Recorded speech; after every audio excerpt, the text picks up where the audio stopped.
Let's take game number 2. Even then, Arrow would have needed to Hydro Cannon the opposing Feraligatr and get to 2 more Hydro Cannons against the Licky Licky. I think it would have been playable, but it would have been extremely close. Instead, what we got was a shutdown, lights out, can't stay here, but you gotta go somewhere kind of situation from Elite. I know we always talk about how much preparation and how much practice these players do. Yeah, that was Elite's 22,000th Great League win, Speedy. That popped up on screen for us here. That just shows the level of preparation and the amount of hours these players put in, what it takes to become the very best. You gotta take that, multiply it by about 3.5 minutes, and that's about how many games Elite has won. Not played, yeah, but won. Arrow's already locked in. This could be a bracket reset in just 3 to 4 short minutes. Elite, meanwhile, taking his time, trying to figure out his options and pick the best 3 Pokemon for success. Elite has consistently run back that same 3, Togekiss, the Feraligatr, and the Licky Licky. And that trio has been so incredibly strong for him. It's basically up to Arrow now to try and find an answer, because so far, Elite has just been running those 3 Pokemon to incredibly good results. This is game 3, everybody. Dartrix lead from Arrow into the Feraligatr this time. It got taken out by an Ice Beam in game number 2. Let's see if it can avoid the same fate. Safe switch into the Togekiss. Arrow is going to respond with Tinkaton. Now this matchup, despite the big type advantage for Tinkaton, up a little bit of energy in the 2 shield, Togekiss can actually make this exceedingly close. Here comes an Aura Sphere from the Togekiss of Elite. This is going to deal some neutral damage over to the Tinkaton, and you're right, I think a second one of those would make it perilously close. Oh, the Bulldoze pulls the shield immediately. Oh, that's a nice bait for Arrow to help him catch back up. Bulldoze would be double resisted. Dewey's at the debuff. No debuff comes through. The Tinkaton could survive the next Aura Sphere, but it would put it potentially in Peck downrange. Yeah, here's the issue as well. If Elite does not take damage here, it's going to be very hard for Arrow to farm down the rest of this Togekiss. This is where the matchup does not feel particularly strong if you are the Tinkaton player.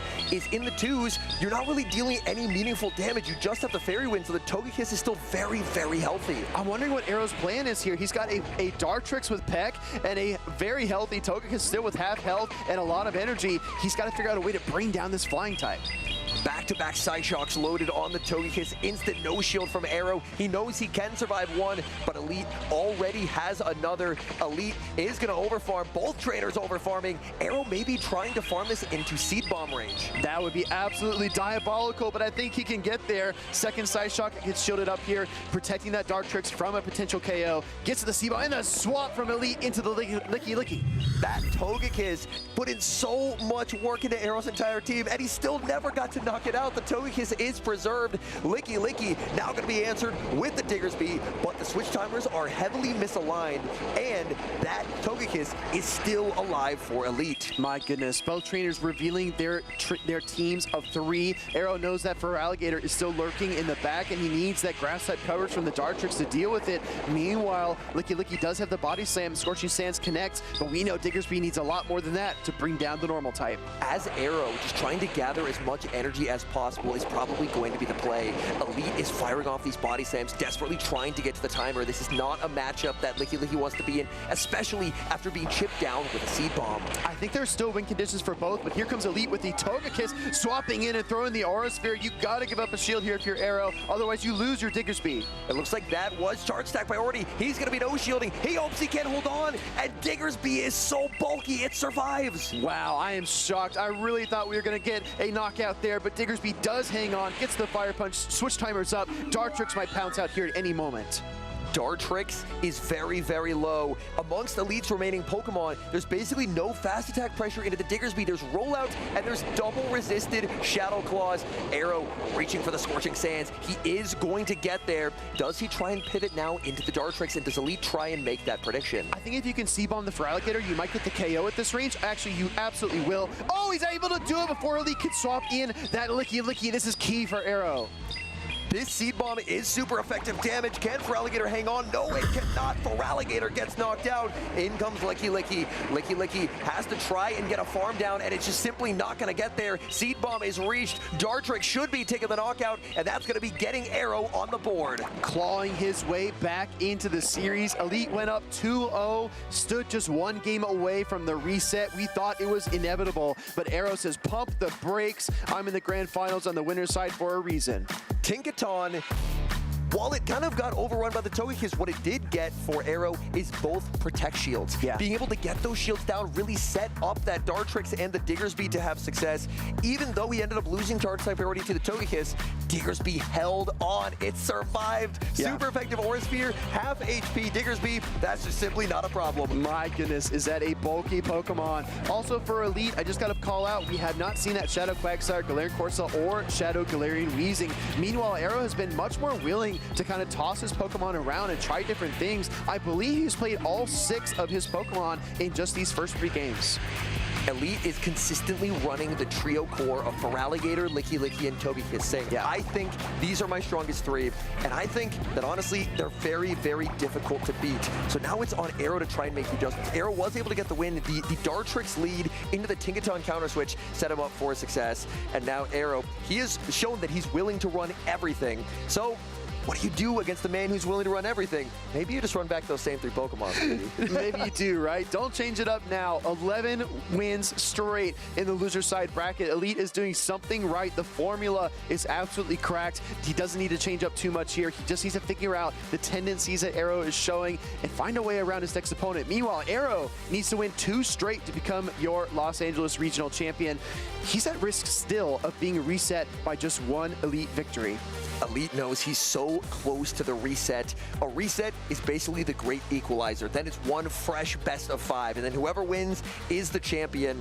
Amongst Elite's 3 that he's consistently bringing, what I really like about the choice is it's a very strong line into the Ninetales and a very strong line into the Aegislash, 2 of Arrow's spicier picks, but it does open the door for Dartrix. Here we go, everybody. This is game 4. Aegislash lead into the Feraligatr. We know how this goes. The Aegislash absorbs so much damage, but instead Arrow reaches for the Dartrix immediately, maybe trying to pull out the Togekiss? I'm not sure.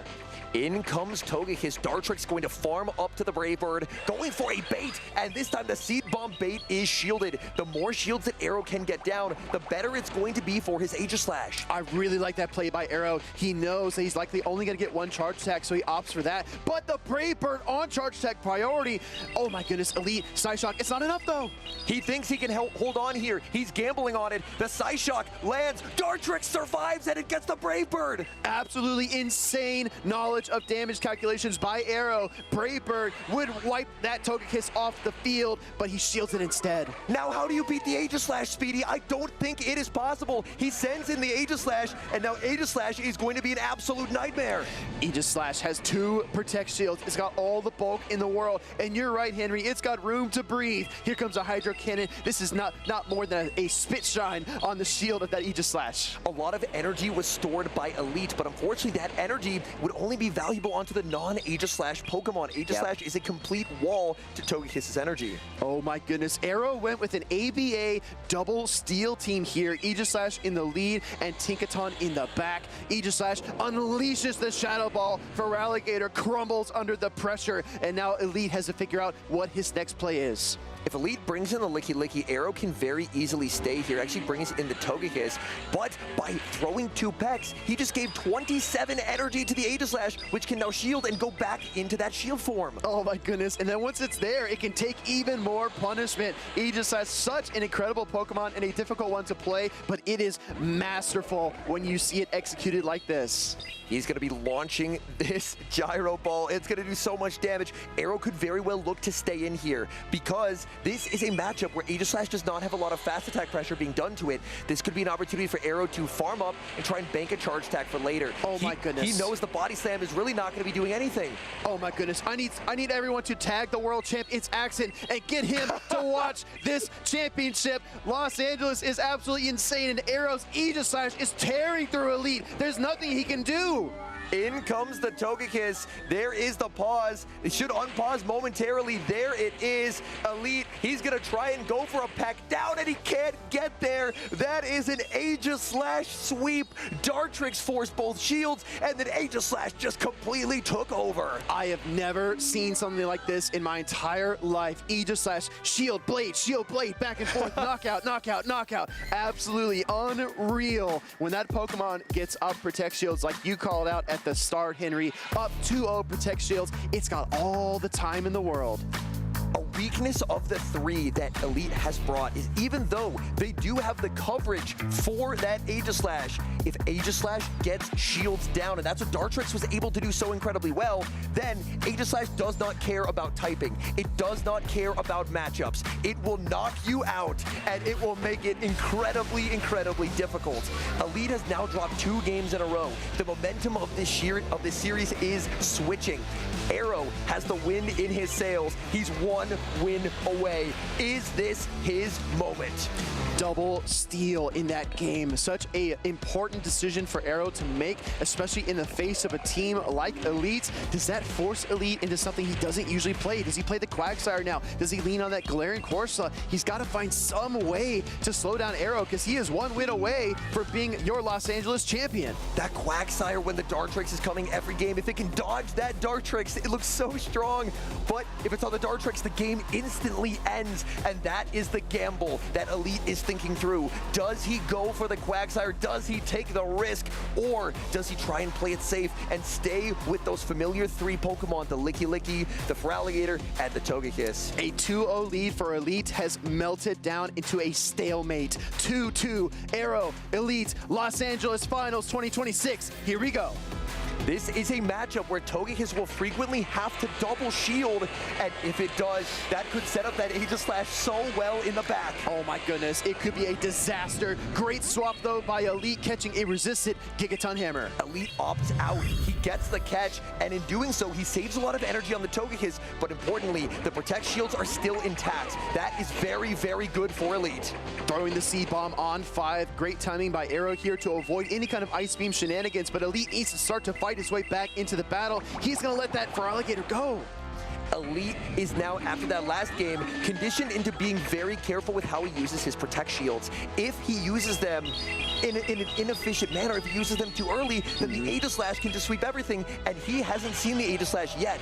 But considering that this is a very similar line to what Arrow ran, after losing to the Aegislash twice in a row, it has to be on his mind. It's got to be at front of mind. Meanwhile, Psyshock does finally take down that pesky Dartrix. Out comes the Aegislash. There's only a Togekiss and a Licky left, and there's another Steel type for Arrow in the back. Here comes Tinkaton.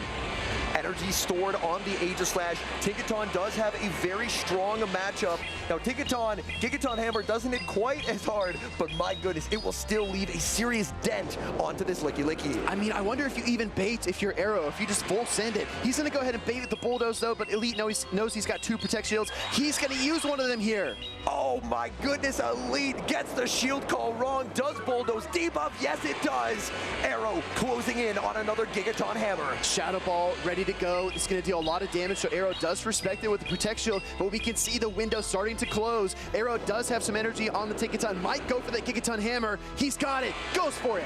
Gigaton Hammer. This is a -1 Licky. Elite forced to put up the shield. There is energy on the Togekiss for Elite, but the energy is only valuable into that Tinkaton. It's not going to do much into the Aegislash. Yeah, switch timer is up as well. Out comes the Togekiss. Oh my goodness! Oh my word! Arrow with the prediction. The energy is saved. The door could be slammed as Togekiss is unable to do any meaningful damage. Lightning fast reaction by Arrow. Aegislash squared up against the Togekiss. There's nothing it can do. Arrow's starting to laugh to himself. He can see the vision. He knows this might be the end. This might be his first place ever. Arrow with the fist pump. The emotions are flowing. He knows Aegislash is inevitable. The back-to-back back gyro balls, no protect shields remaining for Elite. This game is over. Gyro ball number 1 going to connect here as soon as the shield form converts over to the blade form. Arrow has fought so hard to get to this point. He brings down the first. He's going to take down the second. He's knocked down so many opponents this weekend. Over the 4 years he's been competing, Arrow has never won until now. Arrow, this is your moment. You are the Los Angeles Regional Champion. Gigaton Hammer swings, Licky Licky goes down, and Arrow ascends. Congratulations, Arrow, your 2026 Los Angeles champion. That marks the first ever regional win for Arrow. Yeah, I can hear the crowd from back here, the emotion on Arrow's face. What a moment, what a competitor, and that is back-to-back regional wins for Aegislash. Oh my goodness, Henry, I'm looking at Arrow's face. He's turning red. You can tell him, you can tell he's fighting back the tears.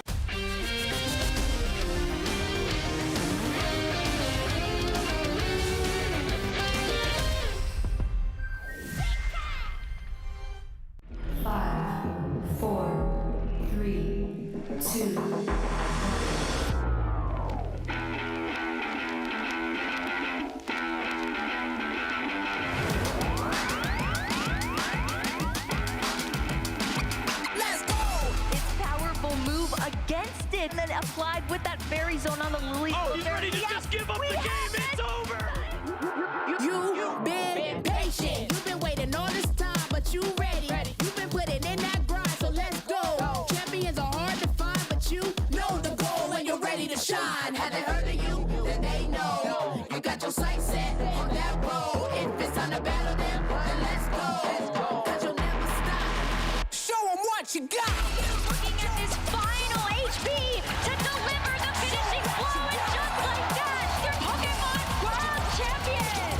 Show them what you got. Yeah, they already know. You got your sights set on victory road. Show them what you got. Yeah, they already know. You got your sights set on victory road.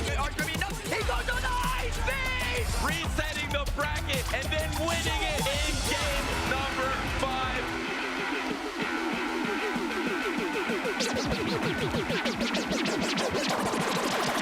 Show them what you got. Yeah, they already know. You got your sights set on victory road. Show them what you got. Yeah, they already know. You got your sights set on victory road. Put your hands up.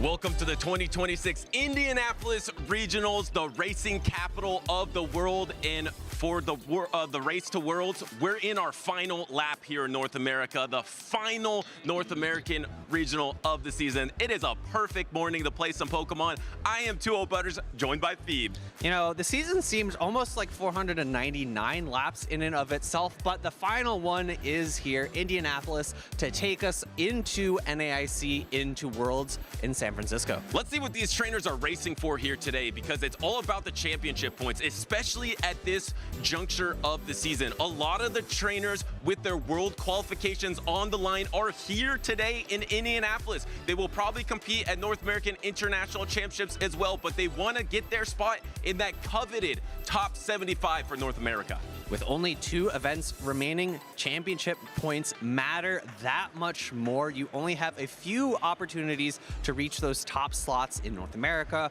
Europe, or Oceania, all the different regions of the world to qualify for Worlds. And if you missed our last auto qualifier, it got a little spicy in Los Angeles. Let's take a look. The Los Angeles Regionals were absolutely unforgettable.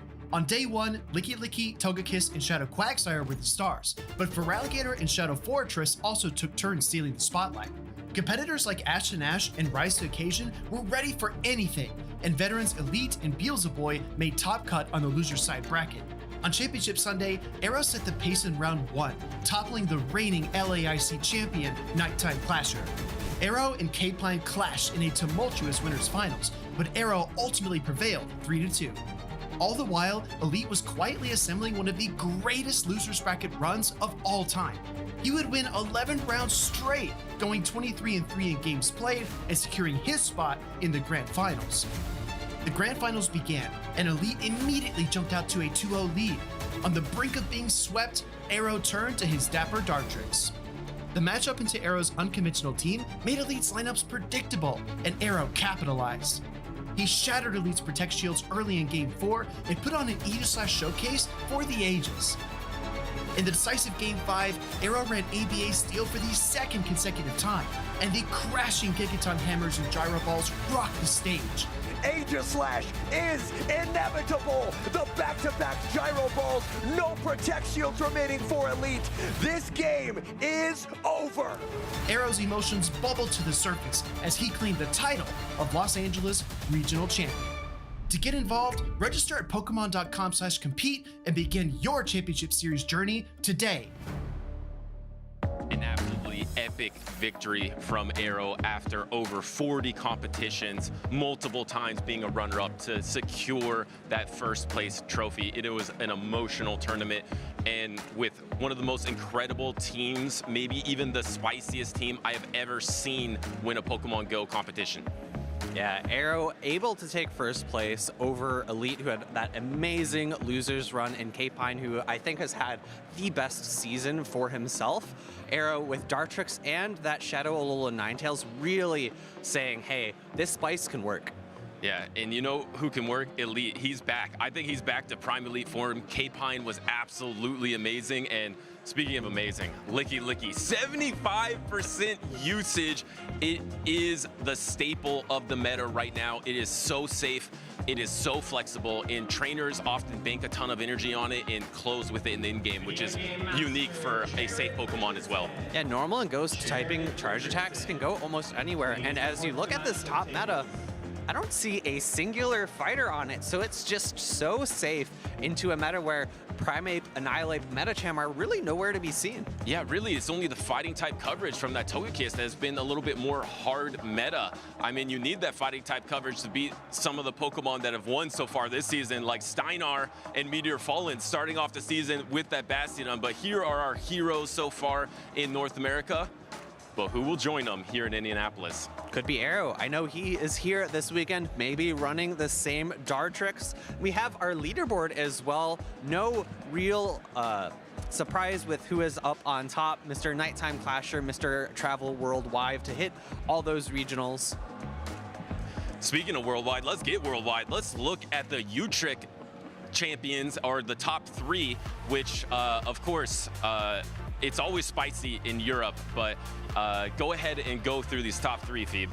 Yeah, Nezabethan able to secure first place with Shadow Sableye, Pokemon that we haven't seen too much of this season, but definitely has.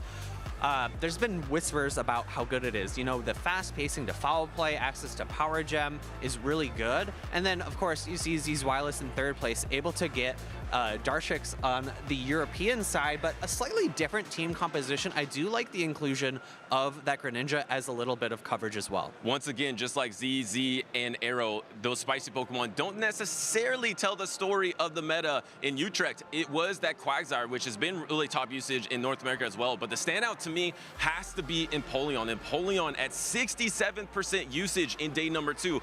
Also, day number 2 in Los Angeles, it looked amazing up energy or up Protect Shield. So Empoleon could be a force here in Indianapolis. Yeah, Empoleon's been really safe this entire season. Again, similar to Licky Licky, there aren't fighters around all that much. And actually, I agree with you. I think that's why Togekiss is ticking up a little bit, because it has that super effective Aura Sphere. So we'll have to see what these sort of meta learnings from Utrecht and from LA, what players decide to bring to here in Indianapolis. I think a big influence is that Shadow Sableye having that fighting type coverage. And here are the regional champions of Europe. Two-time regional champion, of course, Inadequates. Fun fact for you, Phoebe, there's actually 3 trainers that are tied for the most victories this season in either a regional or special event. That's going to be Inadequates here in the European region, but LNDS Harjefe and Steinar as well all have 2 event wins this season.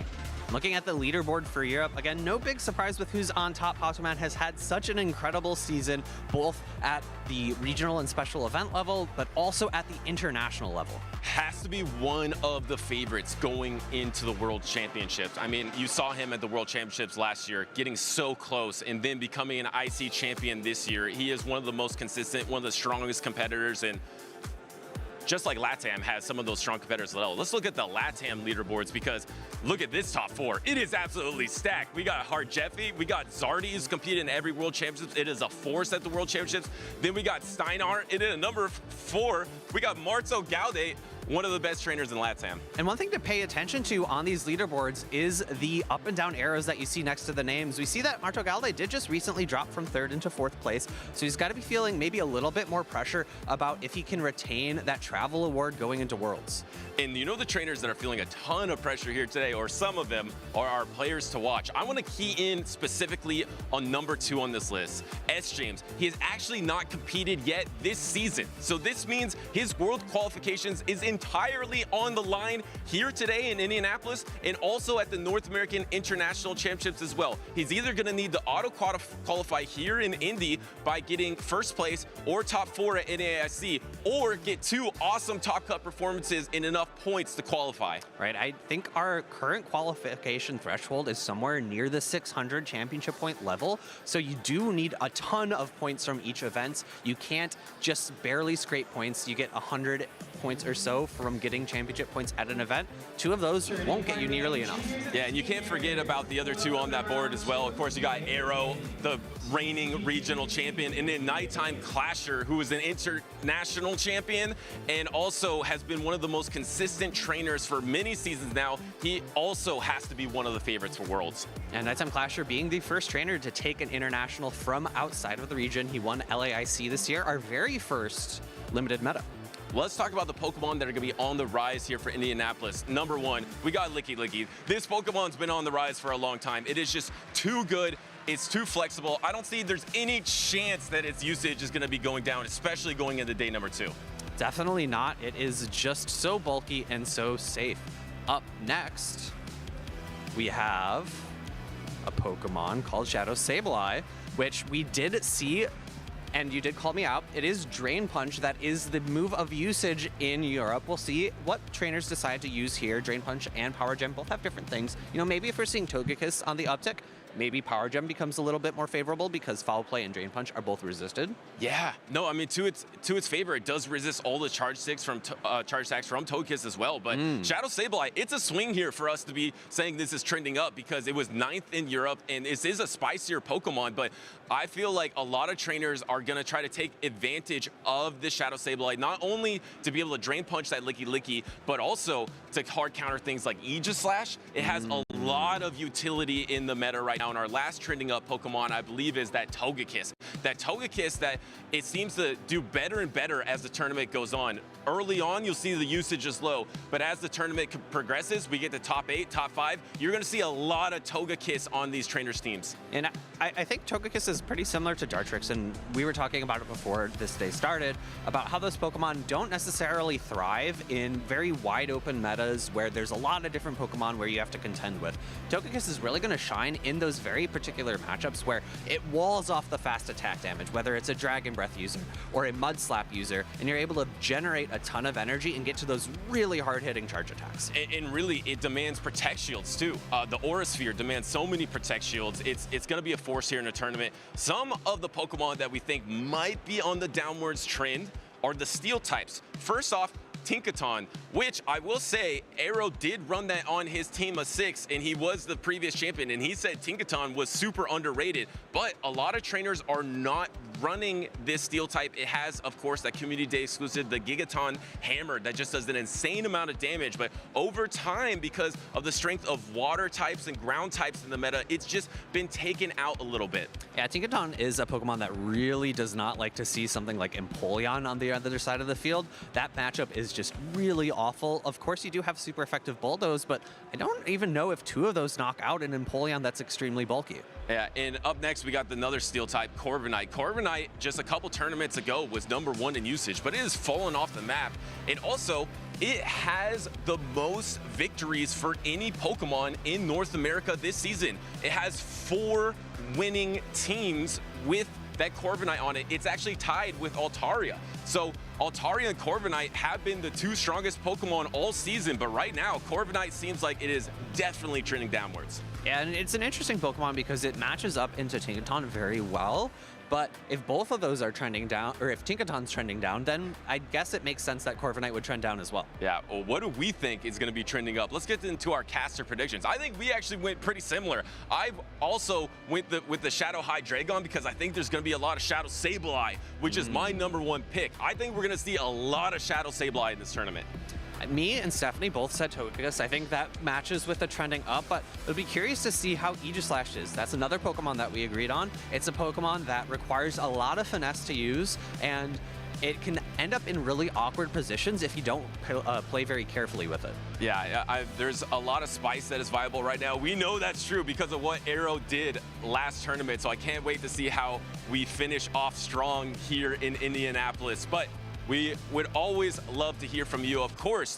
To know all things about the Pokemon Go broadcast, about all our titles here at Pokemon, make sure to go to Pokemon.com/broadcast, and also make sure to follow us on all the channels as well. It's going to be #PlayPokemon. We want to hear from you. Who do you think will win the Indianapolis Regionals? But also, Go Fest is happening right now in Tokyo. Go Fest in Chicago is happening next week. So if you're catching any shiny, doing any Go Fest activities, we would love to see that as well. And no, I've got some friends over in Tokyo who are playing themselves. That would be none other than our former co-caster in Go, Gabby, who's now moved over to VG, as well as her husband. So they've got to be having a lot of fun. And if you're going out to Chicago, make sure you have a bunch of fun there. I'll be there if you happen to see me. Say hello. And we'll have a special broadcast next weekend there as well on Sunday, 10 to 4 local time. So check that out. But it's time to get the Indianapolis Regionals started. Let's get into the format.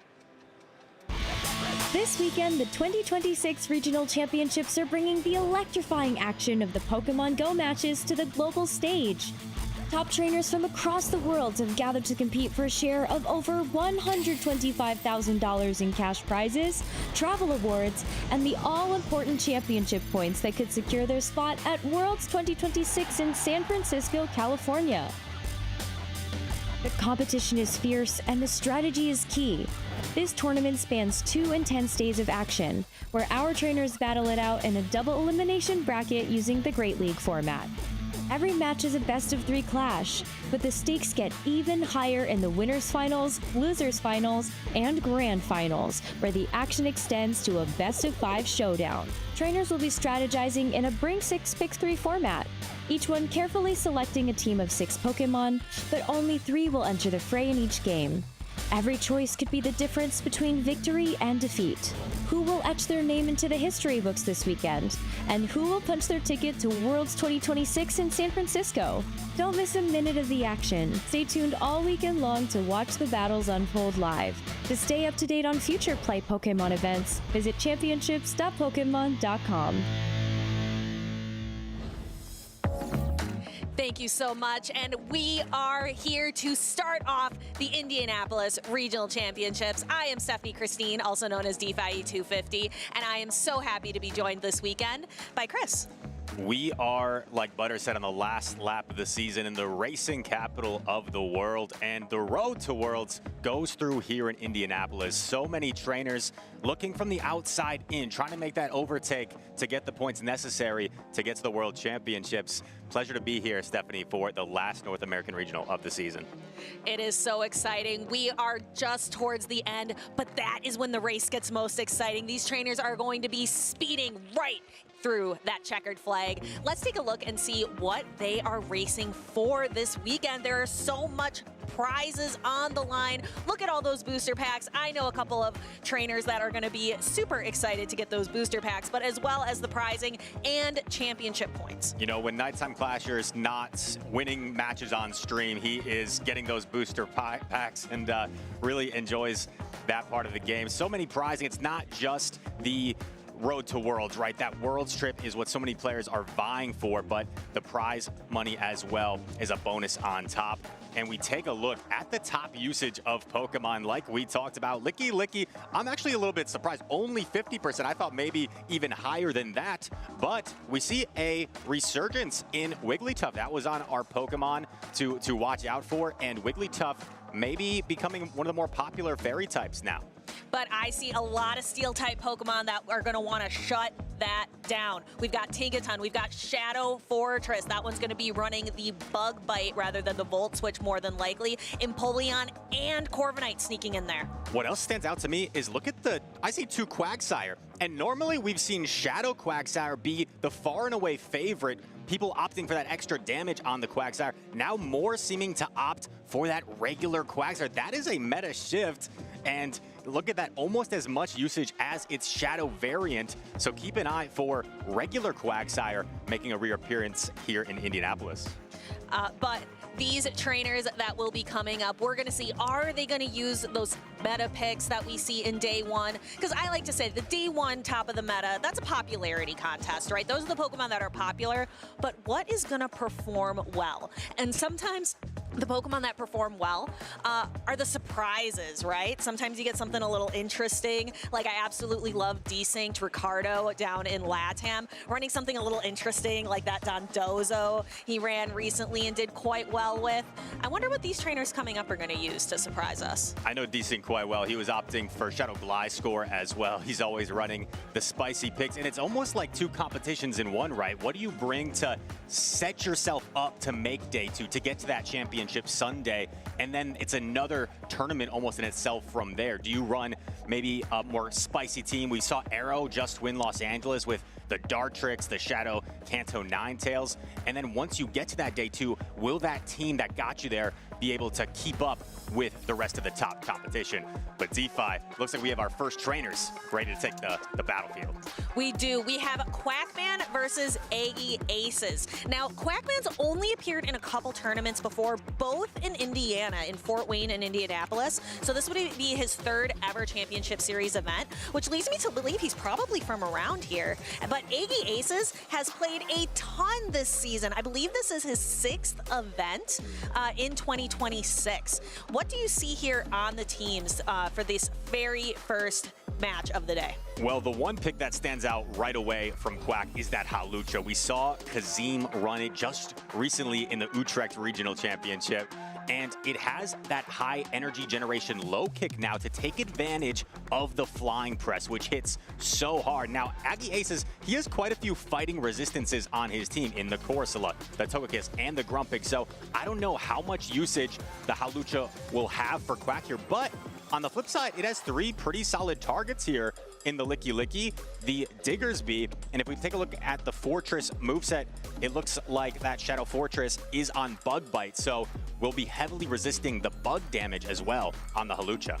Yeah, Fortress, we're going to see the regular Fortress over on the side of Quackman running Volt Switch versus that Bug Bite Fortress on the other side. So this is going to be a really interesting dynamic. Which version of Fortress is going to succeed here this weekend in Indianapolis? Right, one of those Pokemon that really has dual viability in that fast attack of choice. We see trainers normally opt for the Volt Switch variant on a more bulky non-Shadow Fortress. That is more so because you can take more advantage of that energy generation, versus with the Bug Bite variant, people normally opt for the Shadow because you're more oppressive. You're outputting more damage and taking advantage of those Bug Bites. I look at the Volt Switch Fortress for Quack, and you have some nice targets in the Togekiss and a little bit better against its Bug Bite counterpart because you have neutral fast attacks versus resisted fast attacks. Yeah, and one of the big reasons a lot of trainers started opting for Shadow Fortress is the Quagsire matchup, because you're able to do that neutral fast attack damage, but no Quagsire on the side of Quackman. Instead, for that water type damage,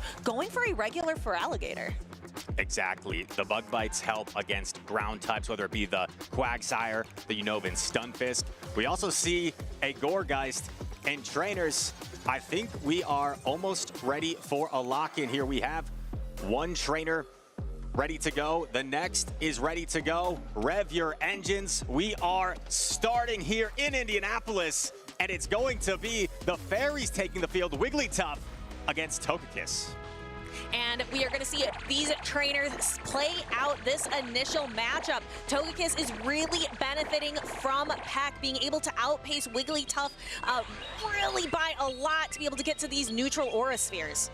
Togekiss with the significant outpacing of Wigglytuff lets it kind of dictate this matchup. And if you're Quack, do you opt for the Swift or the Ice Wind? He's going for the Ice Wind. It's more energy expenditure, but you also debuff the Togekiss. So now if you're willing to take another Aura Sphere, it's not going to do quite as much damage here. Yeah, and those Charms doing a lot of damage. This could be Wigglytuff's last ride. We know that Charm is getting nerfed in the upcoming season. Wigglytuff is going to hang on through this Aura Sphere, but can it Charm down? Absolutely not. Aggie Ace is going to unleash this Aura Sphere, and Quackman chooses to let the Wigglytuff go. You see that significant pacing. Togekiss actually getting to 3 charge attacks before Wigglytuff got to 2 because the Wiggly opted for that Icy Wind. Fortress comes in, gonna get a head start on energy here, getting that Volt Switch, and there is not an obvious answer. We don't see that Diggersby on the side of Aggie Aces, so he has to make a decision. He doesn't have an obvious choice, and he comes in with the Licky Licky. And that could be an interesting choice for him. Grumpig is not going to appreciate the Shadow Claws coming from Quackman's Feraligatr later in the game. Quack did not throw on the ideal timing. They're letting in a free rollout sneak, but his thought maybe I want to get off this Rock Tomb debuff as soon as possible, making this Shadow Ball do less damage. He's going to elect to take the first. This is debuff, so I'm not quite sure if 2 will be enough. Looks like Fortress can withstand 2, and we see Aggie Ace is firing off another Shadow Ball.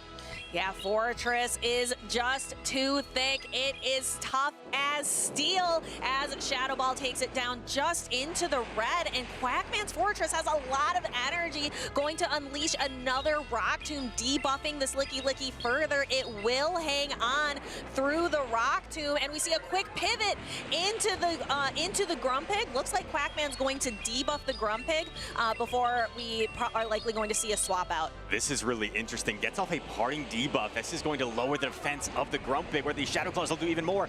But on the flip side, the Grumpig did get a head start. And will this head start actually allow the Grumpig potentially to land a dynamic punch before the Feraligatr gets to 2 Hydro Cannons? It's going to be awfully close.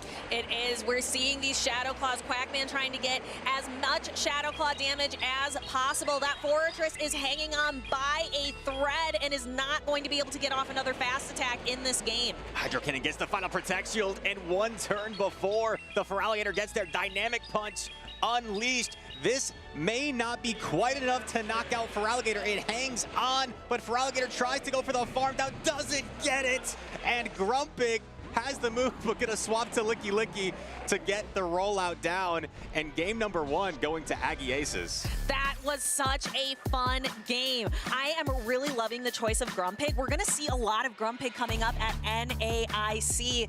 Even though the meta is going to shift a little bit when we get our new change update, Grumpig I think is still gonna be an amazing choice. So this is giving us kind of a little bit of a window into the future.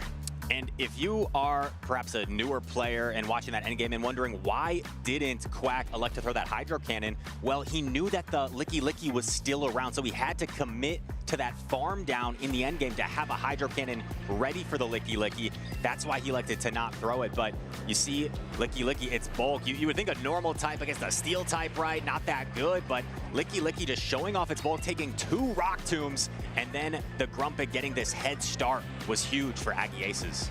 We talked a little bit yesterday, Chris, about how this meta is just so centralized around Licky Licky. It is so safe. The energy goes everywhere. So if your opponent is safe swapping into Licky Licky, it is your job. You have to have a plan for it. Let's see how Quackman is going to reformulate to be able to deal with Licky Licky.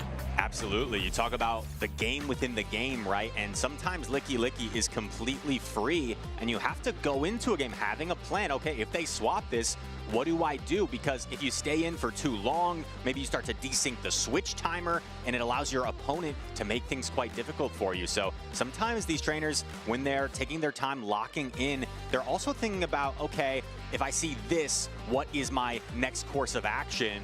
Trainers thinking things over for game number 2. We talked a little bit about the Hawlucha on the side of Quackman early on. Hawlucha has so many scary matchups on the side of Aggie Aces, but could it be a really good counter to that Licky Licky if it gets aligned properly? If you catch it against something like the Psy Waves from the Grumpig, that would hurt a lot.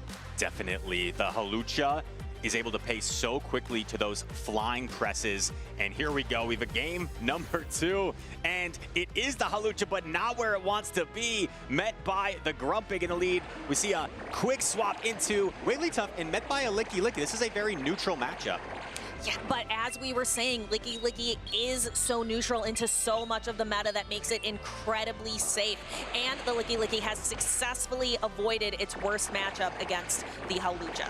And here's what I'm seeing here is Quack at all costs might try to flip the switch advantage because he led the Hawlucha into the Grumpig where it doesn't want to be. Little does he know there is also the Togekiss in the back for Aggie Aces. So this might be a little bit of a pin here in game number 2. We'll see what Quack can manifest here, but right now I have to think the advantage is in Aggie Ace's favor, but Wigglytuff does win the chart attack priority. Aggie Aces with a decision to make, and he is going to let the Licky Licky go. This gives Quackman an opportunity to control alignment. We have the Grumpig. He's able to avoid the Hawlucha, but onto the Togekiss later on. But Hawlucha doesn't want to be here either. And you have to assume he comes in with a Fortress. It's the obvious thing to do, but little does he know this Fortress is what he needs in the back for that Togekiss. Grumpig, so much energy head start, and despite the resisted Psy Waves, Grumpig has 2 very efficient chart attacks in Dynamic Punch and Shadow Ball that allow it to fare pretty well in this matchup against Fortress, especially when you have such an energy lead. Yeah, Quackman doesn't know it, but we behind the desk can see it all. Quackman just doing everything he can to keep debuffing this Grumpig, but Aggie Aces has to know, because he knows the Hawlucha's in the back, has to be feeling safe. I think the only hope here, if you're Quack, is if you can get shields down and maybe eventually land a rock from that Togekiss. But this Grumpig, oh, he's going to take the Sand Tomb. Maybe this could open up some play for Quackman, and Grumpig firing off the Shadow. Ooh, let's in a free Volt Switch. Wait a sec. If we see the Protect Shield come up here, this could open up some play. We'll see if Quackman is able to utilize this. The Volt Switch did knock out the Grumpig, so he can permanently debuff the Togekiss here. This could be critical. The attack will be down and will be down for the rest of the game for Aggie Aces, because in order to clear the debuff, you have to be able to switch out. Togekiss stands by itself. The problem here with Hawlucha, however, is you have such a great attack in the Flying Press, but Aerial Ace can be a bit underwhelming. The Psyshock debuff still does so much damage, is going to reach the Aerial Ace and win the chart attack priority, but I think the Togekiss should be able to hang on. Yeah, even though Hawlucha has incredible attack, is styling out there, just Aerial Ace is not that good of an attack. Quackman, you can see, just disappointed in his spice pick Hawlucha. The Fortress is still there. It takes a few pecks, but not one more. And the Togekiss barely gets the peck down before that second Volt Switch landed. Aggie Aces takes a 2-0 victory over Quack. Yeah, I thought it was over, and I think maybe Aggie Aces did as well, and there was a moment of like, oh no, maybe the Togekiss will get me, but not quite. Aggie Aces taking a 2-0 victory and moving on in this tournament. But that's not the end of the road for Quackman. Still has an opportunity to finish this race over in the loser side of the bracket. I think Hawlucha's a really fun pick. I would love to see more of that in this tournament. Absolutely. We see certain matchups where the Hawlucha can really wreak havoc against the opposition, but there were 3 hard checks on the team of Aggie Aces, so it was just difficult for it to find a successful position, that Hawlucha. We saw a lot of Wigglytuff gameplay here and Togekiss, and like you said, it looked like Aggie Aces was about to sweep that Togekiss, but that Fortress was still hanging around, made things awfully close in the end. but credit to Aggie Aces, pulls out the victory. Quack will try to keep his run going on the loser side of the bracket. And I hope he does. I hope that Halucha is able to find a target like the Licky Licky, or even like the Diggersby would have been a pretty solid matchup for the Halucha. But yeah, just not being aligned against both the Togekiss or the Quagsire. Stuck between a rock and a hard place, really. We talked as well about Quack. We assume a local only has competed in Indiana-based tournaments in the past, so you always are wanting to see people represent, you know, their home region and do well. So shout out to Quack, bringing the Halucha, a very fun pick. We don't see it very often at all. And Aggie Aces, once again, moving on the winner side of the bracket. Are there any other fun picks that you're hoping for this weekend? I saw we do our predictions. We look at our predictions pretty early. We actually went to kind of a down low, almost like a secret local cup that a lot of trainers didn't know about yesterday. One pick that I wish I could have put in my predictions instead of Togekiss is actually Togetic. It's pre-evolution. Absolutely incredible charge attacks, being able to use both Dazzling Gleam and Heat Wave. So it's a fairy type that can almost one-shot quite a few Steel-type Pokemon. It also has added bulk to Togekiss, where you can afford to take more charge attacks and get some more charge attacks yourself at Heat Wave. We just saw a lot of Volt Switch Fortress there. That is a flying fairy taking super effective electric damage from a Steel type, and somehow you have the Heat Wave to threaten it, making it a positive matchup for the Togetic. So that could be the sauce for some trainers here. We've also talked about Dondozo a little bit. I was a little bit skeptical that this Pokemon could have play. It's a little bit silly. It looks a little bit silly, but it is so bulky and has really effective water type damage output. I am excited to hear from the winner of that last match. Nick, why don't you tell us a little bit more about Aggie Aces? All right, thank you, Stephanie. I'm joined on the floor by Aggie Aces. Congratulations on that first win up on stage. I want to talk to you a little bit about your team as well as your opponent's team. First off, let's start with your opponents. Halucha, were you expecting to see that Pokemon? And when you did, what were your thoughts about dealing with it on your team? I absolutely did not expect to see Halucha today. That was a surprise pick. It's definitely a spice pick that can play an anti-meta role. I wasn't sweating over Halucha because I had some answers like the Togekiss, and then I honestly didn't expect to see Halucha into my team specifically because of the answers, because of Togekiss and Grumpig. Two great answers, two very strong Pokemon in the meta. I do want to talk to you about Togekiss. That was my second question. Togekiss is a fairy type that's kind of a little bit newer into the meta. It's not quite as long-standing as something like Wigglytuff. Why did you opt for Togekiss over Wigglytuff for this event?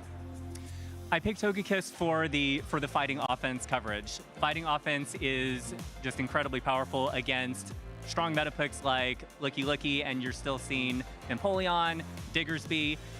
Togekiss just fit more of that meta role compared to Wigglytuff. Well, thank you for the insight. This is our last regional in North America. I do want to ask you, how is your qualification for Worlds going? Is that something that you want to do or you need points here to do? With this win, that should be points on the table right now. I think I'm in a good position to be borderline safe for Worlds. I'm feeling pretty good about today, and I'm just really excited to see what my opponents down the line have in store. Awesome. Well, thank you so much. Any shout outs before I let you go?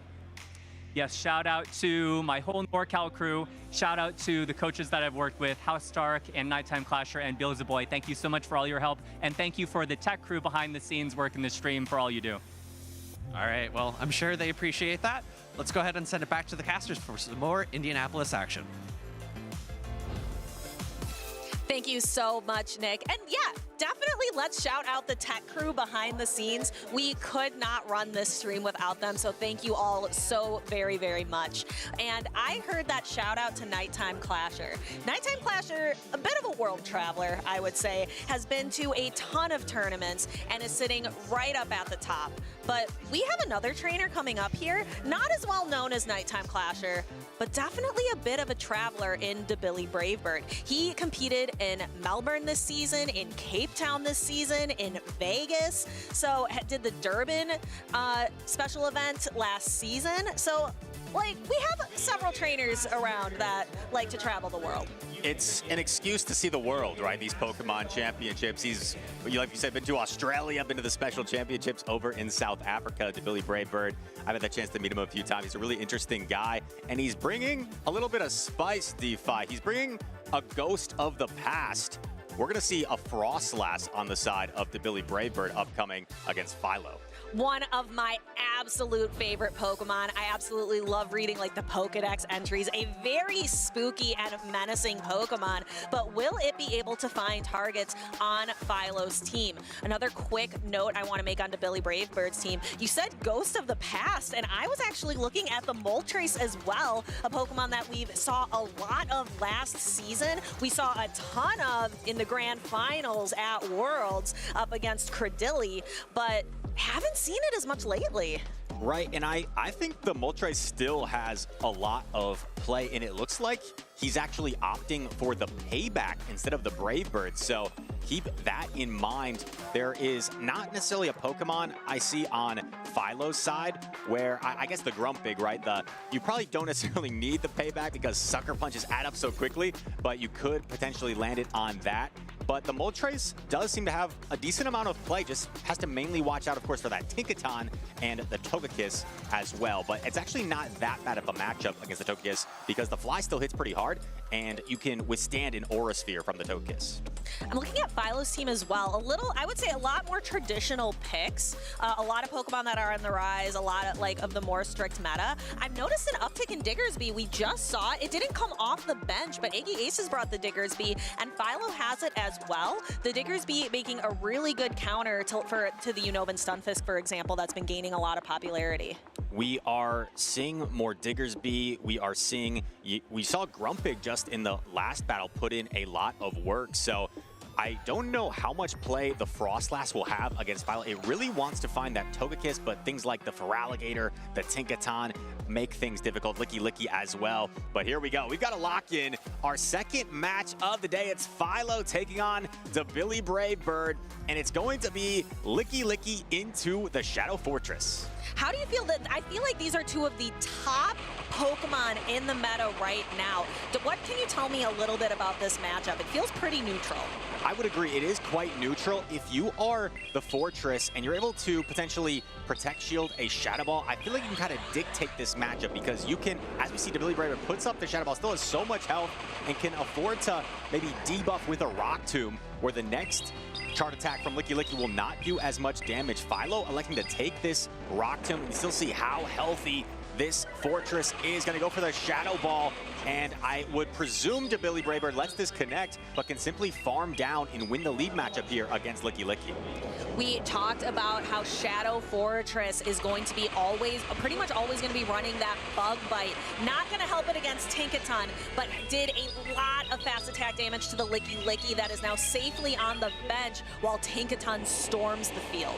You saw how Philo did not want to surrender the farm down there. To Billy Bravebird elects to chip with the Sand Tomb and then come in with the Licky. So that debuff may be enough where a Shadow Ball could threaten the knockout on this Tinkaton. Huge Gigaton Hammer doing loads of damage against the bulky Licky. And now here comes the Shadow Ball. I love Gigaton Hammer. I love the animation. I love Tinkaton. Absolute cinema. And Tinkaton able to handle that Shadow Ball and gets to energy for another Gigaton Hammer. Does the Billy Bravebird know, or does he think maybe there's a Bulldoze in his future? It is the Gigaton Hammer, and we have a knockout. Such incredible damage from that signature Community Day move.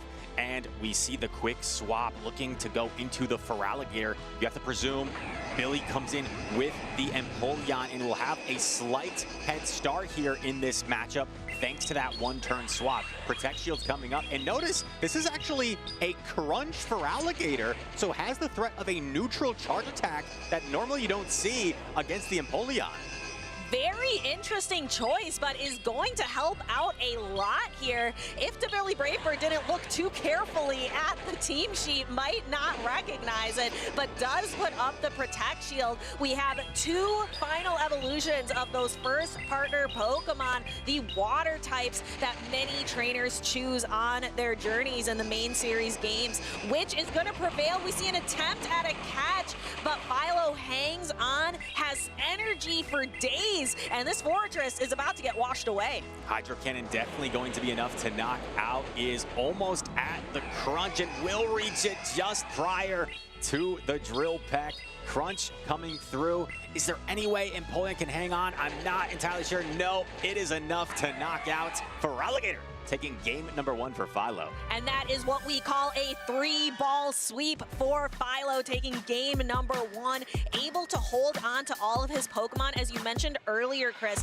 Pulled out the Licky Licky, not surrendering that farm down and not allowing Billy Bravebird to run away with energy advantage. And the thing that stuck out to me there is that crunch coverage really coming in handy. You don't typically see the crunch on the Feraligatr because there's certain Pokemon like Altaria, for example, where you really want that Ice Beam to threaten it. However, you look at Philo's team, he has 2 fairy Pokemon. He has Tinkaton, he has Togekiss, so perhaps he feels strong enough against a Pokemon like Altaria where he forgoes the Ice Beam on the Feraligatr, and the crunch came in handy in game number 1. It really did, and I hope we are going to get to see it. But first, we're going to see that Gigaton Hammer swing and knock that Licky Licky out. Tinkaton able to hold on just barely to secure that knockout.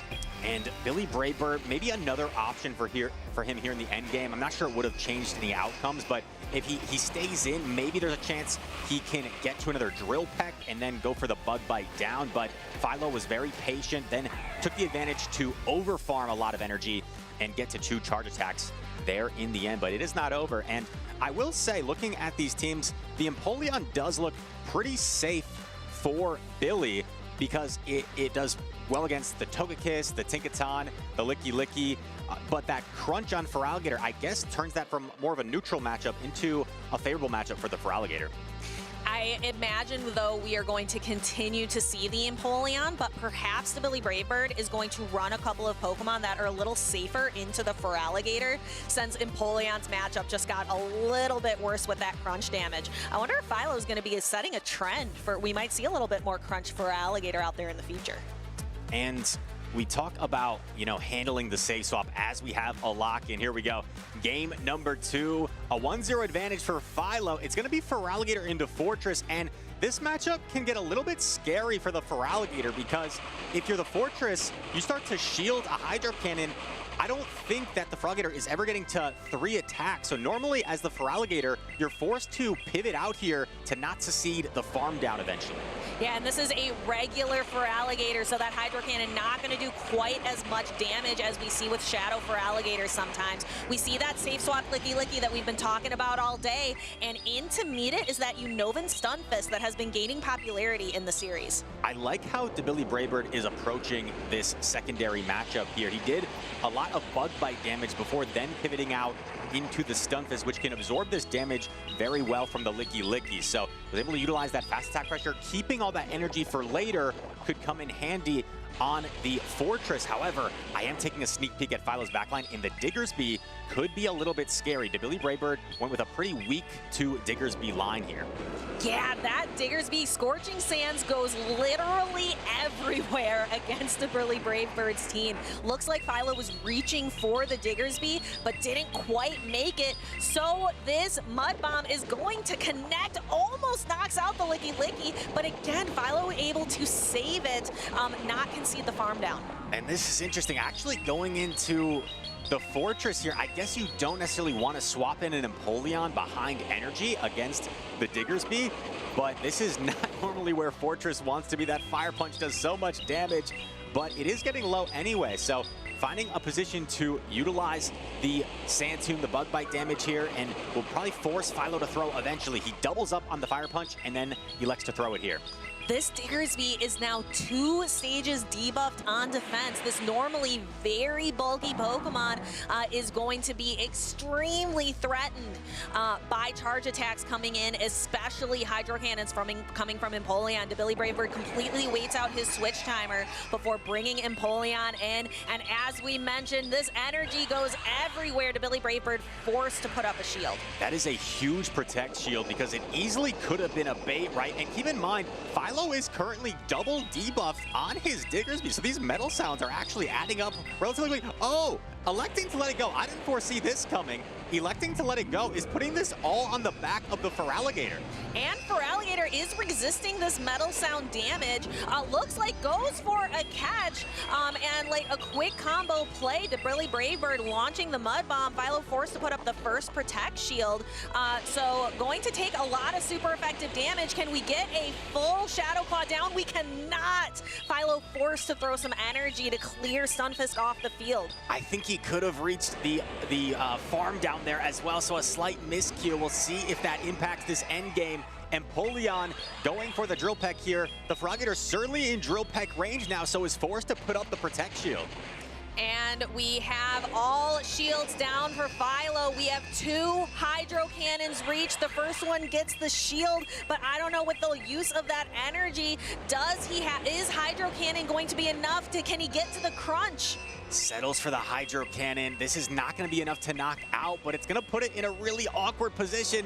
The Licky Licky is still there, has it as a catch opportunity, waiting till the last second, doesn't go for the catch. Now the question, I don't remember, did the Licky Licky have a charge attack stored? We're going to find out here. Drill Peck connects the Licky Licky. It's so low, but it has a body slam, and that's going to knock out the Empoleon. And that is why he saved the Licky Licky in the back. Did not concede a farm down on it and saved a body slam for this exact moment. Congratulations to Philo taking a quick 2-0 against the Burly Bravebird. I could call it a quick 2-0, but I was on the edge of my seat for those battles. Those were so exciting. Incredible battles from these 2 trainers and saving that Licky Licky. When he pivoted out, I didn't notice in real time if it had that body slam loaded, so I had that in the back of my mind. Was it there with a body slam? But that shows you how to carefully utilize your energy, be as efficient as possible, and found a way to save a 1 HP, maybe a few HP Licky Licky. Let's not exaggerate, but a few HP Licky Licky with the body slam to take out the Empoleon in the end. That was so much fun. Philo really leaning on both the Licky Licky and the Feraligatr throughout this matchup. Played them both. Licky Licky in the lead in the first game and the safe swap in the second. And just ran a line that was really weak to that Diggersby. Perhaps thought maybe some of his Pokemon like the Moltres and the Frostlass could scare off the Diggersby a little bit, but Philo decided to bring it. And you could argue that line was triple weak to the Diggersby, especially with the Fortress in the lead, the Stunfisk in the back. And Empoleon, although you have the super effective Hydro Cannon damage, it is still not super comfortable taking that super effective ground damage in return. Yeah, and Diggersby really pulled its weight in that second game, even though it was 2 stages debuffed, and we saw those metal sounds really actually start to chunk away at it, was able to do a lot of work for Philo. Absolutely, it is such a bulky Pokemon. What I like about Diggersby is you have the ability to hard punish a lot of Pokemon, whether it be the Galarian Corsola, you have that Fire Punch for the Fortress, you take the damage so well from Unova and Stunfisk, so you really act as a hard punish to a lot of Pokemon and kind of force your opponent to play their hand right. Billy Braybird felt like he was forced to go very weak to it, just maybe hoping you don't see the Diggersby, but it always happens, right? Like that, right? With the one Pokemon you don't want to see, there it is lurking in the back. And shout out to Philo for an impressive 2-0 victory there. Yeah, Diggersby has had kind of an interesting time in the championship series. I feel like it was ubiquitous, absolutely everywhere for a time, and then it fell out of favor a little bit, and now it seems to be back with a vengeance. Yes, I guess there are quite a few ground types you can opt for these days, right? Between the Diggersby, the Stunfisk, the Quagsire, so perhaps people normally are opting for the Quagsire because you have that water coverage. You have the Stunfisk because you can also beat flying type Pokemon with the Stunfisk with that electric subtyping. But the Diggersby still shows to be very powerful and can be an annoying Pokemon to face, not just because of its sheer bulk, but because of its ability to really hard wall certain Pokemon. I'm really curious to know a little bit more about that Diggersby from Philo and how he's feeling after that win. Butters, why don't you go ahead and tell us a little bit more? All right, thank you so much. I'm here with Philo. What a clutch victory. First off, how are you feeling right now? I feel great. A little shaky, but great. You were talking to me before. This is your 3rd time on stream, but how does it feel to get your first victory on stream? It feels like a weight off my shoulders. Awesome, and you're a Midwestern guy, right? You compete a couple of times a year. How do you feel like already starting off this tournament so strong? You're in winners round 4 now. Yeah, it feels great. Smooth so far. I felt like the team is really strong and executing it really well, so I feel good about it. Awesome. Well, your first win on stream. Do you have any shout outs you want to give out? Yeah, my team, Who's Your Daddies, a bunch of them are here. Definitely shout out them. My wife, Theo, I'm watching at home. Shout out to them as well. Awesome. Well, keep it going, Philo. Congratulations, and let's get back to the casters. Shout out to Philo, an impressive victory there, and he will be looking to continue on the back of that Diggersby here on the winner's side of this tournament. Yeah, and I believe he was advancing to like the semifinals already for his group. We are already off to the races today here in Indianapolis, and the top half of our bracket, some of those earlier groups are already starting to come to a conclusion. We're going to be seeing the finals before you know it. Absolutely, and we have a really talented trainer looking to make his debut on stream today, at least, coming up next. It's going to be Out of Pocket taking the stage soon against Basher Bubbles, so hang on as we gather those trainers. But, you know, going back to that last match, we've talked about trainers bringing the spice, and we saw Philo bring more of a meta team in that match. So it's really kind of that balance, you know, do you stick with what's comfortable? Do you opt for the spice? And I think that match was more of an example of using the standard Pokemon, right? The Licky Licky, the Diggersby, and finding a way to just out-neutral your opponent in that matchup. Yeah, bringing those neutral Pokemon and just being really smart, being able to smartly balance, you know, energy management, being able to save that Licky Licky in the back with a body slam. So being having those really intelligent, kind of that, a little bit of that future sight and being able to plan ahead. I personally enjoy the EU matches. I feel like on the other side of the ocean, they're able to locate the spice cabinet in a way that North America just really isn't. But hopefully we'll see a little bit more spice today. I know, for example, Out of Pocket is bringing a couple spicy picks on his stream debut here for Indianapolis 2026. Speaking of spice, Steve, I have a personal anecdote, not to make this about me, but it'll tie in eventually. I was playing my Go Battle League sets last night. I was trying to have some spice, some fun myself, running a Shadow Typhlosion, and unfortunately, it got met by a Donbozo. Excuse me, Dondozo. See, you can tell I'm salty over losing that match. Dondozo, and you know who I was facing? Out of Pocket. And it looks like Out of Pocket has decided to bring the Dondozo here to Indianapolis. So you are going to get to see some Dondozo gameplay if that's what you were looking for. And he is coming up next against Basher Bubbles. I put Dondozo on my predictions. I've seen a lot of, some of our younger trainers were really interested in playing Dondozo. It's got a lot of that bulk, especially after seeing Desynct play it recently in the LATAM region. It's got a lot of bulk, and if you look across teams, Basher Bubbles is not a great example bringing a water type of his own, but if you look across the meta, at large, there's not a lot of Pokemon that resist water type damage. So the Dondozo with Waterfall and Surf is able to really neutrally go a lot of places. That is a great point that I certainly agree with. There are so many teams that might not even have a water resistance, or if they do, it's a fellow water type that doesn't inflict a lot of damage to the Dondozo. So there it is, and look at the spice from Out of Pocket across the whole team, really. The Shadow Annihilate, the Togetic we mentioned earlier, and that Togetic is indeed running, let's see, Dazzling Gleam and Heat Wave as expected. So Out of Pocket, the Steelix as well.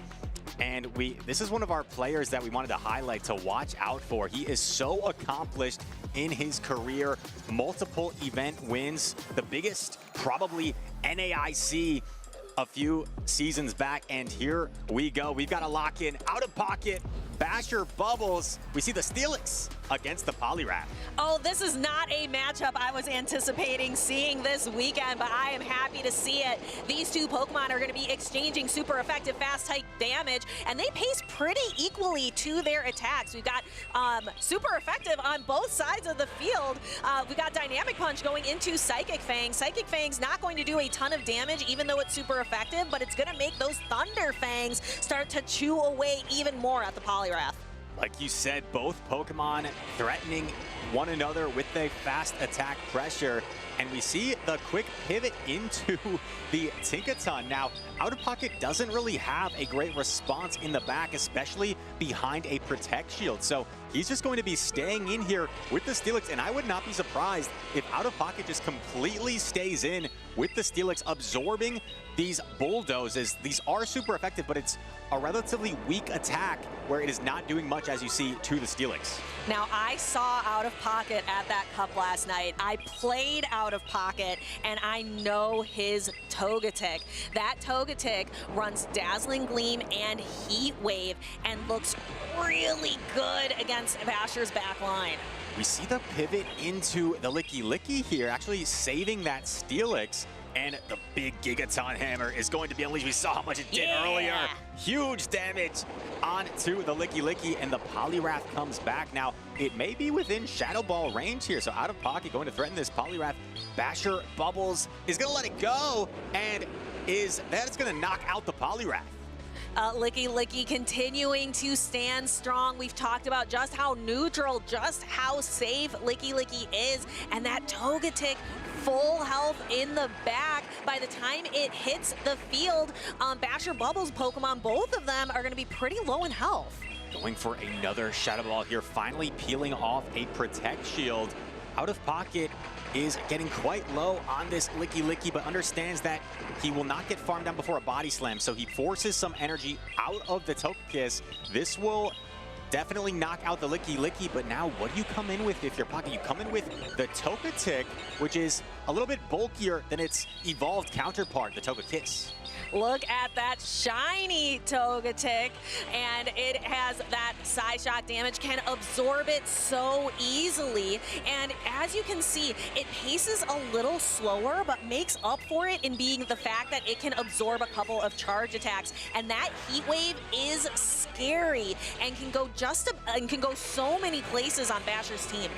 Now, it did appear like Out of Pocket missed a Fairy Wind upon entry when he entered with the Togetic, and may have missed another Fairy Wind there. So goes for the Heat Wave, gets that Protect Shield, and does make the catch onto the Steelix, but I don't know if this Togetic has enough left in the tank to close out this game. It might not. We saw a couple of Heat Waves used. One of them earlier. Can it get to the... Oh, I catch onto Basher Bubbles, but Heat Wave is kind of exactly what you would want to use here anyway. And we see Out of Pocket actually going for an undercharge, looking to maybe Fairy Wind down, but I don't know if he undercharged enough. Right, but the problem, if you're Out of Pocket, I don't think this Bulldoze is going to be quite enough, but I don't know if Pocket can get the Fairy Wind down. So Out of Pocket, the Bulldoze is not enough. He tries to get the farm down and doesn't quite get it, but you know, I was watching closely there, and I think Out of Pocket was missing some Fairy Winds on his Togetic. I saw that pretty clearly, so I wouldn't be surprised if he maybe addresses this with the judges and we go to a potential review for this match.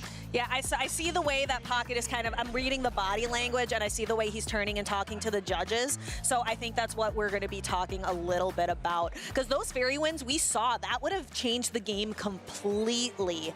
The Heat Wave to knock out the Tinkaton, he wouldn't have had to undercharge it. He could have just clearly knocked it out. And then with an extra Fairy Wind, he would have been able to get to the charge attack that he needed to be able to knock out the opposing Togekiss as well. Exactly right. I think you perfectly illustrated that, where he may have not needed to undercharge at all if he had more energy on the Togetic. And then in addition to that, if he had gotten a few more Fairy Winds off, maybe he gets that perfect farm down and gets that winning charge attack. So unfortunate situation there, but they are going to look at this and make a determination on the ruling here. I was actually impressed with how close that he made it on that farm down. I believe that it's our co-caster Tool Butters was credited saying one time that we know more about the depths of the ocean than we do about the perfect undercharge. And I tend to agree with him. That is a very difficult science to master, and those trainers who can do it very well, I think that just goes to show the experience that these trainers have in the game with all of those repetitions. Right, it's extremely, you know, satisfying when you see a perfect undercharge, you get that perfect farm down and get to another charge attack. And we're seeing the instant replay here. This is more early on in, oh no, I take that back. Yeah, here we come in with the Togetic, and you see some extra pecks. What I saw there was, for example, 3 fairy wins and then 4 pecks plus a catch, meaning there was a fairy win lost there at some point. I think earlier on as well, the Togetic also lost another fairy win. So I wouldn't be surprised, but we'll leave this to the judges to make a ruling, but I wouldn't be surprised if this was ruled a rematch for this game number 1. Right, we absolutely trust our judges to make the decision. That is what they are there for, not the two of us. We are here to talk about the games and bring the excitement to you here in Indianapolis. I can confirm, though, from the judges that there was a leg on the Togetic, and so that is what this this challenge, this match under review is for. You said you played out of pocket. Did you play out of pocket in I the did. He annihilated me with that Togetic because I had double steal on my team because I love Tinkaton. I love Fortress. I use a regular Fortress with Volt Switch. And those heat waves were scary. And it looks like the rematch is confirmed. We all saw that leg in front of us. So we are back to 0-0. And we saw Out of Pocket really show off that Togetic and how much it can do. Right, and it's a Pokemon that trainers may not be used to seeing, right? The bulk, the incredible pacing with that fast energy generation, getting to the Heat Wave and the Dazzling Gleam. So it's a Pokemon when you're not used to seeing something, right? It could throw off your counts. Maybe you're not entirely sure how close it is to that attack. So Basher Bubbles will try his best to navigate it there. The Togetic has a lot of play against his team, right? Whether it's the Heat Wave against the Tinkaton, it has a lot of advantages against the Poliwrath and the Furret as well. Yeah, sometimes that's the best part of bringing Spice is you can take your opponent by surprise because everyone's going to be practicing against Licky Licky and Fortress, Shadow, and Regular. I don't know how many reps that Basher Bubbles or anyone has against Togetic, against Dondozo. So not knowing some of those counts, not knowing some of those damage calculations can really put things in your favor if you're bringing those spicy Pokemon. And here we go, a lock-in, and it's going to be the 2 Fairy Flyers taking the field. The Togetic against the Togekiss. I'm not entirely sure how this matchup plays out. The Togetic a little bit bulkier and has a more threatening charge attack, I would say, in the Dazzling Gleam. Yeah, but Togekiss is able to just outpace. So we see that first Psyshock able to take the Togetic down into half health. But there is this Dazzling Gleam. Basher Bubbles lets it through. Togekiss down to the red. Puts it well within Heat Wave range, but we're going to see a Psyshock fired off first. Now, the Togetic could hang on here if you're out of pocket, and he recognizes that, so he's going to like to take the Psyshock, actually saving the Heat Wave, aggressively swapping the Licky Licky, and met now by the Poliwrath. And Poliwrath makes such a good swap. If you know opponents are going to be safe swapping Licky Licky all day long, Poliwrath is great. Rollouts are neutral, and Dynamic Punch is such an effective charge attack. It paces so well, and it's so powerful. We're going to see one hit bounce off this Protect Shield on the side of Out of Pocket. Paces so quickly to that hard-hitting Dynamic Punch as Out of Pocket going for body slams here. Now, you may be thinking, why not opt for the Shadow Ball? But Out of Pocket recognizing you can go for triple body slam as a way to potentially threaten the knockout here against the Poliwrath. Basher Bubbles with a decision to make. Do you put up another Protect Shield knowing it's just a body slam? No, he's gonna let it go. And Out of Pocket, quickly swaps into the Togetic and is going to utilize it here to take the Icy Wind from Poliwrath. Yeah, so Togetic, instead of being able to use all that energy, is going to head on out. My mistake. I said Icy Wind. It's actually an Ice Punch Poliwrath. I didn't even notice. I just assumed it was on Icy Wind, but it's Ice Punch, so I just wanted to correct myself there. Caught me off guard. That's okay. That's one thing about Poliwrath. It has a plethora of different charge attacks to choose from, but we are going to be seeing those Quagsires. Not as many charge attacks that we see often. All of them are going to be running Aqua Tail. Out of Pocket, not where he wants to be here. Steelix now aligned with the Quagsire in the back. Psychic Fangs coming through. You still have a very healthy Licky, however, if you're out of pocket, and a rollout sneaks through for out of pocket. So this energy will start to be very threatening. If you're Basher Bubbles, you still have the Toka Kiss as a swap, but he doesn't reach the Aura Sphere, and now Quagsire is going to try its best to get through this Licky. And Licky being able to pace so quickly 2 body slams. We're finally going to start to see Basher Bubbles expend those protect shields, and out of pocket really going for the efficient body slam, same type attack bonus damage, drawing both of Basher Bubbles protect shields here. Getting that protect shield was massive for out of pocket.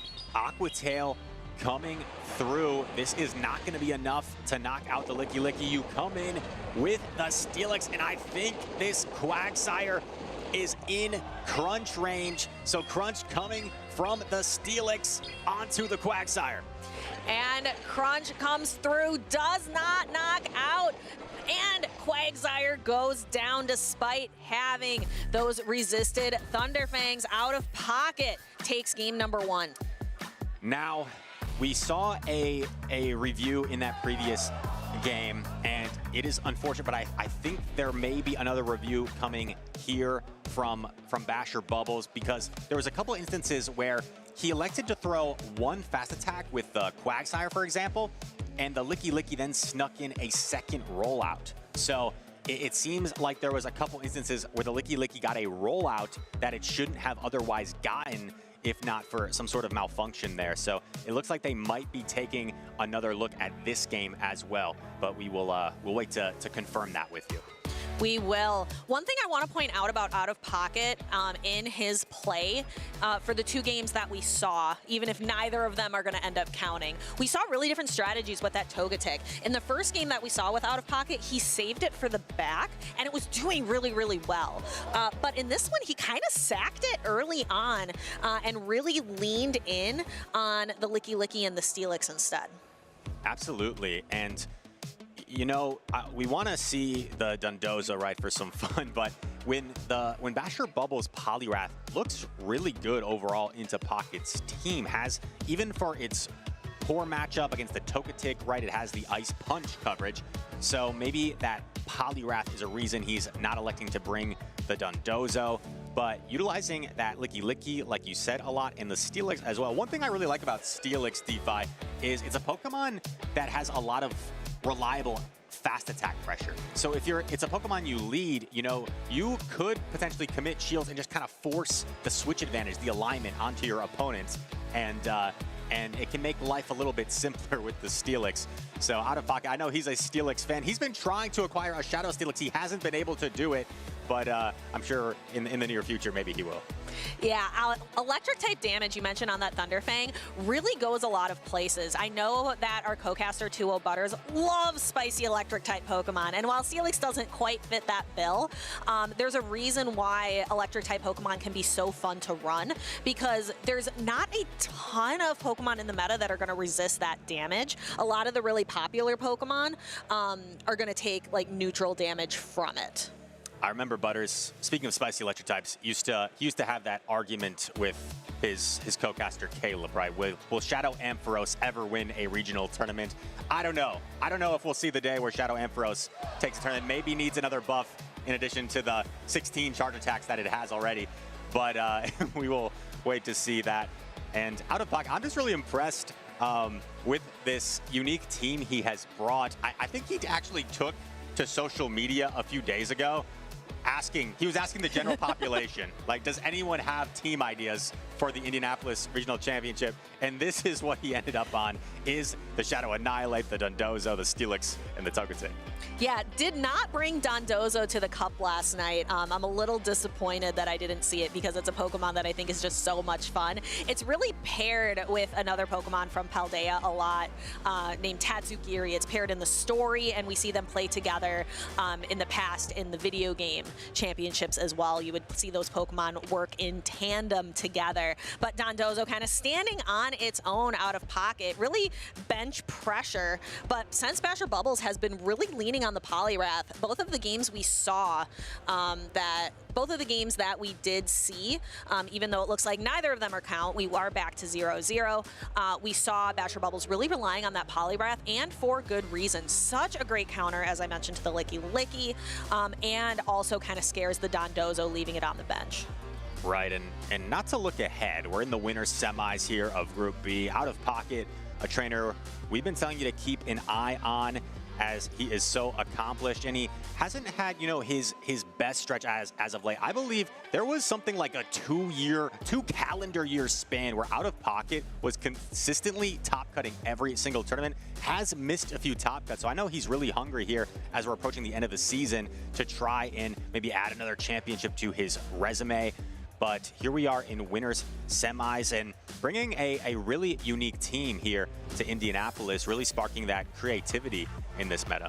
And we absolutely love to see that creativity. What do you think that says about trainers? Like, what do you think that says about the meta that we're currently in, that some trainers are really having a challenge finding their footing in it?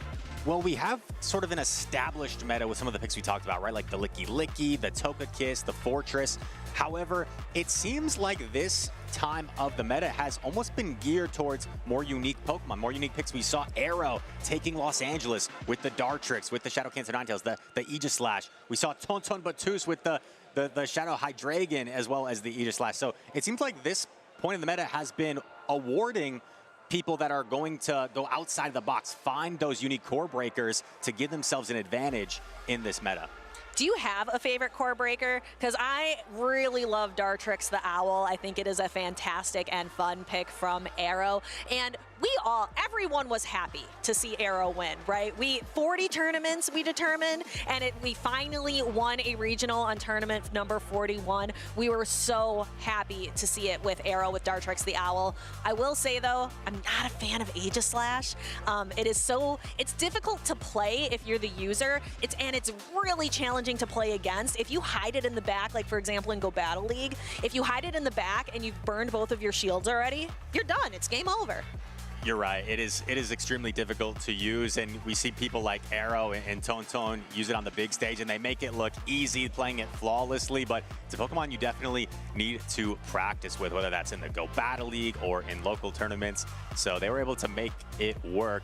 And yeah, you mentioned the Dartrix. A favorite core breaker of mine, you're putting me on the spot, I don't know. I like the Shadow Galarian Weezing. Ooh. It's a Pokemon, you know, I've brought before. I know certain trainers were eyeing to bring it here. We saw Elite bring it as well in Los Angeles, getting all the way to the grand finals. The Shadow Galarian Weezing is a Pokemon with that unique fairy poison typing, can be quite menacing for a lot of teams. Yeah, you mentioned, you know, trying some things out at local tournaments and like getting to know some different trainers. I know that there's a location coming up here where I'm really excited, not just in Indianapolis, but I'm so excited to interact with a lot of different trainers out in Chicago for GoFest next weekend. We know that there's a GoFest happening right now in Tokyo, but here in North America, our GoFest is coming up next weekend, and we get a special broadcast during Chicago. That's going to be Sunday, June 7th, 9:45 a.m. Central Time. So be sure, if you are not following twitch.tv/Pokemon Go, what are you doing? Go follow that right now so you can get notified when this broadcast goes live. I cannot wait for that broadcast. I will be there. I will be in Chicago. I'm so excited to go to GoFest to catch all the Pokemon. I'm catching all of them. I'm not leaving them for anyone else. They're all mine. And I am looking forward to it as well. I love the themes of the GoFest this year, how each in-person location, so for example, Tokyo GoFest, that is kind of themed around Blanche, and there's a lot of, it's at Waterfront City in Tokyo, and there's a lot of kind of water Pokemon. And then we get some electric type flair with Spark in Chicago. And then when we see over in the European region for their GoFest, and I believe Copenhagen, they are getting kind of a Candela themed in-person GoFest. I think that's really like a fun way to really highlight the different teams that we all choose at the start of our journey in Pokemon Go. That is really cool, and that's what I love most about this game in general and the Pokemon community, right? Is we all come from different demographics, parts of the world, but we share this common love and passion for Pokemon. It's a great place every year to meet new trainers, new faces, and have those shared experience, whether you're catching a super rare Pokemon at these in-person events. So can't wait. Hopefully see some of you out there in Chicago coming up next weekend. But yes, it's such an exciting time of the year, right? Between Go Fest, between, you know, NAIC coming up, and we talk about getting practice in with these Pokemon, right? If you want to find a Pokemon event near you, get in some local action, you can use that code on your screen to scan, find events, meet the community, have some fun, maybe make some friends along the way. And you use this website just this weekend to find that cup local here in Indianapolis that a lot of trainers might not have known about. So because we know that there's always going to be the challenge and the cup at the venue, but there are local game shops out here in Indianapolis that will host events as well. So be sure that you're checking out there in the cities that you are from, what local events you could go to. You don't necessarily have to be a world traveler like DeBilly Bravebird or Nighttime Clasher to experience these fun events. You might find some in your own local community. Absolutely. Might find some in your own backyard. We had some fun at the Cup yesterday where there was a bunch of top trainers looking to get some last second practice, before the regional this weekend. So I know we have a lot of great trainers in the Dallas area where it's always great practice coming up for big events. So it's a great opportunity to improve as well as make friends at these local tournaments. Let's be real. Nighttime Clasher was there to get some cards. That's why he was there. I don't think he was there for the practice. I think he was there for the cards. Calling you out, Eric. Yeah. Nighttime Clasher, so talented. I wouldn't be surprised if we see him on stream eventually, as these two trainers here are looking to get sorted out as we just take care of some things. But Out of Pocket, we talked a lot about Out of Pocket's team. I mean, if we take a look at Basher Bubbles' team, I almost startled you because I was so surprised at the Ice Punch on the Poliwrath as opposed to the Icy Wind. And Basher may prove me wrong. I just think it's tough to forego a move like an attack like Icy Wind, where you get that 100% debuff chance onto your opposition. So interesting that he elected to go for Ice Punch, but it is slightly cheaper, so you do get there slightly faster than the Icy Wind. And sometimes that can make all the difference. We saw Out of Pocket just consistently going for that body slam because we are looking for some of that quick pacing. Another Pokemon that we haven't talked about at all on Basher Bubbles' team is Furret, with Sucker Punch, Trailblaze, and Swift. Yeah, Furret has been a meta staple for a while, and we were talking about the meta, people that make the meta. I feel like Nighttime Clasher has been accustomed to really defining the meta, and we're actually going to send it to an interview with Butters and Nighttime Clasher. Thank you so much, Rise. We're on the floor with Nighttime Clasher. Rise just actually said that you're responsible for setting the meta oftentimes. Is that true? Maybe. Sometimes I like to use some more off Pokemon. If I'm playing on stream today, you'll see I'm running some interesting Pokemon today. I really like to, I'm trying to pick more things that are a little bit off. Because this season, I feel like I brought a lot of meta teams. And I don't know if that is necessarily always panned out, because sometimes the meta Pokemon are very hard to actually win tournaments with. We've seen recently, all the people winning the tournaments have something crazy. So this time I was like, we need to go a little bit off the script if I want to win a tournament. Interesting. So actually, that it's the defining factor that really helps the trainers win when they have that off-meta pick that will maybe surprise someone. Can you talk a little bit more about that? Sometimes the issue we see in these grand finals, we saw Arrow in Los Angeles, he had the Dartrix, the Aegislash, a lot of those spicy Pokemon, and people like K-Pine or Elite couldn't necessarily deal with those in those winners and grand finals because they didn't have all the responses to those spicy Pokemon. Arrow's team was designed to beat the more meta teams, similar to Tauntaun, Batuse, and Prague. They were designed to beat the top meta teams. So if you can get to those grand finals of the meta team, it makes it very difficult to actually win in those best of 5 situations, because you can't sneak one you would in a best of 3. Fascinating. All right. Talked a little bit about the meta. I want to talk about your journey a little bit. You obviously started not at the beginning of Championship Series, but you started a little later. Then you were, in my mind, you were Mr. Top Gut. You were so consistent. You had this stretch where you were getting Top Gut over and over again, and then you finally went over. Europe and got a regional champion. You're also an international champion season. Can you just talk to me a little bit about how your journey has been so far in Pokemon Go Championship Series? It's really just like constantly looking forward to the next tournament. I think my focus has like really shifted in recent months from like regionals to really just looking towards the international and the world championships. I think those are tournaments that you really have the most to play for, and really NAIC right now on the horizon. That's kind of a little bit stressful, but also really exciting. Internationals are probably my favorite type of tournament. I think in terms of top cuts, I'm like, I've made top 16 like 6 times out of 8. At the internationals. So I definitely enjoy the pressure of playing on those big stages. So always gives me something to look forward to, because it feels like 3 a season, but you're always looking forward to another one that's maybe just 2 or 3 weeks away. Awesome, and obviously we have literally 2 weeks away the North American International Championships. You are an international champion this season. To double up would be insane, but I want to talk about the even bigger event. We're about to have a huge World Championships. It's going to be the 30th anniversary of Pokemon, the 10th anniversary of Pokemon Go. We're going to be playing in an NBA arena at Chase Center. What would it mean to you to be able to possibly be a world champion? You know, they always say after you won the regional, the international as well, you're kind of just looking forward to the world. So that's a bit cliche, but really I would just be looking for a good tournament. To me, maybe like a top 16 this year at the World Championships. I played Yakai round 1 in Honolulu. I played Beelzebub in Anaheim. So it's been a little bit difficult the last couple of years. So hopefully this year we can turn things around. I feel like I've prepared a lot, just building teams, being consistent at the tournaments, and focusing on like gameplay the day of rather than stressing about the preparation. So maybe I'm going to look towards this World Championships in a little bit of a different light this time. Maybe less actually playing the game and more like thinking about those teams, thinking about what it is like actually play the day of, and focusing like on being in the moment rather than stressing before.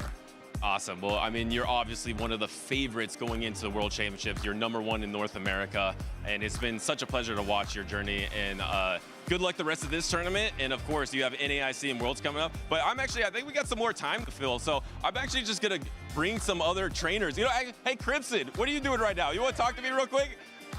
Hey, I'm gonna talk to Crimson K real quick. Thank you so much, Nights. I've got you. Yeah, no, we're not. No, of course not. Well, you didn't hear that. I'm actually talking. Yeah. You were here at the first Indianapolis regional. First off, how are you doing today? I'm doing pretty good. I made it to semifinals and I got knocked down to a loser's side. So I'm in loser's round 6, but I'm still going for the day 2s.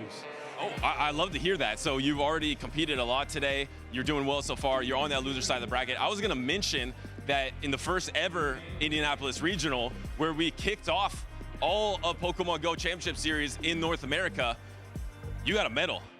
You got 4th place. I did. Thanks to you. Well, wait, say this again. Thanks to 2-0. He made a tweet about Shadow Swampert before Indy. I practiced with it. It was my favorite. I hated Shadow Swampert, and it did so good for me. He didn't tweet any Pokemon for today, but I'm still doing pretty good. Yeah, you're already in the loser semis now. So you're just, what, 2 victories away from making it to day #2 and on track to maybe that 4th place medal once again. You know what's funny? Actually, Swampert is back. It's actually back to the same exact level that it was before. Has the mud shot advantage, has the earthquake advantage. Did you ever consider the Swampert today? No. Fair enough. What did you bring on your team of 6 today? Oh, I got my team sheet right here. Oh, let's see it. I brought an Altaria, Empoleon, Azu, Grumpig, Stunfisk, and Licky Licky. Okay. I didn't really care for Licky Licky, but it's become one of my favorites in the meta. So, and it's obviously a pretty good Pokemon in the meta, so it's something I needed to get a handle on. But I came into today underprepared. I didn't really practice much, but I'm happy to make at least past round 1. So, are you going to compete at NAIC by chance? Yes, I will be there. Okay, so that means you're in the loser semis now. If you get into the championship points, or maybe get a top 8, get some points here, get a little IC run, is there a chance you might try to qualify for Worlds? No. Oh no, don't say that. Okay, fair enough. He's on it. If I win, I'll go. But I haven't been chasing points. I don't go, I'm just here to. No, everything's on the line, Crimson. Everything is on the line for here and NAIC, all right? Okay. I'll bring my best Sylveon. All right. Well, Crimson, thank you so much. Thank you. Appreciate you. I just called him out of the audience. I think I got Lyle Jeff here too. Lyle, can you come? He's battling right now, actually. Elam's a little sad, so I don't know if he'll come up. Elam's already been eliminated. Elam, obviously a regional champion this year. We do got Lyle, another trainer with everything on the line. Can you come over here, Lyle?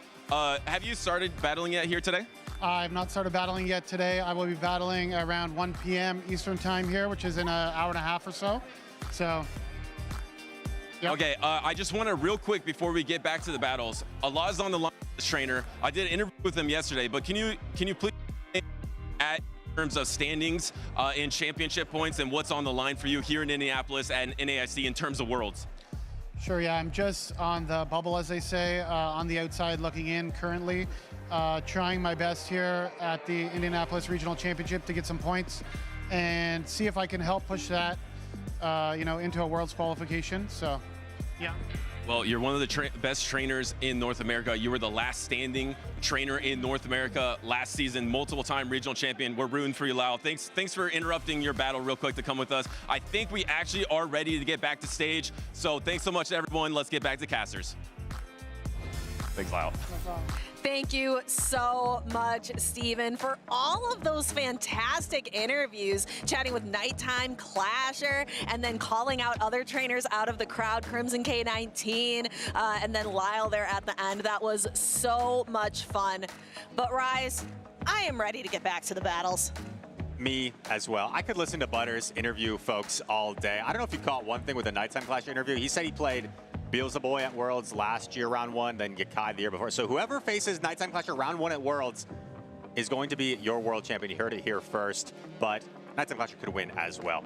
Thank you for your patience with us as we are almost ready to get back into this. And just to refresh your memory, it's Out of Pocket taking on Basher Bubbles. We had a few issues there, so it is all squared away. 0-0 in this matchup, and Out of Pocket led by his Togetic and his regular Steelix, trying to take on Basher Bubbles and his Poliwrath.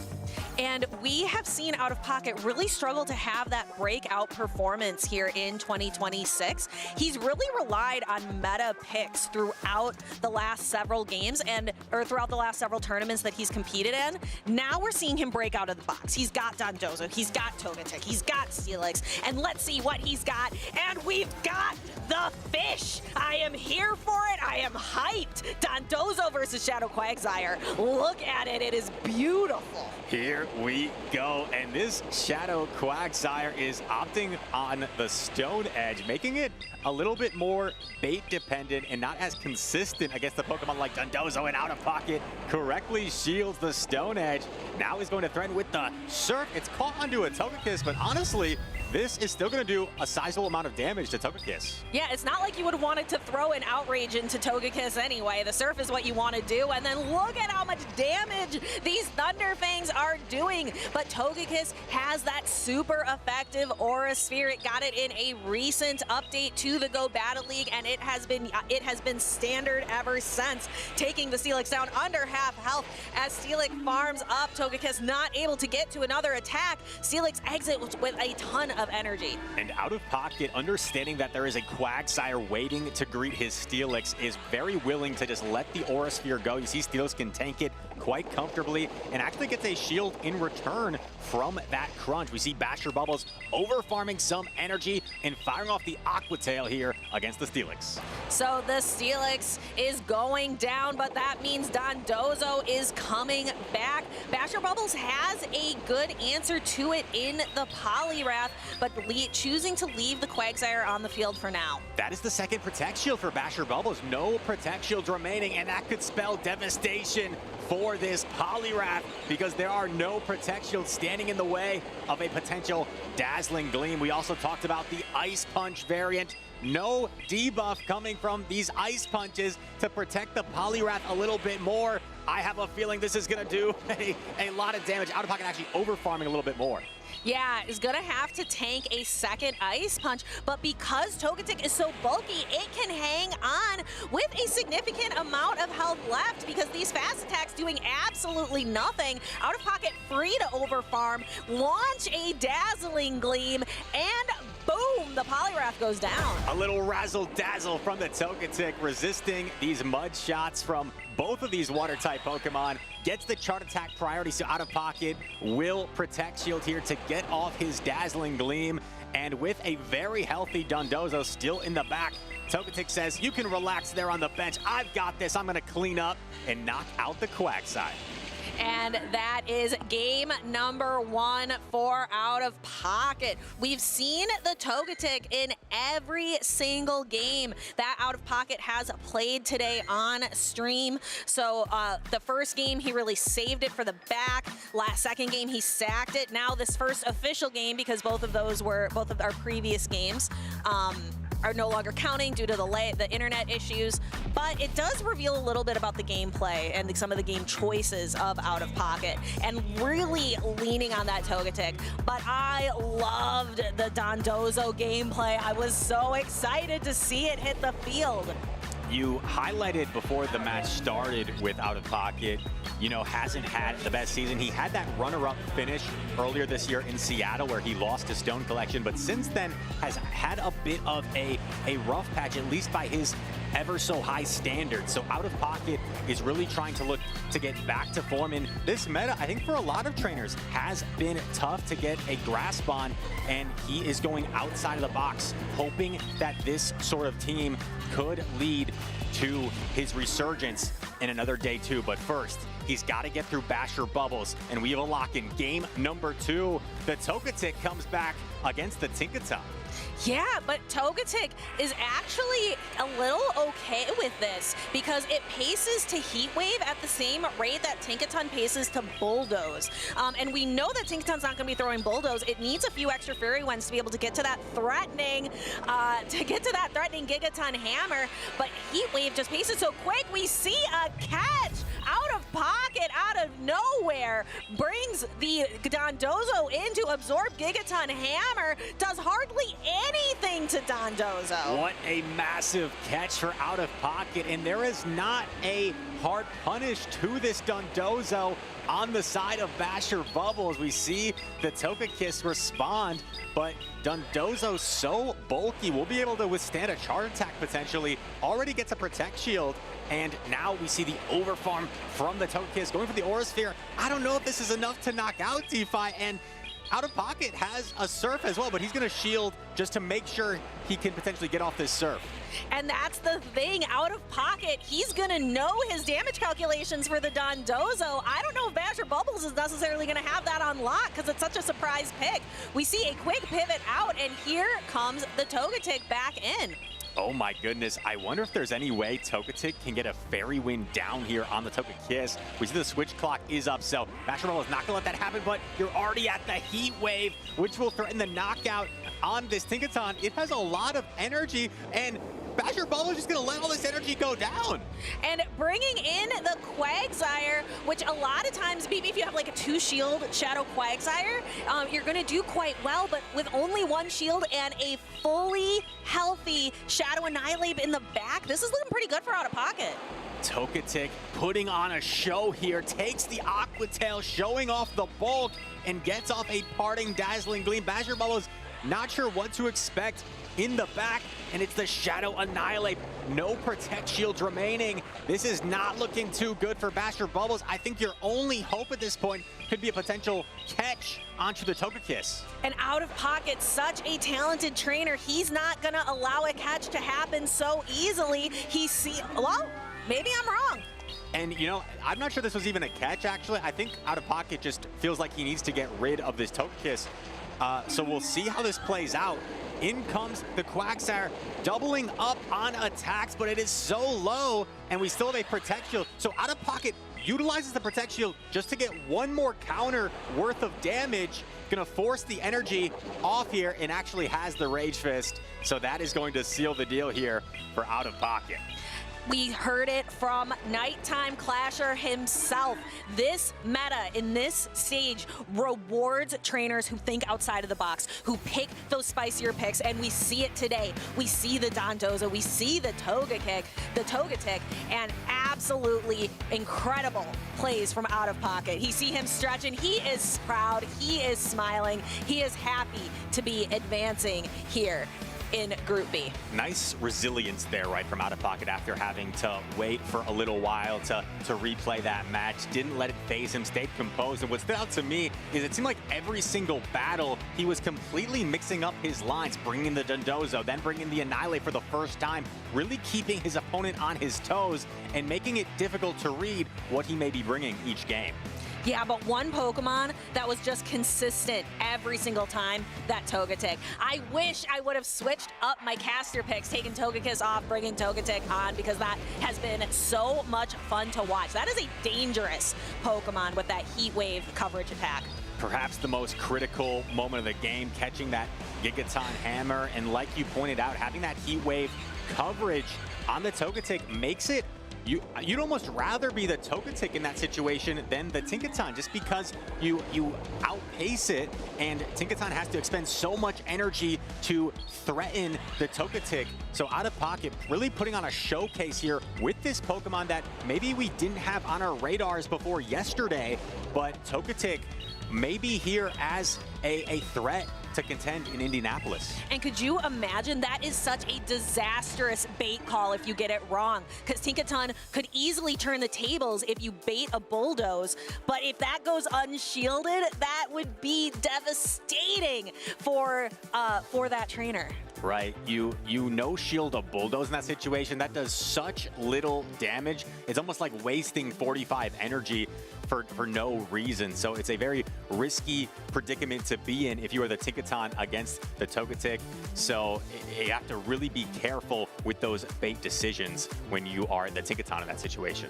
But Out of Pocket is a trainer who has all of the experience. He is able to make a lot of those key decisions because he's seen it all before. One of our more experienced trainers in the circuit has been doing this since we had the junior or the seniors side of the tournaments way back in 2022.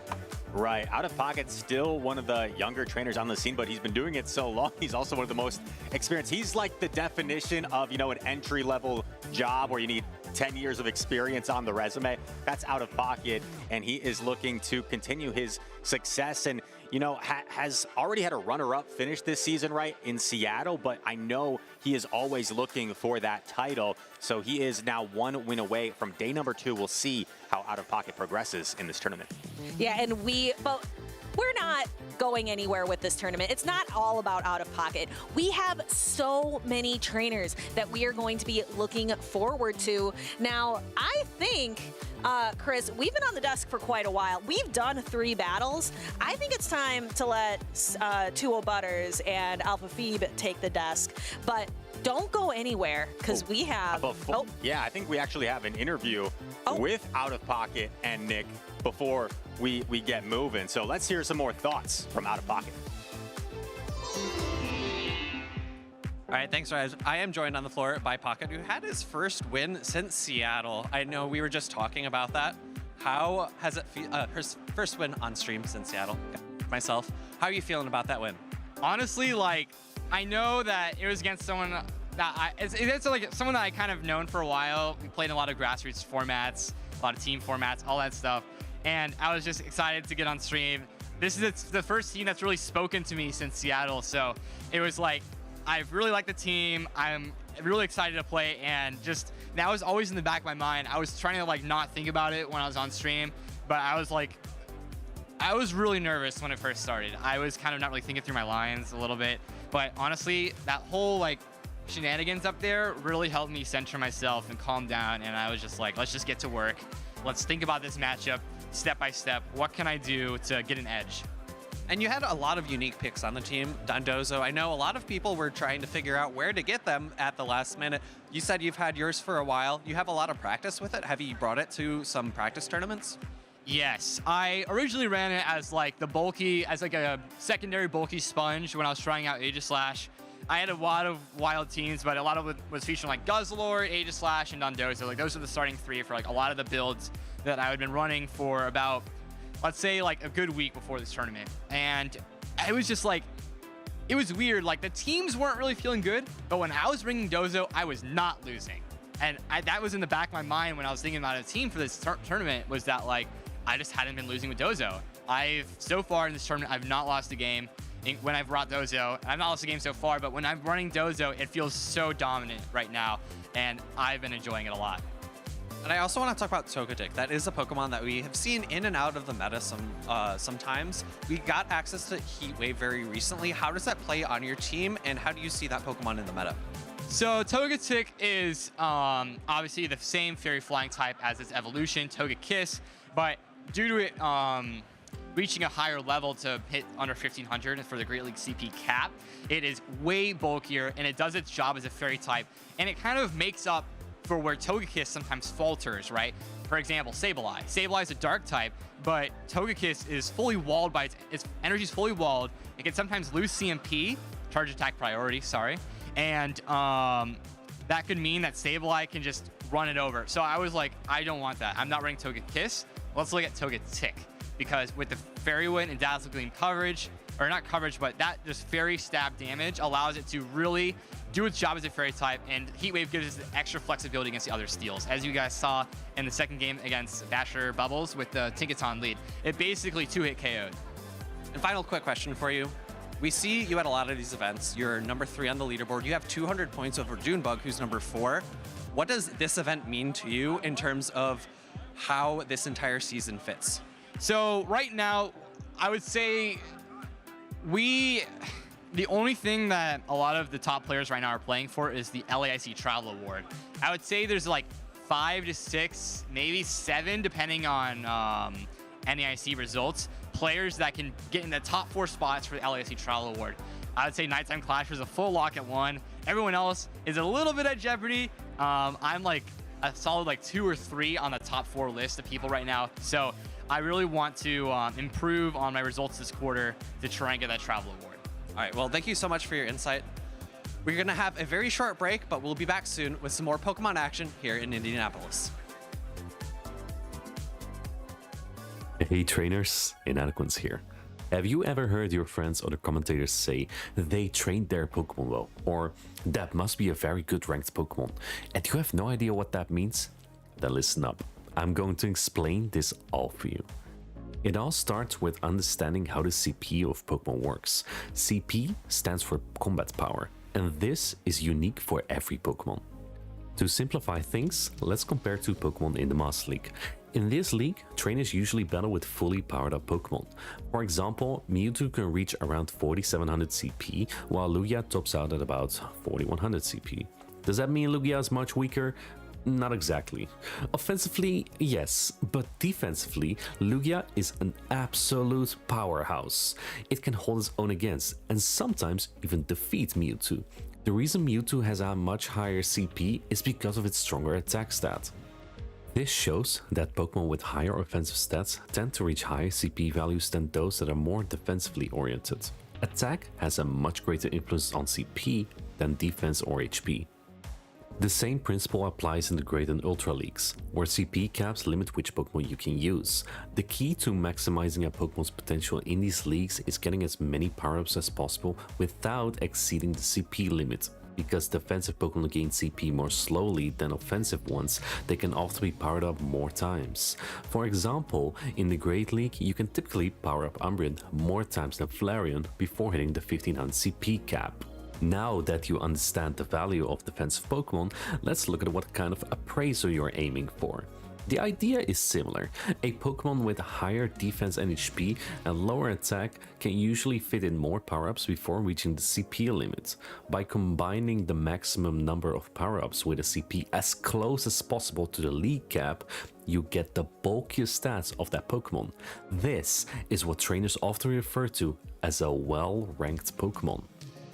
One important side note, when a Pokemon is very common in the meta, some trainers intentionally choose one with slightly higher attack. This is to win the charge stack priority ties, situations where both players use a charge stack on the same turn. In these cases, the Pokémon with a higher attack stat goes first. That small advantage can often decide the outcome of a battle, especially in mirror matches. I hope this helps you sort out which Pokémon you want to bring to the competition. Get involved and let us know what you caught for a battle, or even better, come show them off in the championships here. Visit Pokemon.com/compete for more information. We can't wait to see what you got. Hello trainers, we're here at the Indianapolis Regional and it is Go Fest season. If you don't know, Go Fest is the biggest event of the year in Pokemon Go. We just had a Go Fest in Japan and next weekend coming up, we are gonna have the Chicago Go Fest. So I have some trainers here that are actually gonna be attending Chicago Go Fest. So I'm gonna talk to them about the event and what to expect. So I'm gonna start off here with Noel. Why is Go Fest important to you and how do you think it could be helpful for other players, even if they're not gonna be at Chicago Go Fest? Remember, Global Go Fest is coming up as well. It's such a wonderful way to build community. I've met so many fun people throughout these events, and just being able to go out and see a lot more players from all different places is just incredible. Awesome. All right, and Joetti, what about you? I'm gonna piggyback from what Noel said. For me, it's really important to go out, meet the community, spend time with friends. So that's, for me, the main takeaway of the whole Go Fest. All right, and you know Big Tom, I know you got some tips for us. What about you? Why is Go Fest important? Yeah, so it's great that we're able to go back since 2019, so that's going to be a great feeling to be able to go back and hit the parks. But when you go to a Go Fest, what you can do in 2 days is essentially 6 months worth of grinding in your everyday life. So it's a phenomenal event to go to and meet the community. Awesome. All right, and I got a wide range here for, I know Noel, you said you're a little bit more casual than to some more PvP grinders. So let's hear some tips. So from Noel, what would be your tip for someone playing either Chicago Go Fest or just Global Go Fest down the road? I definitely recommend getting a Pokemon Go Plus. That has changed the gameplay for me significantly, especially for someone that gets a little overwhelmed when there's so much going on and so much excitement. So it's easy to just go back and see how the device has helped me. And it has been great. That's such a great tip. It's so fun too. Like if you've been walking around, like how good does it feel if you walk around for a long time just to look at your collection with the Go Plus Plus? Honestly, you almost get a second wave of excitement because sometimes you like catch shinies that you didn't even know you had. So it's like a little like gift for later for yourself. I love that. All right, how about you? The shiny and the 4-star is pretty good. For me, I would say is try to prepare in advance, clean up your storage, clean up your item and Pokemon storage, and also if you are a PvP grinder like me, you might need to know what you're looking for. And I believe Corsola will be spawning on Chicago Go Fest, so if you need a good IV one, make your research, do your research, and then go out and grind it. Yeah, it's a great opportunity to try to target those Pokemon that you really want to get. All right, Big Tom, what do you got? All right, so hit up your campfire, look at your local community, go meet people. That's if you're looking for PvP IVs, trading with people is the most important thing. If you're looking for those Corsolas, Dondozos, Honedges, those are the mons that you want to be looking for in trade. So go out there and meet people. All right, well, talking to these threes, I know that they are stoked for Go Fest. It's actually next weekend, and we have a really cool special event. We're actually gonna have a broadcast there in Chicago. So I believe it's gonna be on June 7th from 10 a.m. to 4 local time, that is. And also, really important for all of you watching out there, there's gonna be some special drops as well. Get a star piece, get a lucky egg, get all the balls, all the Pokeballs, the great balls, the red balls, the ultra balls, everything. Got some rare candy XL, which is hard to get as well. So make sure to take advantage of those drops. Make sure to check out the broadcast as well. It's gonna be an awesome time because even if you're not going to Go Fest, I know you might wanna see what's coming up for Global Go Fest and see what all the trainers are doing at Go Fest. So thanks again so much to you all, and let's get back to the Pokemon action.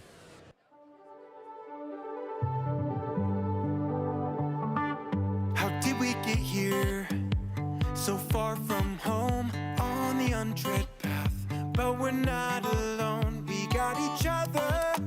So we got a lot, and now the moment's come to finally take our shot. Oh, look how far we've come, look how far we've come. We're so much closer now to the battles we've won. Oh, look how far we've come, look how far we've come. There's still a ways to go, but look how far we've come.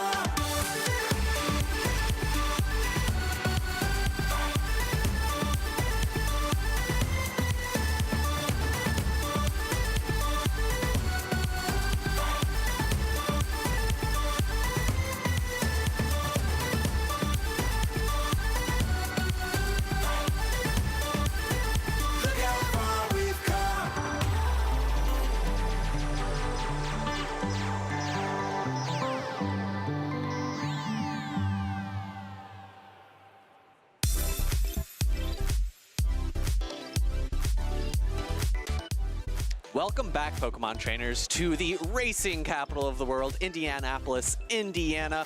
I am Alpha Phoebe, joined at the desk by 2O Butters, and we are here to kick off the second section of today here at the final stop in North America for the regional section. And we kicked off with a Dondozo from Out of Pocket. I love to see that. I think Nighttime Clasher, who we have up next on stage, was trying to get that Dondozo as well, but a coveted Pokemon right now. If you have any friends that have a Dondozo, especially the special research one that's level 15, try to mirror trade that with your friend to get one with PvP stats, because this Pokemon can be really strong. But another Pokemon that was strong for Pocket that's on Nighttime Clasher's team is the Togetic. So we're going to see more Togetic in the next matchup as well. You know, maybe a good point to bring out, you know, we have next week, we have Chicago Go Fest. Yes. Maybe that's a great place for you to go and maybe try to find some trainers that have that level 15 Dondozo. That's a great point, because it is coveted here at a regional championship because everyone wants the Dondozo to compete with it. But if you go to Go Fest, you might be able to trade it for some other trainers that maybe like raiding or shiny hunting more, so there's more balance there at the Go Fest as well. Get those Dondozos, but we're going to get into these battles. Of course, we spent a lot of time talking about Nighttime Clashers just a moment ago. Something that really stood out to me is that he thinks that right now at this point in Pokemon Go Championship Series, you need to go against the grain to win it all. He is saying that just running the pure meta team might not be enough. He sees a common factor, and a common factor is bringing that spice pick. So which one will it be? The Shadow Sableye, Shadow Celio, or Togetic? And to call out, this Shadow Sableye is going to be running that Drain Punch, so if it does get locked into that Licky Licky, it has a bit more play. Starting off, though, it is going to be Shadow Fortress against Empoleon, and it is the Bug Bite Shadow Fortress, so this matchup is not quite as positive as it could be. Yeah, it's a little awkward, but at least you are doing a decent amount of chunk damage with that one-turn fast attack of the Bite with that Shadow Fortress, letting this Hydro Cannon through, just trying to keep the Protect Shields for those Spice Pokemon in the back. We have the Shadow Sableye and the Togekick in the back line, and then look, some Spice from Phoenix starts too. We got a Poliwrath and the Florges. And this team composition from Nighttime Clasher is a little bit ABA weak to this Empoleon, but if you wanted to see it up against a Pokemon, it would not be this Togetic that is brought in to counter swap that Fairy type from Phoenix Dark. I think this is a bit tough for Nighttime Clasher, because now that this debuff lands on the Togetic, you're not going to be able to knock out with that hard-hitting Dazzling Gleam. So do you double Heat Wave here? Yes, that's exactly what he goes for. He gets the Dazzling Gleam energy, but he knows he's going to have to double up, so he gets the Protect Shield with the bait Heat Wave. Yeah, that's the great thing about Togetic. You're so bulky, you're not really threatened to shield any moves that aren't super effective. We're seeing another Chilling Water come through, and this won't even put the Togetic into a position where it can be Fairy Wind downed. It still requires an additional Chilling Water. The Togetic being the second evolution, Togekiss being that third evolution, there's just so much bulk, more bulk with that second evolution Pokemon. And now going for that Dazzling Gleam. This can't be enough because his double debuff, it only does about half of the remaining health of the Florges. Florges is that Chilling Water. Maybe could have got another Fairy Wind because you win Charge Attack for you, but it doesn't matter. Just get this Togetic out of the battle. Yeah, the energy that Phoenix Dark has at this point in time is going to be very crucial to bring into this next matchup.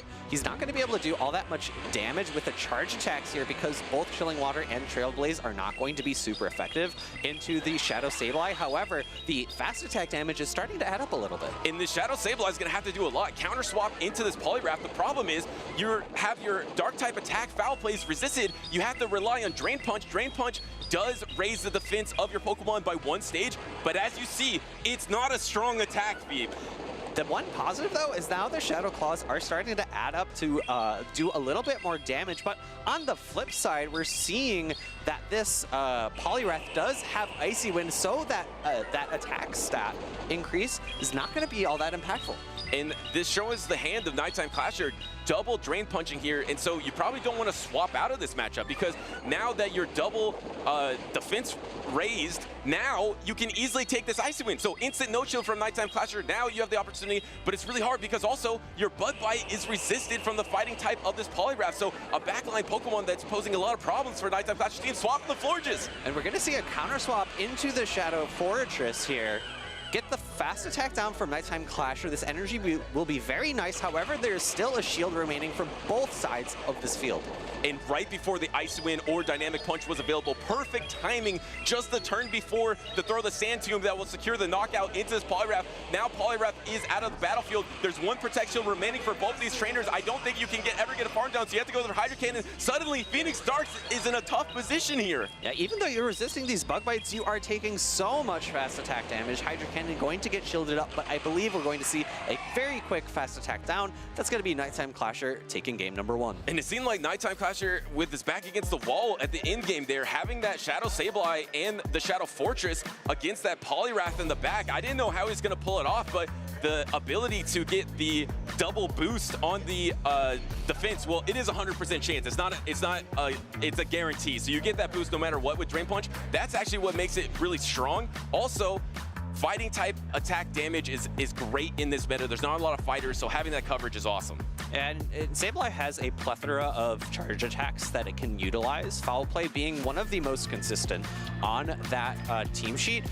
You have Shadow Sneak, you have Dazzling Gleam, you have Power Gem. Dazzling Gleam would have been a little bit better in that matchup where it would have had the option to do super effective damage into that Poliwrath, but I think in this meta, where you're seeing so many Licky Licky, and I say that, but Phoenix Dark doesn't actually have Licky Licky on his team, but he does have Empoleon, which takes super effective damage from the fighting.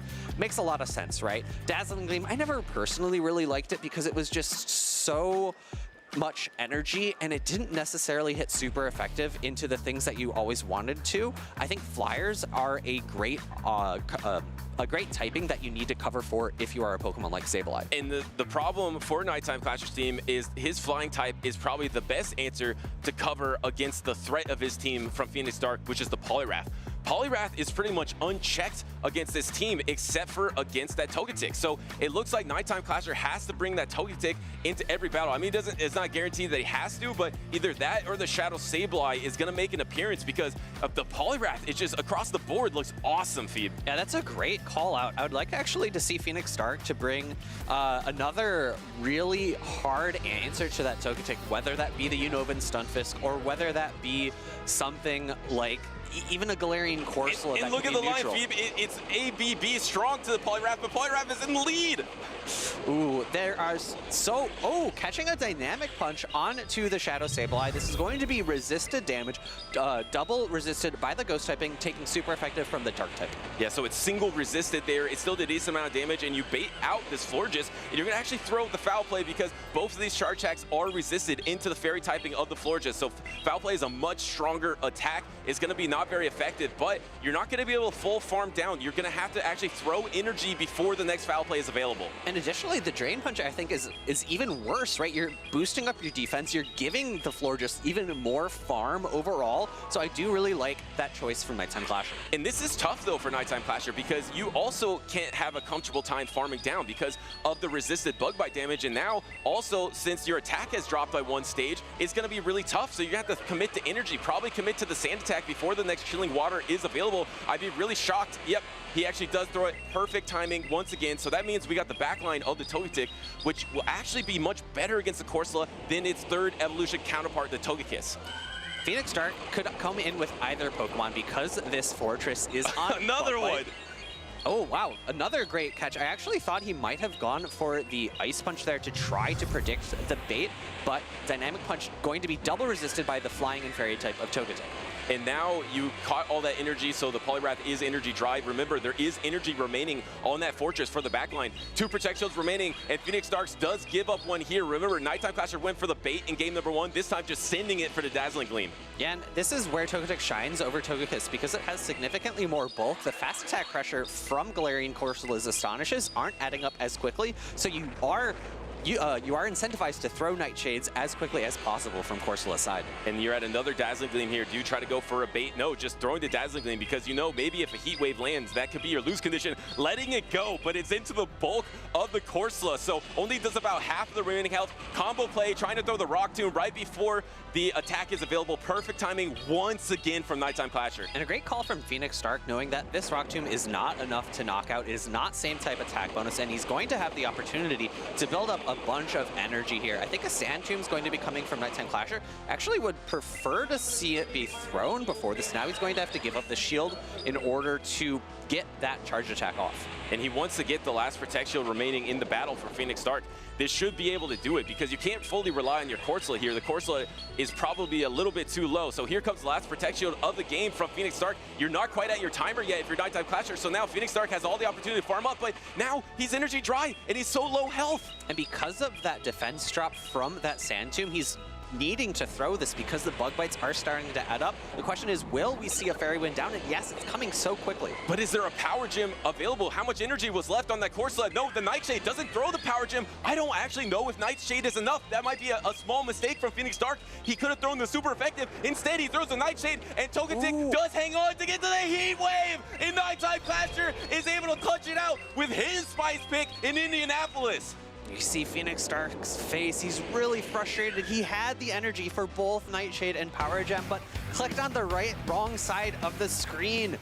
Power Gem super effective damage would have been enough to pick up the knockout, but as you called, Nightshade just barely not quite enough. I thought it was going to be extremely close, and it was. One more Astonish would have knocked out, so if Nighttime Clasher needed to do one more Fairy Wind in order to get to his move, he would have been knocked out by that last Astonish, but energy was loaded for the Heat Wave, comes through, picks up the knockout, and that's going to be 2-0 for Nighttime Clasher. What a finish. And I just love the fact that Nighttime Clasher said, to separate myself from my peers, I need to go spicier. I need to go more unique. And we're seeing it. It's not only that he has it on his team of 6, his team of 3 had the Shadow Sableye, had the Togetic, and he was able to play it beautifully. And it's Pokemon that he probably doesn't have as many reps in. He says that he really respects a lot of trainers that do well in those international tournaments. Remember, those are limited metas. So this trainer is very familiar with doing great in limited metas and learning new Pokemon. So once again, showing his prowess, one of the favorites for the World Championships.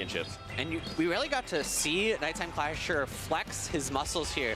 2 very key catches in this final game. I think without either of those catches, he's just in a position where he has no win conditions possible. You know, Phoenix Stark unfortunately made the wrong move selection at the end of the game, but had those 2 catches not happened, I don't even think that would have mattered. I think there would have been a clean farm down afterwards and not nearly enough health remaining for Nighttime Clasher. You know what? That's exactly the thing, Phoebe, because even remember his lineup was ABB strong to that Poliwrath. He was weak to it with that Fortress in the back, so he was constantly swapping in a Sableye first, swapping in the Togetic second. The fact that he was able to just gain so much traction and then maybe got a little bit lucky by not taking that Power Gem at the end, but if you give a top trainer like Nighttime Clasher an inch, he'll take a mile, and now he is moving on, and he's actually, I believe, he was on the winner's side. We are moving to the loser's side, but that was winner's side round 4, so he's extremely close to day number 2 on the winner's side once again. Yeah, I believe that puts him into the winner's finals for his group. We'll have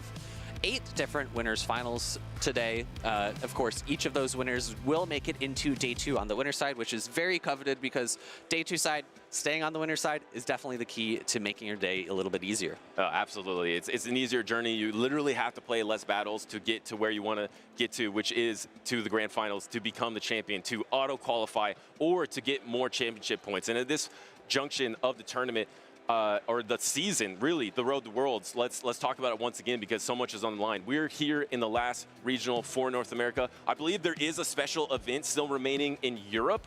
I don't know if all the playoffs have concluded in all of the regions that will be from APAC or Asian regions that will join us at Worlds, but we are in the final sprint of the season, and there's so many trainers that are making this double trip of Indianapolis and NAIC, just 2 weeks in between each other. Some are tripling up with GoFest in between. I love that from you trainers as well. But so you're going to see a lot of trainers here trying to make an impact that you might just see barely make it and qualify for the World Championships, and you'll see their story in San Francisco this August. And that back-to-back-to-back trip, I'm actually doing that. I'm doing Indy into GoFest, into NAIC. But let's go ahead and focus back in on Indianapolis. We have the meta. We looked at it a little bit during the intro, but let's take a little bit of a deeper dive here. Of the flying types, notably, we actually see Corviknight has made it into the top 12. I know that was a Pokemon that we were saying was on the downturn. Tinkaton at a little bit over 25% usage is maybe a little bit higher than we would have guessed as well. Yeah, I mean, Corviknight was top usage at 50%, I think just 2 tournaments ago. So to be at 14%, that's a huge dip. The crazy thing that stands out to me is, besides Licky Licky at 50%, how about there's one other Pokemon at 30%, and then there's 4 Pokemon in the 20s, and then everything else is in the teens. This meta is wide open. There is a ton of variety. You almost never see at this junction of the season this much variety, especially, this is not day 2 usage, this is day 1 usage where it's way more condensed usually. We'll have to see if that holds true into day 2. Sometimes we see day 2 opens up. Sometimes we see day 2 kind of focus in on some few teams that a couple people had built together that happen to be extremely dominant. Yeah. So, you know, the only way to figure that out is to stay tuned until tomorrow, where we do have that day 2 usage.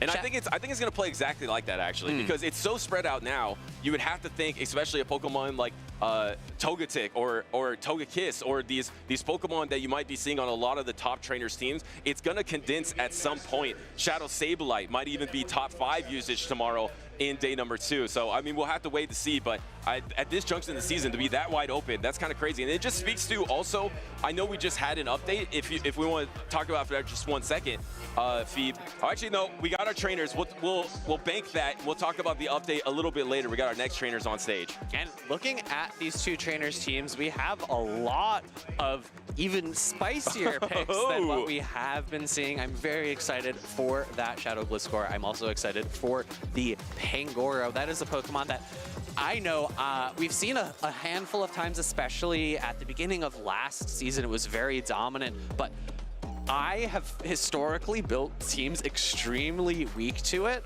because fighting and dark type coverage is not something that you see very frequently, because it means you're double weak to fairy types, but fairy types aren't necessarily a typing that is consistently in the meta. Well, if you've been playing Go Battle League recently, there's an extremely popular team with the Pangoro in the lead and a Grumpig and Tinkaton in the back.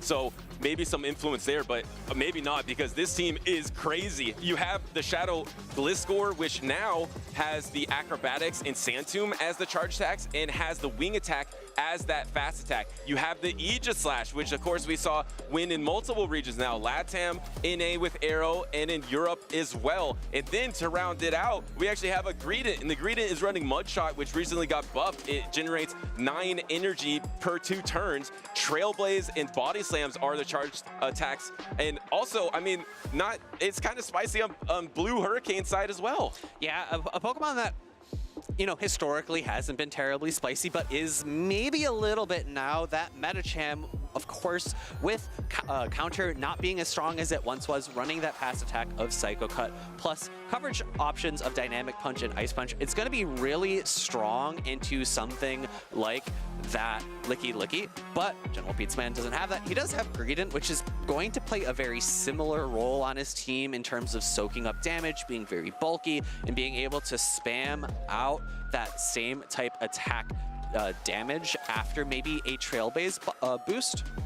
And one thing that I want to point out on Blue Hurricane side is the Shadow Quagsire has Mud Bomb. And this is really important, specifically in the Aegislash matchup. That changes a lot for the Aegislash matchup, because if you actually swap in Aegislash and it's counter swapped by an Aquatail Stone Edge Quagsire, you're fine as the Aegislash. But the fact that you have that super effective Mud Bomb, that's a huge advantage for Blue Hurricane. And then you already mentioned the Medicham has the Clodsire, which same boat, right? You wouldn't usually call it spicy, but in this time, it is a little spicy. I know Elam did win with a Clodsire not too long ago, but not a lot of Clodsires out there, especially with the wave of Stunfisk and Diggersby that we've been seeing. And there is a Stunfisk and 2 ground types on General Pizza Man's team. Yeah, I was going to say, the waves of Stunfisk and Shadow Gliscor, definitely seen that Pokemon a lot, but very excited to see it here. I recently got access to Acrobatics, which with the Shadow variant is just going to be doing so much neutral damage. We saw how good Acrobatics was for a long time with Jumpluff in the meta, right? It's not the hardest hitting Pokemon. It doesn't have this immense attack stat like a Gliscor does, but Shadow plus Gliscor's attack stat plus Acrobatics is going to do crazy damage. Ground on ground to start us off here. It's the Shadow Quagsire in the Stun Fist. That's a huge advantage for Blue Hurricane. Swap into that Greedent, and now a counter swap, but a little bit late into this meta champ, but I don't think it will matter just because compared to the other normal type like Licky Licky, there is no super effective damage you have to worry about. Yeah, Shadow Ball is so nice into the fightings that have a weakness that is to Ghost, such as this meta champ or Annihilate. Dynamic Punch coming through, going to do lots of super effective damage, but not going to be quite enough to pick up the knockout. Greedent is very bulky. It has great stat product, able to take that no problem, and within range to not be farmed down too. At the double body slam, there was no charge attack priority either. Blue Hurricane maybe could have thrown a charge attack to waste that second body slam if General Pizza Man doesn't want to throw a shield. You kind of have to throw here if you're Blue Hurricane, and actually you lose the charge attack priority to Greedent, but I think you can barely endure. Yeah, I think you're going to hold on, but this gives General Pizza Man the opportunity to shield up this charge attack, win switch advantage for the cost of one shield, and that's going to allow him to position that Unova Stunfisk in a better position against the Clodsire later. And there are two ground types in the back for General Pizza Man to face that Shadow Quagsire as you barely hold on with 1 health to get to that Ice Punch to secure the knockout here. So that's going to be tough for the double ground types. But on the flip side of that, it's going to be really tough for Clodsire to go anywhere against General Pizza Man's team. So there is a Protect Shield advantage for Blue Hurricane. That Shadow Quagsire is going to be the Pokemon you would want to invest in. And the really tough thing here now for General Pizza Man are both of his Pokemon in the back are ground types. They're going to be taking super effective damage from the Aqua Tail, and Aqua Tail is just so spammy here, doing 2/3 of the health on that Shadow Gliscor. I think the problem here for General Pizza Man is he didn't get his first catch. I think he was trying to catch on that Greedent on the Aqua Tail, but the thing is he missed that catch. So now Blue Hurricane is just loaded with energy. There's already no Protect Shields left for General Pizza Man. Blue Hurricane's probably going to use his first one of the battle. Actually just lets it go, knowing it's just a Sand Tomb. I can take it no problem, and I can still get to the Aqua Tail before the next Sand Tomb was available. No Protect Shield is remaining. Swapping to Clodsire though, actually. Yeah, opting to save that energy for later, maybe wanting to allow the two shields to be preserved for Quagsire later on. What a cheeky farm down this might be though from Blue Hurricane. It looks like he's going for it. No, actually gonna throw here on charge attack priority. Maybe a little bit of a misstep there, and the Sand Tomb is gonna be coming through. It's gonna be super effective, but this was charge attack priority thrown on the Gliscor. This Gliscor had almost no health remaining, and now he's throwing a full Earthquake into it. Yeah, this is gonna be a double resisted Earthquake, double resisted by the flying typing of that Gliscor. Stone Edge would have been enough and slightly better energy-wise, but I don't think it's going to matter too much because there are 2 shields remaining. Earthquake is thrown at the charge attack tie. All that Blue needs to do here is throw up a shield in order to get that Earthquake to land. Well, he does it. Believing in the Quagsire, I guess, trying to preserve all his shields for that Pokemon in the back. I mean, he's still loaded with this Quagsire. He's almost at the double Aqua Tail. The double Aqua Tail plus some Mud Shots should be enough to take him out, so it doesn't really matter. You can mess around, you can Earthquake a Gliscor, you can no shield on a Mud Bomb with an Earthquake available. Because you had Shadow Quagsire into this double ground team, Blue Hurricane is just dominating here. You can throw Aqua Tail, you can throw Mud Bomb. It looks like Aqua Tail will be enough, so no need to reach for that Mud Bomb. And that's going to be game number 1 going over to Blue Hurricane. And I think General Pizza Man going into game number 2 is going to have to be a little bit more worried about that Shadow Quagsire. Yeah, and the problem for General Pizza Man is there's not a lot of answers as Blue Hurricane's able to take that pretty comfortably, having that Mud Bomb, Aqua Tail, Quagsire that we saw from Elite in Los Angeles as well, the same exact attacks.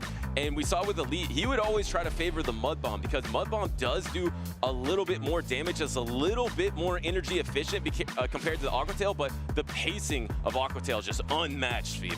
And looking at General Pizza Man's team, the 2 answers that he could bring in that have a little bit more neutral play are going to be that Pangoro and that Wigglytuff, but there's a Pokemon on Blue Hurricane's side that demolishes both of them. It wasn't brought into game number 1, but we'll have to see if Blue Hurricane decides to bring that Tinkaton into game number 2. Yeah, it's just so brutal because of the double weakness to even those Fairy Winds. You still can fight back with the close combat to throw against the Tinkaton. The Tinkaton does usually try to get all the way to a Gigaton Hammer, but I agree with you. There's not a lot of outs for General Pizza Man. Shadow Quagsire is definitely going to be on the team of 3 for Blue Hurricane going into this game number 2. And remember, we dropped down to the loser side. This is losers round number 4. So General Pizza Man has his tournament dreams on the line here. We do play in a double elimination tournament. Each of these trainers have lost 1 series, and now if they lose the next series, they are eliminated. Everything on the line for these two trainers. Need to think about what team compositions their opponents are going to bring and what compositions of their own are going to do best against that. I did say Tinkaton is very good into both the Pangoro and the Wigglytuff. You know what it's not good into? A double ground line, which is exactly what General Pizzaman brought in game number 1, right? So this game is very much a chess match, a bit of a back and forth about who is willing to bring what. You know, I will say for General Pizzaman, the one thing I like Shadow Gliscor in the safe swap.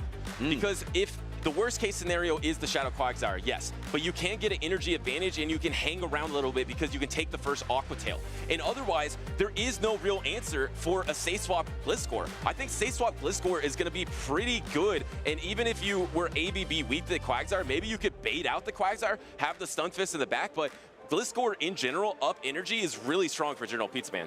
Yeah, the pacing with Wing Attack, which was long time ago nerfed, very recently buffed back up again, is going to be a little bit better. And this is a tough lead for General Pizzaman. It's going to be Pangoro into Metacham, but it is not counter Metacham. It is that Psycho Cut Metacham. Yeah, it's not as tough as it used to be because you don't have to take super effective damage on the fast stack. Instead, actually, wait, hold on a second. Going for the close combat here into the Metacham. It's going to land into the Metacham, but that's going to be not very effective. I think you probably would rather go for the neutral, but now making the awesome swap into the Dynamic Punch to resist it into the Shadow Gliscor. And looking at the team composition again from General Pizzaman, he is ABA weak to that Metacham, so the worst lead possible for him.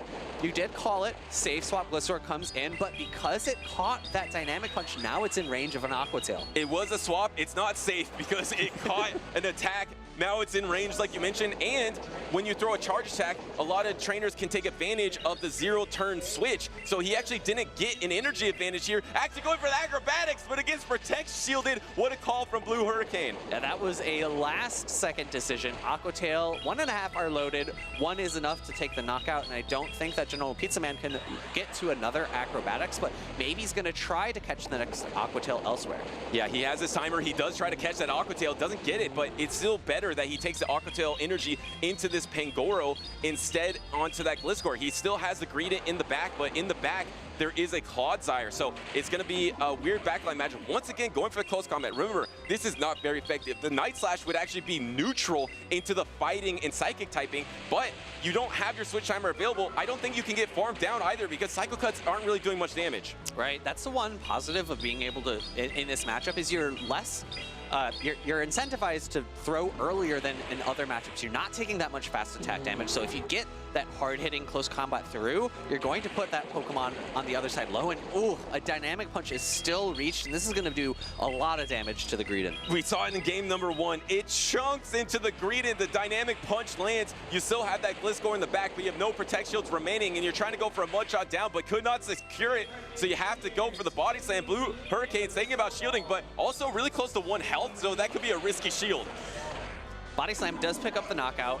Greedent has a good amount of energy, but there is a shield remaining on Blue's side. In comes the Clodsire. I like this decision a lot because neither Body Slam nor Trailblaze are going to threaten an extremely bulky Clodsire. I think General Pizzaman had the opportunity to try to bank up this energy and try to swap on a charge attack on Gliscor because Gliscor is going to be able to resist everything that the Clodsire can do. So maybe you... Oh, actually, no, it has the Stone Edge. Apologies. I thought it maybe had the Sludge Bomb. The Stone Edge would be neutral into that Gliscor, so it wouldn't be as viable of a strategy. As this Stone Edge lands into that Greedent, now you're coming out with the Gliscor, but there's a Protect Shield remaining for Blue Hurricane. Yeah, I would expect Blue Hurricane to not shield this first attack because the debuff from the Sand Tomb has not landed. Now that Sand Tomb has gone through, the next one will do even more damage, but a Stone Edge is loaded at the same time. Blue Hurricane shielding up, going to allow his Stone Edge to land. Double ground and double wins for Blue Hurricane, able to charge attack priority into the Stone Edge. The Stone Edge is definitely going to be enough for this Shadow Gliscor as Blue Hurricane sticks around here in Indianapolis to move on to losers round 5. And it is going to be Metacham claiming victory over the Spice of Pangoro and that Shadow Gliscor. I'm personally a little bit sad to see that Shadow Gliscor go out. I think it's a very fun Pokemon. It's a very difficult Pokemon to play against because Sand Tomb versus Acrobatics is always a tough decision in terms of a bait move versus a nuke move in terms of what you want to shield. And I do like that adjustment from General Pizza Man to bring it in that safe swap spot, because I think that's where Gliscor is at its best.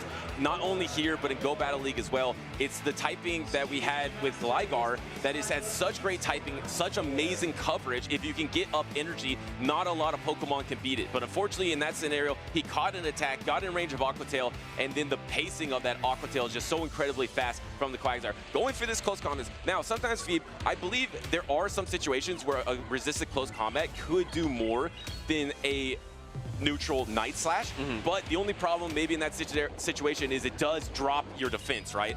Yeah, and you're also removing a potential win condition of getting that Night Slash boost. That's something that is maybe a little more prevalent in the video game, where you have to go for those lucky win conditions, but that could have been a win condition that General Pizza Man in this spot tried to sort out. Get that Night Slash boost, ramp up that damage, make sure that the second Night Slash pulls the shield or picks up the knockout. Yeah, we do know that the odds have lowered on that Night Slash boost, but there is always a chance to be able to get that.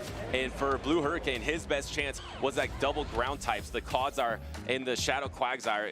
It was just so dominant. The Shadow Quagsire in general just was free the whole time and just, I mean, pretty much dominated that matchup, let's be honest. We were talking about flying type Pokemon in the intro, right? Corviknight and Altaria not that long ago when we were looking at the meta. And in a meta where the flying types aren't as strong, a Shadow Quagsire without Stone Edge with that Aqua Tail and Mudbound coverage just becomes that much more safe. Yeah, and we saw the formula with Elite, right? It's just better neutrally, especially in situations against Licky Licky. You're doing a little bit more damage and you're just more efficient. And you want to be efficient against a Pokemon like Licky, and I think that's completely right. If there aren't those flying types, I mean, we know that there are flying types that are popular, but there are also the fairy types like the Togekiss and now the Togetic, where you can get away with Aqua Tail against Togekiss.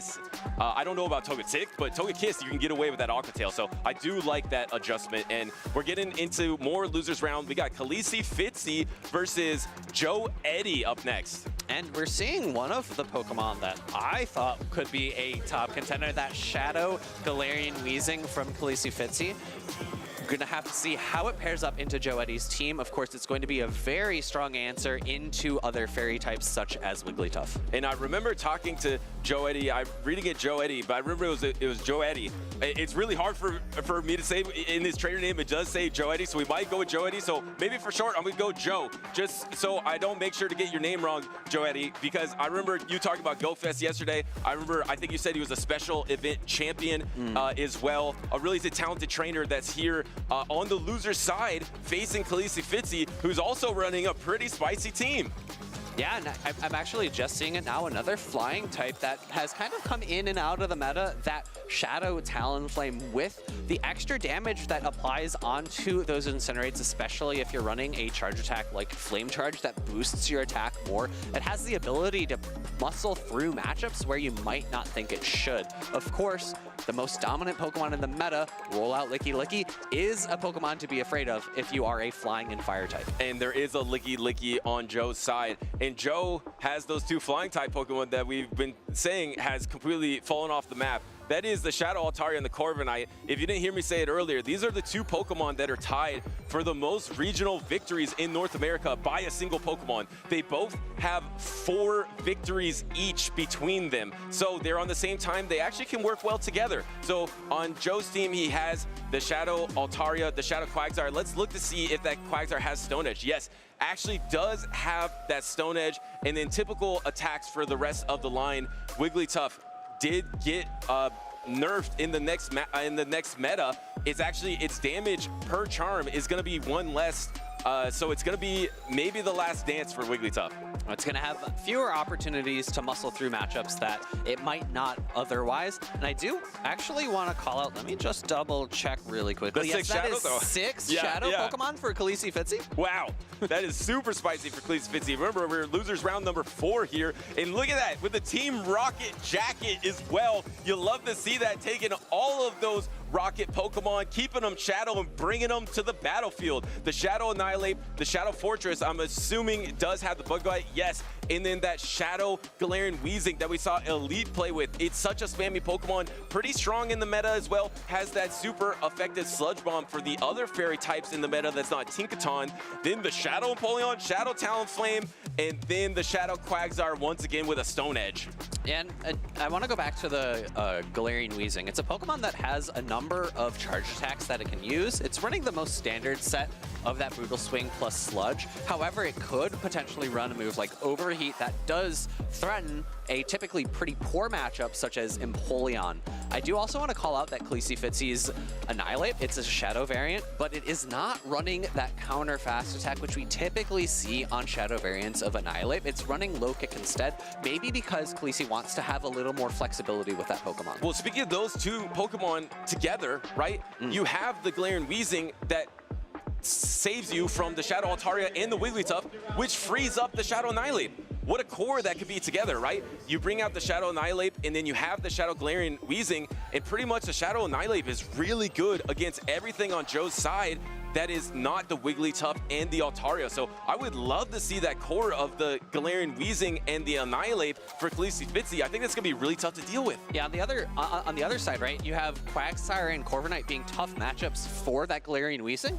And Annihilate does fairly well into both of those if it's able to ramp up with those Rage Fist.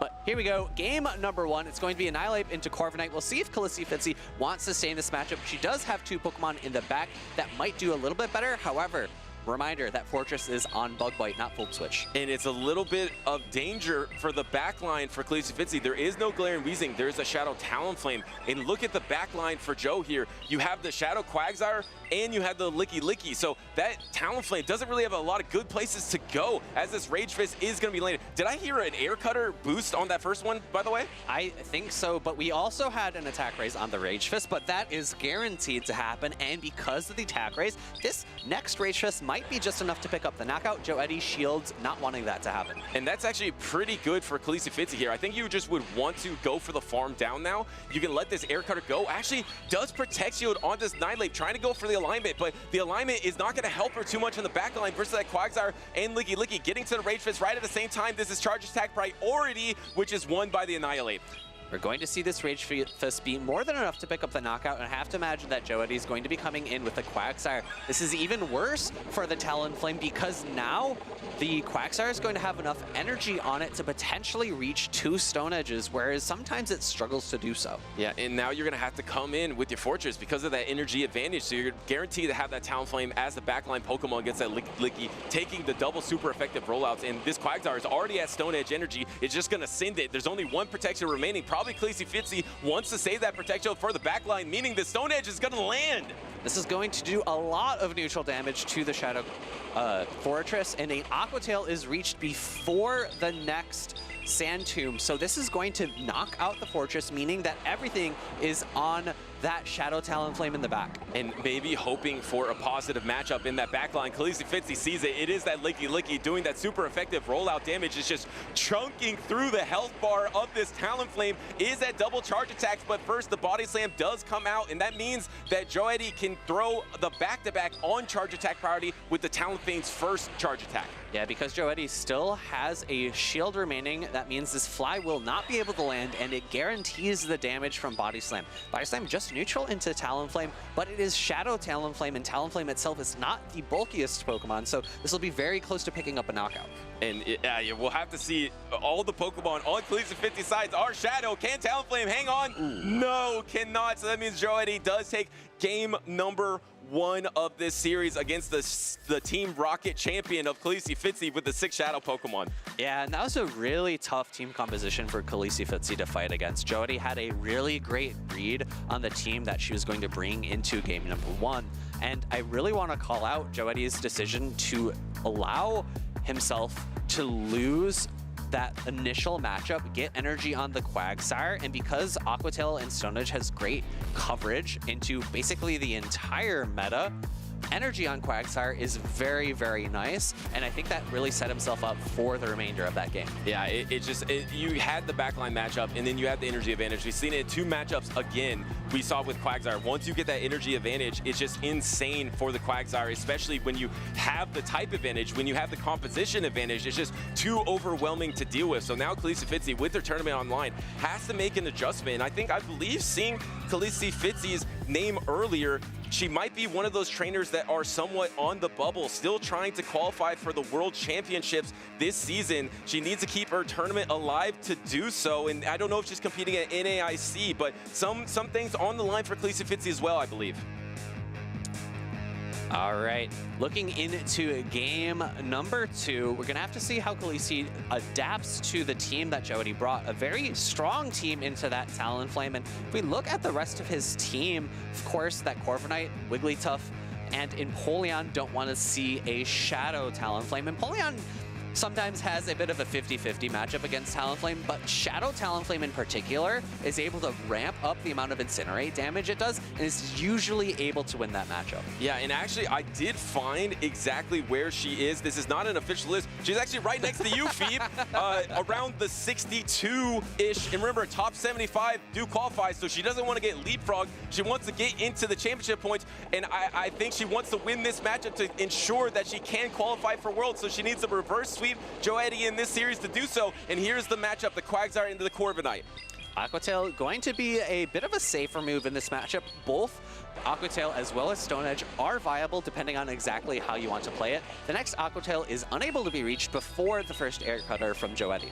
And the air cutter does go through. No protect shield on this one. Can you get the boost? It's a 30% chance now. Yes, does get the attack raise on that Corviknight. That really helps for the second air cutter. And although you are generally destined to get at least one in the matchup, it's very impactful when it is the very first one, because that means your second one's going to be threatening a little bit more. We'll see if it's going to be enough to pick up the knockout here. Khaleesi Fitzy doesn't think it's enough. Has the Aqua Tail banked. It's not enough. The Aqua Tail is available. Another boost, back-to-back boost. Now do you have to just go for the shield and try to sand attack down? Maybe Joety's gonna go for it. No, just saying I would rather soft lose this matchup, get an energy advantage. This is a tough farm down though. Going for the full rollout down, you're definitely gonna have to take an Aqua Tail. Maybe could even take it a Stone Edge.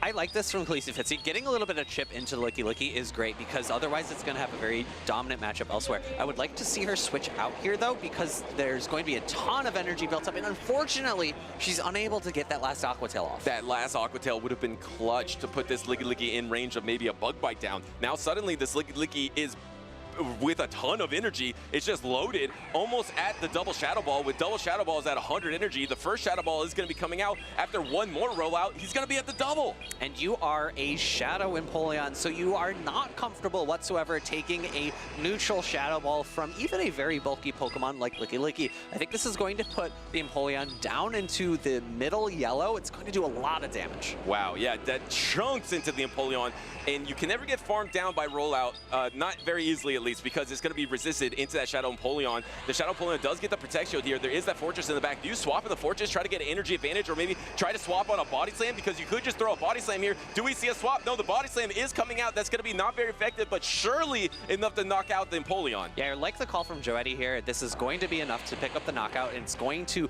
preserve a little bit more residual energy into this matchup. I think he's going to have just enough health to reach a Shadow Ball. Oh no! Doesn't reach the Shadow Ball. Could have thrown the Body Slam, but suddenly Khaleesi Fitzy's back in this. You have a full energy advantage. All you took is a little bit of rollout damage. You're already at the first Sand Tomb. Joety's probably going to let this one go, but can Khaleesi Fitzy come back here? And I love being proven wrong on the desk. That last Bug Bite, just enough damage to pick up the knockout. Aqua Tail coming through. She's going to have to let one go at some point, and it's potentially a Stone Edge, so I don't mind the shield here. It looked like that last Bug Bite crit. It just knocked out that Licky Licky, and now suddenly going for that Bug Bite once again, but the Stone Edge is reached. This is going to be neutral into the Bug Steel typing. Can Khaleesi hang on. Does she make it? Yes! She barely hangs on. A few more bug bites go through, pick up the knockout, and that is going to be game number 2, going to Khaleesi Fitzy, keeping her hopes alive here in Indianapolis. Trying to stay out of that bubble range, maybe get some more championship points to secure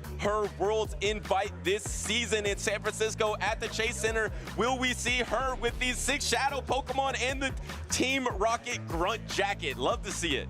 And again, just able to capitalize on a very slight misplay from Joetti. That body slam, it's resisted damage, doesn't do all that much, would have been just enough to ensure that that final charge attack picked up the knockout. Well, it's funny because it was kind of like a mirror situation. First, Khaleesi Fitzy was going for that second Aqua Tail without swapping out, right? And she didn't get that second Aqua Tail and got knocked out, and maybe was disadvantaged. And then it completely flipped. Joetti was trying to go for that last rollout to get the Shadow Ball, but that Bug Bite was able to take priority over the Shadow Ball and knock out the Licky Licky, and then suddenly she had the advantage. So a really close battle in that game number 2. Now we got a game number 3 with both these trainers' tournament on the line. Both of these trainers have to be feeling the pressure. Both matches have been extremely close, down to a matter of a few health on each Pokemon. I like how Khaleesi pivoted her team composition to better handle the Pokemon that Joetti was leaning to in game number 1. That Shadow Quagsire was just so good into the team that she brought. And although Annihilate did its job, I think it put her in a very disadvantageous position in game number 1, because even though it won switch advantage, it just wasn't able to do anything into the secondary matchup. I agree with that. It's kind of clunky because you think Joetti keeps showing that he wants to bring Licky Licky and Corviknight. So you're like, okay, Shadow Annihilate's good into that. But the thing is, when you're matched up into the lead matchup in where you're not ramped up and you're having to take super effective air cutters and protect shielding on them, you just weren't able to ramp up to do heavy damage in that backline. So maybe she'll be able to do that in game number 3. Actually sits the Annihilate, instead has the Quagsire and Empoleon double steal in the back versus double flying in the back for Joetti. And this is not a matchup that looks as one-sided as it could be, because there is no super effective charged attack damage from Khaleesi Fitzy's side. You're going to have to either opt for a single Stone Edge or double Aqua Tail. Instead, Joetti pivoting into that very safe Corviknight, going to take a Stone Edge here. Will he opt to shield? No shield on the Stone Edge. It is able to land and do about half the health of that Corviknight.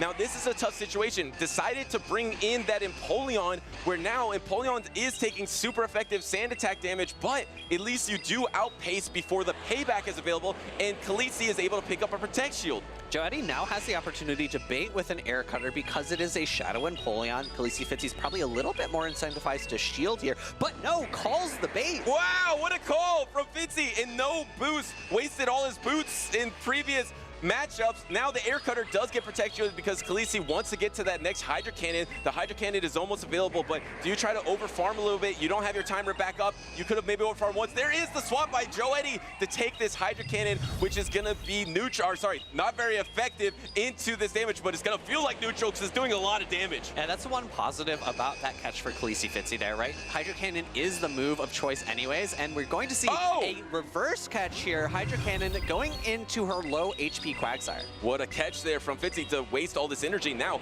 can you Bug Bite down before a charge attack is available? We're gonna have to key in here. You need 5 more Metal Sounds to get to a charge attack, or can you land 10 Bug Bites first? I think Fitzy is gonna be able to Bug Bite down! Yeah, the final Metal Sound didn't even start its animation. That's how much damage those Bug Bites were doing, but we see a very a much better matchup here for Joetti. You're going to resist the Bug Bites, and you need to call a Rock Tomb correctly. Good shield from Joetti, but will the Fortress be able to reach a second? I think it will, and you're going for the bait here. Remember, Flamethrower is double super effective.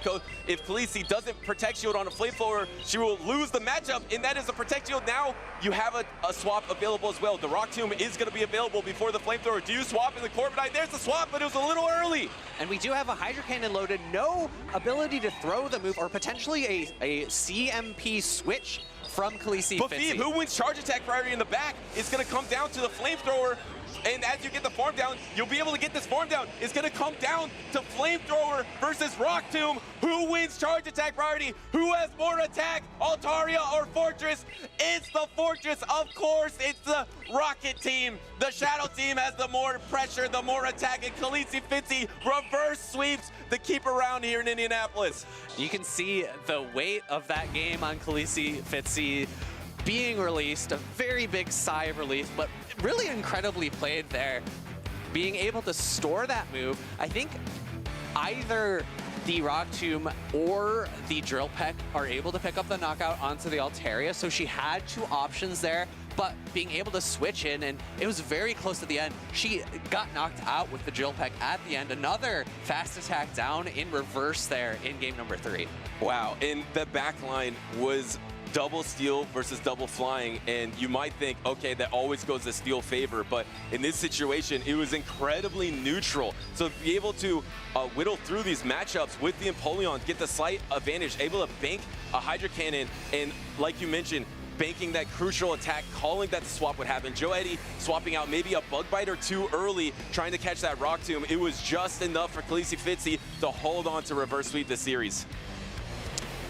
All right, well then, Khaleesi Fitzy is going to be moving into losers round 5. I believe that does secure her championship points, which is going to be great. I think it is losers round 5 that is typically the cutoff depending on the total number of attendees. Yeah, so typically with the number of attendees that we have, I believe the cutoff is top 64, right, to get in the championship points. So I think if that losers round number 5 puts her into that top 64, she will get the championship points. Remember, it also does come into factor with how many tournaments that she's already gone into championship points as well, because you have a limited amount of tournaments that you can count for your total championship points. So if you went to 9 tournaments or went overseas and went to 10 tournaments, it's not like you can count every single tournament towards your score to qualify for Worlds.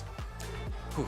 What an amazing matchup between those two trainers up on stage. If you're curious on how you could do some of that yourself, make sure you pay attention to this next upcoming segment that will be about typing effectiveness in Pokemon Go.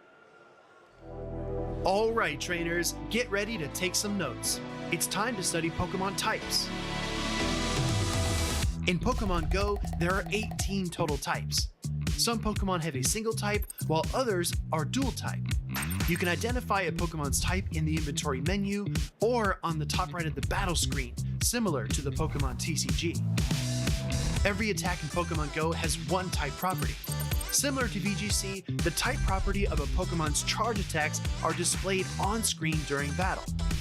We can use this scale to see how damage applies in Pokemon Go PvP. Neutral, resisted and super effective, double resisted and double super effective, and triple resisted. In VGC, flying type Pokemon are immune to ground type attacks. However, in Pokemon Go, no types are immune to other types. The closest comparison to immunity in Pokemon Go is triple resistance. More on that later. Unlike TCG, no Pokemon in Pokemon Go can use a special ability to remove their type's weaknesses. Therefore, every fast and charge attack will deal at least a tiny bit of damage, leading to improbable, unexpected, and exciting win conditions. Let's begin with the interactions between fire, grass, and water. Fire is super effective to grass, grass is super effective to water, and water is super effective to fire. When two single-type Pokemon battle, their attacks are usually neutral, resisted, or super effective. However, dual-type Pokemon are much more complex. To determine effectiveness for dual-type Pokemon, consider each type individually. For example, a Psychic-type Confusion from Bronzong will deal super effective damage to Poison and Fighting-type opponents. When Bronzong battles Toxicroak, that damage becomes double super effective, because Toxicroak is both a Fighting and Poison type. Some Pokemon single resist, double resist, or even triple resist attacks from other types. For example, Steel-type Pokemon single resist Dragon-type attacks, while Fairy-type Pokemon double resist Dragon. A Fairy and Steel-type Pokemon like Mawile will actually triple resist Dragon-type attacks. These are all of the double resistances in Pokemon Go. If you combine one of these double resistance interactions with another single resistance, you get triple resistance. Let's deep dive into a complex dual-type matchup, Beedrill versus Skeledirge. Beedrill's fast attack Poison Jab is neutral to fire, but resisted by Skeledurge's Ghost type. Skeledurge's Incinerate is neutral to Beedrill's Poison type, but super effective against its Bug type.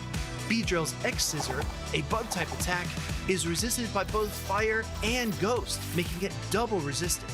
Skeledurge's Disarming Voice is a Fairy type attack, which is neutral versus Bug, but resisted by Beedrill's Poison type. Skeledurge's Shadow Ball is neutral to both Bug and Poison. Beedrill's Drill Run is neutral versus Ghost, but super effective versus Fire, resulting in super effective damage. Always keep a close eye on the screen while battling. Super effective or not very effective appear when Pokemon use their fast attacks. Protect shields turn red when shielding super effective damage, purple when shielding neutral damage, and blue when shielding resistant damage. Lastly, make sure to check the type icons at the top right corner of your screen. The power of a charge attack depends on the Pokemon using it, so an Earthquake from Swampert likely hits harder than one from Clodsire. A Pokemon that uses an attack that aligns with its type will receive a slight damage bonus, called Same Type Attack Bonus or Stab.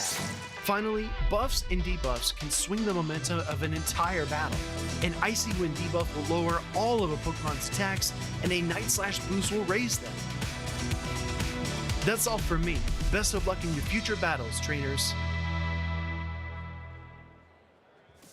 We're in the final moments for the 2026 season. We're here at the Indianapolis Regional. I'm here with Shaner PvP. We're talking to some of the trainers that are on the bubble, trying to qualify for the World Championship. So, Shaner, how has your season gone so far? Oh, I had a bit of a rough start to it with failing points in Milwaukee and Vegas. It was not till Houston where I started gaining momentum. Like, I started seeing placements that I've been wanting. Awesome, and momentum can change everything. And right now, theoretically, this is not exactly official, but where do you think around you stand compared to your peers for qualifying this season? I should be around 85th on the leaderboard. Okay, 85th. That means only 75 will be able to qualify, so you're almost there. So how are you feeling going into this regional? Not to put any pressure on you, but a lot on the line. It's been pretty stressful. It's like all the prep going through draft to draft, just trying to find something that works for this weekend. Like, gone. Oh yeah, and then this is your first full season. Actually, let's I want to ask it a little differently. Let's run it one more time. My fault. I messed you up there.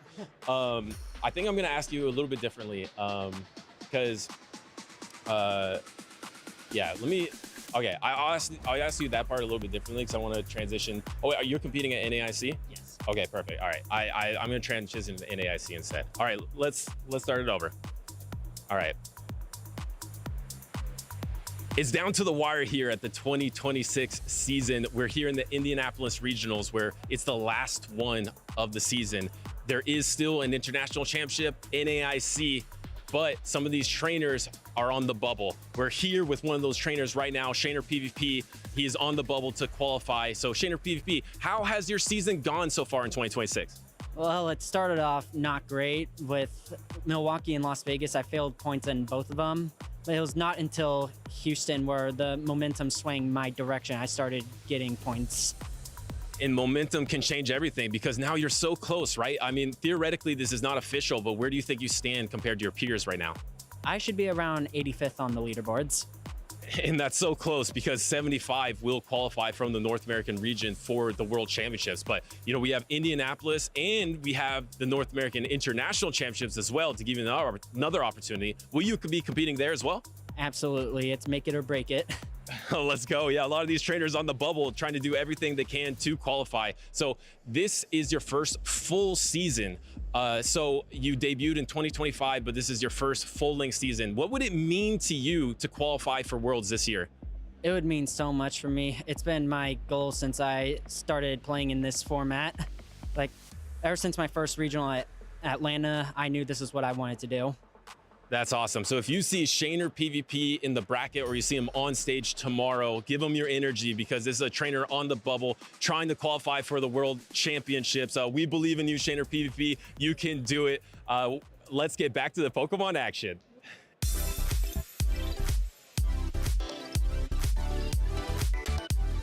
Welcome back to the Indianapolis Regional Championships. We just heard from Shaner, who is on the bubble, trying to qualify for Worlds, trying to turn that dream into reality, and he has a chance to potentially do so right here as he is taking on Caspian Pike in losers round 4 and trying to inch his way towards those championship points.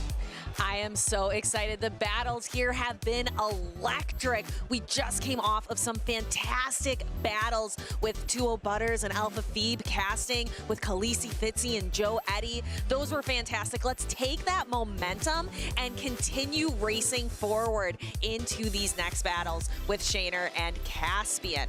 Lots of really great Pokemon, lots of like 1 HP in a dream situations. We are having so much fun here in Indianapolis. Some epic battles, like you said. Blue Hurricane, congrats to him. He had an amazing performance earlier. Khaleesi Fitzy, we were on the edge of our seats backstage watching that game play out with the Shadow Fortress 6 times Shadow team getting it done against a very formidable opponent in Joe Eddy. But now it's going to be Shaner taking on Caspian Pike. Caspian Pike is a name that jumps out because he has consistently been atop the Go Battle League leaderboards for a long period of time. And we've seen trainers able to translate those skills of the Go Battle League and then manifest it with that breakout performance in the Play Pokemon circuit. So that's kind of how I see Caspian Pike right now. He's proven himself time and time again to Go Battle League. He's trying to get it done now in the Championship Series. And will today be the day that he gets it done?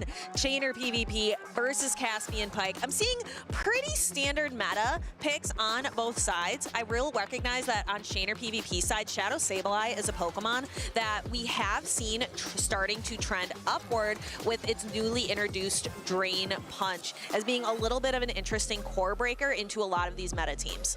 We talked about Shadow Sableye. Some of us had it on our caster predictions, and it looks awfully safe against Caspian Pike's team. The thing with Shadow Sableye is with that access to Drain Punch, you can buff your defense. You can also hit for super effective damage against Licky Licky, but you don't want to be behind energy, because if you have something like the Feraligatr against the Shadow Sableye, it doesn't take damage the best. So if the Feraligatr is ahead on energy, it can be a difficult scenario for the Shadow Sableye.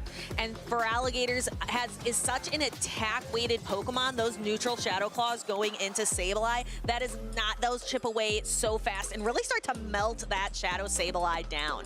One thing I also like about Shadow Sableye is the ability to resist both charge attacks on the Togekiss. Typically, when you're running Aura Sphere Psyshock, you don't have a lot of charge attack pressure for that Ghost Pokemon, and here we go. A lock-in, the Licky Licky in a favorable matchup here against the Feraligatr. I just mentioned those Shadow Claws from Feraligatr work really well against that Sableye, but here against the Licky Licky, they are resisted damage, doing hardly anything, as opposed to the video game where they would do nothing at all.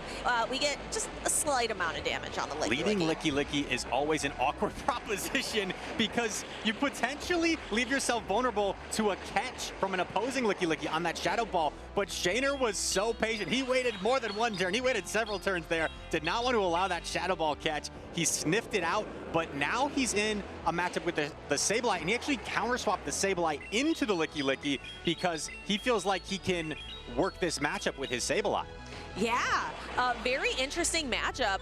We have the Shadow Sableye, shiny Shadow Sableye, I have to call it out. What an incredible Pokemon. Looks great there on the field, but being able to use these super effective Drain Punches, generally you don't use Drain Punch to do damage, but with that Shadow boost, it is pretty formidable against the Licky Licky. Now double defense boosted with the shiny Shadow Sableye, so we'll be able to absorb this Shadow Ball relatively well. Look at that damage, not doing much to Sableye, and actually electing to now throw the foul play for some chip damage against the Togekiss. I have to imagine he would then come in with the Licky Licky that has so much energy banked, and that's exactly what he does. Actually goes slightly over 100 energy there, doing the rollout, but does get a protection with the Body Slam bait. Ooh, that is rough. Caspian's gonna have to find a way to work his way out of this one. Still has the Feraligatr lurking in the back. Maybe can try to turn the tides with the Gator Pokemon. I like that Shaner is still going for proper timing here, because I think he can almost get away with a Body Slam +1 rollout if this Body Slam connects, and we're actually going to see a Protect Shield from Caspian Pike. So Shaner might have to throw instantly here. Ooh, had the Shadow Ball. I'm not sure if he realized it. So Togekiss could potentially hang on to this Body Slam to get off the Aura Sphere. Body Slam connects, holds on. We see Caspian go for a quick swap out. No Aura Sphere thrown. And we see Feraligatr going to dispense of this Shadow Sableye. No Protect Shields remaining. Sableye will go down. We saw the simultaneous swap there. Quagsire in the back. Licky Licky comes back, trying to force some energy out of Feraligatr, but this Body Slam is thrown first. The problem, this is not going to be quite enough to knock out the Feraligatr. So this is going to allow the Feraligatr to overcharge a little bit, throw a couple extra Shadow Claws before throwing the Hydro Cannon to knock Licky Licky out of this game. Hydro Cannon knocks out Licky Licky, and the problem you face if you're Shaner here is the Togekiss has a charge attack banked, so a Hydro Cannon plus an Aura Sphere might be enough to knock out the Quagsire, but it is a non-Shadow Quagsire. It's a little bit bulkier, so perhaps you hang on here, and this is going to be quite close, and the Quagsire, will it be able to survive? Will it be able to survive? But the Feraligatr is still back there, and the Licky Licky. So that's the Feraligatr, or the Feraligator's still there, the Licky Licky's still there. Can Quagsire hang on? He's one off. He's one off double Aqua Tail. That's what he needs. Does the Licky Licky have a move? It doesn't. Oh, but he throws instantly. I think you can withstand one Shadow Claw, though. The Quagsire, I think it will withstand one Shadow Claw. Gets off the Aqua Tail and gets off another Aqua Tail. Quagsire says, I'm going to sweep this for the team. 1 HP in a dream, and this is going to knock out the Feraligatr.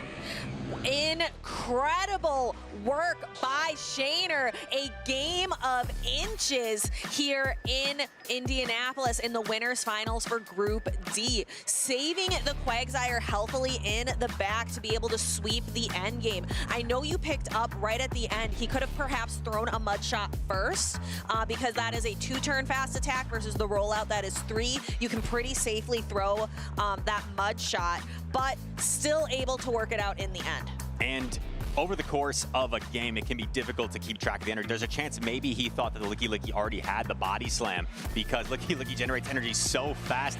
Licky Licky, it just always has a move, right? You play against the Licky Licky, it's switching around. It just always has a Body Slam loaded.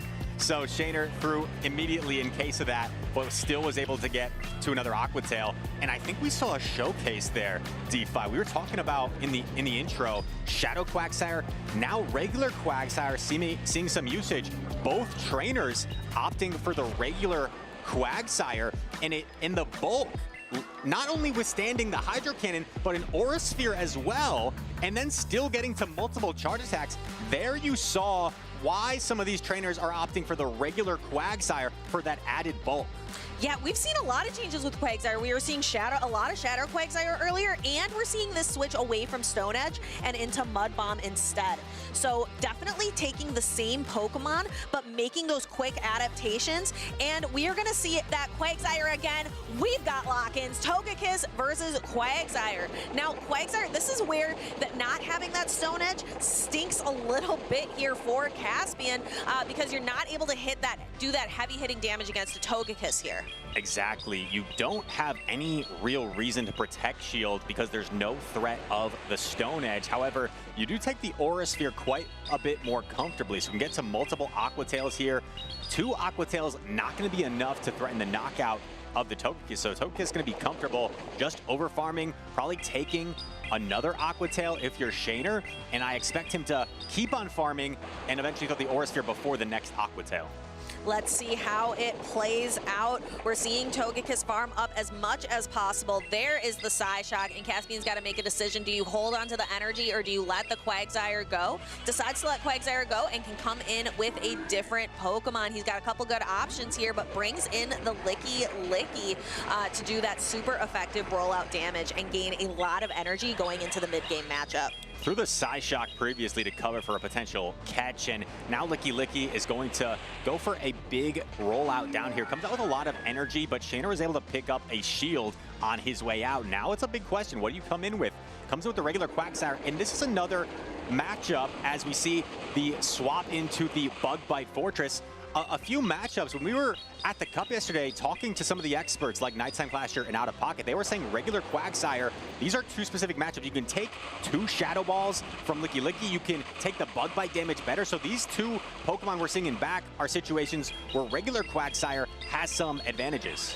Yeah, and I really like how Shaner stayed in with the Quagsire, being really patient, getting some damage done before bringing in his own Shadow Fortress into the mirror so he can come in with a significant health advantage. Both of these Fortress bug biting away. Sand Tomb grabs the Protect Shield. Just so much pressure from these bug bites. Another Sand Tomb here is unleashed, and Shaner knows this is not going to threaten the knockout, so he's willing to just take this Sand Tomb, save that Protect Shield, and there are no Protect Shields remaining on the side of Licky Licky. Caspian Pike throwing the Body Slam, knowing it should be enough to knock out the debuffed Fortress. So Fortress will be knocked off the field, but Shaner saved that healthy Quagsire in the back last time. He's bringing it back. Will this strategy work in game number 2? The Quagsire takes the Body Slam. That is nice. You're going to need to land a Shadow Ball if you're Caspian Pike to threaten the knockout here, or 2 Body Slams. So it's a matter of using that energy most efficiently. Going for the Aqua Tail here can kind of use this Aqua Tail to recognize, can I settle for another one or should I go for the Mud Bomb? I think you might need to go for the Mud Bomb here to get the knockout, and we see the final Protect Shields come up from Shaner. All Protect Shields are gone. All charge attacks will land. He goes for the Mud Bomb, like you said. This is gonna be close. We are on the edge of our seats. Licky Licky withstands and throws the Shadow Ball. Will it be the KO? I don't think it'll quite KO, but you still have the Fortress, and that may be all you need. You swap it in. A few Bug Bites does the trick, and the oppressive Fortress, too much for Quagsire to overcome. We've got a near even series. Yes, we are at decisive game number 3. Shaner PvP versus Caspian Pike. This is the winners finals for Group D. It is win and in to day number 2 here in Indianapolis at the Pokemon Go Regional Championships. Who will move on? Is it going to be Shaner or Caspian Pike? 2 relatively newer trainers to the circuit, but definitely not unfamiliar names. You mentioned Caspian does just stellar work in the Go Battle League, but this is his first season really putting his skills to the test here in the championship series. A lot of similarities across these teams. The regular Quagsire, the Shadow Fortress, the Licky Licky, the Togekiss. 4 Pokemon overlapping on both teams, and we'll see if either trainer can utilize maybe their unique picks, their different picks, to try and overcome and give themselves an advantage. We saw Shadow Sableye put in a lot of work for Shaner in game number 1, elected to drop it for game number 2. So this is where, you know, the mind games come into play. Does he bring it back? Does he keep it on the bench? We already have a lock-in on one side. One trainer still thinking things over. We saw the Feraligatr from Caspian. Let's see if we can get that Unnovan Stunfisk off the bench. I think it has a lot of targets, and it does find its target in decisive game number 3. We've got the Unnovan Stunfisk into the Togekiss. We see Shaner make an immediate pivot into the Shadow Fortress. That Bug Bite damage really helps it in matchups like this one. An incredible lead, but there is not an obvious response to this safe swap Fortress. Going to Protect Shield the Mud Bomb. Shaner perhaps recognizing, okay, he's staying in this matchup, which I would say is slightly negative for the Stunfisk because you have the super effective Sand Tombs, and Fortress is gonna stay in here for a while, and then eventually we see the pivot out into Caspian's own Fortress. Yeah, I like that as well. When you're going into a mirror match, you want to make sure that you have a significant advantage one way or the other, whether it be shields, whether it be energy, or whether it be health. And now Caspian's Shadow Fortress has a significant health advantage. Successfully shields a Rock Tomb. You're going to have to go for a Rock Tomb of your own to threaten the knockout here. And Fortress is going to go down. Does this definitely take the knockout? Yes, it does. And now you come in with the Togekiss starting to get farm, starting to get energy, because these Bug Bites are double resistant. They're not doing anything, but you almost certainly have to respect the Rock Tomb here. If you're Shaner, he's thinking it over. What's he waiting for? Oh, he's gonna take the Rock Tomb. Oh no, takes the Togekiss down into low health. It's debuffed now, and now this attack from the Stunfisk is going to need to be shielded by Shaner.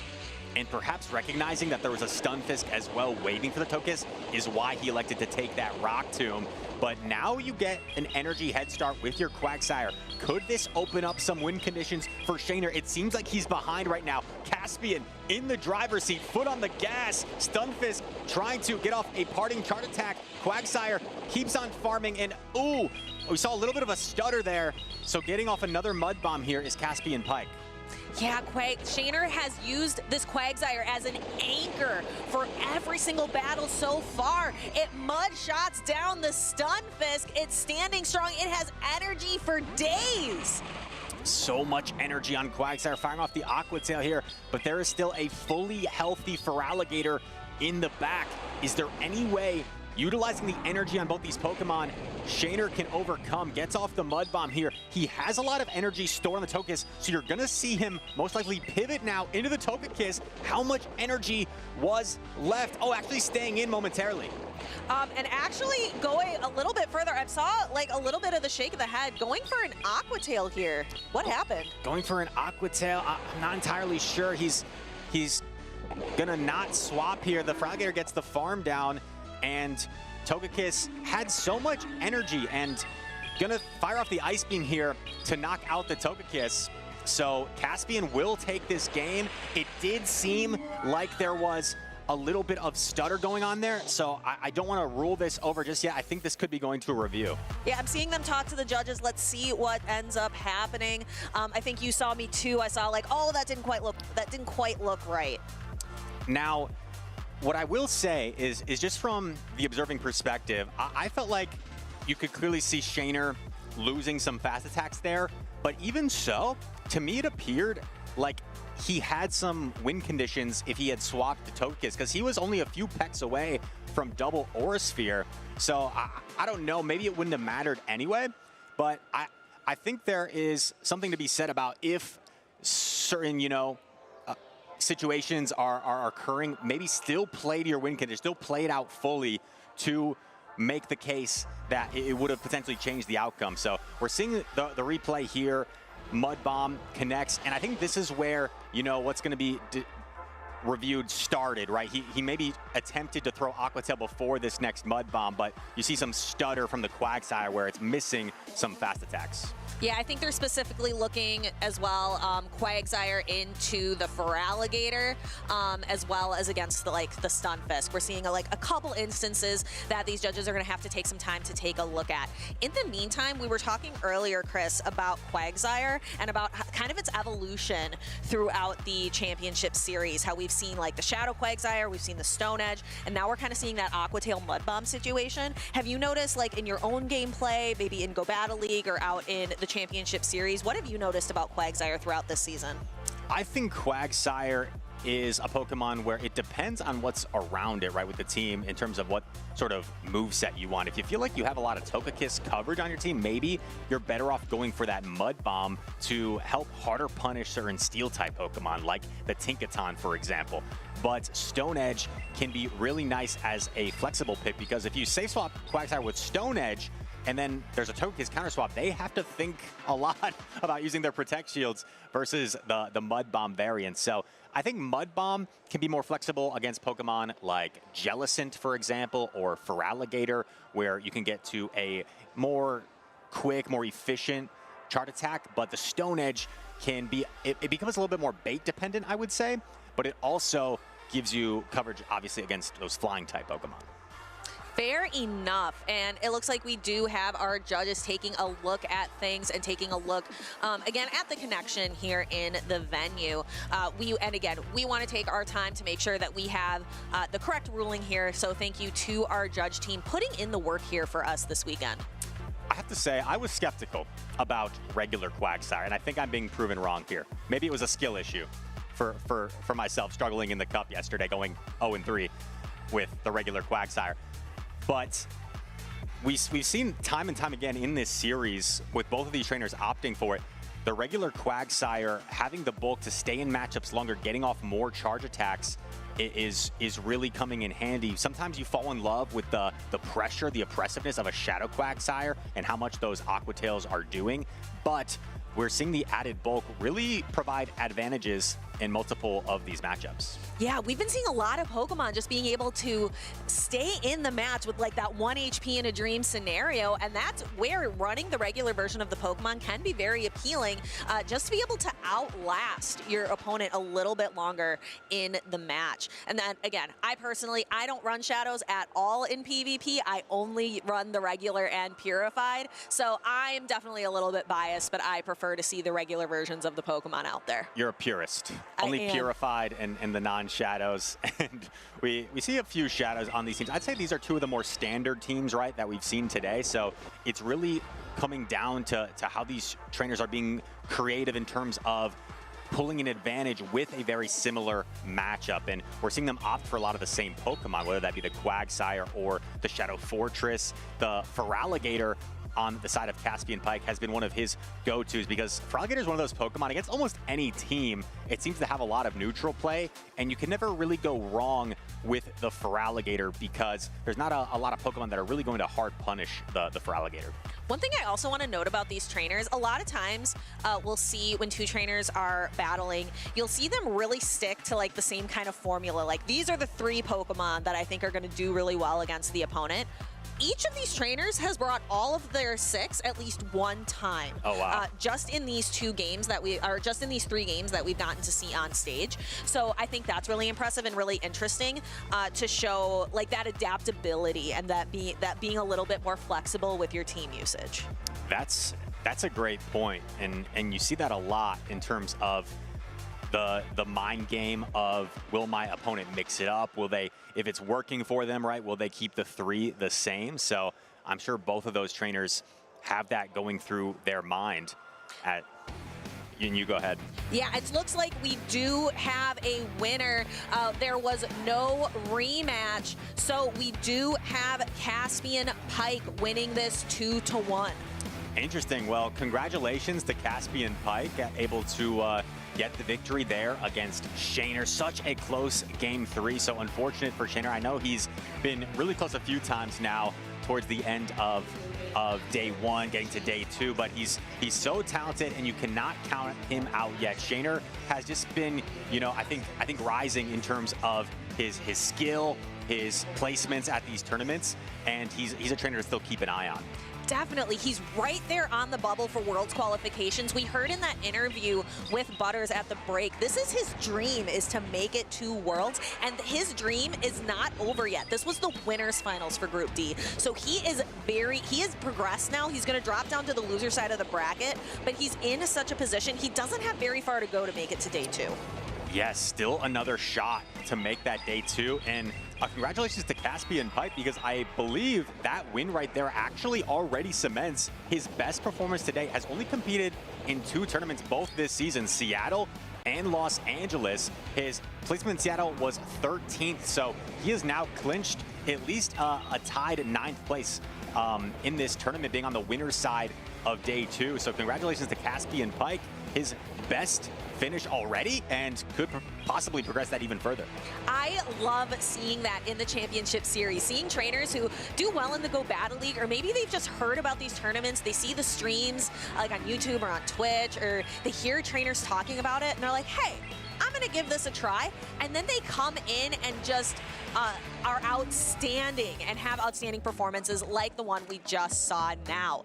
And we have a trainer coming up who is no stranger to outstanding performances, a trainer that you have quite a rivalry with, and I think you can tell us all about the trainer we're going to see on the left. He's been around for quite a while. I played him back in the first season of the championship series in 2022, and even before that, this guy was winning world championships in grassroots formats. So Dunebug97 is coming up shortly. He's taking on a player that I would say is underrated, maybe doesn't have quite the same name recognition as Dunebug, but Mateus is a very skilled player, and I'm certainly has I'm certain he has the confidence to potentially take down Dunebug.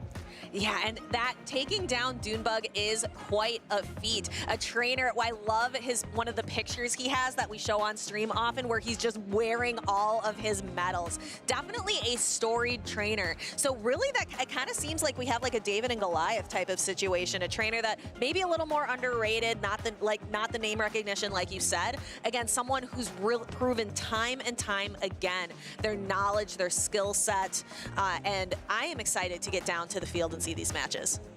6 regional championships. 6 regional championships for Dunebug 97. He acquired 3 of those in one singular season. That was back in the day, the Shadow Whiscash meta. He was a Shadow Whiscash connoisseur with how he was able to take over that meta. It seemed like he was winning every single tournament, but he's found a way to keep up the success, you know, across any meta, really.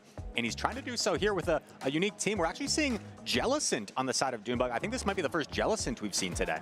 Yeah, we've said it throughout the stream today. Nighttime Clasher said it, you've been saying it. This meta rewards people thinking a little bit outside of the box. And for Dunebug, he's going not quite like outside of the box, he's going under the sea to find Jellicent to put on his team. Mateus, his out of the box pick, Shadow Dusk Noir coming back. We saw Shadow Dusk Noir Shadow Dusk Noir. We've seen it earlier in the championship series, maybe making a little bit of a return here. And I have to say, the Shadow Dusk Noir looks pretty solid against Dunebug's team. It's very oppressive against the Jellicent. This is a Bug Bite Shadow Fortress, so a positive matchup there. Even things like Shadow Altaria and Polion and Stunfisk you have neutral play against. It's mainly just the Wigglytuff that is the main counter to that Dusk Noir on Mateus' side. So if you're Dunebug, that's going to be at the forefront of your mind. You have to imagine Dunebug may feel forced to bring out that Wigglytuff in this matchup. And that's one of the best part about running fun picks, running something a little interesting, running something a little spicy. It puts your opponent on their toes. So that might be the trick that Mateus has up his sleeve to be able to topple a giant like Dunebug. Absolutely, and Jellicent is looking like a solid option for Dunebug here. I mean, you have the Quagsire. It's going to be favored against the Empoleon. You resist the Metal Sounds and the Hydro Cannon, so it has to rely on that non-same type attack bonus Drill Peck, which just isn't quite as efficient. So Jellicent looks really good there. You have a solid matchup against Togekiss as well, but the 2 normal types, that could potentially dissuade the Jellicent from Dunebug because Wigglytuff and Licky Licky will both have a positive time against the Jellyfish. And Wigglytuff here in its last dance for at least for the time being, because we know what that update is going to look like coming around in June. Charm is going to get nerfed. We're not likely going to see Wigglytuff in the championship series like this in the future. So trainers are excited to kind of have their last opportunity with this Pokemon. That's a great point. I want to see the fans, the viewers in the chat, let us know, are you excited that Wigglytuff might no longer be around after Charm does less damage, or are you sad? Are you sad to see Wigglytuff go? Say, so long, Wigglytuff, we will miss you. But not quite yet. We're seeing it a very high usage. I think the highest usage Fairy-type Pokemon in all of Indianapolis. So Wigglytuff on both of these teams. We'll see how these trainers can utilize their fellow Wigglytuff in this matchup. So we will see which Fairy-type Pokemon will take the crown next season, but will Wigglytuff persevere? We've got one on either side. Will the trainers be bringing it to the matchups today? And we do. We see Dunebug leading Wigglytuff into the Quagsire on the other side of the field. It looks like these trainers content to play out this preliminary matchup. A very neutral matchup here. If you're the Quagsire, you so significantly outpace the Wigglytuff, and this is where trainers' matchup knowledge becomes tested, because regular Quagsire, we haven't seen as much. So do these trainers know how to play this matchup necessarily? Is it more optimal to go straight Aqua Tail? Maybe throw a Mud Bomb in there somewhere. If you're Dunebug, do you go for the cheaper cost Swift or the Icy Wind? I personally don't know. I'm intrigued to see what Dunebug decides to do here. He's actually going for the Icy Wind to deliver an attack debuff to this Quagsire. Yeah, and it's nice. The earlier in the matchup that you can put that debuff on your opponent, it ends up paying dividends later on. We see maybe a chance at a catch, but bringing in the Licky, and Doonbug actually going for the cheaper attack here, landing a Swift early on the Licky, and opting to stay in the matchup. Doesn't have an obvious answer, so is actually choosing to utilize this Wigglytuff here to do a lot of chip damage, and has now made this Licky much more manageable for his back line. Lets the Wigglytuff go down, takes the body slam, and comes in with the Shadow Altaria, which can much more comfortably deal with the Licky now. So if you're Mateus, this is looking a little bit concerning because we can see the back lines, and you're looking at that Empoleon potentially matched up against the Jellicent in the back.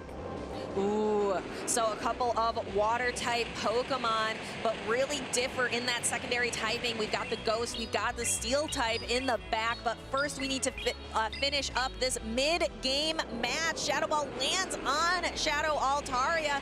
So Doonbug's got energy for days. Dragon Breath's down. We've got double Sky Attack loaded. Opts for the Flamethrower to get some nice neutral damage, or pull a Protect Shield like he's doing right now. This is a lot of energy on this Altaria, threatening the Protect Shields and going for another Flamethrower. Oh, Mateus thought about the catch, it seemed, but not going to get it here.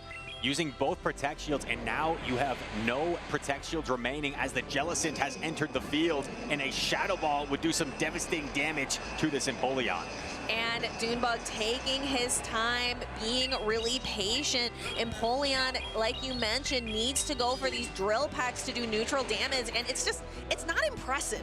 It's not going to do that heavy damage that Mateus is really looking for. He needs to be, but he does have the benefit, Metal Sound being a 2-turn fast attack, he can get that really nice timing. Oh!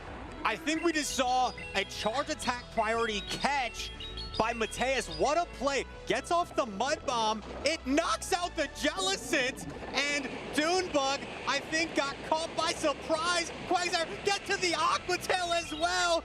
What a sequence here from Mateus. Oh my goodness, let's go Mateus. That was incredible play, and now the Empoleon stays in. It gets to the hot. There's the Flamethrower. It's a this is a Shadow Altaria doing boosted damage, but the Empoleon hangs on and gets to this last-minute Hydro Cannon. Dune looking up at the ceiling, trying to do some calculations, wondering where did this go wrong. That charge attack priority catch was incredible. What I was saying just as we were going into it was that because Empoleon's running a 2-turn fast attack versus the 3-turn fast attack hacks on Jellicent, it is going to help Mateus be able to time things a little bit easier. And maybe that helped him be able to make that catch. Are you kidding me right now? I thought that was Doonbug's game, and Mateus found the win condition. You know, Butters and I were talking about the NBA Conference Finals Game 7 coming up tonight. That was a heat check right there from Mateus. He's saying, watch this. He pulled up from way downtown and pulled off a crazy play. I don't know if we can get a replay of that catch in the end, but this is not a good position. The Jellicent has so much energy. It's in a favorable spot, and he pulls off the catch. The one Metal Sound, the catch, and the Mud Bomb. And if you're Doonbug, you can't really afford to protection because then you no longer have any shields. Mateus simply lets it go and sweeps with the Empoleon. So he pulled off the only potential win condition here and was able to, oh my gosh, what a game. Add that to the highlight reel for Mateus. Oh my goodness, this is a play that you need to study. Watch it back in slow motion. If you want to learn how to succeed out there in Pokemon Go PvP, watch that play.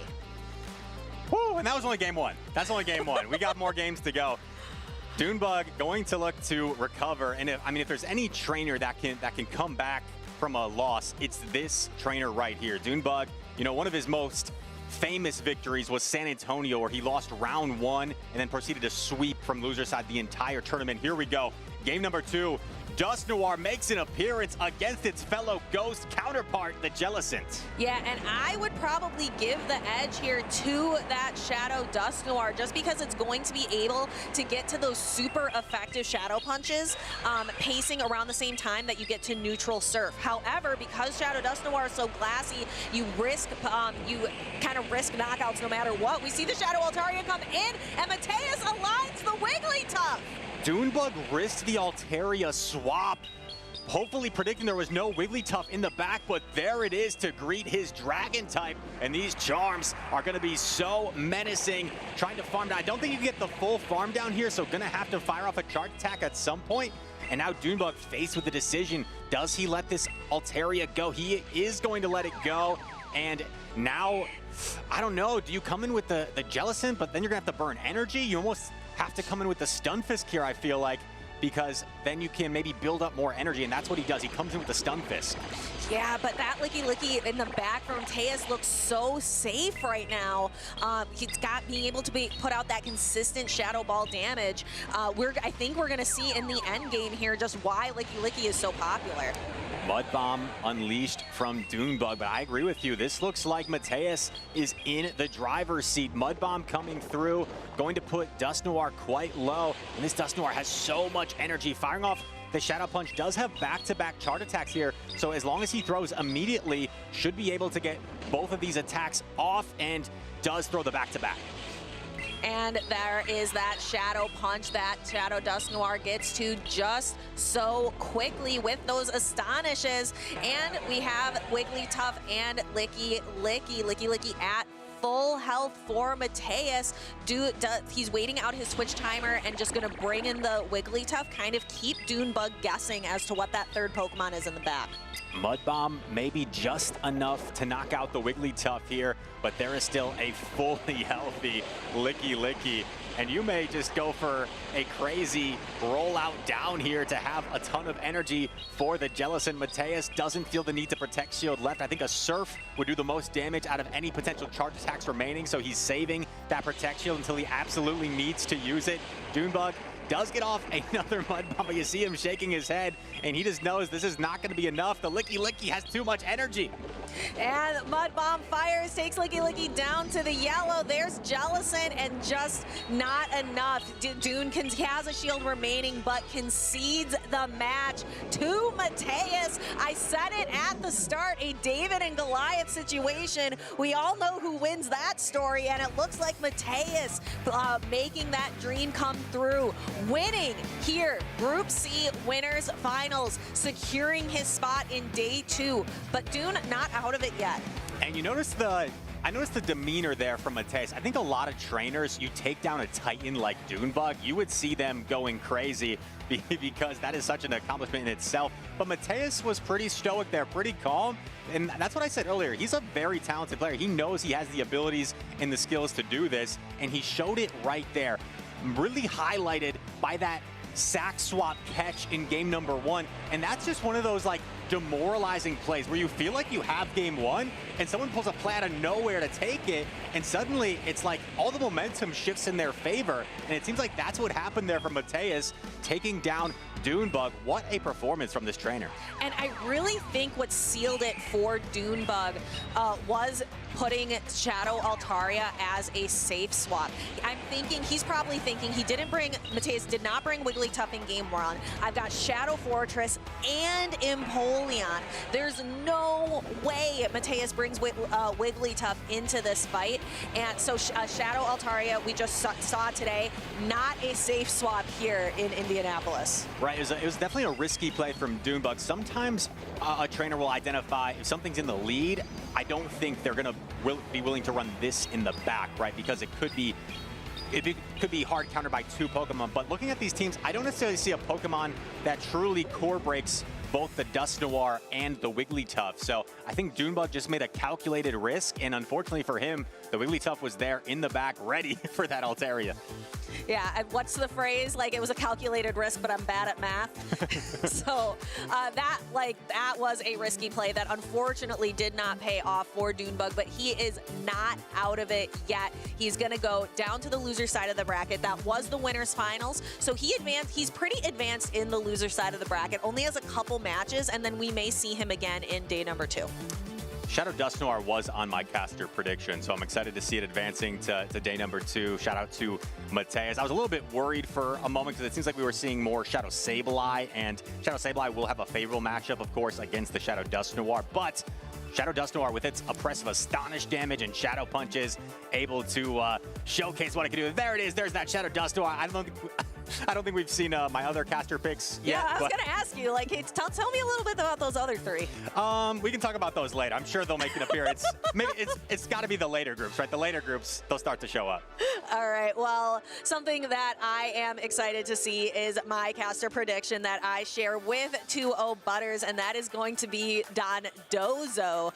That is a Pokemon that I'm really thrilled to see. We heard a lot. I heard rumors before this tournament that a lot of our younger players were taking a look at Dondozo after Desynced used it down in LATAM, and I'm excited to say that Dondozo has made quite the splash here in Indy.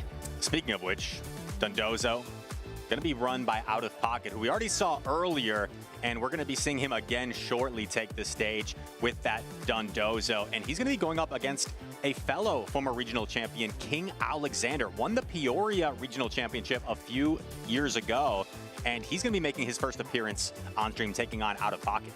Yes, King Alexander. We didn't see him so much in the championship series for a time, but has definitely made his return, and we've been seeing him at a lot of tournaments, and excited to see him back. His spicy pick, and looks like both of these trainers that we're going to see are reaching into the spice box, going outside of their comfort zone. I'm seeing a Malamar on the other side of the screen. Malamar is one of those Pokemon that can be really menacing in the right positions because you pace quite quickly. The Psy Waves can add up against a lot of Pokemon. However, I will say it doesn't look the best against Out of Pocket's team, right? Because he has that Togetic. And, you know, it's funny, we talk about the Togetic versus the Togekiss. The Togetic is going to have a better time against the Malamar because Togekiss is a little bit more glassy, right? More high attack. So Malamar can kind of chew its way through that matchup and force the win if it wants to. But with a Togetic, you're so bulky. I don't think there's any way the Malamar can really do the same thing against that fairy-type Pokemon. Yeah, I feel like the standard meta Pokemon that we're seeing a lot of right now, the Licky, the Fortress, like we're seeing a lot of Pokemon really specializing in that bulk, and Togetic kind of leans into that a little bit more. I'm excited to hopefully see a little bit more Pokemon with that raw attack power and see if Fortune favors Pokemon that lean into that side of things a little bit more. A little more risky, a little less safe, but that can make for some really fun appearances. Out of Pocket looked like he was staring me in the eyes there for a moment.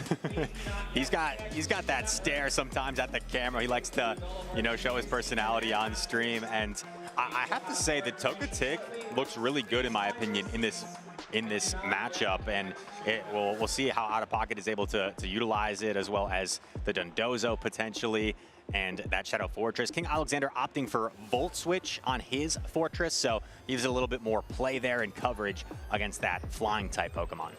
Yeah, lots of really great teams. So both of these trainers kind of leaning into some of those safer picks. We see they both are bringing Fortress.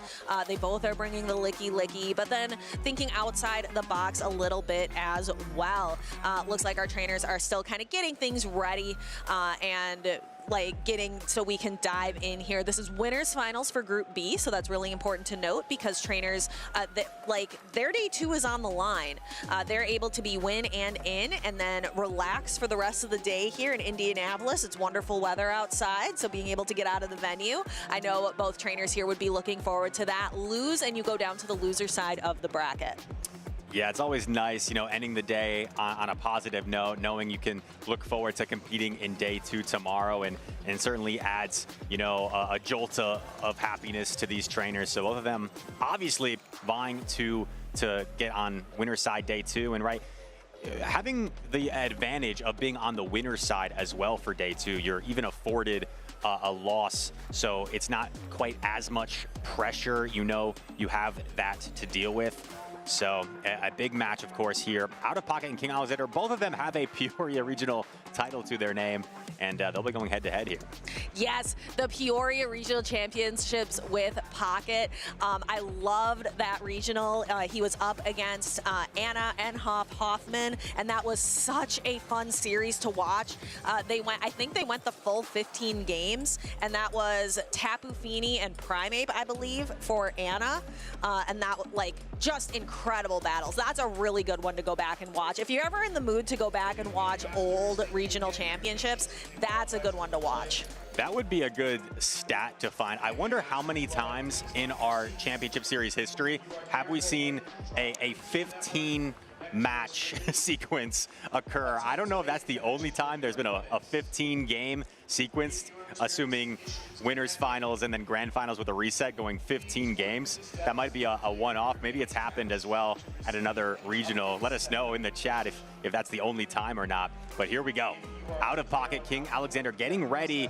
And as these trainers lock in, another Pokemon I think could be strong for Out of Pocket here is that Steelix. It's really only afraid of the Diggersby, and you could argue has a positive matchup everywhere else. Being able to deal super effective damage to the Feraligatr, you resist a lot of what's coming at you from the other Pokemon. It's really the Hydro Cannon and the Superpower from Malamar would be the other main threats to that Steelix, but it looks like a difficult Pokemon to deal with if you're King Alexander. Yeah, interested to see how he is going to deal with that.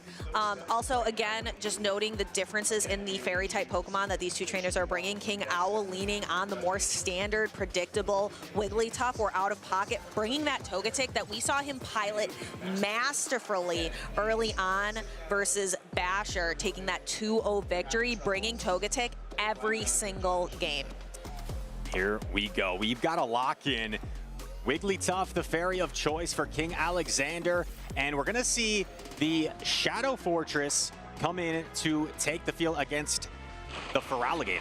Yeah, and this, so a regular Fortress running Volt Switch would be able to do super effective damage, but these Bug Bites feel super effective just because of how powerful and how impressive Shadow Bug Bite is coming from Fortress. These Bug Bites add up so much. I wouldn't be surprised if these do more than Volt Switches would be doing to this Feraligatr. And Out of Pocket electing to go for the Rock. And this is a big decision because this would knock out the Feraligatr. King Alexander going to Protect Shield, not going to let that happen and try to get off another Hydro Cannon here. But he's actually going to save it since he's debuffed and go into the Licky Licky. And I am seeing that Dondozo in the back. If Out of Pocket plays his cards right, he could land this Waterfall Dondozo onto King O's Diggersby. And we are seeing this Licky Licky mirror play out. We haven't seen a whole lot of Licky Licky mirrors today, but this is a common situation. You'll see one trainer shipping the Licky Licky, then going into their own, trying to retain switch advantage or some sort of advantage. And these two will trade body slams here back and forth. Yeah, we typically say, like, to trainers who are just starting off, you don't typically want to go into the mirror match right away. If you see, like, your opponent switch into Licky Licky, you don't want to go into your own Licky Licky right away because you're going to now be behind energy. But so if you're going to bring in your own Pokemon into the mirror, be sure to secure some kind of advantage first.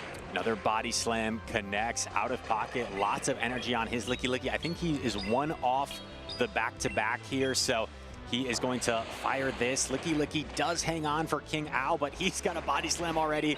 Out of Pocket going to be content just letting this go down and trying to farm down this Licky Licky to get some energy going into the next matchup.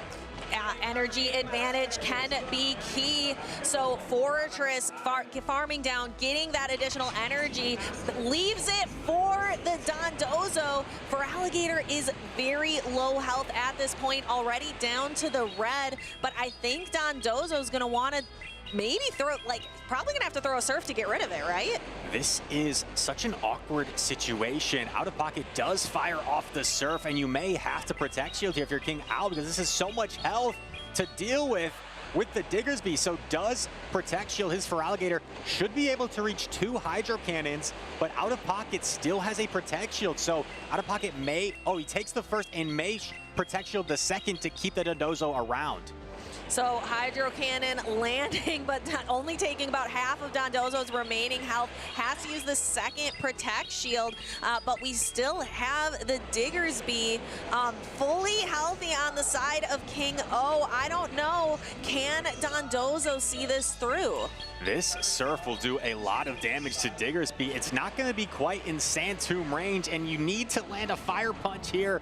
This is going to really come down to how much King Owl is able to overfarm, because you're going to need some energy to potentially get to a Fire Punch against that Dondozo. He does a few mud shots overfarming, and I think he has enough to get to a Fire Punch. The question is, will that be enough to knock out the low Dondozo? Okay, Fire Punch knocks out, and then Dondozo coming through, gets to the Fire Punch. I think it might be enough. Dondozo's really thick. It is a big fish. Can Fire Punch fry it? It hangs on. Hangs on with 1 HP, but one Shadow Claw gets it. And Feraligatr takes the win in the end for King Owl. That's as close as it gets. A photo finish. Oh my goodness, we love a photo finish here in Indianapolis. I said right towards the beginning of the match, if Out of Pocket plays his cards right, that Dondozo's gonna line up on the Diggersby. But by the time Dondozo got there, its health was just so low because King O had all that energy on the Feraligatr. Even though those Hydro Cannons are resisted, nothing wants to take consistent Hydro Cannons from a Feraligatr. I don't care how bulky you are. The Shadow Claw damage adding up over time, and the Hydro Cannon so fast.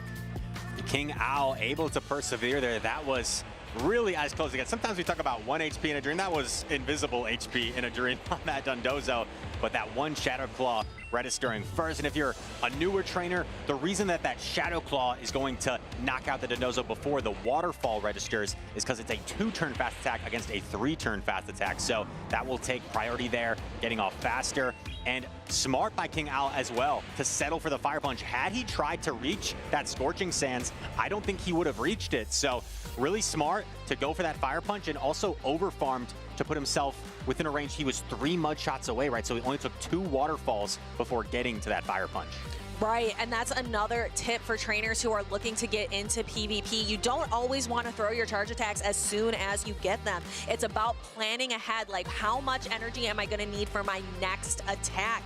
And we are already into our next battle. We've got Shadow Fortress into Licky Licky. Let's see how these trainers progress. One of the more common matchups you will see, and what usually ends up happening is we see the Shadow Ball fired off Out of Pocket, might look to Protect Shield here to get off the Rock Tomb, and that's what he is going to do.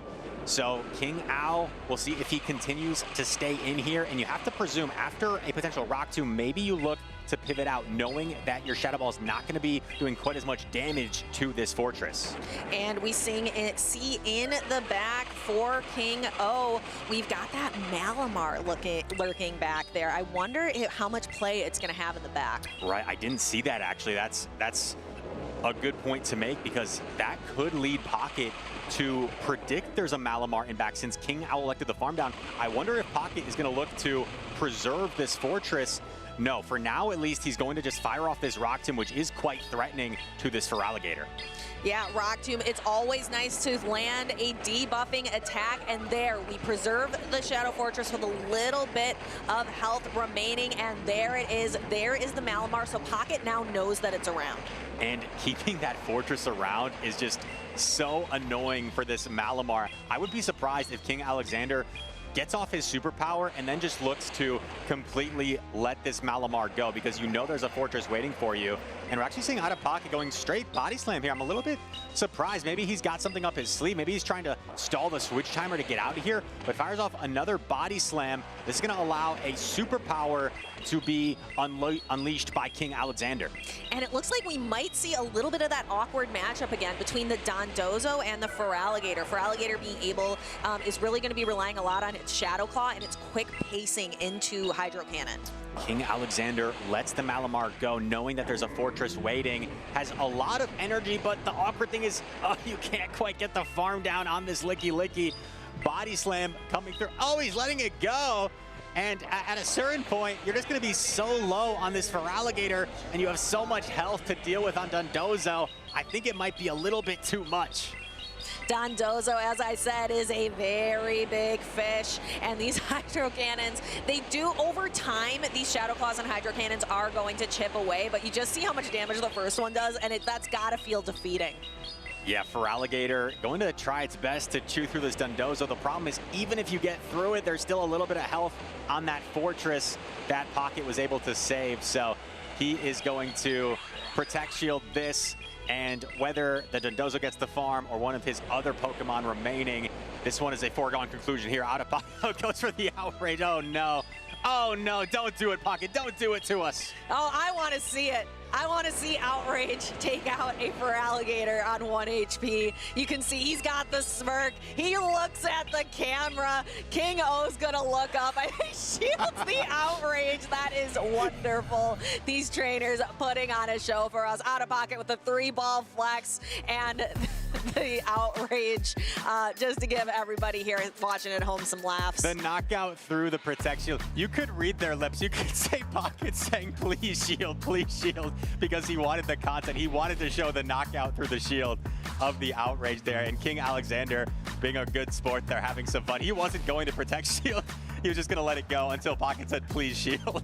So trainers having a little bit of fun there in the end game. Yes, for those of you who may not know, when you put up a Protect Shield in Pokemon Go, it doesn't do 0 damage. Your opponent's attack, it will do exactly 1 damage. And Pocket recognizing that his opponent had exactly 1 HP remaining, so you can get knocked out through the shield. So Pocket throwing the Outrage here. I think we see the moment here. Watch Pocket's lips. He looks across, he says, please shield. Oh wait, no, it's in a moment still. The Hydro Cannon connects here.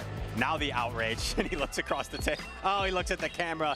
Devious, out please of pocket. Shield, please shield. Please shield, and King Alexander obliges for the content purposes. Oh, you see the knockout through the shield. Good to see these two trainers who are both so talented, right? Able to have some fun and laugh on stage as they get ready now for a very important game number 3. If there is any trainer out there who is going to make a choice for the content, it's Out of Pocket. Couldn't have said it better myself. Here we go. Game 3, and it's a tough lead for Out of Pocket. His Fortress into the Diggersby, and this is actually a quick attack Diggersby. Interesting, as the Fire Punch is now caught onto the Dondozo. Yeah, so Dondozo going to absorb and then kind of forcing King Alexander to bring in the Licky Licky. It's safe in a lot of matchups, and it's his safest bet here because we've seen how awkward that Feraligatr matchup is into Dondozo. Very neutral matchup here, so this is going to be huge in terms of who's able to come out of this match, because I think alignment is everything. If you take a look at the back line, there is that Annihilate lurking for Out of Pocket, and if that gets matched up, especially against a quick attack Diggersby, normal type fast attack damage, you're doing absolutely nothing to that Annihilate. So King Alexander needs his alignment at all costs. And is going to look to maintain it, but Out of Pocket not going to let alignment go so easily, and is going to put up a Protect Shield, burning all of his Protect Shields pretty early on in this match before unleashing a powerful Surf onto the Licky Licky, taking it down very low.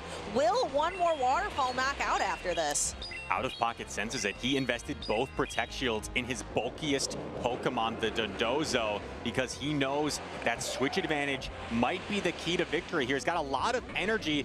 In comes Feraligatr, and what do you do here if you're King Al? Do you potentially Protect Shield this Outrage? Oh, he's gonna save it. He's gonna save the Protect Shield. This is gonna do a lot of damage to the Feraligatr. But not as much as I maybe would have expected. Dondozo known for its bulk, not necessarily its attack stat, but does take it allows this Fortress to come in and start doing what's really gonna apply pressure, and that is Shadow Bug Bite. Hydro Cannon connects, and what do you do here if you're King Alexander? He senses he may need to keep this Feraligatr to give himself a chance for victory. Has some energy on it, doesn't quite bank a Hydro Cannon, and now is met by the Annihilate, and it has Ice Punch coverage as well. If you're King Alexander, you might only reach 1 charge attack here, and I think this Annihilate may be primed to sweep the end game for Out of Pocket. And King O senses it. We saw him shake his head at the sight of the Shadow Annihilate. Annihilate walking onto the field. He's looking up at the sky and just knows that Ice Punch is going to go down, and Feraligatr just doesn't have enough left to be able to also deal with the Fortress that's sitting in the back. Right, gets off the Hydro Cannon. This will knock out the Annihilate, but just such little health on the Feraligatr. An easy bug bite down for Fortress, and Out of Pocket, you see, is pumped. He ends a little bit of a day 2 drought, and Out of Pocket is now back with a spicy team in day 2 winner's side. That's gotta feel good for Out of Pocket. This meta favors the bold. It favors the trainers who are thinking outside of the box, and that is what Out of Pocket has done, bringing the Dondozo to every single game in that series against King Alexander, and what a series it was. We talked about how a lot of teams don't have a water resist. The only one for King Alexander was the Feraligatr, but you saw the sheer bulk of the Dondozo made it so difficult. Sometimes 3 Hydro Cannons were not enough to knock out the Dondozo. So Out of Pocket showcasing how to utilize this unique Pokemon in the best circumstances, and he will be moving on. We've got Dondozo in day number 2. I love it. That's 1 point for me on my caster predictions. I wish I had replaced Togekiss with Togetic as well. We did not see that Togetic at all in this series. It stayed on the bench, but we got enough with the big fish Dondozo. Right, and I was hyping up the Togetic in the pre-match because I thought it looked like it had a lot of play, but Out of Pocket saw something different. He said, maybe I don't need to risk using this Togetic in this matchup. I've got other courses of action that I can take, and he showed those were the best courses of action with that Dondozo really leading the way, spearheading his way to victory. All right, we have so many battles. We are just in the middle of our day here at Indianapolis, but we have a treat for you. Let's go ahead and listen to some legendary liftoff. Hello, Pokemon fans and friends. Lundberger here to talk to you about how you can add a Galarian legendary Pokemon to your tournament roster.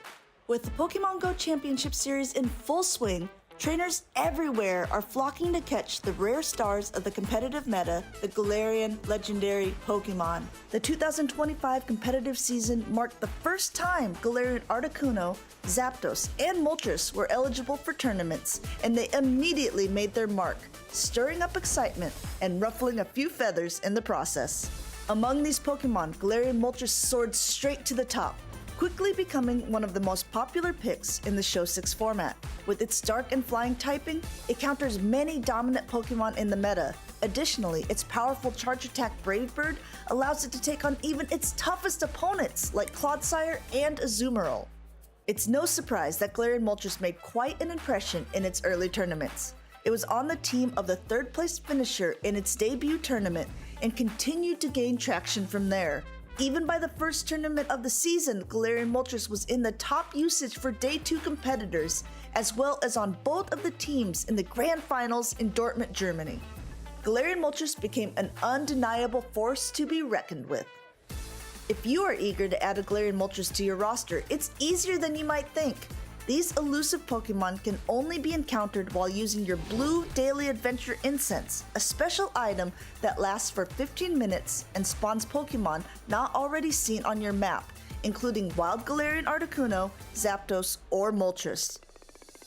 To maximize your success while you're out birdwatching, if you have an Origin Form Dialga, activate its Roar of Time ability to pause the daily incense timer. This will give you more time to search for your feathered friends without feeling rushed. The Galarian legendary Pokemon have an extremely high flea rate, so you should always use a Golden Raspberry and an Ultra Ball for your throw, no matter the Pokemon's CP, to increase your chance of a successful capture. For those truly special encounters where letting a rare Pokemon escape is not an option, don't hesitate to use a Master Ball for a guaranteed catch. Though the Master Balls are rare, so are these Pokemon. After catching a Galarian Moltres, you'll likely want to optimize it to be a perfect tournament-ready partner. Consider arranging a special trade with a friend to aim for the attack, defense, and HP spread that you are hunting for. Once your prize partner is ready, take it to a competition, cups, or challenges to showcase its prowess in action. The Galarian legendaries are more than just Pokemon, they are game changers in this competitive land and skyscape. With Galarian Moltres leading the way, their impact on the meta is undeniable. So grab your daily incense, prepare your team, and get ready to take flight. With one of these powerhouses on your roster, you'll be soaring above the competition in no time. I'm Robin Tillar, and I'm from Germany. Stone Collection not acting nice anymore. He's playing rough. The mental fortitude, the tenacity. That is the heart of a champion right there. It's gotta be Licky Tongue. In German, it's called Schlurp.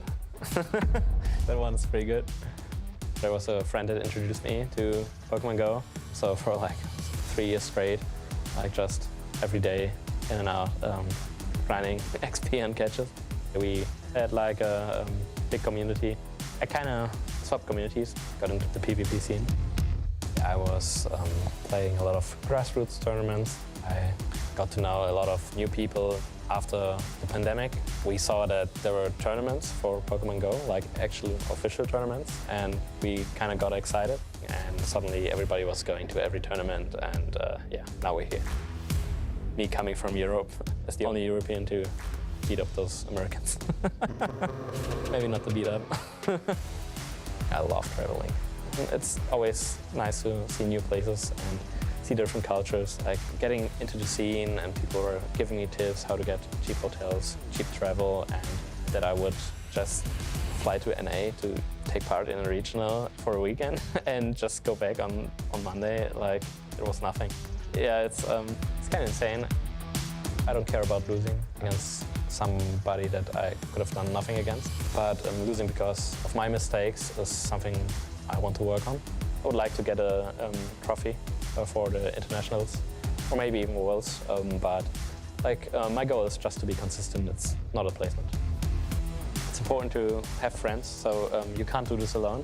It's important to get into a community. It's always about having fun, and this journey, like exploring a new game, getting better at it. If you have friends around you, they can always like talk to you and give you more dimensions to think about. I'm always like a kind of specialty Pokemon user. I might analyze the meta and get a pick that nobody is ready for. If nobody is ready for it, what are you gonna do? For this tournament, it was Shadow Scissor. People didn't have it on their radar anymore because everybody was switching to Empoleon. And Stone Collection reaches for it, and he will be moving on to the Grand Finals.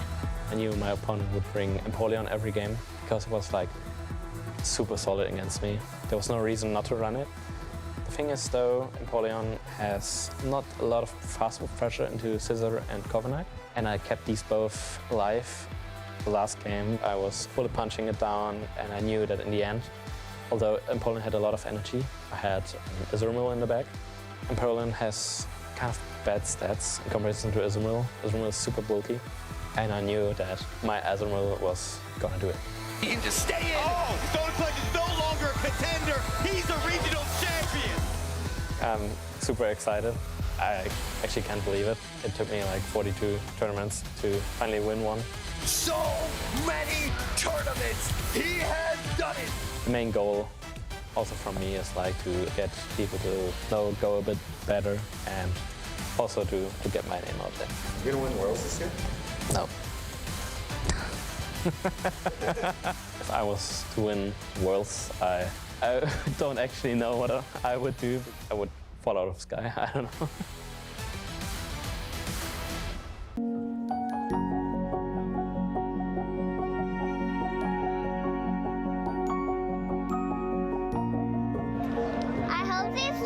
Pikachu plushie? Yeah, time to go in. Okay, let's go. Okay, let's go.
Look who's here!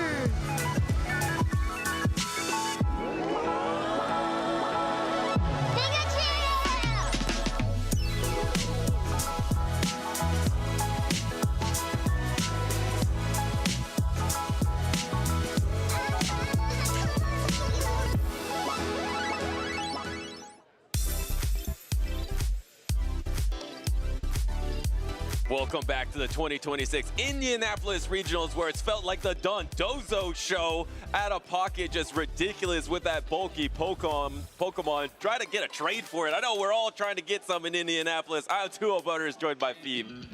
And a lot of people were talking about that Pokemon before this event, and they've been talking about it for a while. It did just very recently win a championship, right? But I don't think we've seen all that much of it, right? It's been Pocket, and it's been Pocket. Yeah, and I know Nighttime Clasher was trying to run it, but he couldn't get a good one because they were only, I believe, available in some special research. So it's a very scarce resource right now. Trainers are trying to get their hands on that exclusive Dondozo, but Nighttime Clasher, our next trainer up on stage in the winners finals, brought some different spice. So he's got the Shadow Sableye, he's got the Shadow Celio. He went a different path than the Dondozo. You know, I'd be curious to see if he does end up bringing that Shadow Celio. I know it was on a number of teams that we saw before, but I don't think we actually saw it appear. I'm a little bit underwhelmed by Shadow Celio in general, especially since the most dominant Pokemon right now is Licky. You have good fast attack damage. You're not really threatened by either the charged attacks that Shadow Celio has, so I'm curious why they opted to bring it. Yeah, it's a Pokemon that's sometimes been doing well in Go Battle League recently, but in this matchup, let's break it down because it's not going to look good against the Fortress. It'll look okay against that Shadow Galarian Weezing. The Stunfisk might be a pretty good reason to bring it, but of course, you have to take back super effective electric type damage. But the Gourgeist, that's quite nice. At least you're doing the super effective Powder Stones, but all your charge attacks are going to be resisted. So while you're taking super effective, and then Licky, you mentioned it, the rollout damage, Quagsire is where you probably want to be because the Shadow Quagsire, I believe, on Mashed Potato's side, oh, no, actually has the Stone Edge, so even has coverage. So, I mean, maybe Shadow Celio might not be the move here for Nighttime Clasher in this matchup. I guess, you know, we talk about Pokemon if they're brought very frequently, but oftentimes they can just be some bench pressure. So maybe he's trying to disincentivize Mashed Potato from bringing that Unova Stunfisk. However, our trainers are locking in. We're going to game number 1 of the winners finals of Group A. Nighttime Clasher trying to keep his streak of top 8 alive. He's done it 3 straight tournaments. Can he make it into 4? He's got the Fortress into the Shadow Galarian Weezing lead. And look at this Weezing. It has the overheat, does not have the Brutal Swing, and he's reaching for the bait. And he gets the Protect Shield on the Sludge, which would be not very effective. I hadn't taken a chance to take a look at the charge attacks, but given that you said bait, I was like, okay, it must be overheat on the other side. Brutal Swing's a little bit cheaper than that Sludge. Sand Tomb coming through, going to be super effective damage, but these Bug Bites just do so little damage because they are going to be double resisted by the Poison and the Fairy typing. Well, Mashed Potato gets both of the Protect Shields in this lead match. Nighttime Clasher is just going to double shield this and try to Bug Bite down. I think he's going to be able to get this Bug Bite down. Here comes the swap into Licky. There's a bunch of energy loaded, but I mean, 2 Protect Shields, was it worth it? In comes the next Rock Tomb, going to lower the attack stat of the Licky. Licky already doesn't have a very large attack stat, so I think it's a little bit less impactful on this Pokemon than others. Good catch attempt from Nighttime Clasher, trying to hopefully get a double resisted Shadow Ball. However, good patience from Mashed Potato, throwing just Body Slam. And we see that so often in this meta right now when you have the Licky banking up energy, trying to swap, trying to catch a double resisted Shadow Ball into that normal typing. Instead, Mashed Potato was able to hold on, throw these multiple Body Slams. Now, he's almost back at his timer. Can he get back to his timer? And there's a second away. No, just in time. Nighttime Clasher is able to throw the Body Slam. It's going to get really close to knocking out, but it might not do it. I think it might, which is why I like the shield from Mashed Potato. He has a ton of energy on his side. Even though these Body Slams are going to be 1 stage debuffed, 2 of them will add up to be a good amount of damage. And you saw that Protect Shield was able to put the Licky in the red and then swapping out into this Weezing that was energy dry, sacrificing it and giving yourself an extra Protect Shield in this matchup. The Body Slam does go through. There's no Protect Shields remaining for Nighttime Clasher. Still one for Mashed Potato, but it's putting a lot of pressure on his Stunfisk in the back because Nighttime Clasher, his Pokemon, you have a healthy Sableye, over half health Fortress, and you still have this Licky Lickies hanging around. And Nighttime Clasher utilized both of his shields very early, and it was a little bit, we were a little bit wary about how good that was, but because his Pokemon in the back have neutral matchups for the rest of this spot, he has so much health advantage, so I don't think that the shield disadvantage is a problem. Look at this, no shield though. On the Drain Punch, it does almost nothing in this Stunfisk. You would much rather go for the Foul Play. Looks like he was trying to bait there and get the last Protect Shield of the battle, maybe, or just go for double Drain Punch. Maybe one Foul Play wouldn't have been enough, and now suddenly you're at half health. Here comes the swap in the Licky Licky. He gets to the energy before the Drain Punch is available, which will knock out the Shadow Sableye. I was gonna say, the Drain Punch worked out quite well for Nighttime Clasher because it put him in. Oh no, he holds on! Ooh, barely, but because of the damage application of Rollout, you get the knockout for Mashed Potato, and that's actually really good because I think he's now going to be able to reach another Body Slam. No! Bug Bites do the damage. And he has the Sand Tomb available. Do you get the last Protect Shield here? Yes. I don't remember. Does Licky Licky have energy? If there's energy, it looks like Mashed Potato thinks there's energy. Does Nighttime Clasher go for the combo attack? Swap into the Licky Licky? No, he's actually just staying in the matchup. Maybe he doesn't have energy. He's going for the Bug Bite down.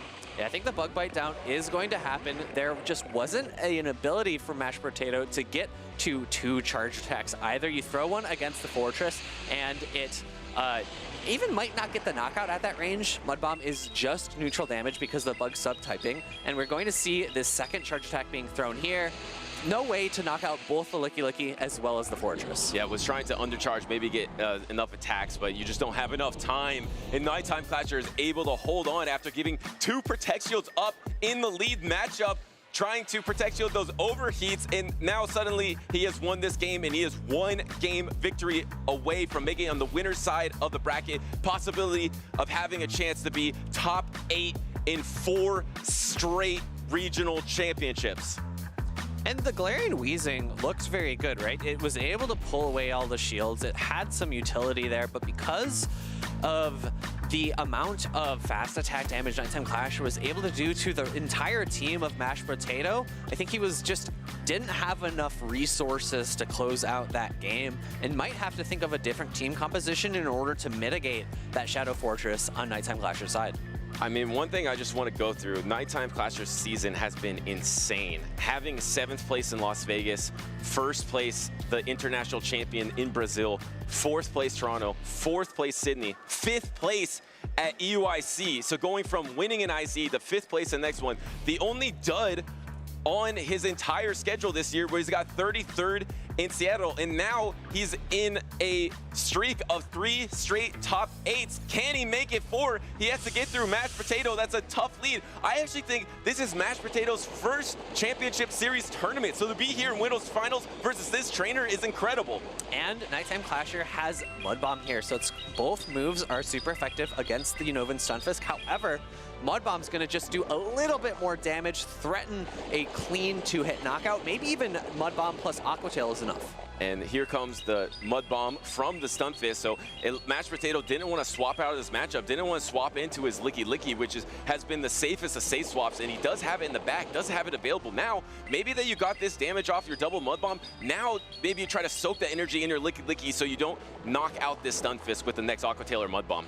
Nighttime Clasher has brought that Shadow Sableye in the back. You do get the catch here, but will he be able to capitalize on this moment with that Drain Punch Sableye? Yeah, he has the Drain Punch Sableye, which will be super effective. You don't want to go Drain Punch all the way, actually just going straight into your Licky Licky instead, knowing that you have the advantage in this matchup because of that swap in to absorb that energy. There's 2 Protect Shields remaining for Mashed Potato, but it looks like Nighttime Clasher is trying to keep that Shadow Sableye hidden in the back line. Yeah, shields aren't really necessary when all you're taking is a body slam from an opposing Licky Licky. They just don't do enough damage. You typically need at least 4 to pick up a knockout in this mirror match. And in the back, there are more frail Pokemon that would better utilize those shields. And you're so far ahead in the lead matchup as well. You have the other attack banked, I believe, on your Quagsire. You're almost at your timer. You're at double body slam. You get close to triple. Nighttime Clasher just has such a grasp on this matchup matchup right now. Mashed Potato is going to have to pull off a miracle to come back in this matchup. He has that Quagsire in the back. There is the body slam. You can't roll out down, so Mashed Potato does have his switch timer available. Does he try to get out of here once again to maybe hold on to this Licky as another sack swap? He unfortunately doesn't have any one-turn fast attack pressure, able to catch the body slam onto that Unovan Stunfisk, but still puts up the shield.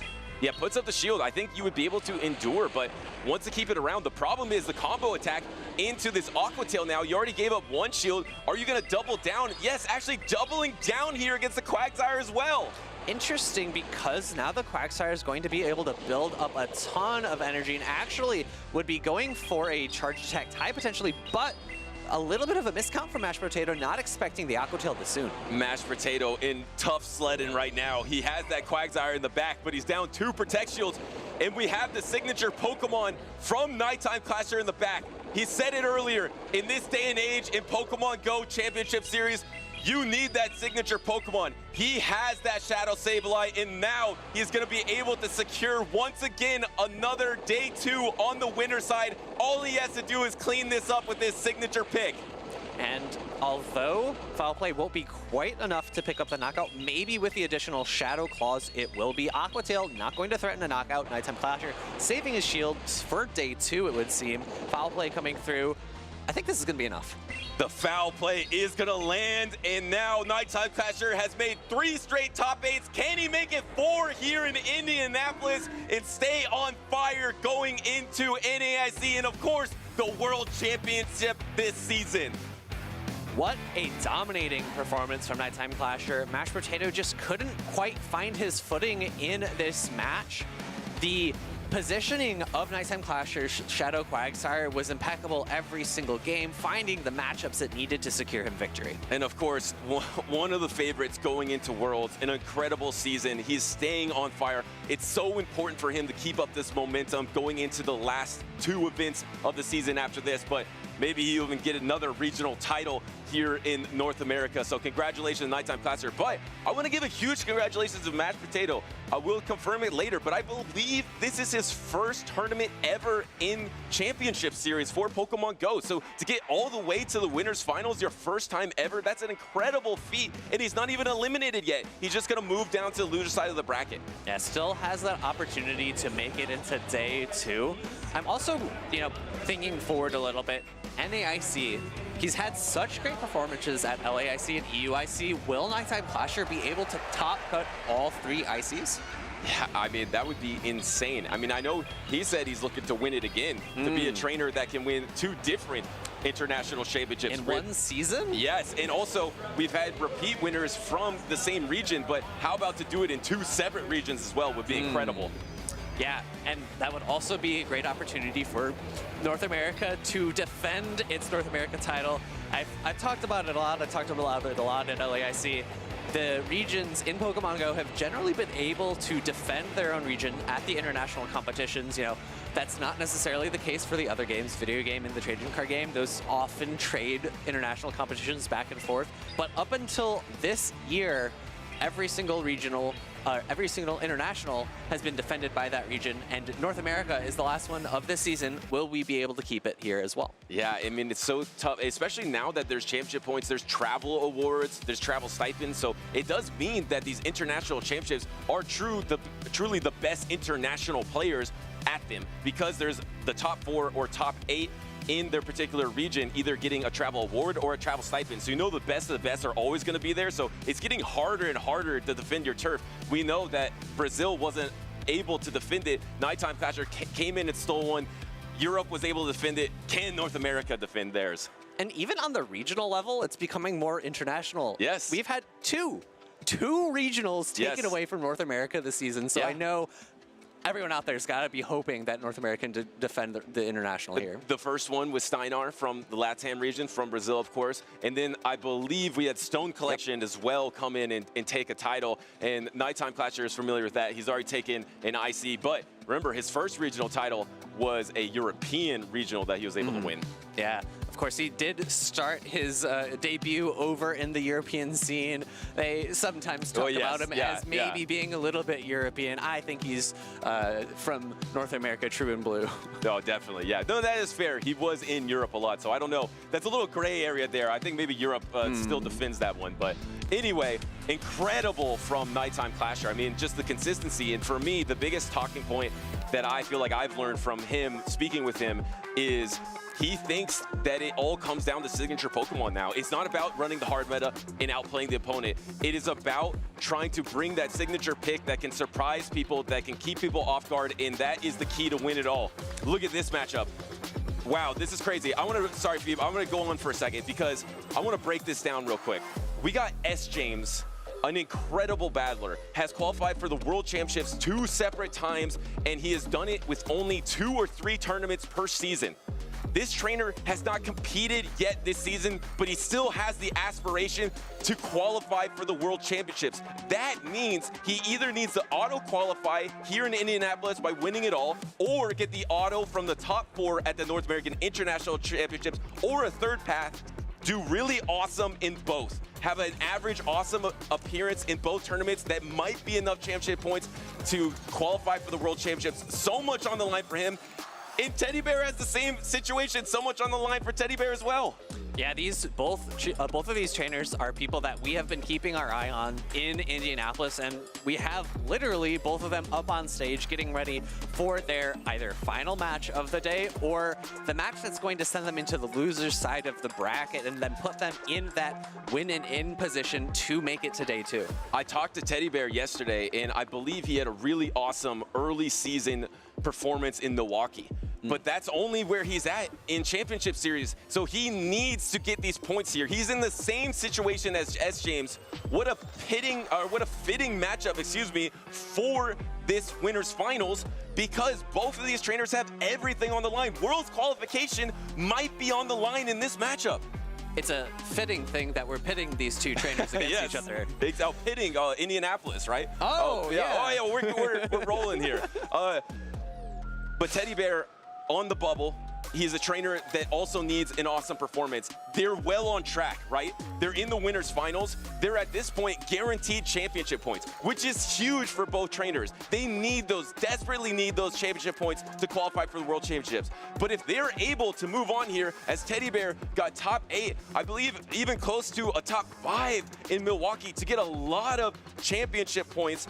But that, as you see, that's the only thing of note on his season. He has some locals, but he needs a great performance here to have an opportunity to qualify for Worlds. And he has done well at NAC in the past. As you can see, he got top 8 there last year. And I think another thing that's going to be important for these trainers is if they were able to do local tournaments, right? That's something that our co-casters, Rise and Stephanie, were able to talk about a little bit. If they've done their local tournaments, they could have those championship points from cups and challenges, and those can help bolster their opportunities to make it to Worlds via that third path of getting enough championship points. A great point. It's a huge factor, especially like, for example, you're sitting around the 60s right now. How many championship points do you have right now? Do you know? I think it's 636 or something like that. Yeah, and you see a lot of trainers on the top of championship points leaderboards. They've gotten around 200 or so from locals. So if you can get 200 from there, get a 1 or 2 championship points from a regional or an international championship, you're well on your way to qualifying. So it's very possible for a lot of these trainers out here, but these two trainers are trying to wait for the last moment, and S. James specifically is known as one of the top trainers in the world. I mean, his record is insane at regionals. He is a 2-time regional champion in Sacramento and Indianapolis. He is a runner-up in Peoria. This trainer in regional championships is incredibly hard to beat. Can he move on to the winner's side, or will it be Teddy Bear taking those championship points from him? And this is going to be a tough lead for SJ to work around. This is going to be resisted fast attack damage compared to Feraligatr having neutral Shadow Claws into the water and steel type of Empoleon. And the Drill Peck does land into Feraligatr here, and you're almost at the double Hydro Cannon. Not going to be very effective into the Polion. Both of these trainers just going to play out this water type lead. No problem. We're just going to soft lose this lead. We have similar backlines. We both have a steel and a flying type. The crucial factor is in the back for S. James. He has that fairy type versus the dragon type, but Altaria does have play into Togekiss. Yeah, it is going to be the fairy versus dragon matchup that is going to be a little bit less one-sided because Togekiss, excuse me, has the ability to only do fast attack damage of the flying type. It's not going to necessarily hard win that matchup. And here comes that Rock Tomb into the Altaria. The non-shadow can take it. I think Teddy Bear's thinking, I don't want to give up both my shields. Is exactly what he wants to do, because you can take that damage. Yes, it chunks. Yes, it's super effective. He's actually going to undercharge this Sky attack because it's neutral. He wants to get a Dragon Breath down. How did he do on that undercharge? I think he did great. He's going to get a nice Dragon Breath down to get that energy back. Yeah, and it looks like the Sand Tube won't even be reached. Although Sand Tube is double resisted, it would have threatened the Altaria, which is solo. Sky Attack caught onto the Empoleon. Ooh. I don't think this is necessarily incredibly impactful because the Empoleon could have potentially reached another charge move later on. Yes, and now you're going to swap out here and you're going to have this backline matchup. You have a Protect Shield advantage for S. James with this Togekiss in the back, and you pace so quickly. You're double resisting Bug Bites as well. Teddy Bear is in an awful position here. He's just going to let this Aura Sphere through. It looks like Togekiss is going to be able to full sweep. I'd be curious to see if he opts for a Sand Tomb. If he potentially goes for 2 Sand Tombs, Bug Bites are going to be double resisted, so the defense drops add up a little bit, but I don't know if there's going to be enough fast attack pressure in the back because, again, Altaria, although it does okay against the damage output of Togekiss, its fast attacks don't do any damage of its own. As James is thinking about it, he knows it's the Sand Tomb. He's locked in. He knows he doesn't have to shield it. It's double resisted. It doesn't do enough, and the fast attacks won't pressure you enough. Here comes the Feraligatr. You have the double Aura Sphere banked as well. Here comes the last Protect Shield of the battle. Do try to swap into the Altaria to try to catch the next one, but I don't think it matters. I don't think SJ is going to allow that to happen. Looks like he waits a turn, and unfortunately, looks like he was a little bit surprised by the timing of it. Aura Sphere coming through, going to pick up the knockout, and that's going to secure game number 1 for S. James. And these flying types face in the back, and S. James, with everything on the line, the 2-time regional champion, trying to make it 3-time here in Indianapolis, is able to take game number 1. And I think the pivotal moment in that matchup was that charge attack tie that Teddy Bear ended up doing against S. James's Shadow Fortress. I could read his lips. He said, 1 too many. He did 1 too many Dragon Breaths, did not get that fast charge attack through right before the Rock Tomb came out. And that just put him in a really awful position where SJ is completely incentivized to no shield because either way, he removes all the energy from the Altaria, but he can take advantage of that with his Togekiss afterwards. Fantastic insight with the lip reading there. I love it. And the thing is, he even played that beautifully because he was able to, yes, waste that energy, but he undercharged it perfectly to get that full Sky attack back. But the thing was, S. James was able to swap into the Empoleon, soak that energy regardless, keep both the Protect Shields for that Togekiss in the back. Looks like Togekiss with Protect Shields looks insane versus Teddy Bear's team. There's no clear answer. Of course, you can go for the Tinkaton, which is a good counter, but even with Protect Shields, Togekiss is not out of that matchup, and Teddy Bear does not want to be out of this matchup. He wants to be able to move on that winner's side. World's qualification is on the line for both these trainers as they lock in the game number 2. And it is going to be Shadow Fortress into Feraligatr, a fairly neutral matchup. Fortress going to have a little bit of an advantage with that fast attack pressure, but Hydro Cannons from Feraligatr going to threaten heavy charge attack damage. And once again, you have the double flying types in the back, but a key adjustment for Teddy Bear. He has the Grumpig in the back. Grumpig is a Pokemon that can resist all of the charge attacks from the Togekiss. Here comes the first Protect Shield of the game, so S. James actually completely switches up his strategy. First game, he saved those shields for Togekiss. This time, he is trying to go for the alignment, which I think will be much more useful for him in this matchup.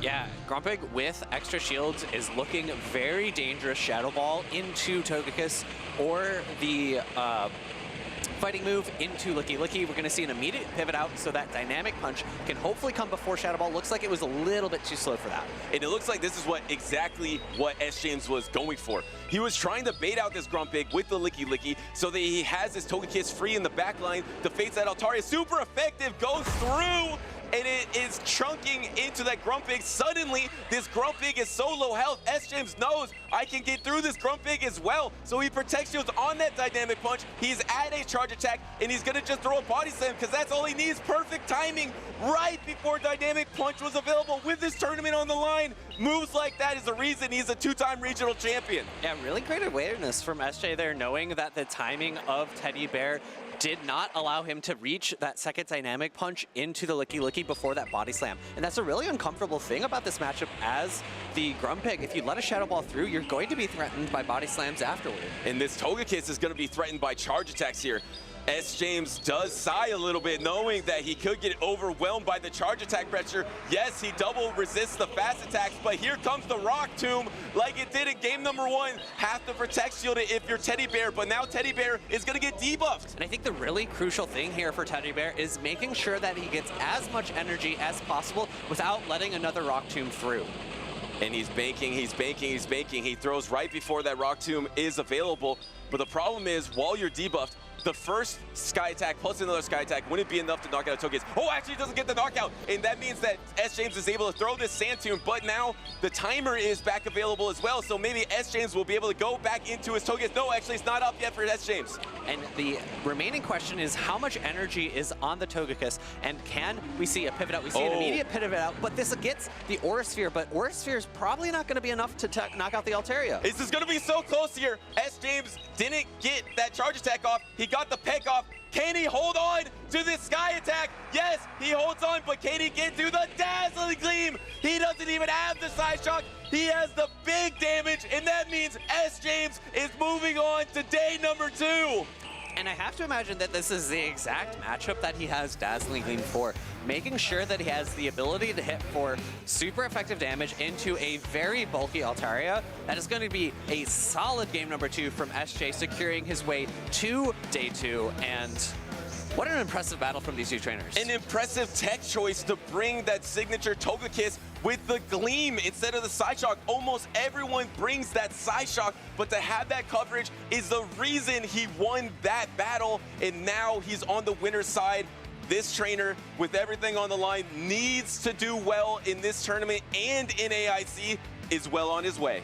And thinking about the options between Psyshock versus Gleam, Gleam's going to help you against dark types, and it's going to help you against dragons, right? Psyshock hits poisons, it hits fighters, but fighters are also covered by that fairy type coverage, and we don't really see that many poison types in the meta right now, so I do not mind the opportunity to switch there, right? Fighting type is going to be resisted by ghosts as well, and we don't see too many ghosts in the meta besides Shadow Sableye. Yeah, I think it's such a smart choice, especially because the increase of Shadow Sableye, like you mentioned, the increase of Grumpig. Having that coverage is just going to be huge. And going into day number 2, battling the best of the best, that might be the reason he gets even further in this tournament. So a brilliant choice from S. James to have that Gleam. You really don't see it that often, but to have that tech on that Pokemon, well done. And this means Teddy Bear, his back's against the wall. He's in the points, but he does need more points to qualify for Worlds. So he's going to be in the losers finals. So he still has an opportunity to make day number 2, but he has taken 1 loss now. So it's an even tougher journey for Teddy Bear. Yeah, without getting top cut, it's going to be a very tough challenge to try to qualify for Worlds with just 2 events and local tournaments. So I agree, top cutting is going to be very important for Teddy Bear if you would like to qualify for Worlds. And I actually stumbled upon the secondary usage for Dazzling Gleam. Sableye, right? Of course, both Psyshock and the Aura Sphere are going to be resisted by Sableye, but Dazzling Gleam, super effective damage. Probably picks up a 1-hit knockout. Yeah, and a lot of trainers know that Togekiss has been dominating Top Cut recently. And when you see the top teams in Europe, in North America, you look at the top 5, you look at the top 8, there's a lot of Togekiss on all the teams. A huge reason why people brought Shadow Sableye, brought Grumpig, to have that flexibility, that safety against the Togekiss. it's not safe against a Dazzling Gleam. So awesome. Well done by S. James. And now we got another, oh, actually, I'm not sure if this is winners finals. Might be winners round 5. Dino versus Firestar. That's winners finals. Okay, winners finals, I got that clarification from production earlier when I was confused myself. So this is going to be a very exciting battle. I'm very, like, looking at these teams, they're both a little bit interesting. We have Primate from Firestar. For BTW Dino, we've got Chestnut with low kick, which we've seen Chestnut a few times before, but I don't think we've ever seen it with low kick. Yeah, that's crazy. Let's go ahead and go through all the attacks there from Dino, because this, to make to winners finals with this sort of team, this is arrow type stuff. The Togetic with the Heat Wave, the Dazzling Gleam, the Shadow Charizard running Ember, Blast Burn, and Air Cutter. Makes sense. Ember generates energy so quickly. Licky Licky standard attacks, Feraligatr standard attacks, and then Grumpig standard attacks, and then you already mentioned the low kick. And on the other side, Firestar, pretty spicy as well. He has the Primate, but it's going to be close combat, and Rage Fist doesn't have the ice type coverage, but has that hard hitting close combat. Then he also has the Shadow Kanto Ninetales with that huge overheat, the Jellicent, and the Wigglytuff. Super spicy here from both these trainers. And Jellicent's been a Pokemon that's been in and out of the meta a lot. I think at the beginning of the season, it was very dominant. It had to contend a little bit with Guzzlord, which was much more prevalent back then. But now that Guzzlord's out of the meta, Wigglytuff has always been kind of an iffy matchup, but like looking at BTW Dino's team, it looks pretty solid. Yeah. And you're not going to really want to go against a grass type like Chestnut, but it's low kick Chestnut. It's not Vine Whip Chestnut. Yeah, that does change things. It is looking dominant, and a trainer that I think has been looking dominant is Firestar as well. I think something that we don't talk about enough is he wasn't the last North American standing at Worlds last season, but he was the last American standing. He was 7th place at last year's World Championships. We're getting towards the end of the season. We're getting close to the World Championships. This is the time where he thrived last year. Can he do it again this season? I feel like out of North America, out of the US, I feel like Firestar has to be one of the favorites going into the World Championships this August. And if you're gonna have like one of your first breakout performances be the World Championships, that's definitely nothing to scoff at. I do also want to talk a little bit about that Shadow Charizard from Dino's side. It was a Pokemon that was really popular. I think it was 2 years ago when Wing Attack was in its prime, which I believe it's kind of back there, but he's opted for the fast attack of Ember, which nowadays generates a ton of energy. He's got Air Cutter as his bait move, Blast Burn as his hard hitting move, and I'll be curious to see exactly how it lines up into Firestar's team. I actually think both of the flyers from BTW Dino's side look pretty solid in this matchup. All right, we got the leads here. It's Grumpig in the Stunfisk. We got Dino versus Firestar with a chance of day number 2 winners finals on the line. The Grumpig is going to try to go all the way to Shadow Ball. Actually, not even throwing any energy here. First, Firestar is going to unleash the Mud Bomb. I think Grumpig's a little bit deceptive. It looks like a Pokemon that might not be very bulky, but it's very comfortably able to take 2 charge attacks from a Pokemon like Stunfisk. In comes the first Dynamic Punch. This is a very efficient move, going to do a lot of good neutral damage. Well, at this point, it is the best attack because it is lower energy, the Shadow Ball, and all you probably need is a double Dynamic Punch plus some sideways, some more sideways to get this knockout here and to soft win the lead. So the discharge is coming through. It's a less efficient attack than the Mud Bomb. Here's that Dynamic Punch that is available. It will knock out. So Firestar actually wants to go for the alignment, but that gives the opportunity for Dino with that Shadow Charizard in the back. There also is the opportunity for him to go for a fast attack down, but looks like maybe Thunder Shocks would have been enough damage. It would have been a really close race, so I don't mind Firestar throwing this discharge here. I think it might have been necessary. And here comes the Licky Licky to clean up the Stunfisk. At least in Firestar's favor, he now has alignment. And if there's one water Pokemon that's not a Zoomerl probably, it's Jellicent that could handle Shadow Charizard down a Protect Shield. Jellicent is a fantastic matchup versus Shadow Charizard, so he's actually just fine in this position. And look at all the chip damage that he's getting through before he gets knocked out. And another great thing for Firestar is that he's got Tinkaton in the back. Tinkaton is able to handle all of the energy from Licky Licky quite well. Although Shadow Ball is neutral damage, Licky Licky doesn't have that high of an attack stat, so the Shadow Ball doesn't do that much damage. And he had to throw the body slam there. If he threw it there, he much rather would have thrown it before. He had to throw it eventually. He could have saved himself a lot of health. Yes, he has all this energy. He has a Shadow Ball. And now I believe he's probably going to unleash the Charizard. Let it fly, Dino. It's coming on the battlefield, but it's going to be matched by the Ghost Water type Jellicent. And Jellicent's pacing to Surf is so fast. A whole Hex goes through. Yeah, and that Hex is going to be really impactful. That brought Firestar from 3 Hexes to 4 Hexes, so Surf is now already ready. It's going to be 1 more Hex to reach a Surf, and then he's going to need 2 more to reach the second, pull away both shields from Dino, and he's going to need to reach a 3rd in order to pick up a knockout. It's just too much energy to give up here, and you didn't get the boost, so this Air Cutter does not threaten knockout, so Firestar instantly, no Protect Shields. And actually, Firestar's been playing a lot of Shao Charizard himself lately with Dragon Breath, I believe. Here comes the Air Cutter, no boost once again. There's a Licky Licky in the back, but here comes the Surf that would surely knock out, so last Protect Shield of the game from Dino. I think he has an opportunity, if he has a Shadow Ball stored, to build up to a Blast Burn here, switch, and try to launch the Shadow Ball into the Jellicent. But no, Switch Clock is available immediately. He does have Blast Burn loaded, but he's going to need some help to knock out the Tinkaton, and there's still a shield remaining for Firestar. And this opportunity for Firestar, is he going to go for a Bulldoze and maybe Fairy Wind down to save some energy here? And yes, he is going to go for that Bulldoze before the Body Slam is available. I think this Bulldoze is going to be just enough, and I think he has back-to-back Bulldoze as well. Bulldoze is going to be resisted by the Flying and Fire typing of Charizard, so I think he's going to probably try to reach for the Gigaton Hammer. Also resisted, but does so much damage. That move is Giga-powered. Drop the hammer, Firestar, as he's able to take game number 1 with that Tinkaton, with the Jellicent backline, was able to nullify the heat from that Shadow Charizard.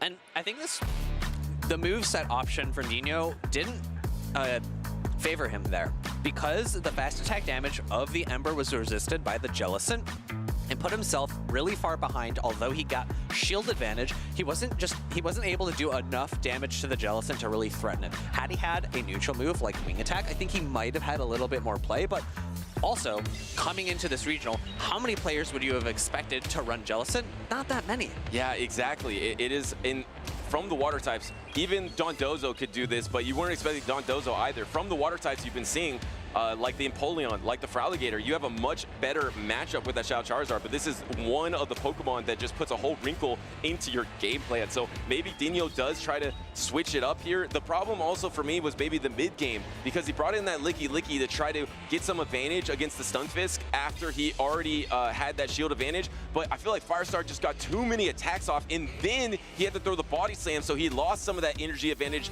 down the line. So when he was trying to make combo moves in the back line with that Charizard and that Licky Licky actually didn't have energy to combo with him. You know what an alternative play he could have made? Instead of going for the farm down, after you see the second charge attack from the Unova Stunfisk go into your Licky Licky, pivot into Charizard. You're not running Wing Attack, you're running Ember. That's neutral damage into that Unova Stunfisk. Maybe you can get a farm down if Firestar allows it. And you lost alignment anyway, so here we are. Game number 2, Firestar is up 1-0 against Dino. Same leads as last battle. We're gonna see if these trainers play it out the same way, but there has been an adjustment in the backline. Dino now has the Feraligatr, and Firestar has brought the Wigglytuff. Feeling a little bit more comfortable bringing the Fairy type because he expects the Charizard to be left on the bench because it didn't provide enough in that first game. Still bringing the Jellicent, however, just in case he's wrong. And he's still ABA strong into that Charizard anyway. He has the Stunfisk in the lead, he has the Jellicent in the back, and now he has that Wigglytuff to match up against the Feraligatr, but it's not a crazy good matchup for that Wigglytuff. Feraligatr hangs in there just fine, so this backline matchup is going to be pretty neutral. You would want to avoid that Jellicent into Licky Licky if you are Firestar, so that's exactly why I think he's trying to win this lead matchup. A double discharge is loaded for Firestar. First one coming through, not going to threaten the knockout, and I don't know if the Thundershock damage would be enough. No, it looks like Dynamic Punch could be reached. Will Dino respond with the shield? No shield here. Once again, Firestar is trying to go down Protect Shields to get alignment, which completely makes sense in a meta filled of Licky Licky. You want alignment with your Jellicent, and still you get a super effective charge attack off with your Stunfisk. You get that Protect Shield right back. So now suddenly, yes, you gave up the alignment, but you gave up the Protect Shield. You got it right back. Here comes the pivot though. That's a risky pivot with Licky Licky lurking in the back. Yeah, I think it was necessary though, because Dino would have been able to get so much energy from farming down that Unova and Stunfisk. I was gonna say, Firestar really needs to pivot out here. But because Surf is a very solid move, this is not a hard wall matchup. You're going to be able to fight back a little bit. Shadow Ball, I don't think it's gonna be enough to pick up the knockout, but will it put it in rollout down range? And it's something Firestar must be incredibly familiar with and accustomed to, because if you're gonna swap in the Jellicent into a Licky Licky meta, you're gonna know how to handle it. So here comes the next Surf, probably gonna get a no shield from Dino, and now the problem is the Shadow Ball is coming up soon, and your timer is almost there. One more Hex and you can get to your timer, but no! Before that, the Shadow Ball is gonna be able to be unleashed. I really like the timing there from Firestar, throwing actually at the charge attack tie with Body Slam. I was expecting a Body Slam from Dino there because I think it might have been enough to knock out. A quick pivot into the Feraligatr, trying to ramp up on energy to try to start to threaten the Wigglytuff. Well, this is tough for Wigglytuff. If you can see, the Wigglytuff will get knocked out by pretty much 2 Hydra Cannons. Yes, there's a Protect Shield remaining, but all Dino has to do is get to the triple, and he's already almost at the triple, but all Firestar needs to do is sacrifice his little Stunfisk to make sure that he wins the game. What a swap from Firestar on the 3-turn fast attack as well. I'm not sure it's going to be enough though. Swift coming through needs to pull a shield. Icy Wind wouldn't knock out, so I do like Dino shielding here.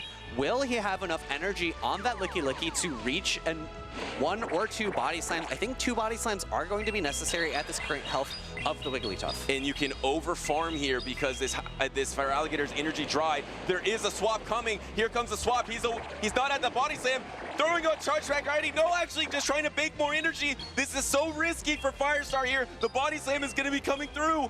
And although Wigglytuff is very bulky, it wins the charge attack tie into the Licky Licky. And we see that he goes for the Swift here. Is that 1 or 2 Shadow Claw range? If he's in range of getting knocked out by 2 Shadow Claws, Firestar will lose the battle. Can he take 2 Shadow Claws? 1, 2, no! He gets knocked out, and that means Dino has tied up the series. The rare misstep from Firestar there. Had he won the charge attack tie into that Licky Licky, he would have preserved enough health from the Wigglytuff and been able to get the fast attack down. I think he just wins the game there, but Dino is able to adjust, brought different Pokemon in the back, brought the Feraligatr, sat that Shadow Charizard, and that was a huge adjustment, allowing him to pick up that game number 2 victory. And his Pokemon were so much more safe into the Jellicent, but happenstancely more safe into that Wigglytuff too.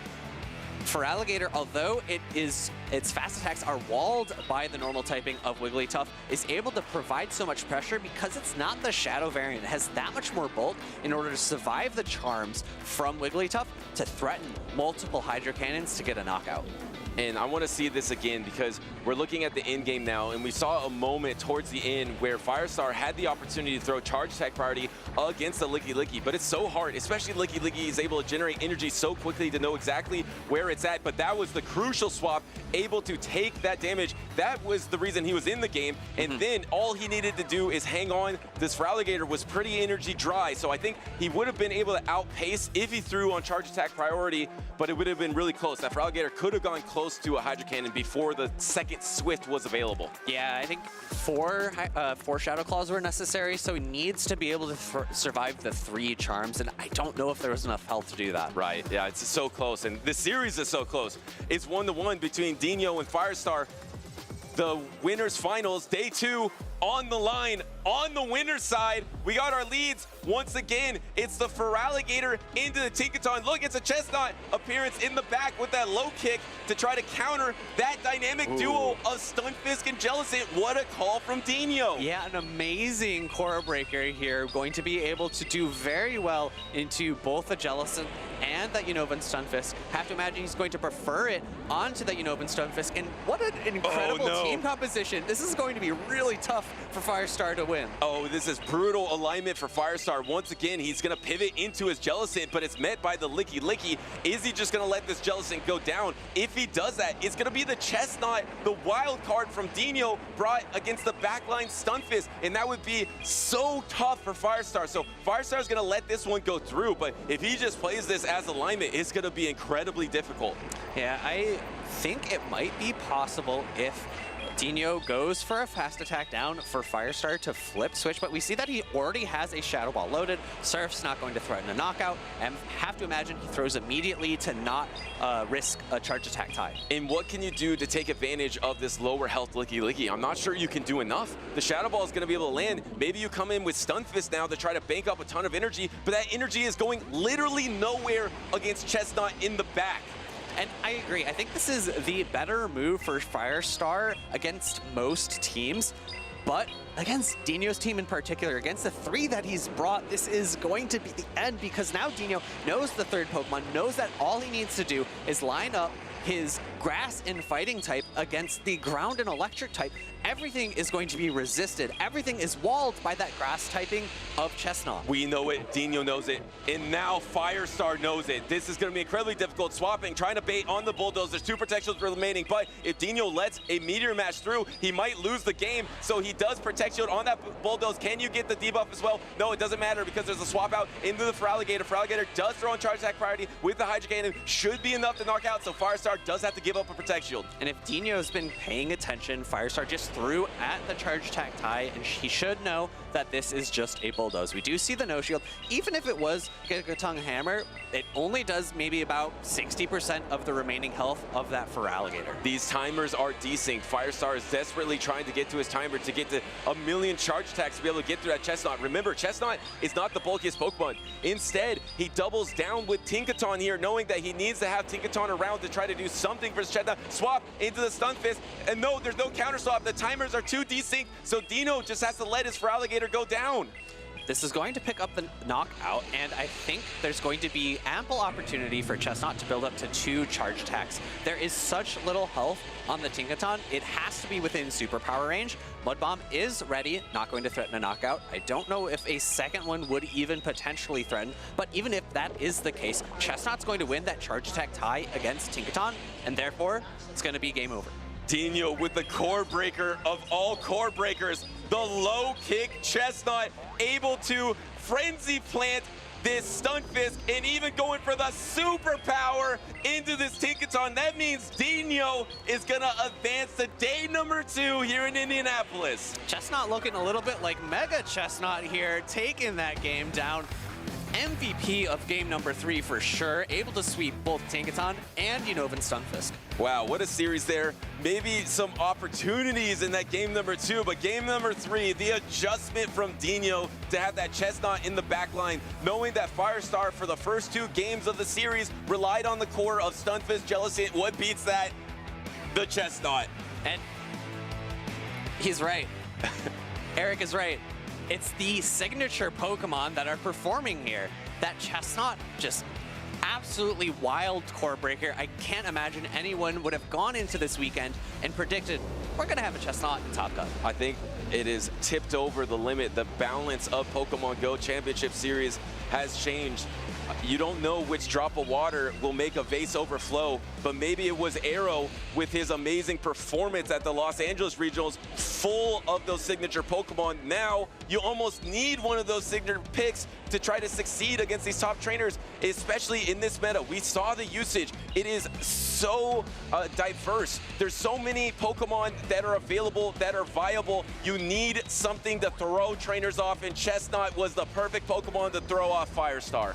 And like looking at these 2 teams, right? I don't know if we had a single mirror Pokemon on those 2 teams. It was 12 different Pokemon between those 2 trainers. Yeah, I mean, honestly, today we've seen less and less mirrors. I remember in Los Angeles, we were just seeing constant mirrors, but it seems like it just has dispersed, it's gone away, and now everyone's just bringing the spice. It could be thanks to Arrow, it could be thanks to a lot of trainers. I know as well in Europe, of course, Tauntaun Battus with the Shadow Hydreigon, with the Aegislash. It's not just North America, it's been worldwide, global for Pokemon Go. These trainers with their different signature Pokemon that have been able to succeed and give a pathway for these other trainers like Dino, and now he's on that road, and it was amazing to watch. And I'm a little bit surprised myself. I don't know if we've seen a single Aegislash. No.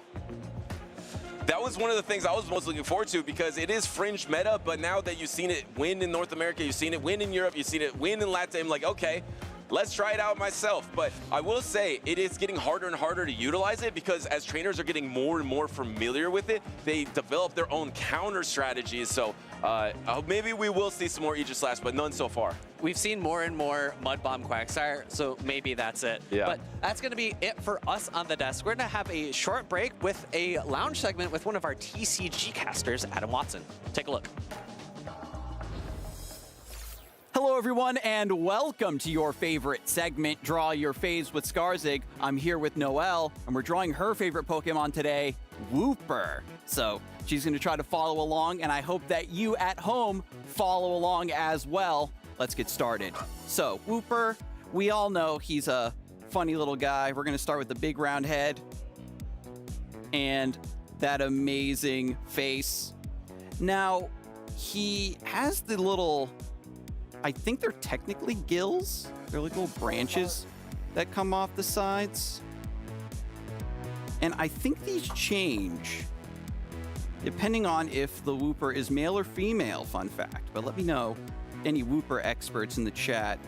And he's got a little body like this. Wooper doesn't have any arms, but he's still cool. And I think I think the belly has 2 stripes on it. I think it's just little feet like that. And I think a tail, right? I think so. Looks like a good Wooper to me. But was Noelle able to follow along? Oh, that looks amazing! Good job, good job. Let us know how we did with our Woopers at home. And that definitely deserves a pack. My name is Elam Rojas, and I am from Costa Rica, but I live in Florida. Elam, a tenured veteran, 2-time regional champion. These are the battles that make or break your destiny. If I had to pick a starter Pokemon, I would probably say Piplup. It's very cute, and then it becomes pretty strong looking.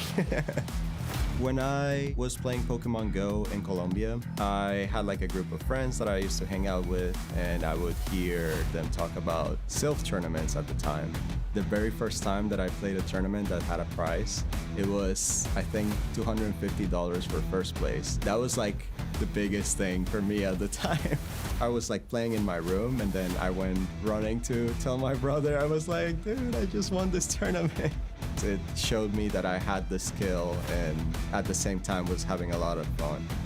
The Go Battle League got introduced into the game. At the time, there was a kilometer requirement to unlock your sets. I just didn't want to walk the whole way, so I only get to play for like 3 sets per day. Play Pokemon started, and I just loved it.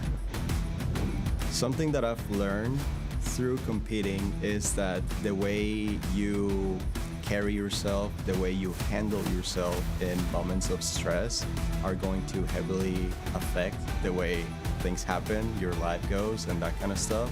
Even just being on stage, it could be very stressful, but if you do your best to calm yourself down, you're going to be putting in your best version of yourself. The very first match that I had streamed on day 1, I was very shaky. I was doing a lot of mistakes, but throughout day 2, I felt way more comfortable. And towards the end, like the grand finals, I feel like I was probably as comfortable as I felt in a while. Because I knew at the end of the day, it's a long series. I have to call lines, I have to stay resilient, I have to make the right decisions. So it was just much more consistent and up to the level that I want to display. It's always a good time playing Doombug. I believe the score is like 4-2 maybe. He recently beat me in Toronto, but I'm happy that I was able to beat him today, not only once, but twice. But Fortress shakes it off. Doombug falls. It looks like Elam is going to be your Houston regional champion. The very first season where I qualified for Worlds, it was 2023 season.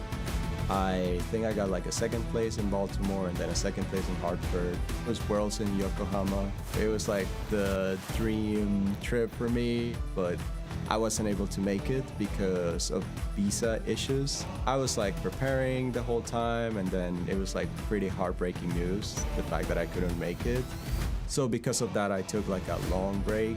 But at the end of the day, stuff happens, and with my level and my consistency, I knew that I would be able to qualify again and just show the world what I'm made of.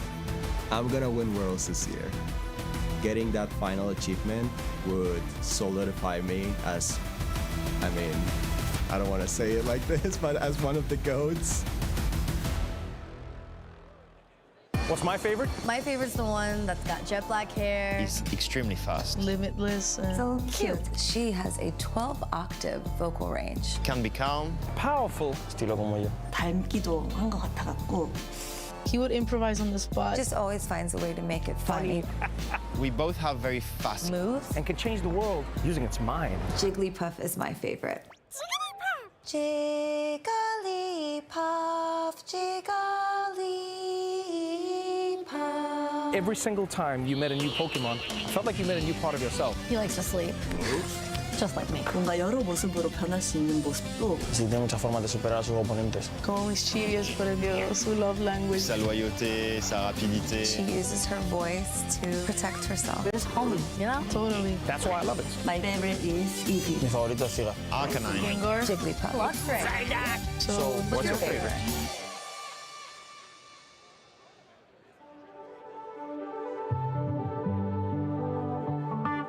How did we get here? So far from home on the untread path, but we're not alone. We got each other, so we got a lot. And now the moment's come to finally take our shot. Oh, look how far we've come. Look how far we've come. We're so much closer now through the battles we've won. Oh, look how far we've come.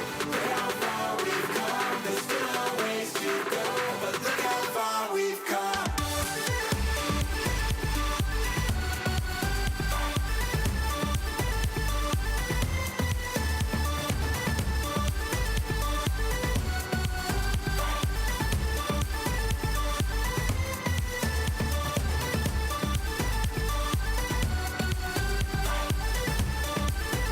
Look how far we've come.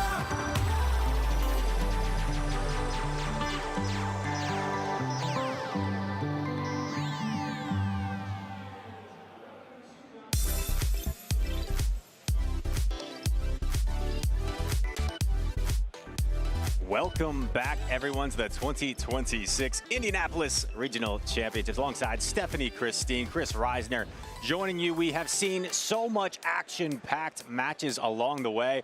And coming up next, we have another great one in store for you. It's going to be Gordon the Flash taking on Uzo. Uzuku and Gordon the Flash, a couple of fan favorite trainers, like a little bit of underdogs. They both made some top cuts in the past, but still looking for like that championship title, and they could get that here today. This is winners finals for Group G. Uzo, I would say, is a fan favorite to those who know. He's from the Chicago area, does not compete very frequently. He's only competed once this season. It was early on in the season in Milwaukee, and that's normally around the region he stays. Midwest is best. If you know, you know.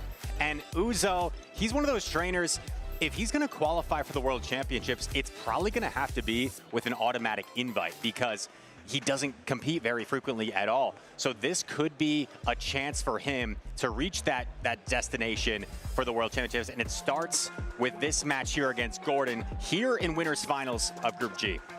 Gordon bringing the Shadow, Dusknoir, and a Medicham, which is a Pokemon, a little bit of a blast from the past. We saw it come back a little bit more recently with Psycho Cut, Ice Punch, and Dynamic Punch, but haven't seen it a ton lately. Medicham can be a very flexible pick, I think, in this meta. Some teams don't really have a hard check for it, but that's not the case, I would say, with Uzo's team because he has that Grumpig, which really walls off the energy quite well, while also threatening the super effective Shadow Ball damage. But we do see a Dusknoir from Gordon the Flash. We saw Dusknoir earlier wreak some havoc, and I would say once again, it looks pretty solid against Uzo's team. The main counters would probably be the Feraligatr and the Diggersby, but you still have Dynamic Punch coverage to threaten the Diggersby as well. Yeah, that is certainly a matchup that Grumpig does not want to see unless Grumpig can land a sneaky Shadow Ball. All of that fast attack pressure from the Dust Noir would be really rough on one of the more interesting picks on Uzo's team. But here we have this starting matchup, the shiny Feraligatr. This is exactly where it wants to be, being able to deal super effective Shadow Claw damage onto the Medicham.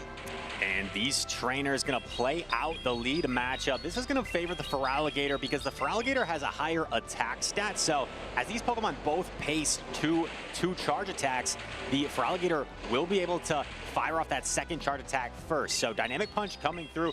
Feraligatr with the decision to make. Do you just throw immediately if you're Uzo, or do you keep farming? He is going to throw immediately, and it's caught on the Licky Licky. Yeah, but getting a little bit of chip damage onto this Licky Licky, that's not the worst case scenario here. Does a lot of good neutral damage. Feraligatr paces just so quickly, and Uzo actually building up a little bit of energy, so he's only a couple Shadow Claws off of another Hydro Cannon. Saving some energy on Feraligatr could be useful in potentially reaching a Hydro Cannon in the end game. And right now just swaps the Diggersby into the Licky Licky.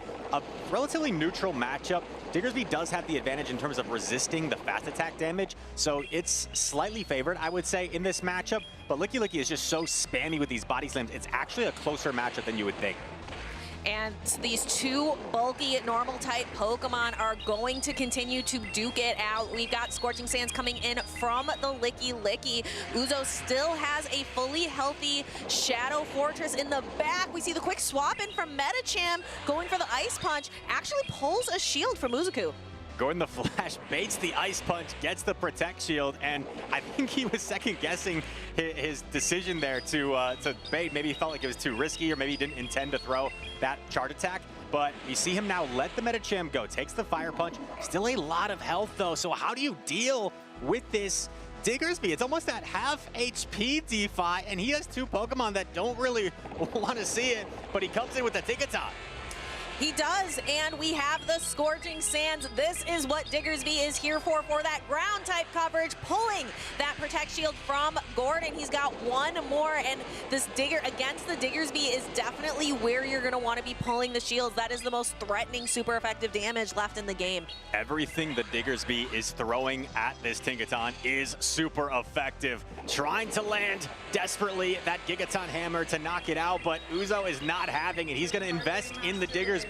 Another Scorching Sands unleashed. This is also a chance for a debuff. Doesn't get it there as Tinkaton trying to get to another Gigaton Hammer, and oh, it is caught onto the Feraligatr. Uzuku is on fire. Gordon going for a complete undercharge, but that move is so powerful, it does not matter. That is going to knock out. Now Gordon is stuck thinking, I've got Tinkaton. Tinkaton's very healthy, but how am I going to deal with that Diggersby in the back? It's got energy and some health left on it.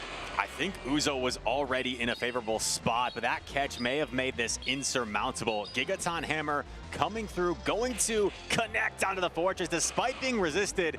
This does about 50% health, and now in comes the Licky Licky. A nice combo play to threaten the knockout here of the Fortress. It barely hangs on, but I think Uzo might be able to clean this up on the back of the Diggersby. So we've got the first Fire Punch loaded. He's almost at a second Fire Punch, but against the Tinkaton, you're gonna wanna use the Scorching Sands. It's so healthy still. Let's take a look. Diggersby throwing the Scorching Sands. No shields left hide behind, so this is gonna land. Scorching Sands connects, barely hanging on is the Tinkaton. Bulldoze coming through, but I'm not sure Bulldoze is enough. It's not a very powerful attack. Diggersby is so bulky, hangs on, Mudshot goes through, and Uzo takes game number one. What a game. Masterful play from Uzuku. Like you mentioned, he was already in a favorable position, and then that catch just locked it up for him. Incredible plays. Can Gordon swing this back around?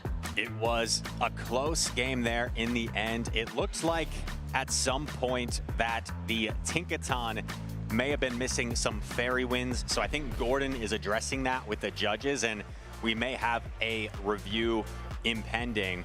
But overall, a very close game. I felt like catching that Gigaton Hammer from Uzo, what a highlight reel play that really put him in a commanding position. But there was a little bit of missed fairy win action, it seemed, on the Tinkaton. So I think they're going to take a look at this and determine if that was enough to impact the result of the game. All right, so again, we will be giving you that information. We'll be giving you some updates as we continue through. I want to focus in because we didn't see a lot of those, like a little bit more signature picks because we've been talking all day. I think Alpha Phoebe also called it out when he was at the desk. The signature picks, that's what's winning it for these trainers. That's what's really setting them apart. It's the Shadow Dusk Noir on the side of Gordon, and then for Uzuku, I would say probably the Grumpig is the more interesting, but that's not even like that off meta, I would say. Right, two of the more standard teams. We didn't see the Dust Noir, and shout out to our production team getting a look at where, so you can kind of tell, right, this Tinkaton being a little bit desynced with the Diggersby. So I think what Gordon is saying is because of some slight stuttering on the Tinkaton, he doesn't feel like that catch should have actually happened. So the judges may have to look very closely here, right? Count the amount of fairy wins versus the amount of mud shots and determine if they feel like this should have happened. So we can try our best here to take a look at this. And 1-1, and then you see 2-1, slow motion, 3. Yeah, it's a little bit desynced, right? It's a little bit desynced when it should technically be aligned. So I think that's kind of the argument, is he's saying this catch shouldn't have happened. And that is what our judges are going to be taking a very close look at. But as you mentioned, he was already in a favorable position before that catch even happened. Like, Uzuku had this almost wrapped up. Absolutely, I would say that, but from Gordon's perspective, it ended up being quite close in the end game. So Gordon probably feeling like even if that catch didn't happen, right, he would have had a lot of play there. And I think we're also seeing the power of Gigaton Hammer and Tinkaton, because what you assume is like a hard counter matchup against the Diggersby, Gigaton Hammer just straight up 2 shots a Diggersby. So it's actually not as bad as you would think as the Tinkaton.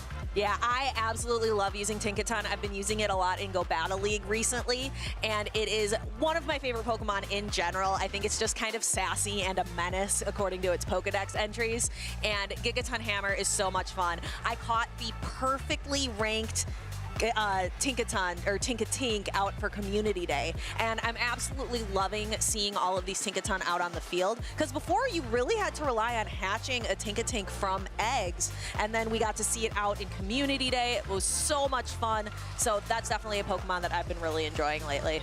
In the right position, it's so bulky, but also has that hard hitting damage output. We talk about that signature attack and how it mimics that of Precipice Blades on Groudon, of Origin Pulse on Kyogre, but we have it in a Great League Pokemon form. I'm always a fan of Pokemon with those signature attacks. It's a cool thing, you know, to have your signature move that makes you unique.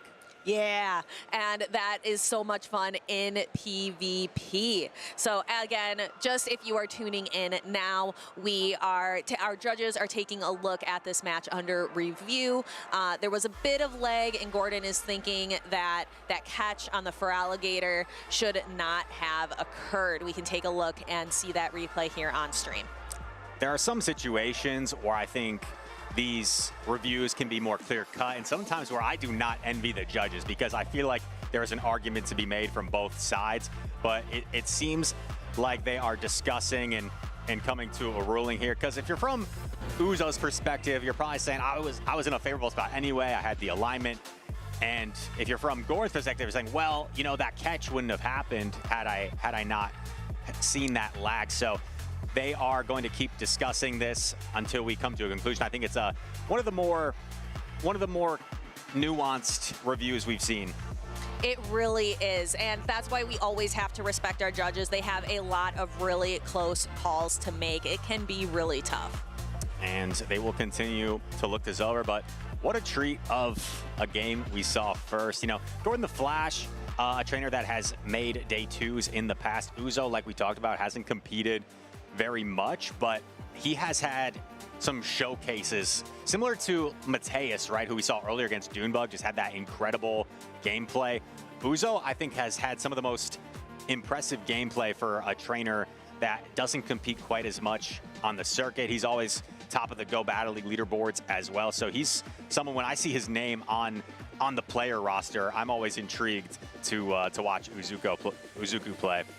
Yeah, I kind of want to like try to think back in some of the tournaments. You said he only has really done Milwaukee this season, and he did pretty well. He won like a lot of games, losing to Elam. Like, can you be really Everyone that loses bad? to Elam. Everyone No loses. one beats Elam. Yeah, that's really, really tough. So makes a lot of sense, but he really is, I think, a very talented trainer, and it's nice to be able to see him on stream because he doesn't get as many opportunities to do these championship series events. And if a player like him could find a way to qualify for the World Championships, what a storyline that would be. You have your Titans that you expect to be there, right? The Nighttime Clashers, the Out-of-Pockets, the Dunebugs of the world. But for someone, if someone goes to only 2 tournaments in a given season, we're seeing the same storyline, right, with SJ, who hasn't competed all season. We saw him make day 2 earlier, and I believe SJ is also competing at NAIC. So SJ trying to qualify for the World Championships in just 2 major tournaments.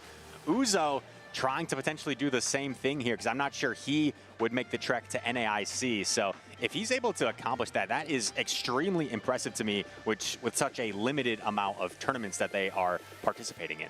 And that's why it's also so important, if you're not able to make it to some of these bigger events, make sure you're going to your locals as well. That can give you a big boost in your leaderboard positions. That's why we had trainers. I guess the challenge at the venue yesterday was massive, and then we had trainers go straight from that to the cup that was at a local game store downtown here. That is why, like, go to those locals if you can, if you can't make it outside of your region very often for the bigger tournaments. It could very well end up being the difference, right? That could be the difference in a potential Worlds qualification, is those local points for players that are on the cusp. So it's great to take advantage of that when you can. And like we said, one of the more nuanced reviews perhaps. So they are calling in the head judge to get another pair of eyes on this, and we're going to see this. It did appear like Gordon's Tinkaton was experiencing some lag, which may have led to the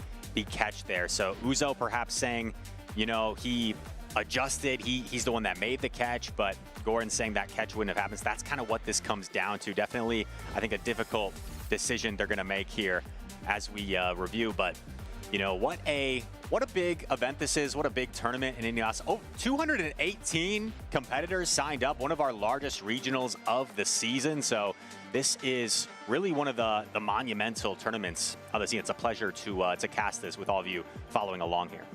Taking a look at some of our trainers, I see Dunebug97 out there in the crowd. Looks like he might be playing some Go Battle League or something as we wait for this match to finish the review. Staying warmed up, right? You got to keep those fingers warm. Dunebug lost in the winners finals, so he's got a lot of time. Oftentimes that happens, right? If you lose in winners finals, sometimes you might have quite a bit of time before your losers finals match. So staying active, you know, keeping the mind fresh as we wait here to reach a decision. But I'm a little bit disappointed, I have to say, that we didn't see the Dust Noir in game number 1. Maybe I'm biased, right? Caster predictions, but I'm just a Dust Noir fan. It does so much damage with Astonish. It's a fun Pokemon to use. Yeah, and again, these signature picks, bringing it back to really what I think the story of the weekend. The signature picks, the different picks that trainers are making make the difference. And that is what we've been seeing time and time again throughout all of the action here today in Indianapolis. And speaking of action and fun and jam-packed events, we have GoFest coming up in Chicago. I hope to see y'all there. I am so excited for Chicago GoFest just next week. It's going to be a jam-packed 2 weeks between GoFest, NAIC, and I always love walking around, you know, the park and the city gameplay experience too. That is so much fun, just being able to explore a different place, walk around with so many trainers as well that you see doing the same. Yeah, and GoFest is happening right now in Tokyo, but it's next weekend already in Chicago. So if you are out there, trainers, be sure, you know, like Friday, June 5th through the 6th and the 7th, be sure that you are out there in the Chicago area playing Go Fest. And find an event near you. As I was mentioning, sometimes these local challenges and cups make all of the difference. You can get around like, what, 200 championship points, somewhere in that ballpark, from doing all of your local challenges and cups. So that's huge for those trainers who are on the leaderboard, those trainers that are right on the bubble right now. Right, 260 maximum points to cap out on at locals, because the way it works is you have a best 4 finish limit, and you get a maximum of 15 points if you were to win a challenge, and 50 points if you were to win a cup. So some trainers, like the Nighttime Clashers of the world, they will max out, get 260 points to add to their championship point total by participating in all these local events. Yeah, so if you're not doing your local events, you are already kind of behind the 8 ball a little bit.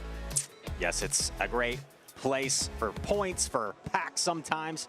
At the Cup yesterday, they were handing out some prize packs, right, just for participation, even if you know, Rise here didn't perform all that well. But we are making some progress here on this review, and these trainers will. And this is also one of those times, right, there's multiple aspects to this game. It's not just the team building in the skill, but the mental fortitude. Sometimes there may be some circumstances out of your control, and can you stay strong, locked in? We saw Out of Pocket earlier was able to do that and still play extremely well, find his way to day 2, breaking a little bit of a slump for him. So now these trainers are going to be tested in that element as well as we approach a potential rematch here for game number 1, or we'll see if the officially if the call still stands. Yeah, it is truly a mental game here in Pokemon Go. You need to be able to withstand an entire day's worth of battles and stay completely on your toes the whole time, because our game, it's a little different than like the trading card game or the video game. Our turns come down to a half a second. You've got to be completely pedal to the metal on top of your game in order to be successful. So there is no room to falter. Right, the reaction time is probably the major difference, right? You know, you have a lot of overlapping elements between the different Pokemon games, but with, you know, Champions, this is a big weekend for Pokemon in general, with Champions debuting on the Play Pokemon stage, and you have a good, 30 seconds or so to make a decision there in that turn-based system, but it's, like you said, as a half second, so reaction time really comes big into play in Pokemon Go, maybe more so even than the other games.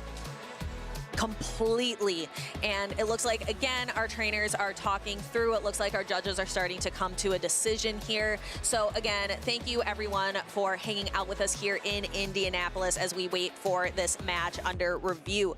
We are here with Gordon the Flash and Uzuku, 2 trainers who are looking, I don't think either one have broken into like a top 4, for example. They both have done really, really well. They've both made top cuts, but I don't think either one has broken top 4 to the best of my memory.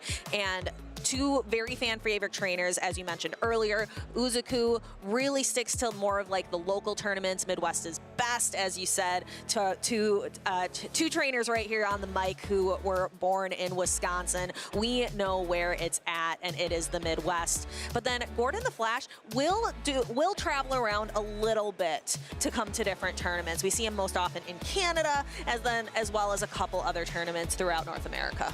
Right, you got my curiosity piqued, and it seems like Gordon the Flash has actually been 1 placing shy of a medal twice in his career, has 2 5th-place finishes dating back to his first ever tournament in Toronto in 2023, and also here in Indianapolis 2 seasons ago in 2024. So it has been awfully close to tasting that medal, but just a little bit short. And it seems like we have an official decision that it will be a rematch here. Took some time to make sure they felt like they got the call right, but it is going to be a rematch because of the missed fairy wins from the Tinkaton. So we will be reset here 0-0 in a hard-fought match, and these players will really have to reset and refresh as we get back into this. And that's what you mentioned earlier. It's a mental game. So you just had this time where you're listening, you're waiting for the judge deliberation. You need to be able to get right back on the horse, so to say, so to speak, and be able to fire all of those quick reaction times after, and like not have let yourself be put on ice. Absolutely, and especially for, you know, a trainer like Uzo, who, like we talked about, doesn't compete quite as often. So he'll have to reset and squared away. 0-0. We refresh ourselves of the matchup there after that situation, and we talk about the Dusknoir, we talk about the Tinkaton. On Uzo's side, the Grumpig is one of the more standout picks that you pointed out, and has to watch out for the Dusknoir, and the Corviknight is not a great matchup, right? Because they resist the Psy Waves and they have the threat of that super effective payback. But I would say Grumpig has pretty solid play against the other 4 remaining Pokemon on Gordon's team. Yeah, being able to do some nice neutral Psy Wave damage. And one thing I really like about being able to run some of those quicker fast attacks versus something like Astonish, because you have fewer chances for your opponents to like make those catches. And here we go. We appreciate your patience, and we are back to the battles. Shadow Quagsire takes the field against Shadow Fortress. It is the Bug Bite variant, so these Bug Bites will shred as Quagsire spams off these Aqua Tails. And that's why trainers are running Shadow Fortress. This is why they are running Bug Bite. It is for this matchup is the main specific reason. So we see Gordon be able to chip and dip into the Medicham, and there it is, shiny the shiny looks so good on Grumpig. We love to see it. And we're going to see Medicham being kind of forced to just use Ice Punches here. You mentioned that this was a good matchup for Grumpig, and we're about to see why. It does look quite good. It looks quite dapper with that shiny glow, and Grumpig can really take advantage of this matchup, Stephanie, because you can take 2 Ice Punches, no problem, and as these Psy Waves add up, a single Shadow Ball might be enough. So not only can you potentially win this matchup, but you can come out with a lot of energy, and Grumpig energy tends to go everywhere. There's very few things that can resist both Fighting and Ghost. So Grumpig going to allow this Medicham to get to another Ice Punch. This is going to come close to knockout. You got to be careful here if you're Uzo, because Gordon may try to escape, and that's exactly what he does. Goes into a Licky, but Uzo sniffs it out. He's going for the Dynamic Punch here. Oh, that is a surprise. That's that Dynamic Punch, taking the Licky down into half health. One of the few fighting attacks that are around right now, being able to threaten Licky. And now the Rock Tomb is going to connect onto the Licky. Uzo seems to be in a favorable spot here. Doesn't get off the body slam either. Still 2 Protect Shields for Uzo. And that Feraligatr looks quite solid in the back for him to potentially close out this game. But right now, it's the Fortress that's locked in as Medicham comes back to the field and goes for a Dynamic Punch, not before a Sand Tomb. No, and Medicham's charge has such great charge attacks for this meta, being able to have that fighting type pressure as well as Ice Punch. That damage goes just about everywhere. Quagsire comes back. We saw some energy banked on the Medicham, and the Aqua Tail actually going to draw a Protect Shield from Uzo. He feels like he can get some value out of this remaining health of the Fortress, approaching that Sand Tomb. Oh, goes for a catch attempt. Maybe an unnecessary risk from Uzo, because now he surrenders a little bit more farm for this Quagsire.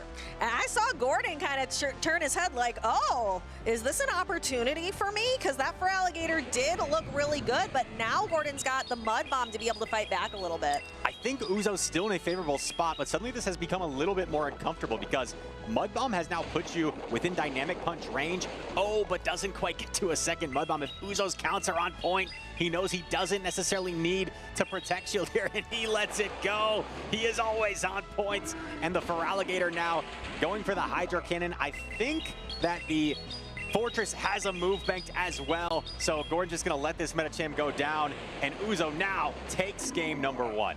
So Uzo showing that he has the mental fortitude, he has the Fortress as well to be able to continue through this matchup. That is 1 win for Uzoku. 1 more win and he secures himself a spot in day number 2. Again, this is winners finals for Group G. The man who hardly comes to any tournaments, only one other one this season. Will this be his ticket to Worlds? Worlds, a guaranteed invite if he can pull off the win. Was able to just maintain an advantage, it seemed, a stranglehold on that game throughout. It seemed like he was always in the driver's seat. He did have that one, perhaps, slip up. It seemed like he was almost going for a flex with that catch attempt. That wasn't really necessary, and it gave Gordon a little bit more energy, but it still didn't really cost him in the end. Stephanie, you made a good point earlier when you talk about how sometimes one-turn fast attacks can be more useful than the longer duration fast attacks. One thing I noticed about Uzo's team is he has 3 Pokemon that all have one-turn fast attacks with that Grumpig, the Altaria, the Fortress. The other Pokemon are 2-turn fast attacks, so he's a lot of Pokemon that can maneuver a little quicker, right? They're a little simpler to use with those shorter turn durations. And here we go. Lock in. Game number 2, 1-game advantage to Uzo, and we see, once again, Medicham into Feraligatr. This is a great lead for Uzo. You can see those Shadow Claws. Matt, there is very little that can melt a Medicham down, but Ghost-type damage is one of those things, and we're going to start seeing that power of Hydro Cannon, even though this is a regular Feraligatr, not a Shadow like we've seen in the past. Hydro Cannon packs a punch no matter what. Last time we saw this lead scenario, Gordon elected to catch on the second Hydro. This time he just swaps earlier, and this Licky Licky is going to lure out the Grumpig. However, Gordon already peeled a Protect Shield from that Feraligatr with the Dynamic Punch. So Licky Licky up a Protect Shield here may actually have the ability to flip this matchup, because Shadow Ball would do a lot of damage to this Grumpig. And I think you're gonna get your wish, Rise. There is a Dusknoir in the back for Gordon. I know you want to see a little bit of that gameplay, but it really wanted to see this Grumpig. That's its best matchup. So I'm wondering how much play it's gonna have into Uzo's backline. Uzo electing to let the Grumpig go down, and both of his remaining Pokemon don't really love the Licky Licky because you can't comfortably, I guess maybe you can Bug Bite down, but you have to take one Shadow Ball in the process, and he is going to utilize the Protect Shield. But Gordon's Dusknoir that's lurking here is not a good matchup for the Fortress of Uzo, resisting those Bug Bites. We're trying to get to another Shadow Ball. Oh, tried to bank the Shadow Ball, but doesn't get it off. And here comes Dusknoir, is actually going to tank this Rock Tomb. Let's see how much damage this does. This is a Shadow Dusknoir eating damage from a Shadow Fortress. Takes it down to half health, and now it is stuck with this debuff until Gordon opts to swap it out. When this matchup is played out in the lead, it is so dominant for the Dusknoir, but with so much energy on the Fortress, it completely neutralizes the Dusknoir, and Gordon is going to at least be able to clear his debuffs, but the problem is the Shadow Punch is not going to be enough to knock out here, so you have to take so much damage. Goes for the Dynamic Punch, and now the Bug Bites, albeit resisted, I don't think Dusknoir is going to be able to get to another charge attack. No, Dynamic Punch knocks out, and there's the Fortress. Like, it's trying. Gordon was really trying for that Shadow Punch, but just could not make it. Uzoku making day 2 here in Indianapolis. Could this be his regional win? Congratulations for Uzo. Moving on to day 2 on the winner's side of the bracket. Gordon not out of it yet, but a great showing there between these two trainers. And when I took a sneak peek at the back lines there, I was concerned because Dusknoir actually dominates Fortress, Bug Bite Fortress, in that matchup one-on-one. But Uzo was able to get such an advantage on the Fortress with all that energy. He immediately got that Rock Tomb debuff. Suddenly, the Astonishes aren't doing as much, and the Fortress was just overwhelming in the end in combating the Pokemon from Gordon. Yes, and we talked a little bit about earlier how some trainers really show all of the Pokemon on their team. Not Uzo. He's stuck with the Feraligatr, the Grumpig, and the Shadow Fortress for this 2-0 victory. If it ain't broke, don't fix it, right? And Uzo was able to rely on some of the same picks there in the defeat of Gordon. Really nice gameplay with the Feraligatr, and you know, the leads didn't hurt as well. Getting Feraligatr on Medicham, you're just going to be able to dictate that matchup, so kind of forced Gordon in positions where he was the one that had to pivot out of the lead scenario, and that allowed Uzo to pick and choose where he wanted to align his Pokemon. And there we see Dusknoir just wanting to get to that next attack. The Shadow Bug Bite damage just proving too powerful. So congratulations to Uzo. Had a really great game of mental strength there up on the stage, but now gets to relax, kick it back, enjoy this wonderful day out in Indianapolis, and wait for tomorrow, day number 2.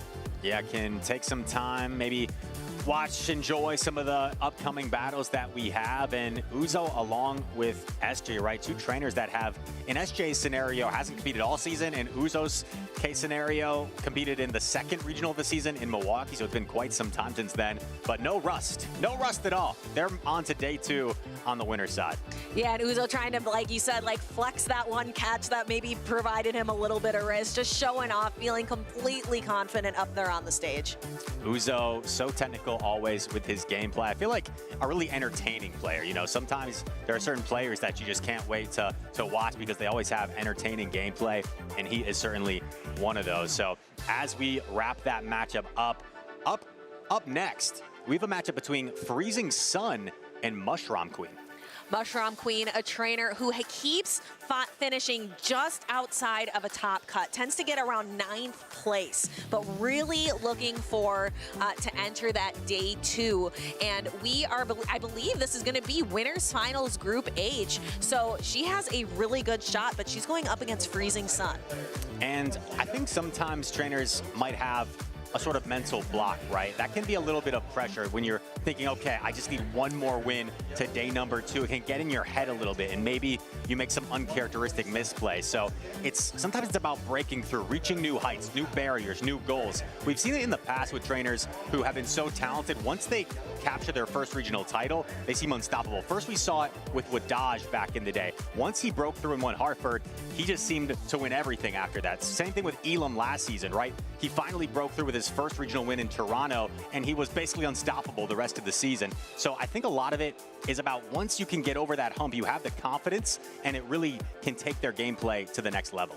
And some trainers just find it really difficult to be there up under the big stage, under the bright lights. That can put a lot of pressure on trainers as well. So that can be really tough, but we have 2 trainers that are tough as well. We're going to see Freezing Sun on the left-hand side, Mushroom Queen on the right. And can we get a sneak peek, let's see, at these teams coming up here? But I am so excited. Freezing Sun, I feel like another trainer that we haven't seen a ton of this season. So we'll be interested to see what Freezing Sun is running here as Freezing Sun and Mushroom Queen look to take the stage. Yes, I think Freezing Sun has quite the interesting pick. Both trainers have something a little interesting. We've got the Emolga on the side of Freezing Sun. That's interesting. And then Mushroom Queen, a couple things. The Poliwrath, the Shadow Sableye that we know is on the rise. But Abomasnow? Where does Abomasnow go in this meta? Abomasnow, we have not seen very much Abomasnow at all in this entire season. It was a little bit more common perhaps a few seasons back, where it could really take advantage of that pacing, right, with Weather Ball, with Energy Ball. Keep in mind, there is an Energy Ball rework coming soon next week, so maybe that'll entice some more Abomasnow gameplay. But looking at this matchup, like you pointed out, the Emolga stands out to me. And Emolga is one of those Pokemon that can be quite annoying, right? Because it is really threatening to something like a Bug Bite Fortress, the Poliwrath as well, where in acrobatics is just such a devastating attack. So Emolga is something you really have to keep an eye on. But Mushroom Queen does have some solid answers, right? With the Stunfisk and with the Abomasnow. Yeah, Freezing Sun also bringing the Celio, which is another Pokemon that I think kind of snuck in, and some trainers have kind of taken note of it more recently. It's got a lot of that bulk. We've seen, you know, older brother Walrein had a long reign of terror in the Championship Series and Go Battle League. Celio getting a little bit of attention now. We've seen a rise in Celio. I feel like more often than not, we see the Shadow variant because it's a little bit more oppressive, but I know some trainers like to opt for the regular with Celio for the added bulk.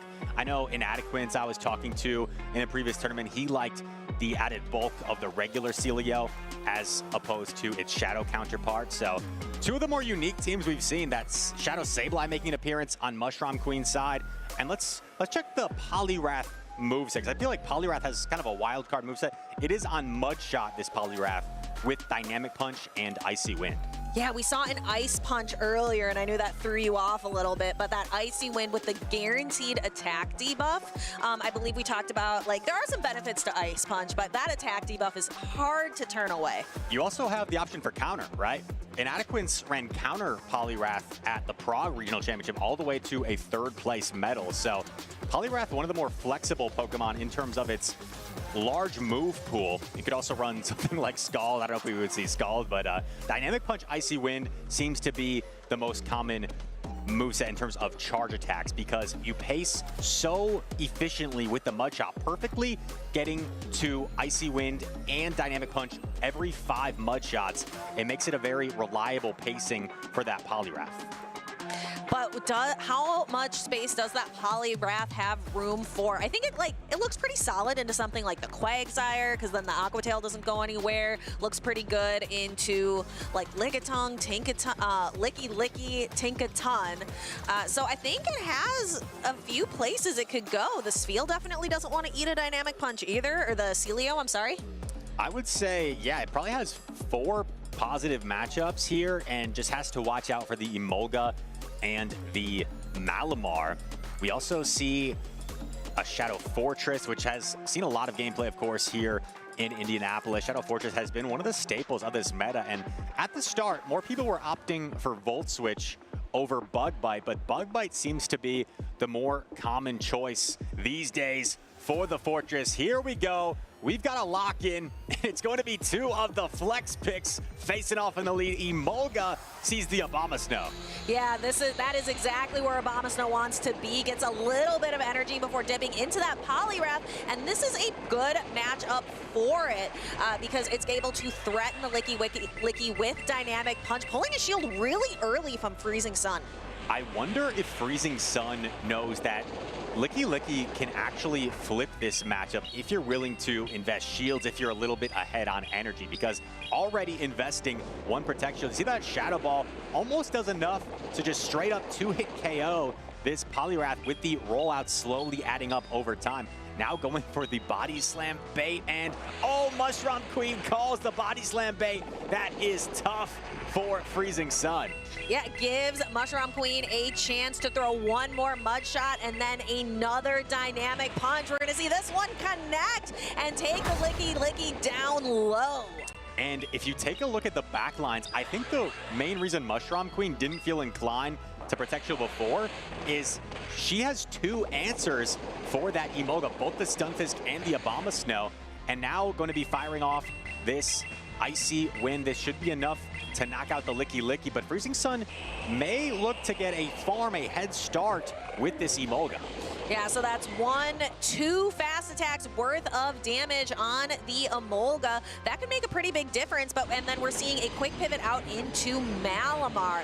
Malamar has an interesting moveset with both Foul Play and Superpower pacing equally. So taking a look here, we're gonna start to see that damage go. Again, it's not walled. Some of that energy can go everywhere against Mushroom Queen. And Mushroom Queen elected to come in with the Stunfisk against the Emolga. You see the immediate pivot into the Malamar, and she is now content just staying in this matchup. So if Stunfisk can handle this Malamar, perhaps the Abomasnow will have what it takes to beat the Emolga in the end game. But, oh, wait a sec. We see a Protect Shield, the final Protect Shield coming up from Freezing Sun here. So he is now shieldless in a potential end game to protect his Emolga from that ice damage. Oh, and the Foul Play catch onto the Abomasnow. That's so risky because Malamar also has access to what would be super effective superpower, but Mushroom Queen knew what Freezing Sun was going to throw, was able to read the cards. Weather Ball going to knock out the Malamar, and then here comes Emolga, and Mushroom Queen preserving a Protect Shield for the Abomasnow, recognizing that in acrobatics would take Abomasnow out, but instead we've got Weather Ball coming in for Emolga. A slight miscue from Freezing Sun, thinking he would win the chart attack priority there, and it goes in the favor of Mushroom Queen. I think she had it either way, so really dominant showing there from Mushroom Queen in game number 1. Yes, I think had a dominant lead matchup, but then really capitalizing on it. Sometimes here in the championship series, it's about who makes the fewest mistakes when it comes to these really great trainers. And Mushroom Queen just kind of capitalizing. You said Freezing Sun, a slight miscue. If you can capitalize on your opponent's mistakes, that's some of the biggest hurdles to overcome here. And like we said, the Emolga, a tough lead into the Abomasnow. Not only was it a tough lead, but also the Stunfisk was in back. So as long as Mushroom Queen was able to, you know, mitigate the other Pokemon from Freezing Sun, that Emolga just had nowhere to go. Taking that Weather Ball in the end, ouch, that's gonna hurt, freezes the Emolga, and it gets Powder Snowed down. So convincing game number 1 victory for Mushroom Queen. We'll see if Freezing Sun can make any sort of adjustments to try and take game number 2. Yeah, so it seemed like the Abomasnow was really the big issue for Freezing Sun. I'm curious how Freezing Sun is going to adjust. Instead, we see no adjustment in the lead, choosing to go for the Emolga. Mushroom Queen makes an unfortunate adjustment in the Shadow Fortress. But, you know, these bug bites are resisted. It doesn't really look like it on Emolga there, does it? Those bug bites are adding up quite quickly, but Emolga will be favored here. Oh, and a successful bait, the discharge onto the Fortress, grabs the Protect Shield because that Acrobatics is such a devastating attack. Oh, but a bait right back in the Sand Tomb, draws a Protect Shield on Freezing Sun. And that is such a risky bait to make, but Mushroom Queen does it. We are now back at shield parity. Here comes the Acrobatics. Does she call it, or does she think it's another discharge? Correct shield on the Acrobatics here. And then we get to, for Emolga is at the discharge, but Fortress gets to throw the Rock Tomb first. As Emolga approaches the Acrobatics, do we see a catch? It would be really risky from Mushroom Queen. Oh, doesn't go for it. The Acrobatics will be enough to knock out this Fortress here. So Freezing Sun will take the lead, and all shields have already been committed in this game. And we're actually, we thought about pivoting, but just gonna, we gotta save a discharge and then pivot into the Licky Licky, met by the Poliwrath. Yeah, and now Poliwrath has no shields. So Poliwrath, all of these dynamic punches, we can see 1-2 punches fly here in Indianapolis. Dynamic punch, first one lands, but now Licky Licky, it's gonna be close to those 2 Shadow Balls like you mentioned. We saw a rollout sneak through, but I think Freezing Sun is gonna have to settle for Shadow Ball plus Body Slam. Not gonna be able to reach this Shadow Ball before a Chart Attack priority, and it is a Chart Attack party, but I guess at least you force Mushroom Queen to throw immediately. So this Poliwrath is now energy dry, while you have a Malamar to get a head start on energy here. And Mushroom Queen unable to switch out. Switch timers were a little misaligned. There's a Simul swap, catching the discharge down to the wire. What a catch! Was anticipating the catch attempts from Freezing Sun. Mushroom Queen says, anything you can do, I can do better. Catches a triple resisted discharge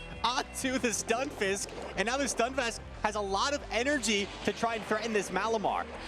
Incredible work, but can she close it out? We've got the foul play coming through onto the Unova Stunfisk. Unova Stunfisk here has a lot of bulk, where Malamar is going to be fighting back with its oppressive fast attack power with that Psy Wave. Gets off a Mud Bomb here. Keep in mind the Poliwrath has a Chart Attack loaded. The Malamar has to somehow double up on attacks, and we see it win the Chart Attack party here. I don't know if this is enough. It's awfully close. Let's see, is the foul play enough to knock out the Unova Stunfisk? Not quite. Stunfisk hangs on. Mud Bomb delivers the final blow, and Mushroom Queen takes down Freezing Sun. She makes it to day number 2 on the winner's side. A top 8 is within her grasp for tomorrow. So Mushroom Queen taking it. What an impressive and really dominant display. A quick 0-2, knocking Freezing Sun down to the losers end of Group H.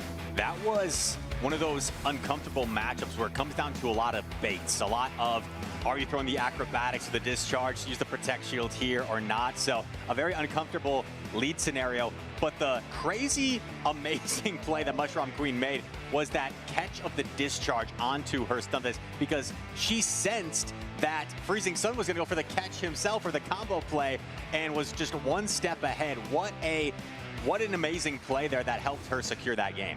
I was floored with that Sand Tomb bait. That is such a risky bait call, because if you get it wrong, that can steer the rest of the matchup. But she got the bait call correct. She did, and she got a lot of things correct throughout that match. That was some really nice gameplay. Freezing Sun made it awfully close, but the correct shield decisions helped Mushroom Queen deliver a victory there with a very spicy team. We didn't get to see the Shadow Sableye, but we saw the Poliwrath, we saw the Abomasnow, and both were vital in leading the charge to a victory. Poliwrath able to find that Licky Licky multiple games, and the Abomasnow in game 1 catching that Emolga helped Mushroom Queen get the win. Yeah, we saw Freezing Sun lead the Emolga in both games, and it was very clearly like a bad lead in the first game. And we thought in the second game, like, oh, Emolga on Shadow Fortress, that looks okay. But the bug bites added up so much against the Emolga, even though they were resisted. When you have a Pokemon like Fortress, right, with its oppressive attack on those bug bites, it can make a massive difference in terms of how much every singular bug bite. We were talking about the one-turn fast attacks, and whether those bug bites are doing 1 damage, 2 damage, 3 damage, if it's at what we call a break point against a Pokemon like Emolga, it may be resisted damage, but it doesn't look like it at all, because those bug bites were adding up very quickly.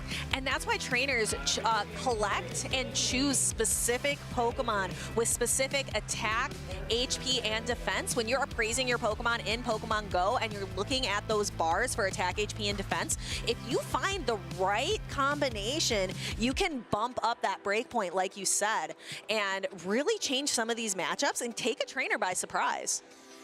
What an incredible day it's been, and incredible matchups. Mushroom Queen, congratulations to her, day number 2 winner side. I know you said that was a goal for her, so I'm sure she is really happy. But we have 2 big names coming up next. It's going to be Lyle Jeffs taking on Dapper. Dapper, a fan favorite of fellow co-caster Alpha Phoebe.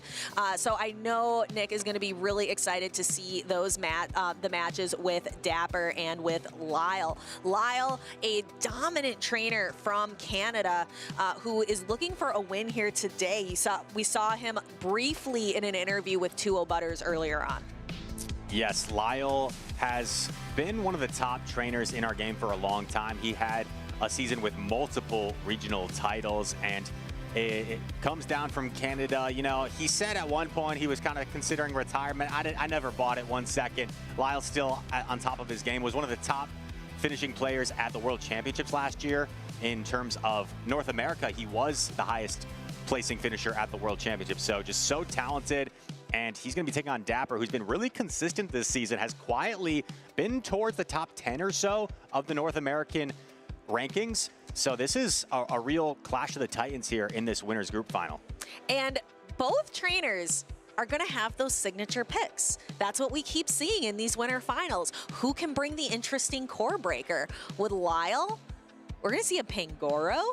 That's very interesting, but I'm more interested in what Dapper's going to be bringing. But before we get there, let's talk a little bit more about Lyle's achievements. You see, back in 2024, was able to capture 2 regional titles in a given season, a feat that not many trainers can say they have done. But Charlotte regional champion, Vancouver regional champion in his home country of Canada, and Louisville last year. I remember he took down Arrow in that Louisville grand final. And once again, perhaps more impressive than anything on this list, you could argue, Anaheim World's top 8. To get top 8 at the World Championships with so many talented trainers where it is difficult, you know, just to get a spot at Worlds, and to get top 8 there, what an achievement for this decorated player, Lyle Jeffs. Yes, I have interviewed Lyle on stage so many times and handed him so many medals, and he is looking for another one here in Indianapolis, but he's going to have to go through, as you mentioned, Dapper, who is so consistent lately and looking to defend here in the U.S. And he's got quite the interesting signature pick on his team as well, something, a Pokemon that got a new charged attack pretty recently in Pidgeot. And Dapper is no stranger to bringing the spice. He's brought in Chestnut before in Los Angeles. He was running Emolga in Shadow Primate last season. So Dapper likes bringing unique picks and having some ingenuity. So like you said, he's bringing the Pidgeot and is running Wing Attack, Heat Wave, Brave Bird on the Pidgeot. So you have some options right with Pidgeot. Some people will opt for the Air Cutter for a little bit faster pacing, but Heat Wave gives you coverage against Pokemon like Fortress, for example, or a Corviknight that we see on the side of Lyle Jeffs.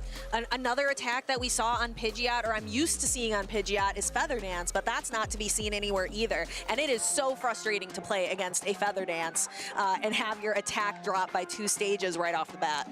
Do you remember the days, maybe chat remembers as well, where Feather Dance Pidgeot, I believe Feather Dance used to be cheaper energy cost, maybe 35 energy, so you get them really quickly. There was a point in time where in the Ultra League, Pidgeot straight Feather Dance could beat Registeel by just debuffing it to oblivion, and then and you could beat Registeel. It needed to be reverted, yeah. That's why we don't see Feather Dance anymore. It was too good. It was too busted. Yeah, there are certain Pokemon that just become far too good, and then we see these adjustments later on in the meta. We'll be seeing some new adjustments coming up just next week. We're at the end of the Go Battle League season already, Rise. That is crazy. But what is not crazy at all is seeing Lyle and Dapper up here in the losers round 4 for Group H. So this is losers finals. It's win or go home for these 2 trainers. And DeFi, I want to ask you a question. Have you ever had a situation where you've played someone, whether it was at a local or regional, and you didn't fully carefully read the team sheet where there was something that you weren't expecting? Have you ever been in that situation before? Or have you always looked it over, double checked, where nothing ever caught you off guard? I do have a very close friend where she has been caught off guard a little bit and hasn't quite read the team sheet. I tend to read it a little bit more carefully. I see you're seeing something. I'm seeing Waterfall on this Shadow Empoleon from Dapper Discs. Waterfall you don't typically see on Empoleon. It could be something that a trainer may just glance over because they're not expecting it. But Waterfall with some oppressive fast attack pressure from a Shadow Empoleon is something you don't typically see. So here we go. Looks like we have a lock-in, and it's going to be the Empoleon mirror match. Let's keep an eye on Lyle. Is he expecting the Waterfall? Yes, he is. No flinches from Lyle. No flinches whatsoever, but you can see just how much. Look at the difference in their health bars. They're going to reach their charge attacks at the same time, but look at how much more damage those waterfalls are doing. They do add up very quickly as opposed to the double resisted metal sounds going the other way. As Lyle Jeffs, he's going to be investing a protection here. Dapper did not invest the Protect Shield from that first Hydro Cannon because the fast attacks are not doing much at all in this Empoleon mirror match. These 2 trainers, this is actually a rematch of the challenge that was right here in this venue yesterday. In the grand finals of the challenge, Dapper beat Lyle. Can Lyle turn this around?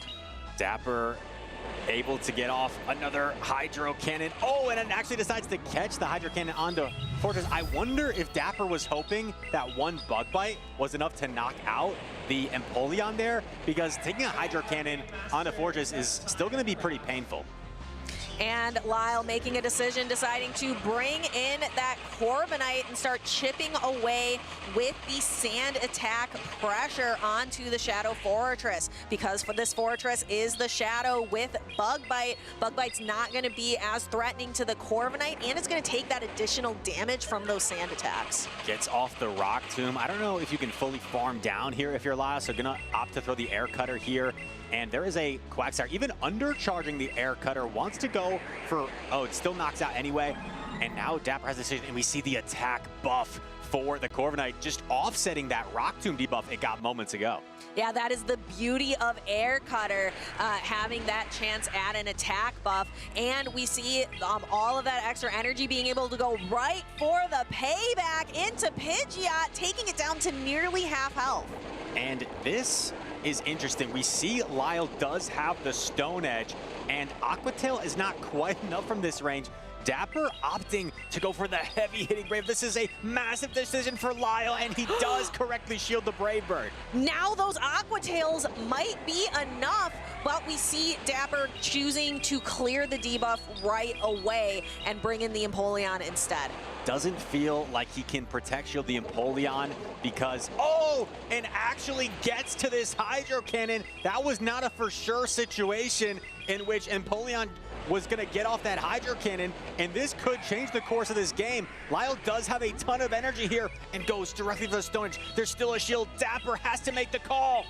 Does he choose it? He does not! Through a Protect Shield, knocks the Pidgeot out. You could really see the emotion on Lyle's face when Dapper got to that next Hydro Cannon. He knew he had to put it all on the line with that Stone Edge to be able to secure a win. A 50-50 call in the end. You have to call the Aqua Tail bait to give yourself a chance. Even if he did call the Aqua Tail, I think the Corviknight was still around, right? So it might have been Lyle's game either way. But in the end, Dapper felt like he had to make the decision there that it was an Aqua Tail bait to give himself a chance. But Lyle read it correctly, went straight for the Stone Edge to deliver the knockout. And game number 1, advantage Lyle Jeffs. And again, reeling from the loss yesterday in the challenge, Dapper was the victor yesterday here at the venue. Lyle looking to get some vengeance here with that Quagsire with Stone Edge. We've been seeing trainers all day opt for Mud Bomb instead to be able to have more pressure against some of these Steel-type Pokemon, but Lyle opting for Stone Edge, that's going to really help him. Dapper has 2 flying types on his team with both Altaria and Pidgeot. That Stone Edge is going to come in a lot of handy. And it's risky to bring them because a few picks we haven't mentioned, one of which is the Shadow Alolan Ninetales of Lyle, and there's a Pangoro as well, which could come into play. But here we go. Game number 2, we've got to lock in. It's Quagsire against the Pidgeot, this time in the lead scenario. Yeah, so now we're going to really get to see the pacing of the Quagsire matchup into the Pidgeot. Pidgeot pacing a little bit quicker to that Heat Wave, and my goodness.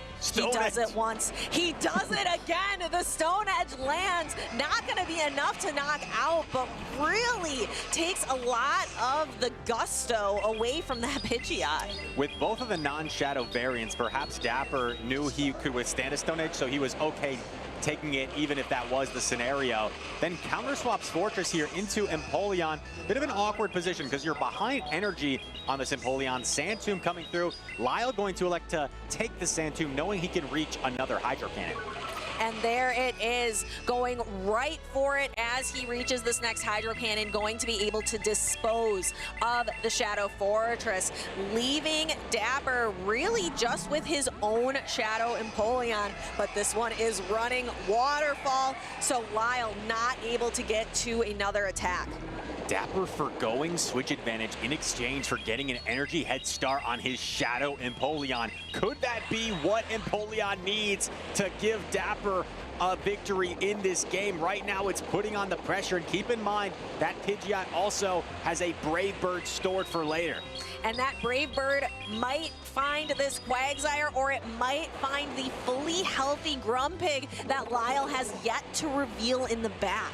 At what point does Dapper start using Protect Shields? Here he goes, uses the first one, still has another one, and Aqua Tail will draw that first Protect Shield. Already has a Hydro Cannon, but gonna opt for throwing on good timing, and throws after 2 waterfalls actually, just maximizing his damage before firing this off.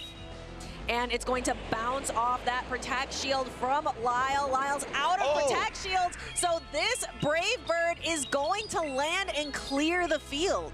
But the problem is Braybird debuffs your defense significantly. So now the Grumpig may be able to get a farm down before the heat wave, and that happens. So now this is going to come down to whether this Empoleon's Hydro Cannon is going to be enough, plus the waterfalls. I think Grumpig hangs on, but will the waterfalls be enough? Ooh, this is so tough. Hydro Cannon lands. These waterfalls are going to be adding up. 1, 2, it's going to knock out in the next one, but Grumpig gets there first. It's that quick pacing, those quick fast attacks. You want 1 or 2 turns. That waterfall being a slower, heavier fast attack, that's rough. A crazy end game there. It seemed like Dapper immediately was saying something, and I was discussing something with the judges. So perhaps feels like there was something that occurred there. So we might see this go to a review. I personally didn't see it that time. So we'll see what exactly is being reviewed here. Maybe it'll get pointed out to us. But the trainers will discuss here momentarily. But a really close game. And, you know, we've seen both the strengths and the weaknesses, right, of the Shadow Empoleon. The ability to be so oppressive with that damage, but then you got Psywave down in the end by the Grumpig. Those Psywaves are actually really chunking the Steel type. Yeah, I'm still really interested. I would love to hear a little bit more from Dapper.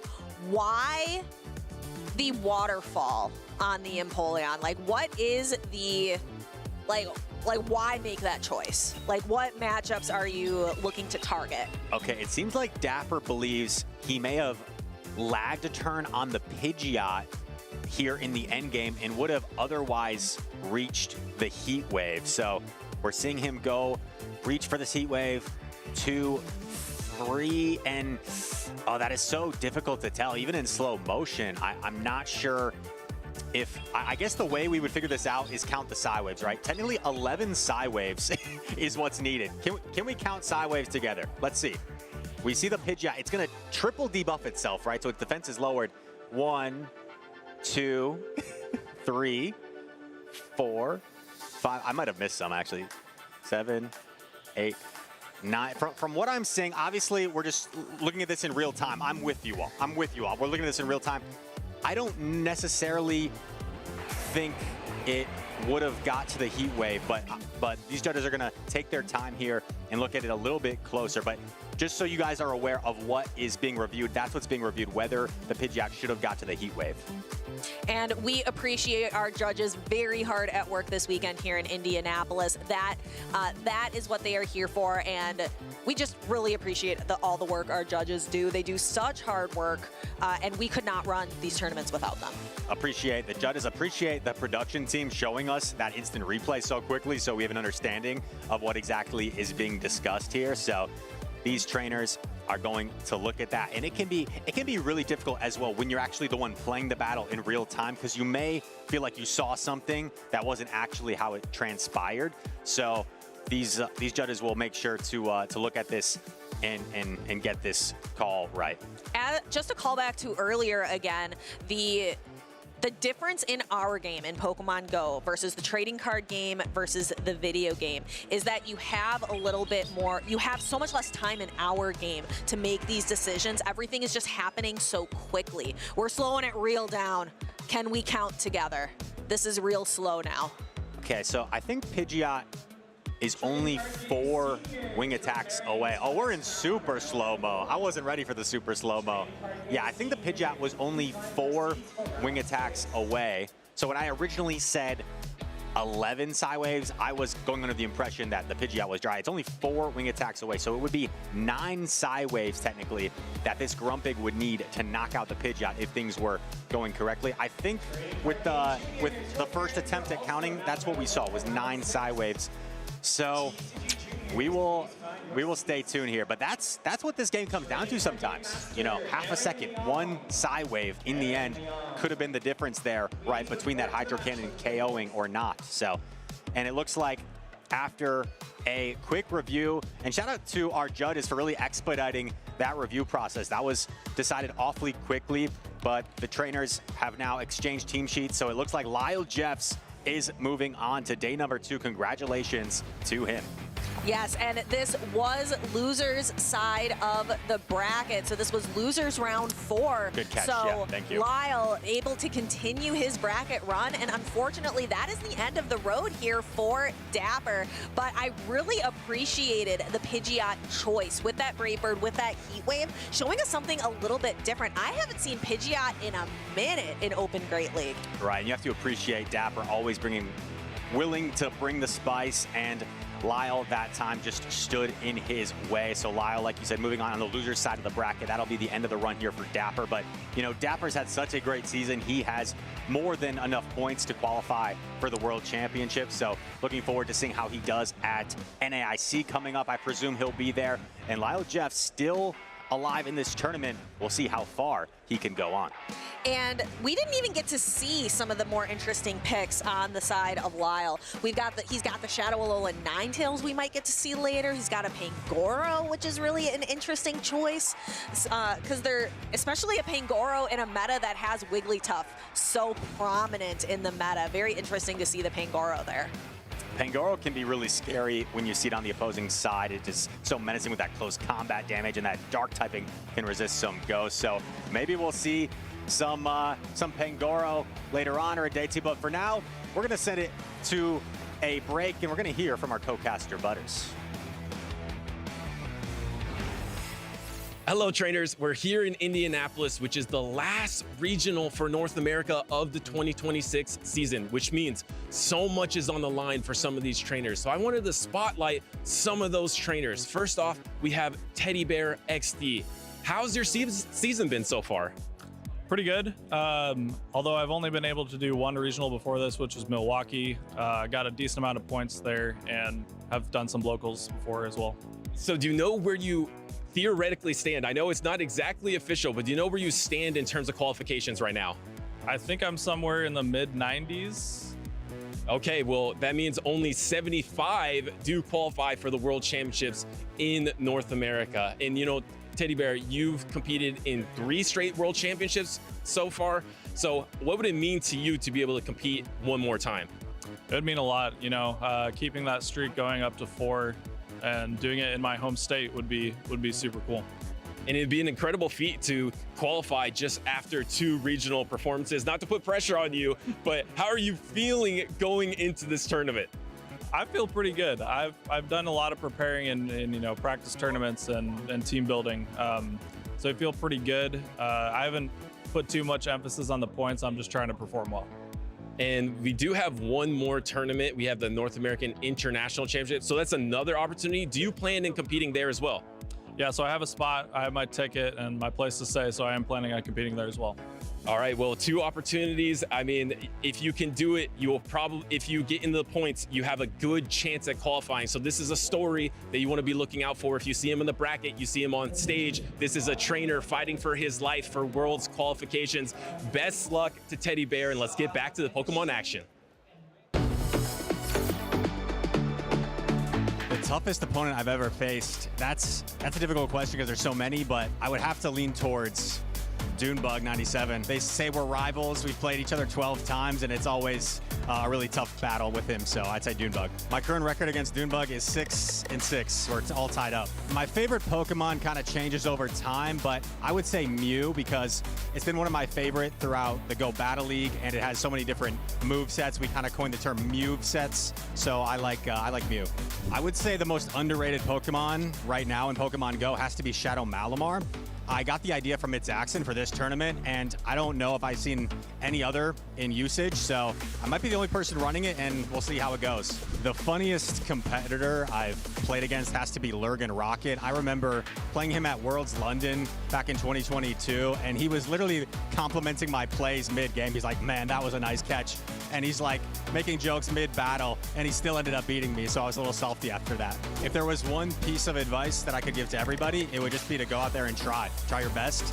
Sometimes you can get discouraged in this game. Sometimes maybe it's out of your control and doesn't quite go your way, but if you go out there and try your best, you know, you're never really gonna be a failure in that regard. Any secret hobbies or talents? I can dunk a basketball, which is pretty cool. I like to play basketball in my free time. So that's something I like to do outside of Pokemon Go.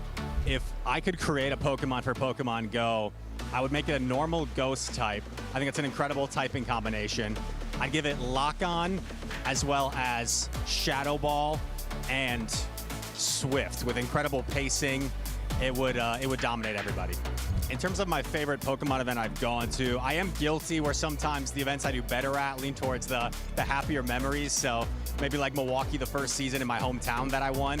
But overall, honestly, I would say Japan. Yokohama Worlds was an incredible experience. I spent 3 weeks over there, and it's something I never really thought I would get the chance to do. But thanks to Pokemon, it was an incredible experience. It's funny you ask my favorite type of food right now. Normally, I would always say sushi. That's kind of been a go-to as a treat.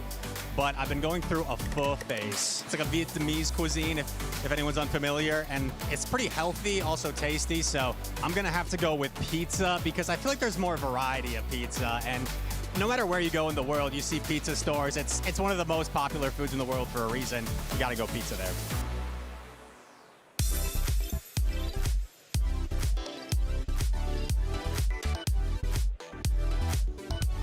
Welcome back, Pokemon trainers, to the 2026 Indianapolis Pokemon Championships. I'm Alpha Phoebe, joined at the best desk by 2O Butters, and it's great to hear from one of our co-casters and top competitor rise to occasions about what kind of food he likes to eat. Good choices. You can't go wrong. And I like how those options were something that you could get at a convention center, right? Like a hot dog, pizza, or cotton candy. So that's smart. You probably could get that here in Indianapolis. But for us, we have been going through the winner's side. We got a lot of trainers that have secured day number 2 on that winner's side, but we're on the loser side of the bracket now with these trainers having their tournament life on the line. Of course, it's a double elimination format for us in Pokemon Go. So if these trainers go down in these games, they will be eliminated from a tournament. But as you're going to see, a lot of them are going to be some either loser semis or losers finals coming up. So if they do secure that match victory, they will be moving on to day number 2.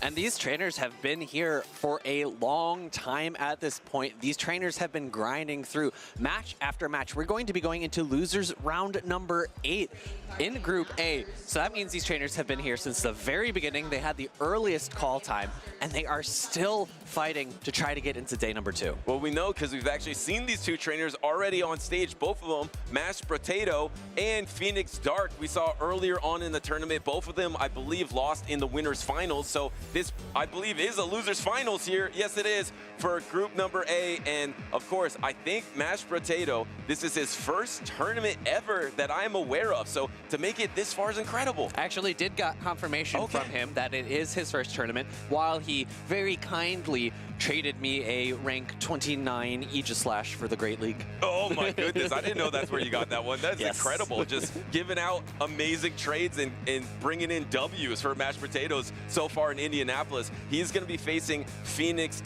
Dark. Phoenix Dark has a Florges, has the Galarian Corsola, but that wild card pick is probably going to be the Poliwrath. We've seen it so far in this tournament. It doesn't have any play. I feel like it has some decent options into this team, but there's fairy types. There's also the Gourgeist. There it is. There is that Poliwrath into the Quagsire. This is exactly where you want to land if you're Phoenix Dark. And Mashed Potato is going to need to pivot out of this matchup, but if we're looking at his line of 3, he's built a team that's pretty weak to this Poliwrath.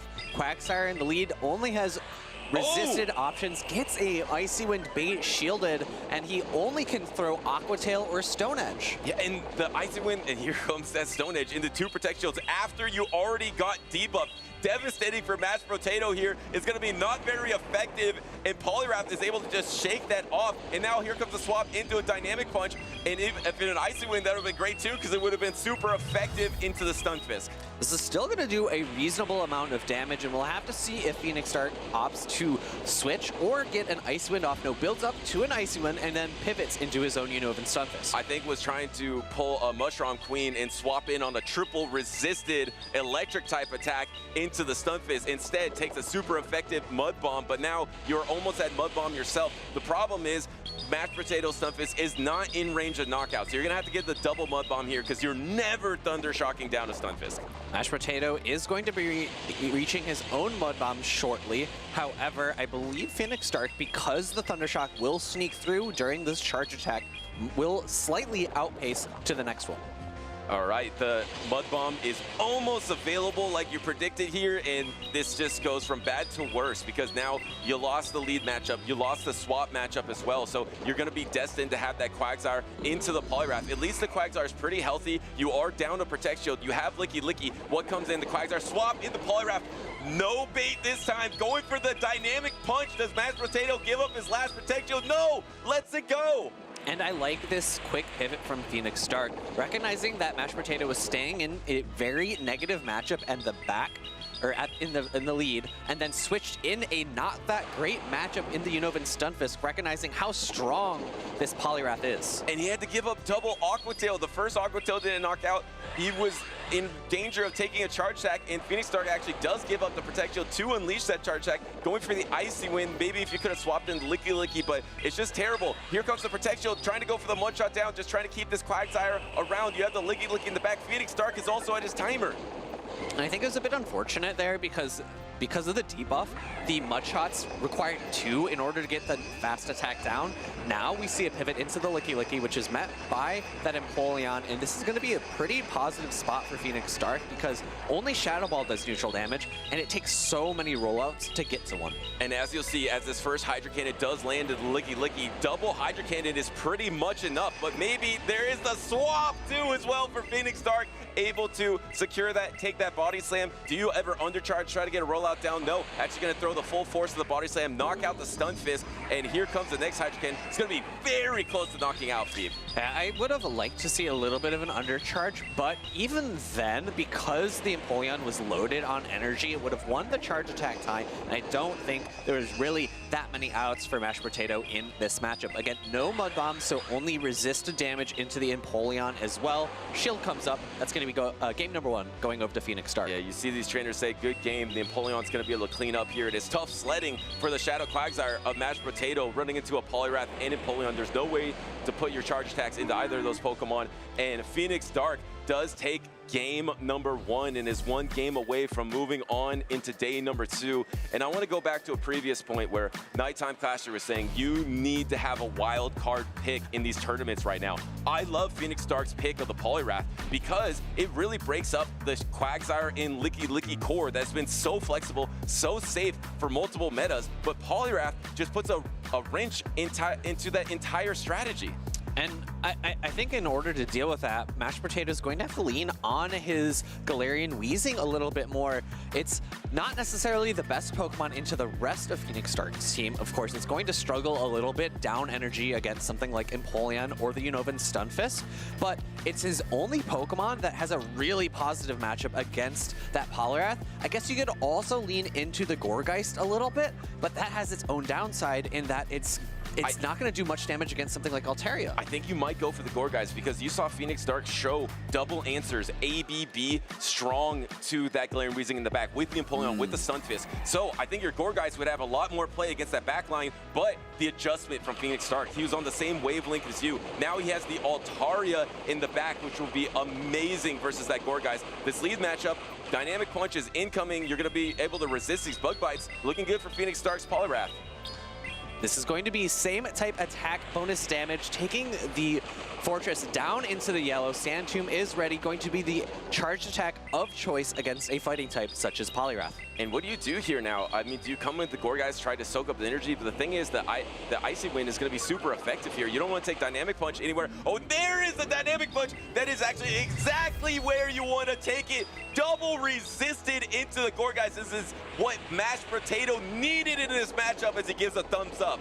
And we're going to see a massive Incinerate down. I have to imagine that Mashed Potato does opt to shield here, or he could let it go. I think both work because Icy Wind, it's not same type attack bonus, so it's not going to do too much damage. We actually see Phoenix start pivoting immediately, and Shadow Balls are going to be loaded very quickly. Now, do you give up your last Protect Shield, though, if you are Brotato? Here comes the Shadow Ball. You can't get to the double Shadow Ball, and you also can't get back to your timer. You're incredibly vulnerable here, so I think you actually have to give up your second Protect Shield, because either you get to another charge attack, or you get back to your timer, and that's why Brotato did that. And he's going to need to preserve his Gourgeist for that Poliwrath because his two Pokemon behind have a little bit harder of a time dealing with that Pokemon. We're seeing a second Shadow Ball go through. This is not going to be enough to knock out that Altaria because of that attack drop.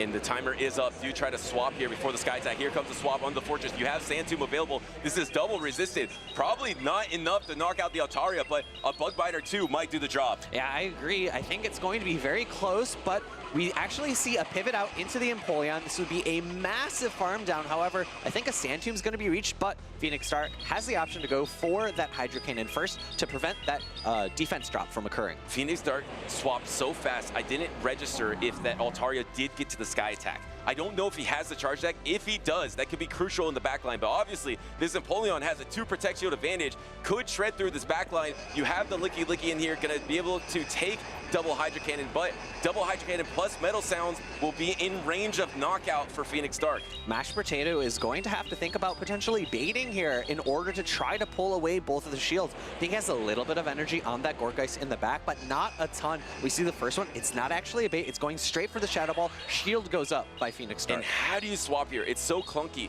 because you are the 3-turn fast attack. You need to try to swap on an attack into your Gourgeist. Here comes the Hydro Cannon. I think this might be the Hydro Cannon that knocks out Brotato from this battle for Licky Licky, and maybe the tournament. The Hydro Cannon does knock out the Licky Licky. And there's just not enough gas in the tank for this Gourgeist. Drill Peck is going to be reached at the same time as a Shadow Ball, but there's a shield remaining on Phoenix Dark's side. That's going to be 2-0 in the losers finals. Phoenix Dark making his way into day number 2. A 3-ball flex for Phoenix Dark there as he advances on that loser side for day number 2.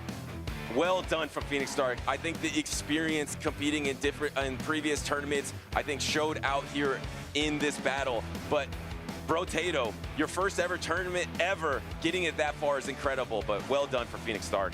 Yeah, losers finals in your group is a number of battles to have won in order to make it that far.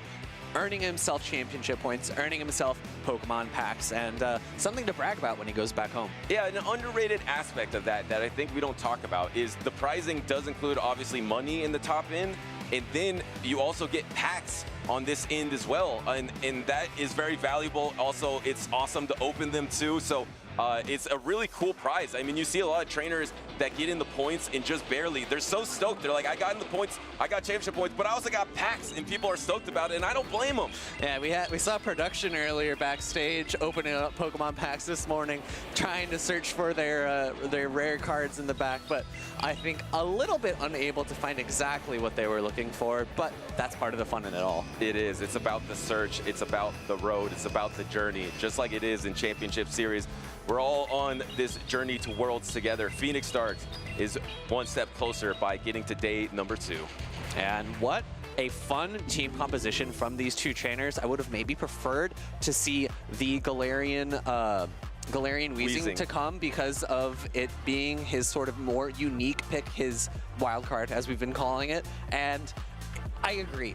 After game number 1, it was super tough to bring because of the ABB strength that Phoenix Dark brought, but it might have paired a little bit better into the Altaria that ended up coming, but who's to say what your opponent's going to bring in game number 2? And that's why I mentioned I think the experience did matter there, because Phoenix Dark did a little bit of the rope-a-dope, did a little bit of, in basketball, called pulling the chair, where you show something like in the first game, you show that you're super strong to Weezing. You scare it off.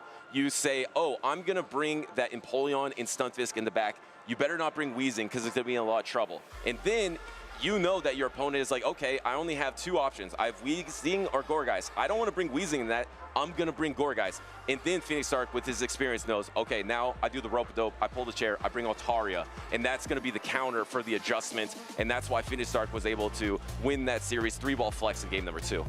And even with the catch, the dynamic punch into the Gourgeist, it still wasn't enough. And I just want to say, Butters, it's so funny because at the last regional I commentated with Speedy, he was throwing basketball terms and memes at me, and they were just flying right over my head. So the rope-a-dope? Well, rope-a-dope is not basketball, but the pulling of the chair is where you're in basketball and you're defending someone. Imagine they're posting you up. They're going backwards, and then suddenly you're gone. You move, and then that person thinks you're back there, is leaning on you, and then maybe will fall, maybe lose the basketball. So it's like giving them, like, you're pushing them first. I see. Like when your back's against them. Yeah, exactly. You're pushing them first, like, I'm here, and then suddenly you're not there. And that's kind of what they did here with the strategy. Like, I'm showing counters.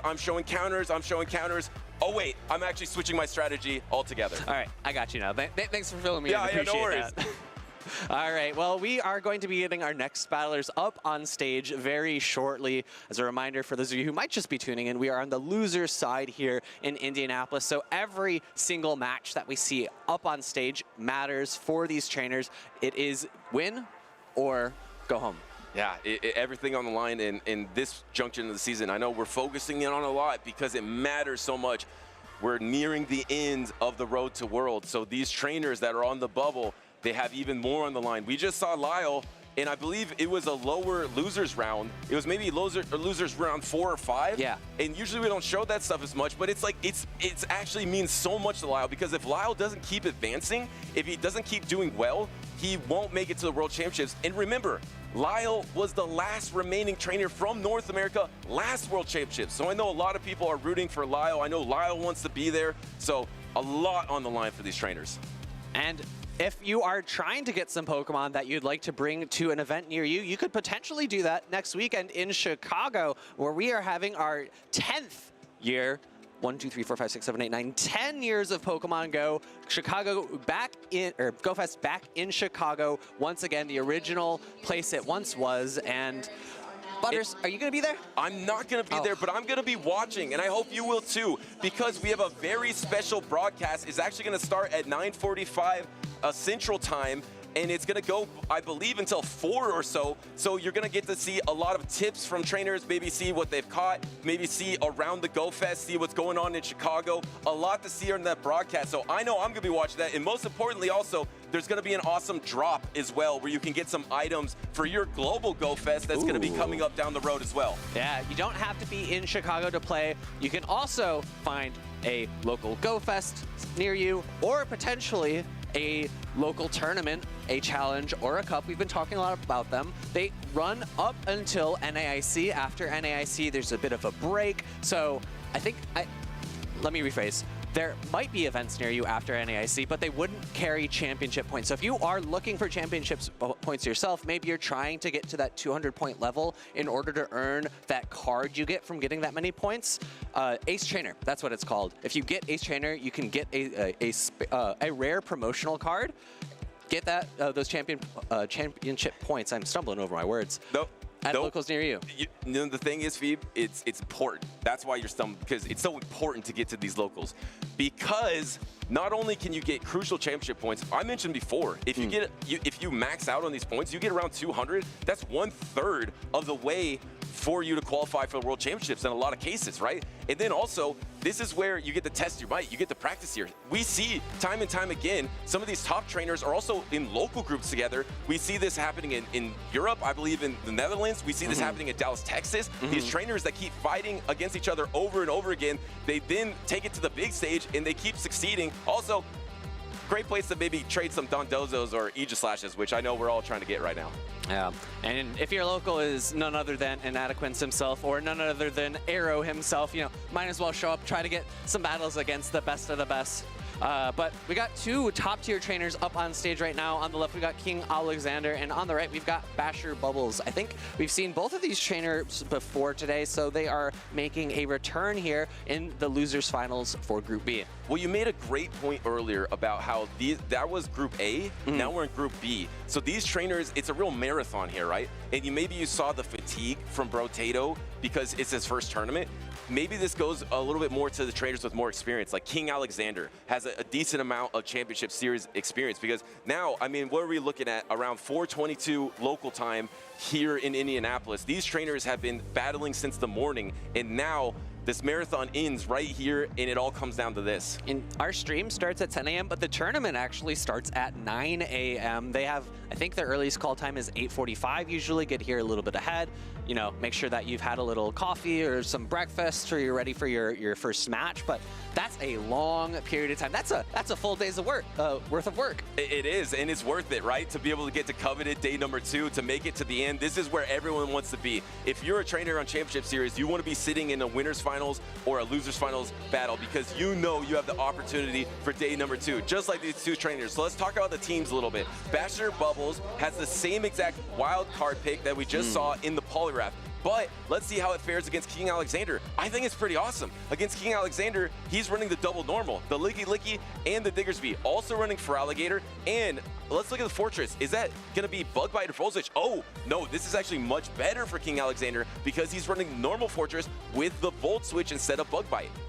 And I do want to call out one of the normal types. You called out Wigglytuff, right? It's not going to necessarily be an amazing matchup for Poliwrath, but with the ability to get to numerous dynamic punches, you can start to threaten because that sub-normal typing, it takes neutral damage from fighting type moves, and you're generating energy so quickly now with Mud Shot that you can get to 3 before you're threatened, and normal and ice type damage in those charge attacks from Wigglytuff are not going to be all that threatening. Yeah, and I actually said double normal. It's the triple. You just mentioned it. Oh, Diggersby too, You right? have the Diggersby, you have the Licky Licky, and the Wigglytuff. So a lot of normals, a lot of fairies, because Basher has double fairy on his side, has the Togekiss, and he has the Tinkaton. Remember, we saw that as a wild card attack from S. James earlier, having the Dazzling Gleam. Let's take a peek at Basher Bubbles. He is running the Psyshock, which is a lot more typical. I mean, it's the standard attack. It's lower energy. It's able to spam a bit more. So I don't blame him at all. That is the standard attack, running that Psyshock. And of course, the Aura Sphere, which is the goated move for the Togekiss. And looking at the Furret as well, it's going to be opting for that Trailblaze instead of Brick Break. So it's going to be maybe struggling a little bit more against that Wigglytuff because the Fairy typing resists that Duck type Sucker Punches. It's going to maybe fare a little bit better against its hard counter, or the Pokemon it hard counters in that for Alligator, able to do super effective damage in that matchup while resisting the Shadow Claws. Yeah, and the thing is, for Basher Bubbles, I feel like you're kind of forced to bring in the Shadow Quagsire, because when I look at King Alexander's team, that Volt Switch Fortress is just so safe, right? I mean, it's just you can go into every single matchup and feel pretty happy about it. So I think you're going to see for Basher Bubbles some of Shadow Quagsire. We're going to see, actually, no, doesn't even bring it. Actually brings 2 Pokemon ABA weak to Electric type attacking. That means actually both of his Pokemon weak to Electric type attacks that Volt Switch are in the back, but here's the Volt Switcher. He gets it in the perfect position. We see King Alexander actually take a bunch of Fairy Wind damage there, but building up energy. He's got a move stored on that Malamar, and Gigaton Hammer, it's resisted, but does a little bit less than, or maybe just about 40% to that Fortress. And we're so used to the Shadow Fortress here. Look at the Sand Tomb. Double Sand Tomb is not enough. So you have to rely on Volt Switch damage as well. And now suddenly this Fortress is getting lower and lower. Once this Gigaton drops onto the Fortress, a Bulldoze will be able to knock it out. But crucially for Basher Bubbles, you're able to bait out maybe your biggest counter for your backline. And I think at this point, you're potentially in Mudshot downrange. I think there is a little bit of residual energy on King Alexander's side, but that does not knock out, but the next Volt Switch does. Yeah, he barely gets there. The Bulldoze was almost available at the same exact time. Can you get to the Rock Tomb or Sand Tomb? No, you cannot. So now you have the alignment here. So you have the Licky Licky, but you have great alignment, actually. King Alexander has this alignment of Licky Licky, but you have to commit. You have to protect shield against this Togekiss. Is he going to let this go in the Aura Sphere? Actually, he lets it go. I think letting the first one go is fine. You're dropped only to about 30%, but a great catch from Basher Bubbles here, taking the Body Slam into the Poliwrath. He knows that there's a bad Pokemon in the back. Ooh. He actually opts to shield, maybe trying to prevent a fast attack down from the Malamar. However, Ice Punch, Dynamic Punch. We see the Ice Punch chosen here. Will we see King Alexander's shield? Well, I actually really like that shield from Basher Bubbles. And the Ice Punch, actually, it's not even Icy Wind, it's Ice Punch on the Poliwrath here. And here comes Superpower. This is exactly why Basher decided to use that Protect Shield. Here comes the first Superpower. The second Superpower is probably coming in. He didn't want to put himself in range of Psywave down. He wanted to make this Malamar have to throw attacks. And here comes the Foul Play. It's going to be resisted. And remember, you already did the Superpower, so you're debuffed. Will this be enough to knock out? It probably will be. I think, just barely not. And we do see a very quick pivot. Not sure how impactful that will be in the end game. If Basher Bubbles is able to reach his Switch Glock once more, it will be. But we see another foul play being thrown in a quick pivot into the Lickitung, which doesn't quite have Body Slam. And you're going to outpace the double Aura Sphere. Here comes the Body Slam, and it's going to get Protect Shielded. You have the double here. You're probably going to throw one peck, but do you even want to take rollout damage? Maybe you want to avoid, well, you have to take one rollout damage anyway, so throw the peck, you take that damage, probably get the protection. Actually, no protection. It's going to be Malamar in the back for King Alexander, going to try to fast attack down this Togekiss and this Poliwrath. He has a good opportunity to do so. He has plenty of health. And I really like that no shield from King Alexander there, recognizing that Basher Bubbles has back-to-back Aura Sphere, so he's not able to get any more fast attack pressure from that Licky. Therefore, if he saves the shield for the Malamar, he's able to get a lot more fast attack pressure off with those Psywaves because he can shield the charged attack, and he doesn't have to worry about there being a position where Basher Bubbles gets a big farm down on that Licky. Exactly right. King Alexander had the no shield on the Aura Sphere early, which surprised me, but that no shield on the back was perfect because your win condition is just going to Psywave through that back line to defeat that wildcard Pokemon of Poliwrath. Having that Malamar, I mean, Malamar's foul play is just getting resisted against everything, but it didn't matter. It was all about the Psywave damage, and King Alexander was able to be patient, and he was able to pull off that battle. Looking again at these teams, I think Basher's going to have to try a little bit harder to position the Tinkaton in a spot where it's a little bit more impactful. Losing the switch advantage to Fortress at even shields just wasn't quite enough.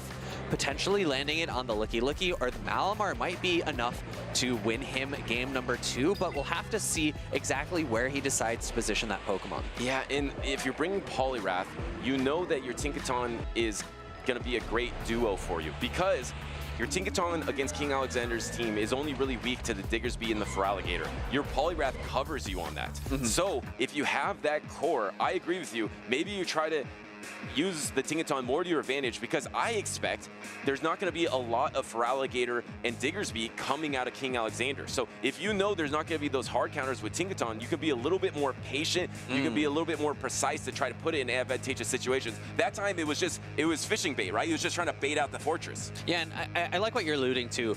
Typically, we see people not try to shield their bulkiest Pokemon, but if you can preserve a lot of health on something like Tinkaton, then maybe you can utilize it in multiple positions where it can have a little bit more of an effect. And then look at this backline. We have the leads here of these two steel types, but the Tinkaton is worst off in this lead matchup, right? You have the Fortress versus Tinkaton. It's going to resist all of the Gigaton hammer damage because of its steel typing and take neutral bulldozes here. So you would rather save this energy and use it somewhere else. But instead, Basher is going to throw this hammer into the Fortress because maybe he just doesn't want to deal with this Fortress in the backline. And I think his team composition here allows him to maybe play in a similar way in game number 1 and get a little bit of a better outcome. However, he decides to catch on the Quagsire. He's going to get a little bit of an energy advantage into King Alexander here, who doesn't necessarily have an amazing answer to this Quagsire. And we'll see how punishing that is. The defense drop, you can't really get Sidewaves down from this range. You probably would have to protect you to foul play regardless, even if you weren't debuffed, because that plus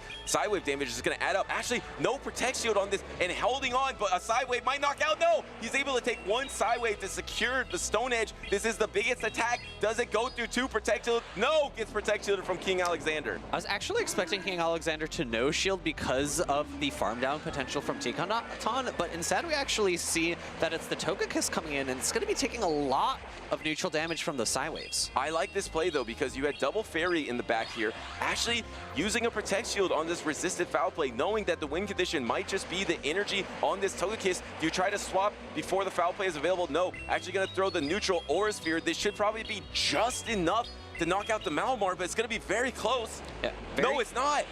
Very great awareness. I thought it was going to be enough, but just barely. Malamar, not the Shadow variant, having a little bit more bulk than I was expecting, and Foul Play is going to come through. Resisted damage, but now 2 more Fairy Winds go to this Tinkaton. A nice pivot from Basher here, and you have the Gigaton Hammer. This Fortress is getting closer and closer to range of the Hammer. There's only 1 Protect Shield remaining, letting it go. The Fortress should be able to hang on, but it's going to be incredibly low. I think this is going to be a really tough Fairy Wind down. However, it's going to be a no shield on this move. The Sand Tomb going to be doing super effective damage, but it's not the Shadow variant, and opting for a return Bulldoze. Well, if he has, how much energy does he have on the Togekiss? This would put the Licky in range of Aura Sphere. There's 1 Protect Shield remaining, so that means if Basher wants to win this battle, he needs double Aura Sphere. I don't think he can get there in time because the double Body Slam is almost available for King Alexander. He does have the opportunity to reach for a Gigaton Hammer. The rollouts were just doing very little damage to the Tinkaton, but this is going to be a shield for King Alexander for sure. But I think even if the Tinkaton secures the knockout with a Gigaton Hammer, it's not going to be able to make its way through the Fortress. We see GG from these trainers, but like you mentioned, there probably could be a Gigaton Hammer release, but the problem is you have to get through that Fortress, and do you see a swap? No, and actually the rollout was enough damage, and King Alexander is moving on to day number 2. And just not quite enough health, and even if the Gigaton Hammer had landed, because Lucky Licky is so bulky, I think it might have been shy of a knockout as well. Yeah, it probably would have been. I mean, I don't remember if the Bulldoze got the debuff. I don't think it did. I don't think it did. I don't think it did. So that is, I think it definitely would have hung on. I don't blame trying to go for that debuff in that situation. Your back was against the wall. But once again, I think we see these trainers going through this full marathon here. I think King Alexander had the little bit more experience in Championship Series. You saw the composure towards the end of those battles, right? And I think the unfortunate thing for Basher in the end game was that his switch clock wasn't back up. So he unfortunately allowed the Licky Licky to get a little bit more energy before the Togekiss was able to pivot back in. But there's really nothing he could do, right? The switch clock is the switch clock. You can't overwrite it. Yeah, and if you don't have charge attacks to throw, you also can't desync it. And that's a really effective strategy in the in-game, is to try to desync your switch timers, but to do so, you need to start making combo plays. You need to throw a charge attack, you need to swap out, throw another charge attack, and that ensures that the switch timer is now desynced because the opposing trainer will be a step behind you taking that combo attack. We didn't see that in that battle. It's something that we've seen so much in this meta, specifically from the Licky Licky users, banking all that energy, using it as a tool in the in-game, not only to close, but also to combo attack with it, to desync switch timers to give little edges to win the game. And we talk a lot about how bulky Pokemon often have advantages in Pokemon Go because the key to success is often the total damage output as opposed to the damage per second. It's a very different game compared to like raiding or even compared to VGC. An additional benefit in Pokemon Go that you have is that if you're able to survive an additional rotation of the switch clock, you can generate additional opportunities to win if you're able to pivot multiple times with a singular Pokemon. Yeah, and that's what it comes down to, right? I mean, that efficiency is so important in the in-game because there's such little margins that can separate you from trainers. And especially when you mentioned the bulky types, the meta Pokemon, the margins are even lower, right? It's in mirror matchups or in a group of 6 Pokemon on the battlefield that are all bulky. And I feel like that is a huge reason that Nighttime Clasher, I made that declaration that you need the wild card pick now to change the margins, to change the equation. Because yes, you may be able to slightly outplay your opponents 7 out of 8 times, but if you misstep one time, you could be eliminated. So you would rather have that wild card to just throw out all their strategies and to try to win in a different way, because we've seen that succeed not only in North America, Europe, LATAM. I feel like there's a recipe that is starting to come together towards the end of the season, leading up into the 2 biggest events of the year, NAIC and Worlds. And another position where those special unique picks can play an important role is when you have a Pokemon that completely core breaks a strong pairing that your opponent wants to see. We saw it earlier with that Chestnut breaking up the Licky Licky plus Quagsire core, and if you're able to get your your wildcard Pokemon such that that's a huge core breaker against a line of 3 that has 2 Pokemon that it core breaks, you're just in a extremely commanding position to win that game. Yeah, and we saw the strategy. It was from Firestar, actually. Firestar was kind of switching his strategy. We've seen in the past him use some more higher damage output Pokemon and maybe using shield advantage or energy advantage, but he actually changed his strategy a little bit. This tournament was maybe relying more on the alignment with the Jellicent because it's a little riskier in the back line, but that Jellicent Stunfisk core got completely core broken by that Chestnut. And Chestnut is not something you prepare for. You have that core together. You're not even preparing for any grass types that aren't Gourgeist. And even against Gourgeist, you're fine with Jellicent. So the thing is, those wild card picks, those unique picks, are able to really change the game. And it just feels like it's the biggest trend that's evolving for me when I see all these tournaments play out. And I just can't wait because that's the most thing for me, fun thing for me to see, because I love the Spice. I love the wild cards, and I hope you do too, because I think we're going to be seeing a lot more of them in this tournament and throughout the rest of the season. You know, Hawlucha, Chestnut, unique picks galore. We've seen other picks at different regionals earlier in this season. I remember someone brought Toxtricity to a regional a ways back, but we have a roadmap we've been on since the beginning, all the way back in Pittsburgh, back in September, and we have come a long way to get here in Indianapolis with just 2 more events for those in North America. We've got New Orleans and San Francisco. From Pittsburgh to this pit stop here in Indianapolis, we are now in our final lap in North America. There is that special event going on in Europe as well, but we do have the 2 biggest events of the season, NAIC and the World Championships. Let's look at what all these trainers have been fighting for this entire season, this entire roadmap. It has all been about the championship points, the prizes too, and world qualifications in the region that we are in, US and Canada. The top 75 trainers will qualify for Worlds, and a lot of these trainers are here right now that are on the bubble. So Lyle that we saw earlier, S. James, a lot of these trainers trying to get that last ditch effort to get that coveted invite for August in San Francisco. It's all happening right now. In addition to those qualifications from the championship point leaderboard, you also have the direct invites from winning a regional or special championship, or from getting top 4 at an international. And remember, or also even top 4 at the previous Worlds. Oh, yes, true. As well. Yeah. So for those of you who are looking at the leaderboards and are on the bubble, don't forget that each of those direct invitations get knockdown invites. So it's not necessarily the top 75, it's the top 75 plus the number of direct invitations that are above that point. Yeah, and that's when we're talking about, oh, we think Phoebe is around 62 right now, or we think this trainer is around 75, we think they're around 58. We're guesstimating because that is a huge factor with these trickle downs where if you auto qualify, you are eliminated from that top 75. You've already made it there, so then there will be 75 more that will make it there. So it's actually going to be more than 75 trainers that are going to be representing North America and Canada this season at Worlds. Yeah, minus those 2 slots that went to a European and someone from Brazil. Oh, wait, that's a good point. I forget both of their names right now.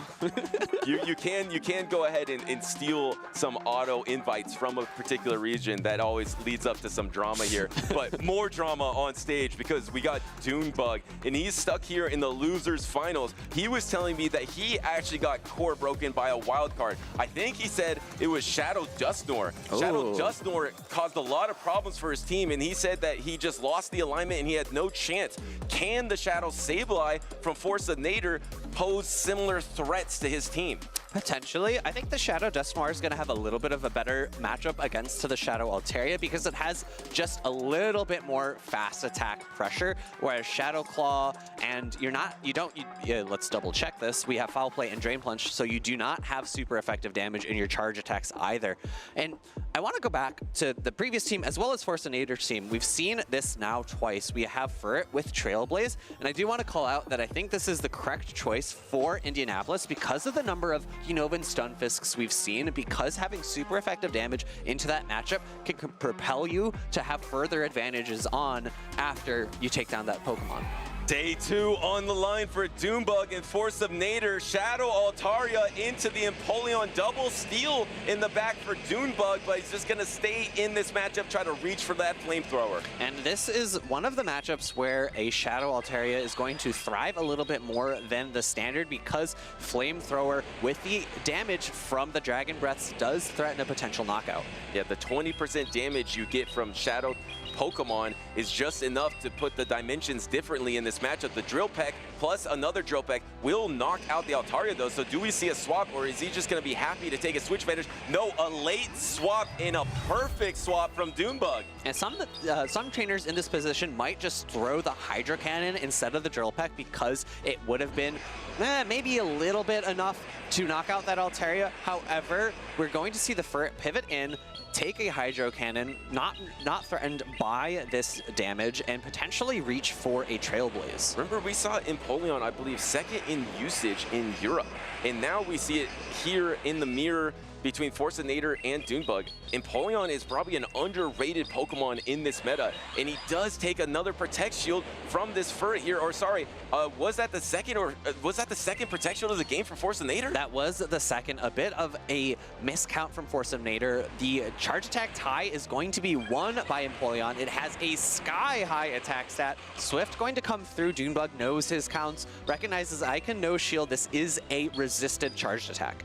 And you see, once again, the experienced trainer just able to run a little bit faster towards the end of a race of a marathon. And Doombug is up 2 Protect Shields to nothing, has this Fortress, is going to land super effective Sand Attack, and has a firm grasp on this game. Yeah, with 2 Protect Shields, he's not going to be threatened by these Mud Bombs, and Thundershock just does not do enough damage to get a fast attack down into a Shadow Fortress. Ooh, interesting. I'm a little bit surprised to see a no shield here. I don't understand. There's not much health anywhere. Doombug has 2 Protect Shields remaining, but almost no health on any of his Pokemon. Did he bank like 1,000,000 energy somewhere that I lost track of? Doombug lets the Fortress go down. He does have a good amount of energy on the Altaria, but he's going to be taking a lot of damage from these Thundershocks. And he's going to go for the full farm down here, but remember, Force of Nader does have another Pokemon to try to sack swap, so the Discharge will get the first Protect Shield of the game, but he does have that low health Ferret to try to soak up on these flamethrowers, but he has the double flamethrower pretty much here. And there it is, there was the swap. Doombug knew it was happening and counter swapped right away. Right, that's the best play that you can make if you're afraid of your opponent going for a catch. If you have a switch of your own and you know you win a charge attack tie, or you have a shield like Doombug does, you're going to be able to pivot out, prevent that catch from happening. You save your energy for a position where you know it's going to land on the Pokemon you need it to. And I didn't even see this coming. This is charge attack priority. It's going to get shielded. There were double charge attacks, but Doombug just knew exactly what he had to do, knew where the timers were at, knew exactly what Force of Nader was going to do. Wow, that was incredible work from Doombug, the composure here to win game number 1. And it just goes to show that trainers who are really experienced can see a number of different potential win conditions. I agree. He could have shielded one of those earlier charged attacks, thrown a move to try to knock out the Unova Stunfisk a little bit earlier, but Doombug opted to choose the win condition where he goes for the fast attack down. He gets 2 charge attacks on his Altaria, and he's able to pivot around so that no catch can happen from Force of Nader, and he can guarantee himself a win condition where there is no opportunity for Force of Nader to make a play to win. Well, you know, with the ability of hindsight that we have here in this replays, I instantly see my flaw in my logic. The thing is, Force of Nader switch-locked his Stunfisk. So that Stunfisk had no opportunity to swap out. So that guarantees that Doombug would be able to full farm down that Stunfisk. And that's the thing that Doombug calculated and saw instantly. We saw it maybe with some hindsight and maybe didn't see it in the moment, but that's why these trainers are at that top level. He saw it instantly. He's like, okay, switch lock your Stunfisk, I'll sack this Pokemon, I'll come into Altaria, I'll full farm down, I'll call your swap, I'll have double charge attacks for your single charge attack in the back, and that's why he's one of the best. And I want to talk about Doombug for just one more second, because this is one of the best trainers on the planet, one of the best trainers in North America, but he tends to be a little streaky. In tournaments, he'll go on these runs where he'll win 3 out of 4 regionals, which is incredible. Or to start the season, he was 3rd in Pittsburgh, 1st in Las Vegas, 5th in Toronto, 3rd in Seattle, 2nd in Houston. It's just an incredible streak. but then recently he's on his worst streak of the season. 33rd in Prague, 65th in Los Angeles. Now coming on the loser side of the bracket, this streaky trainer probably wants to turn it around, get that hot streak going before we get to NAIC or Worlds. And this is a way to do it, being up 1-0 in the losers finals of his group. We're seeing a charge attack tie between these two Pokemon. It is going to be won by Empoleon, but neither Pokemon is threatened by a singular charged attack. Super effective, and this is a matchup Empoleon can win if you're up energy, but in the neutral situation, you're actually able to outpace just slightly with that Thunder Shock. So you actually got the first Protect Shield on that discharge. It is the worst attack between the discharge and Mud Bomb, but you get to it quicker. It's lower energy, and that's how you win the matchup. Here comes the Mud Bomb, which is more energy efficient into the Sableye. I was expecting Force of Nature to pivot into the Furret, which I feel like has a little bit better of a time taking charge attacks. Interestingly enough, we see the pivot into the Empoleon. It's going to take super effective damage from this Drain Punch, but as you've called out, it's not that hard hitting of a move. Super effective, but doesn't feel like it sometimes. It does do half of the remaining health here. You're going to throw before the next Drain Punch or on charge attack priority, knowing that you have the higher attack stat to win that charge attack priority. I don't know if you want to double down if you're Force of Nature here. Yes, he just lets that go. Does he have a clean farm down opportunity? He has his own Empoleon, but you can't Metal Sound down because it's double resisted. Yeah, I think one potential opportunity is bringing in the Empoleon, taking the first charge attack, and then pivoting into Furret. But I think what Dunebug would have done is over-farmed. So I like Force of Nature throwing immediately, just preventing that charge attack from landing at all. And that is a smart play from Force of Nature here. He's going to need that to bounce back in this series and to move on to day number 2. He has that Protect Shield disadvantage, but now it's even. So he's back in it. He has the Furret in the back, but the problem is you switch lock your Furret, it's also going to get debuffed from either a Sand Tomb or a Rock Tomb, so you need to get to one more charge attack. That's not bad for Force of Nature. You force all this energy from Dunebug here, even though Dunebug will, oh, no way, he actually protects shields. There's a swap remaining. Does Dunebug try to call it? He does call it, and he does swap on it. I was going to say, I don't mind the shield from Force of Nature. You're going to pull the last shield from that fortress, but with the catch attempt available for Dunebug, unfortunately calls, throwing that move is, I think, going to be the demise of Force of Nature here because of the shield advantage that this fortress has. Wow, it just feels like he's a psychic Pokemon, Dunebug. Sometimes he's just able to see ahead, see all the outcomes, see what he needs to do, what his opponent needs to do, and just make all the right decisions. And when he's locked in like this, he is incredible. As he lands this Rock Tomb, he does have that Stun Fist in the back as well. Oh no, sorry, the Stun Fist is knocked out, so he can just go ahead and Bug Bite down. Yeah. Dunebug really showing some really high-level technical plays, finding win conditions that maybe only he can see, but are absolutely there. They are surefire ways to guarantee himself a win here, and we're gonna have to see him tomorrow to see if he's able to repeat this form and find those really hard to find win conditions in day number 2. We know he's done it before. He's come all the way from dropping out in the first series of a tournament to coming to the very end. He is one of the best. He is one of the GOATs. He can come in from the loser side, and if he wants to change his story going into the World Championships, I think putting your best foot forward here will be a great step for him because, like I said, it seems like he's a trainer that he gets on fire or he cools off a little bit. He wants to pump the gas here in the racing capital of the world and get on fire going into New Orleans and San Francisco. Yeah, what a time to do it where everything is on the line. The two, well, actually, NAIC is usually a little bit outsized by UIC, but Worlds is the most important tournament of the season. It's the tournament everyone is looking to win, but only one person can do it. And it could be a lot of trainers, right?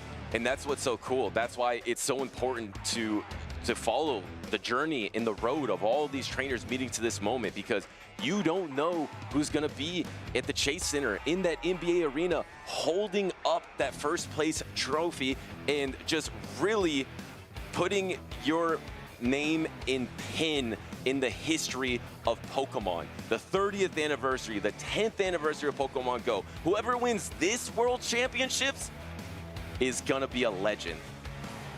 There's no better way to put it. So with that, we're gonna have to go ahead and send it to a very quick break, but don't go anywhere. The action continues here in Indianapolis.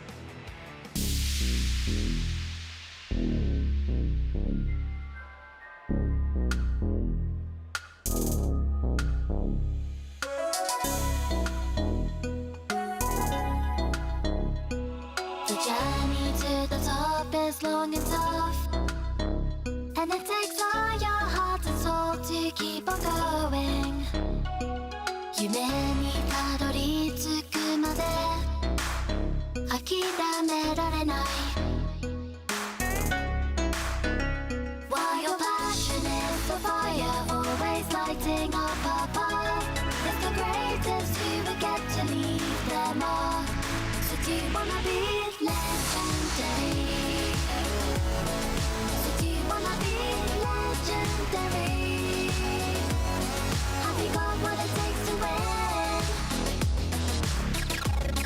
Have you got what it takes to win? The training has been taking all your life And you need courage if you want to win the fight Respect the opposition like a real hero should Then strike While your passion is the fire always lighting up above It's the greatest you will get to leave them all So do you wanna be legendary? So do you wanna be legendary? Do you dream of becoming legendary? So do you wanna be legendary? Have you got what it takes to win? Have you got what it takes to win? Have you got what it takes to win? Have you got what it takes to win?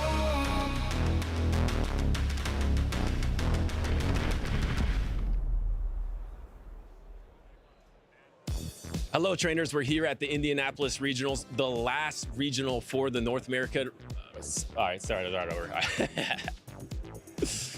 Hello, trainers. We're here at the Indianapolis Regionals, the last regional of the North American season. So it's clutch time. For a lot of these trainers who are trying to qualify for the World Championships, it only comes down to this event or possibly the North American International Championships as well. I'm here with an awesome underdog story. I'm here with Smiley. So Smiley, tell me about how your season's been going so far in 2026.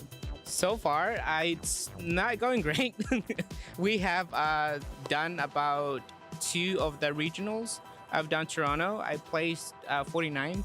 So I have like a taste of what winning is like. So I want to continue doing, my best and hopefully see where I can go from there.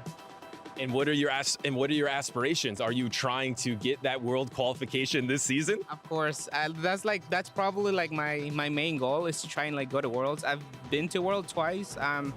I mean, I'm sure everybody knows Lyle Jeffs. I've always been like one of his biggest fans. So I've like followed them around, Nighttime Clasher as well. Like I've seen them do like, great things over there. So I kind of want to follow into like their like steps and see where I can go. Awesome. And we know that you're competing here at the Indianapolis Regional, but will you be competing at the North American International Championships as well to give yourself an even better shot? Of course. I think that's going to be like my last like stretch and try and qualify and see what I can actually do. But yeah, like I'm excited. It's going to be my first one. I've never been to an NAIC before, so this will be my first one and I'm excited to see what happens.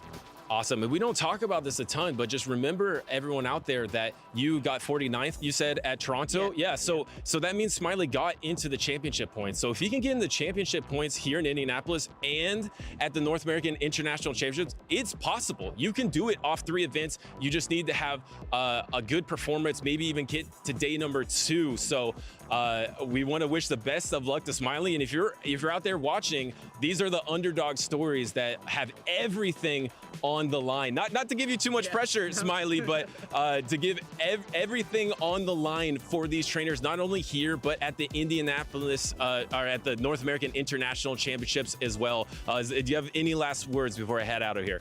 No, let's just have some fun and keep playing some Pokemon. All right, well, best of luck to Smiley. Will he get his world qualification? You have to tune in to find out. Let's get back to the Pokemon action.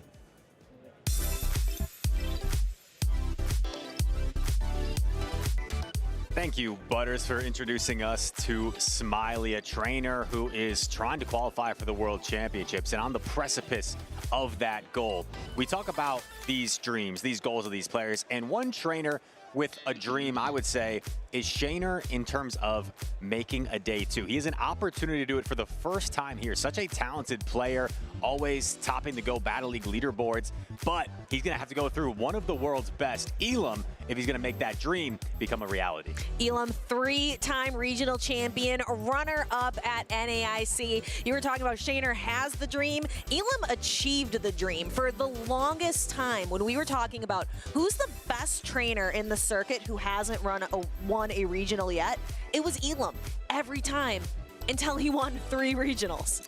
Last season, it's hard to, when you talk about the greatest seasons of all time, it's hard to argue against Marto Galde winning 4 tournaments in a single season. But I would say a close second would be Elam. He won his first tournament in Toronto, his first career tournament win, I should say. And he continued his incredible consistency and success. He had an average placing of better than 3rd place last year with the amount of first, seconds, thirds that he racked up. Just incredible consistency. You rarely see this player make a mistake. I think he's just one of the most consistent players and always seems to be performing at the top level. But I'm going to throw back to earlier on in the day when Butters was doing kind of out in the crowd interviews. He tried to call Elam into interview, and Elam was like, "No, I'm sad. I just took a loss." So clearly he made a mistake that wound him up into this losers final. So he lost early in the day and had to kind of fight his way here into the losers finals of Group D versus Shaner. Right, and I was actually talking to the trainer that defeated Elam early, so he's had to make quite the losers run here. But I saw the trainer that defeated Elam, and he was like, Rise, it's my first ever tournament, and guess who I just played, guess who I just beat? And he said he beat Elam. He was so excited. Goes to show you what an achievement that is. But here we go. We're off and away. It's that Shiny Shadow Sableye from Shaner taking on the Empoleon of Elam. And in the back, both trainers utilizing that really safe licky that we've seen throughout the tournament today. You can use it as a pivot Pokemon, and there's not a whole lot that can that are strong answers to it. Now, the Empoleon will typically win the chart attack priority, which could give Elam the advantage here, but we saw Shaner put up that Protect Shield immediately this way. If he does elect to take this Hydro Cannon, it will do less damage, but it's still going to put Sableye quite low, so he's actually investing both Protect Shields extremely early in this game, hoping he can get a lot of value out of this boosted Sableye. That is a lot of resources to put into one Pokemon, so Shaner's got a lot of belief here in this Drain Punch Sableye. You can see how much that does a significant amount of damage. Super effective onto the Licky, put 2 shields and then pivots out actually into his own Licky. Giving up those buffs, I think he was going for a Shadow Ball catch, but Elam is just way too patient to let a play like that happen. And you have to think, maybe after those Drain Punch defense buffs, maybe your Sableye could have afforded to take a Shadow Ball, but now we enter the Licky mirror. Elam with a shiny Licky flexing on his side, but this Body Slam will connect, and you have to wonder if Elam will look to pivot out or if he'll just keep on playing out this Licky mirror. I feel like I spoke it into existence, Chris. I said these Lickies are so safe on both sides. Both trainers ended up pivoting into it.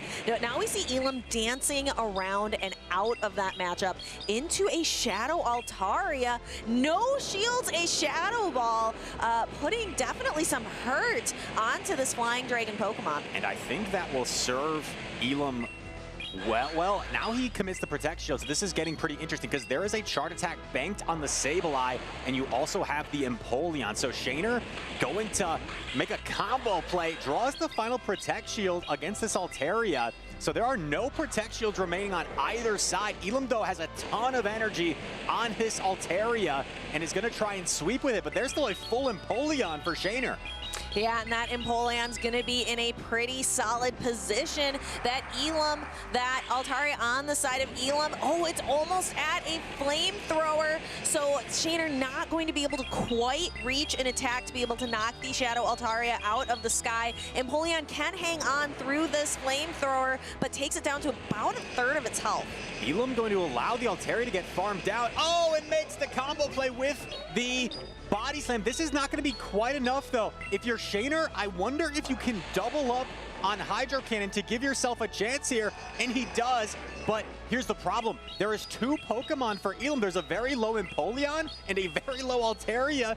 You have to somehow knock out both of them here. Do you just throw immediately if you're Shaner? I'm not sure.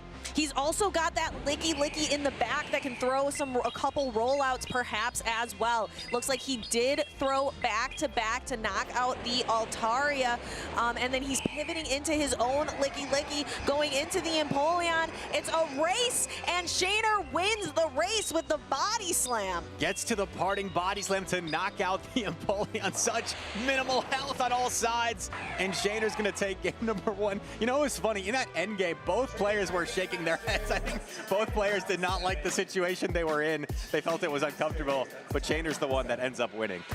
Those trainers are shaking their heads. My head is just kind of glued into the screen watching the dwindling health on both Pokemon. That was so close. I loved that end game, hoping to get another look at it in the replay.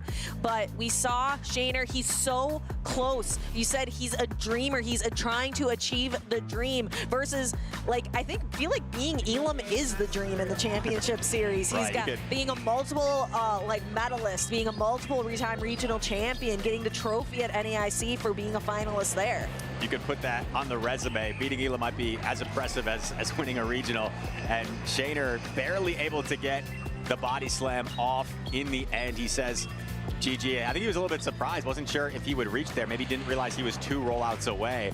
So takes game number 1. And, you know, he went down both Protect Shields in the lead with that Sableye. I like to joke, you know, when someone goes down both Protect Shields in the lead, don't try this at home because these are trained professionals, and we're about to go into game number 2. We've got a lock-in. It's going to be Empoleon this time for Shaner and the Shadow Altaria for Elam.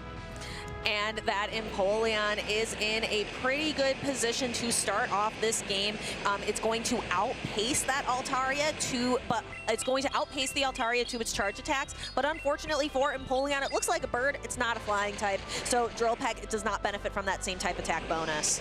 We'll see if Shaner elects to commit Protect Shields here against this Altaria. And I have to imagine if a Protect Shield comes into play here, Elam may look to pivot, but no, just going to take this. In comes the opposing Empoleon, and Elam going to take this, but this will allow Shaner to align his Sableye against this Empoleon, because your Licky wants to avoid Empoleon. You have the resisted rollout damage, and you get outpaced, so it's a pretty bad matchup for Licky, so he gets the Sableye in a more favorable position now against the Empoleon.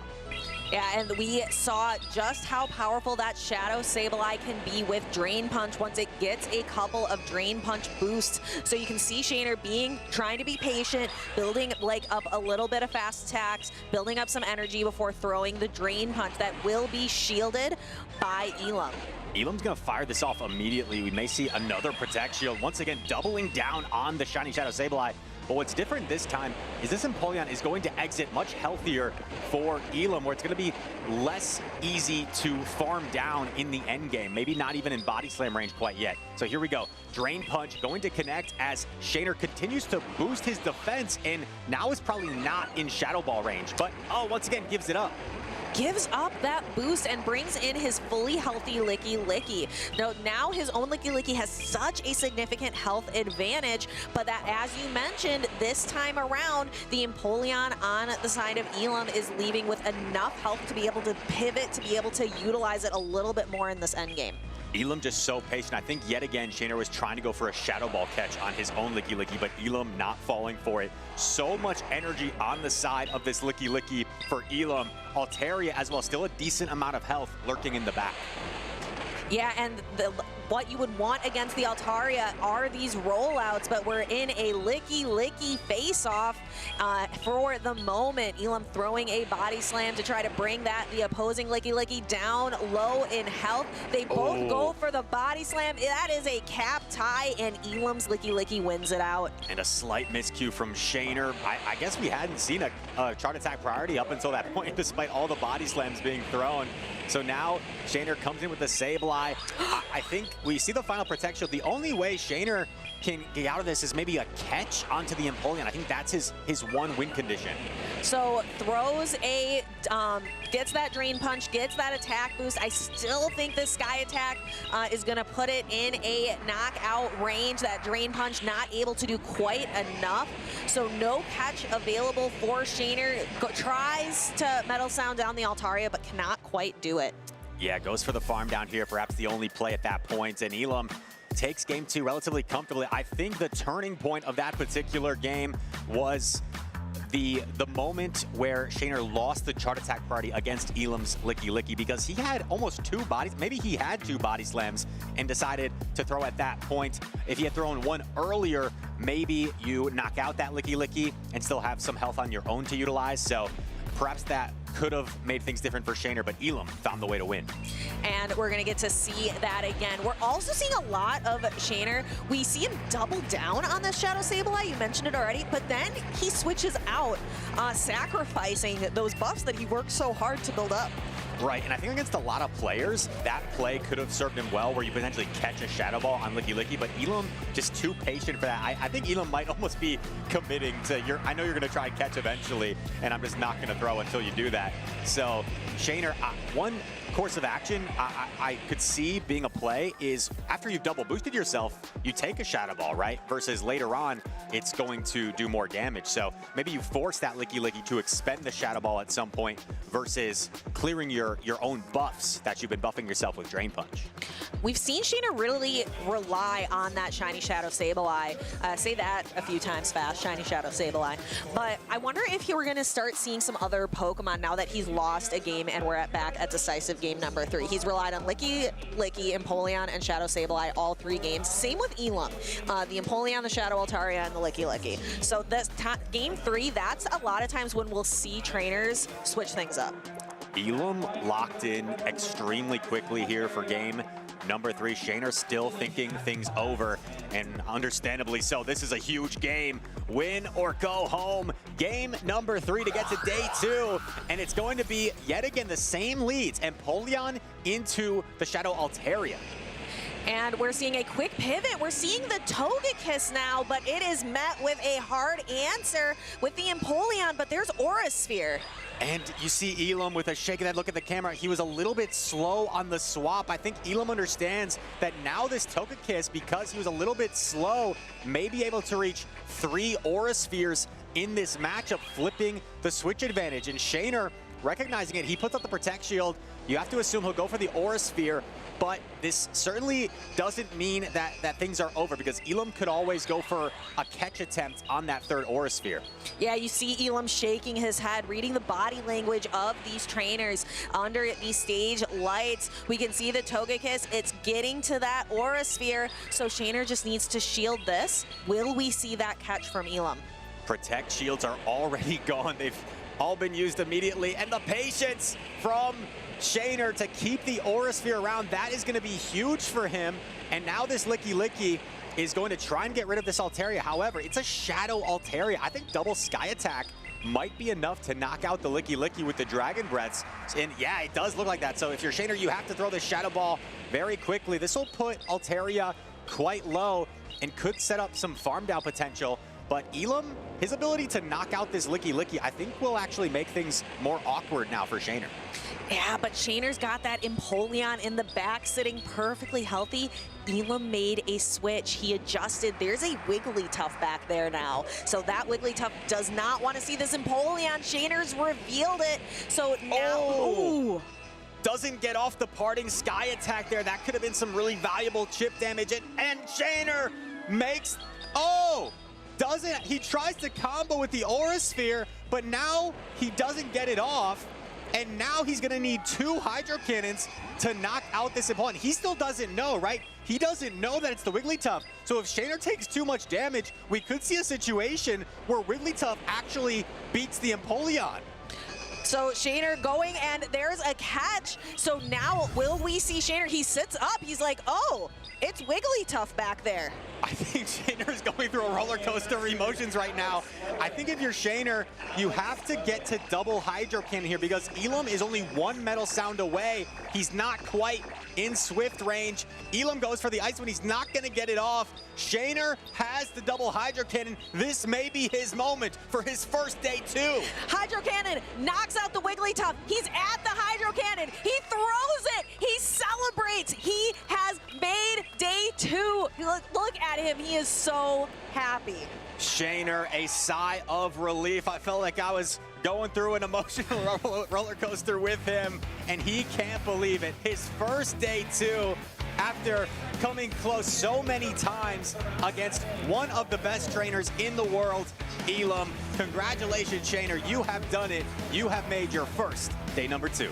Congratulations to Shaner. Which do you think is more impressive, making day 2 or taking games defeating Elam?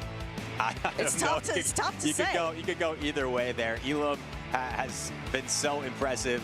You know, there was a stat with Elam, I guess this tournament here, not quite making the top cut, but I think Elam had something like 15 out of 23 top 8s in his career. Just incredible consistency. For a lot of trainers, a top 8 would be, you know, a highlighting achievement of their Play Pokemon career. And for Elam, it's the norm. Just so much consistency. So I am so happy to see Shaner prevail against one of the best trainers we've ever seen and get his first ever day number 2. What a boss to go through, right? We talk about Colin 6 as the final boss in Europe. Well, Shaner had to go through quite the boss himself to get his first day number 2.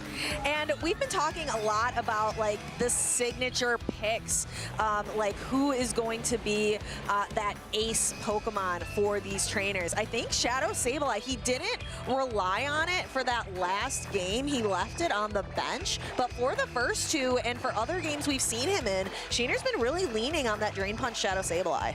Absolutely. It is a Pokemon we thought we may see more frequently here in Indianapolis, and he was able to utilize both Protect Shields, and you see the surprise there from Shaner. You love to see that emotion from these players as he celebrates going through to day number 2. What a match between 2 excellent trainers. Yeah, it was so much fun. I was torn between watching the battle and watching Shaner's face at the end as soon as that Wigglytuff came out, because he was excited and then he was like, wait, Wigglytuff still has a chance. And then like when he saw that he got both Hydro Cannons and just that look of relief and joy. Right, especially after you could argue there was a bit of a misplay in game number 2, right, where he allowed that charge attack priority with the Licky Licky, where he lost a ton of energy, lost somewhere around 70 energy, right, with 2 body slams loaded. So after that slight miscue, you know, didn't let that affect him, was able to persevere and find a way to win in game number 3. You cannot make a miscue around a trainer like Elam, because these trainers here in the championship series, they're gonna capitalize on your mistakes. But then Shaner played a flawless game 3 and securing himself that day 2 that he's been working so hard to get. And we've been saying all day, he's on the bubble, so he's really looking for that Worlds qualification.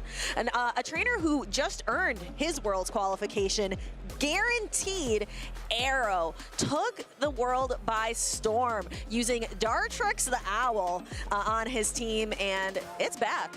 It's back. He's got the plushie as well sitting there. I think Arrow, you know, everyone was so happy. It was such an incredible moment. I was there in person to see him capture his first regional title. It was, you know, a long journey for him, 40+ tournaments, and he finally got it done against such a tough opponent in Elite. You know, it was not an easy road to get there. I think he took down Nighttime Clasher as well en route to the Los Angeles Regional Championship. And there we see the team from Arrow, known for his spice picks, and there's no lack thereof in this situation. Shadow Typhlosion, Shadow Celio, that signature Dartrix, as well as Furret, Tinkaton, and Shadow Quagsire. Lots of fun, but still having that spice. And I would say a much more standard team on the side of Teddy Bear XD. A little bit interesting, like the Diggersby kind of making a resurgence, Grumpig, but not really that true like ace Pokemon that we've been seeing with some of these other trainers. I think the Shadow Typhlosion stands out the most on Arrow's side. One unique thing about this fire type, right, is the Thunder Punch coverage, and you actually pace the same to Thunder Punch as Feraligatr paces to Hydro Cannon. So that's a matchup. If you're on even energy, you can actually win as the Typhlosion. So that's kind of one of the key differences between something like Typhlosion and a Talonflame, is you could actually beat a Feraligatr, for example. But other than the Altaria, I mean, the Typhlosion has play against everything. Diggersby, of course, probably not where you want to be as Typhlosion, but I mean, Incinerates and Blast Burn still going to be very threatening there. Yeah, Typhlosion really makes use of Incinerate to be able to pace and get that energy really quickly. Incinerate does a ton of damage as well. It is menacing to come across in the Go Battle League, but now in the Go Battle League, you might not expect it. Here, Teddy Bear can plan around it. He can a little more utilize, make sure that he brings, and he might feel kind of forced to bring that Diggersby. He might feel forced to leave Fortress on the bench. And here we go. Game number 1, fighting for a spot in day number 2. It's going to be Grumpig into the Celio, and Arrow's going to immediately pivot into the Furret, running the Brick Break variant, which will give it a little bit more play here against Fortress, because you can hit for that neutral damage with the Brick Break while also debuffing the defense of the Fortress.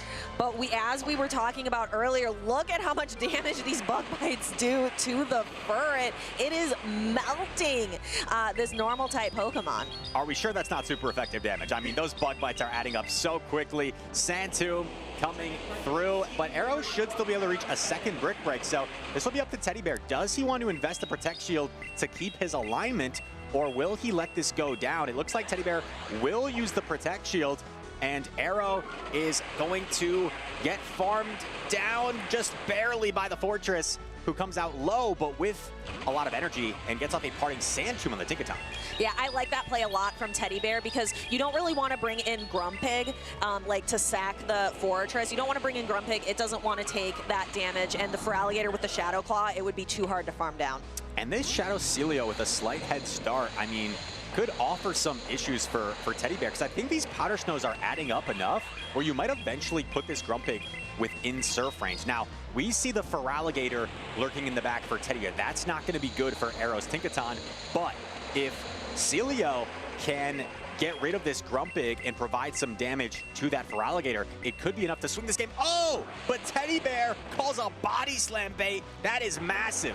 And that forces Arrow to drain the energy out of his Shadow Celio. Teddy Bear puts up a Protect Shield here to preserve the Grumpig and its energy and throw a Dynamic Punch here. Cannot overfarm too much or it's threatened with a knockout. Now, perhaps Arrow was thinking triple Body Slam would still be an efficient play in terms of getting rid of this Grumpig.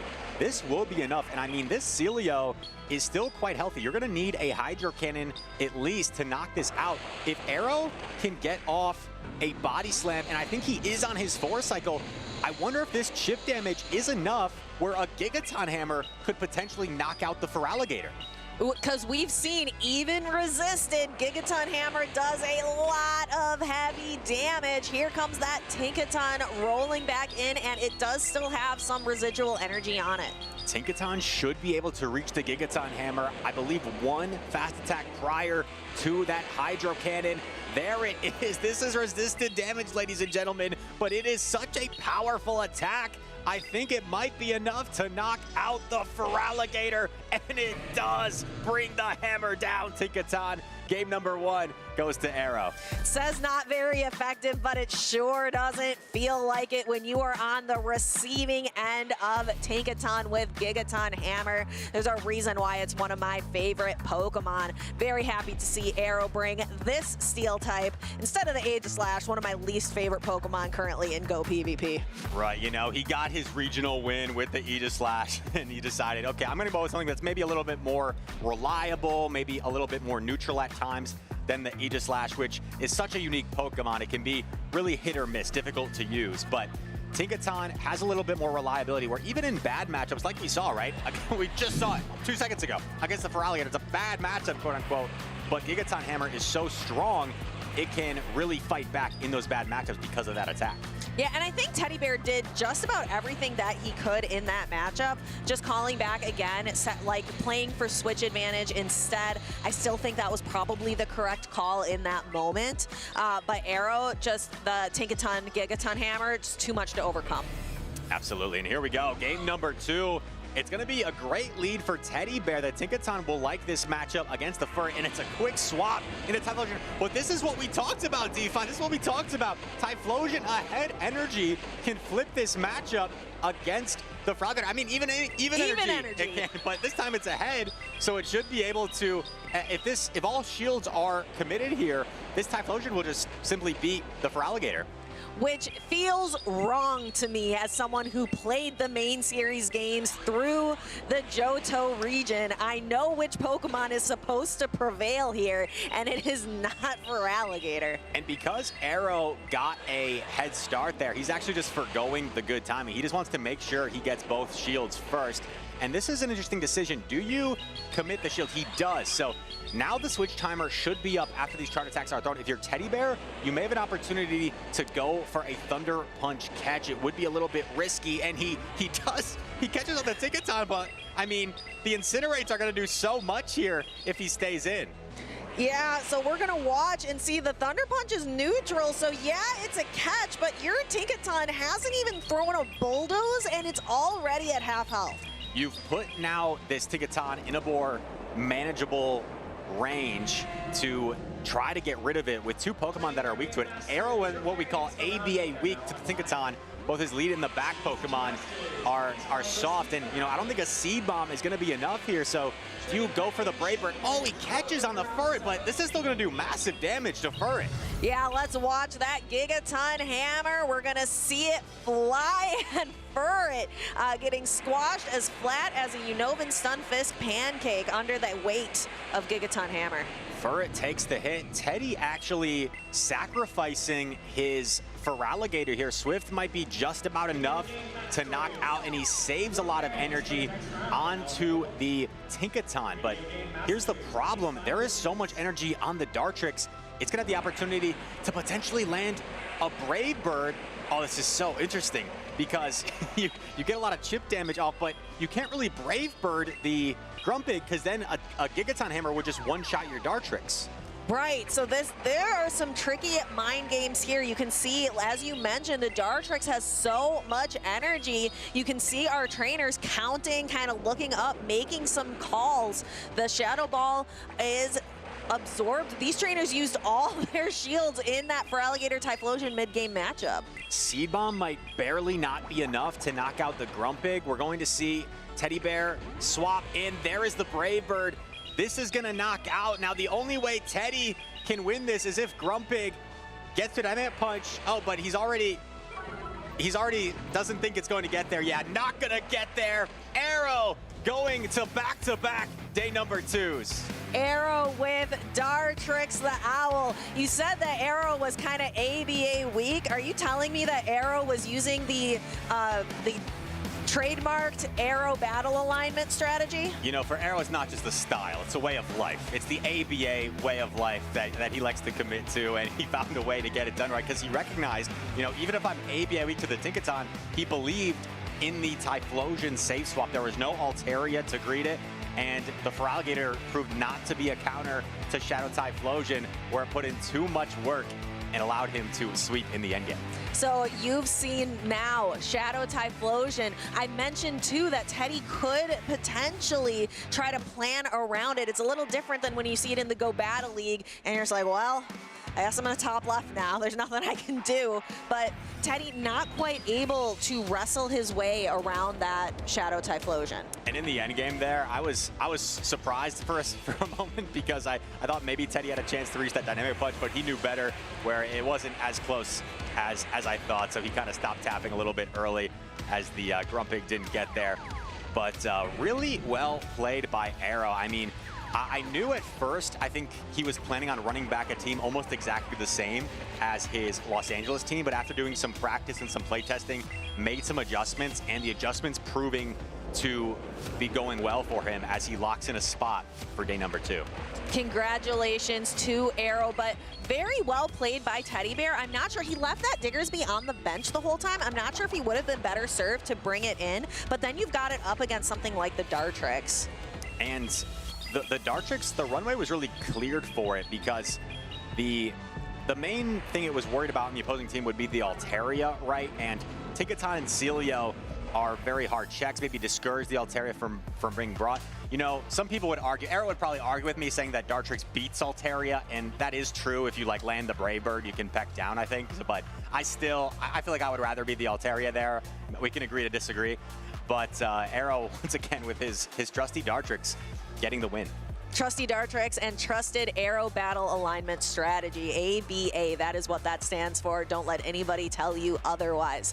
Trainers, we are reaching the final lap here in Indianapolis for day number 1. We just have one more set of trainers left to talk about. And that is going to be the Torian and Firestar. They will be our last matchup of the day. Two very accomplished trainers who have multiple top cuts to their name. I know the Torian had a stretch a few seasons ago where he had multiple top cuts and maybe has been not quite as consistent in the top cut as of late, so I'm sure he's looking to get back there. And Firestar, of course, we know a very talented trainer in his own right, going to be trying to get back to another day 2. And these trainers, we can take a look. We've seen Firestar on stream already today. So we already know that he's bringing the Primate and Shadow, not Alolan, Kanto Ninetales on his team. Yes, and that Ninetales is a really interesting pick. I think when you're going up against that Shadow Ninetales with Ember, it generates energy so fastly. And if I take a look to the side, it looks like he is running Overheat. So that triple fire move set on the Ninetales, and the pacing is so fast. You get to that Overheat, if you start baiting Weather Ball, landing Overheat, that Ninetales can be devastating for the opposition. So we'll have to see how the Torian deals with it, because honestly, DeFi, looking at Torian's team, he's got one answer. He's got the Quagsire, which is a pretty good check to that Ninetales, but everything else is either neutral or, for example, the Fortress, the Steelix taking super effective damage from that Ninetales. Yeah, and I'm sure even Quagsire doesn't necessarily want to take the Overheat either. I'm sure that's still going to do quite a significant amount of damage if Firestar can land that powerful attack. These two trainers looking for that day 2 placement. We are in losers round 8. This is Group F, and it's win or go home for Firestar 73 or the Torian 22. Also opting for that Togetic. We saw out of pocket utilizing that Togetic earlier on today. The Torian has it with that Heat Wave Dazzling Gleam moveset. If you're wondering, the Primate on Firestar's side is opting for that close combat as opposed to Ice Punch or another choice of charge attack. So close combat, regular Primate as well for Firestar. And here we go. We've got to lock in. It's our last battle of the day, trainers. Last lap, and it's going to be the two fairy-type Pokemon, Wigglytuff, taking on the Togetic. Wigglytuff, we've been talking all day. This is its last dance because Charm is about to get nerfed in the upcoming season that debuts next week. You can see Togetic outpacing very clearly here to its attacks. The Torian going for the Dazzling Gleam, heavy hitting, and Firestar puts up that Protect Shield, keeping his Wigglytuff healthy. Torian gets the Protect Shield, and you see a little bit of a head tilt there. Maybe was hoping that that Dazzling Gleam would connect, because now Firestar is opting to throw the Icy Wind, grabbing the Protect Shield and debuffing the attack of this Togekiss. So now a Dazzling Gleam will be less of a threat to this Wigglytuff, who looks to be kind of controlling this matchup. And if Firestar is able to win this matchup with a decent amount of health, well, Torian doesn't really have anything that can comfortably farm down the Wigglytuff. So this looks to be advantage Firestar early. And Firestar letting loose this Swift and actually allowing the Togetic to go down. Brings in the Quagsire. Firestar recognizing, oh, this is what you brought in to farm down the Wigglytuff? I'm going to save this in the back. I think my Wigglytuff might be useful for later. And this is clever from Firestar, saving that Wigglytuff, because now in comes the Sableye, which is going to be able to hopefully handle this Primate Pin. This is a huge decision right here. Close combat, you are boosted. This is resisted damage, but it's such a devastating attack. Oh, this is gonna do so much. It just knocks out the Sableye. Oh my goodness, Firestar able to completely take the Sableye card off the table. Is gone. But somehow, this may not be over. this may not be over. Just totally one-shots the Sableye. But there is the one thing that maybe Torian still has a chance to defeat in back. It is that Shadow Ninetales. As this Quagsire starts to get low, is there a world where it can sweep this endgame? Oh, but allowing Firestar to get to the Weather Ball. Oh, this is so difficult if you're Torian, yet you almost have to protect shield because it would put you too low.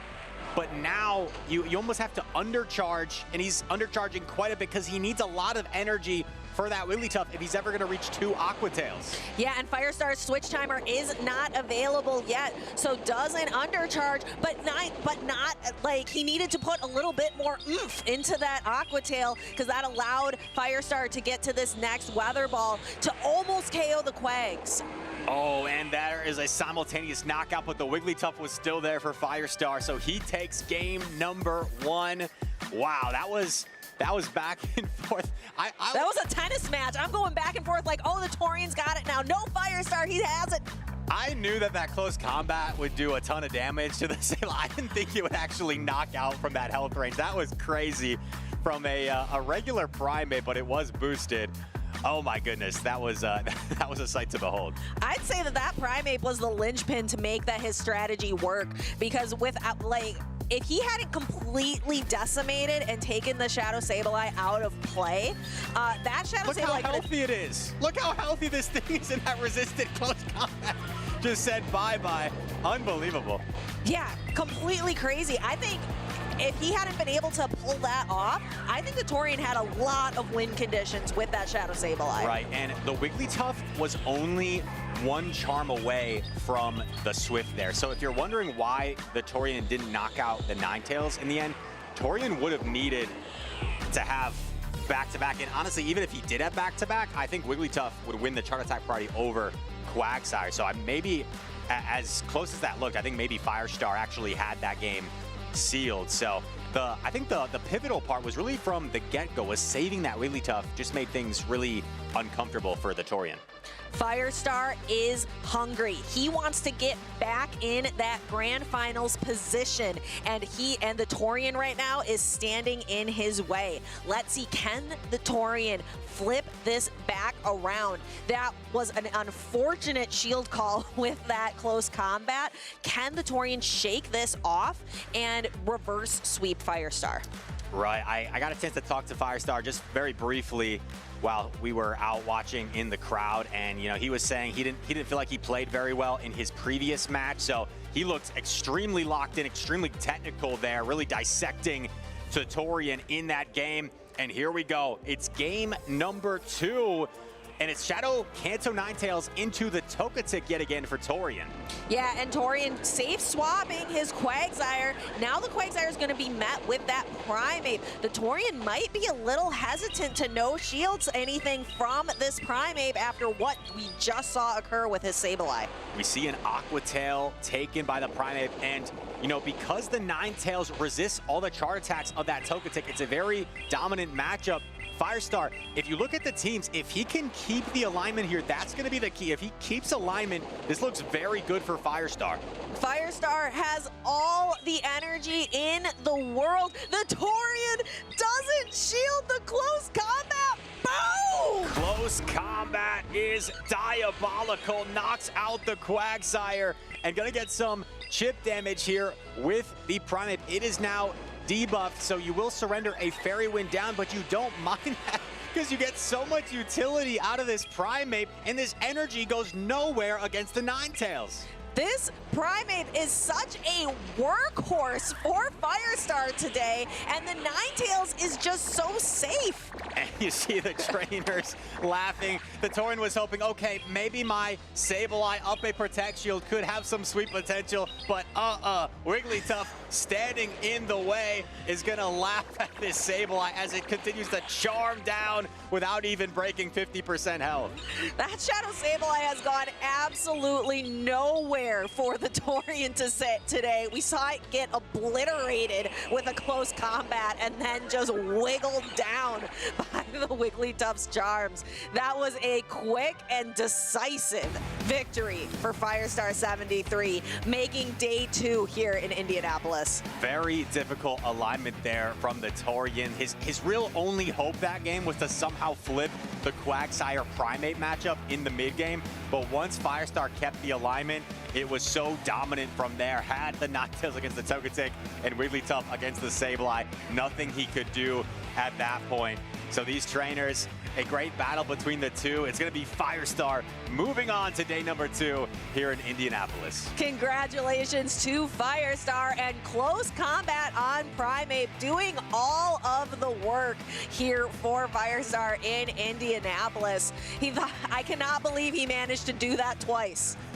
Primate, you know, sometimes I mentioned the mere thought of an Ice Punch Primate. I think Firestar's laughing at me. Haha, Ice Punch. I have close combat. See what this can do. And I tend to be on board with him. I think close combat offers you much more damage potential, right, and threat potential overall with Primate. So I do enjoy that moveset as well. And it showed why in these games here. I know, just make a close combat sneaking its way through 2 Protect Shields there in this game. And this Primate even being able to get to that Rage Fist on low HP.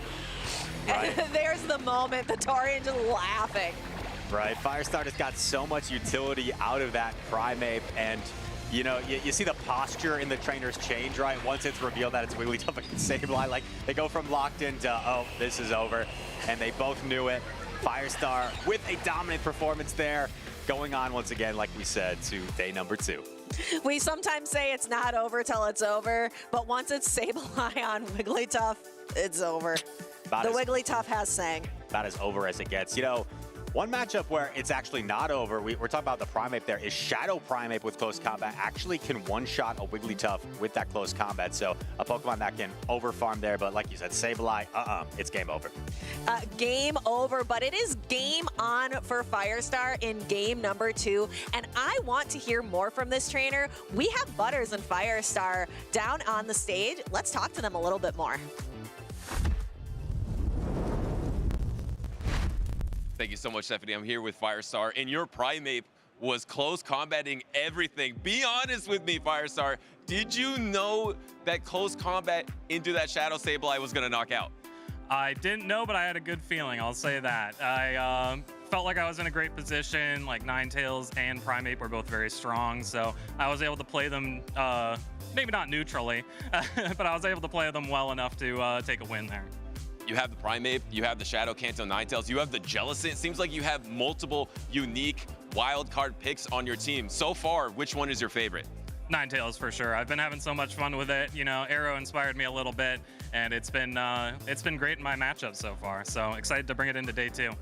Interesting. You have an awesome tournament so far. Obviously, you just clinched day number 2. If it wasn't for that pesky low kick chestnut, you might just be on that winner's side. How are you feeling about your tournament run so far? Not bad at all. I mean, I made a couple mistakes in my winners finals, but you know, that's what a loser's side is for. The loser side is for you to redeem yourself, keep playing, and you know, show yourself off the best you can. All right, well done, Firestar. You played awesome there. I think we're gonna go back to the casters.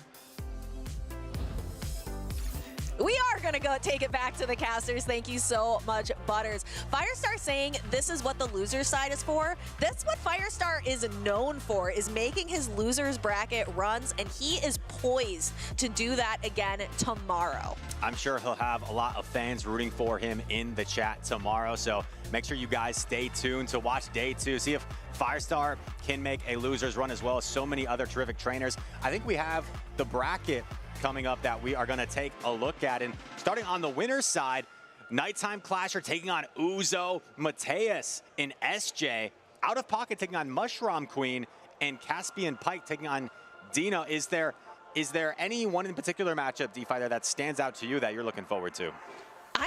It's hard to pick because Right. we have our titans like Nighttime Clasher and Out of Pocket with trainers who are looking because those two, like, they're ready. They're into Worlds. They're just fighting for championship points for like travel awards, where there are trainers like Mushroom Queen, S. James, Uzuku, Dino, like their Worlds ticket is on the line and they are fighting for their lives on the winner's side of the bracket. Caspian Pike and Dino probably trying to build upon a best career finish for them, and then you see the Out of Pockets, the Nighttime Clashers, the SJs of the world as well, looking to add just more to their long list of achievements. And there's not a lot of season left to add more achievements to your list. We're here in Indianapolis. We've got New Orleans here in a couple of weeks, couple short weeks, June 12th to the 14th, and then all roads lead to Worlds in August. So trainers do not have a lot of time. If you're looking for championship points, if you're looking to add some medals, some trophies to your roster, there's not a lot of time left. Not a lot of time left. Last lap of the season, but we are not slowing down. Make sure that you guys are here with us tomorrow in the morning to follow along the action. I can't wait to get things going. And you do not want to miss a moment. We have been seeing photo finishes here in Indianapolis, here in the raceway capital of the world. So be sure that you are following the channels. Visit Pokemon.com/broadcast to make sure you do not miss a moment of the action. What a day. Pleasure to be here with all of you. And that is going to do it for us here today. Signing off alongside Stephanie, Chris Reisner here. And, you know, the stream may be ending for today, but the story is not finished just yet. So we will see you guys tomorrow. Take care and keep on tapping.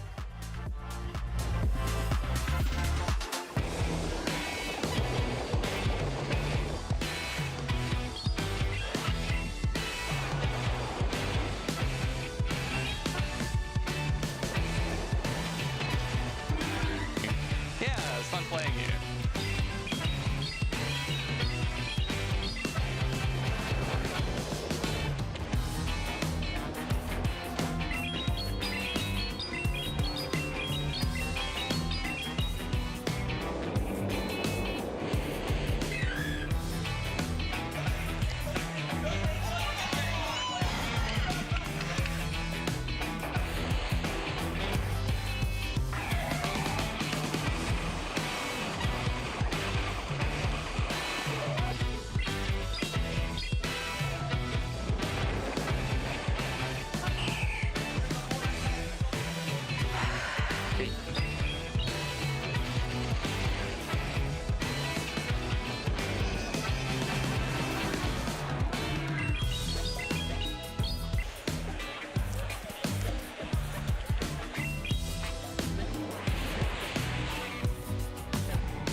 GG's. I should have not brought that. GG's, man.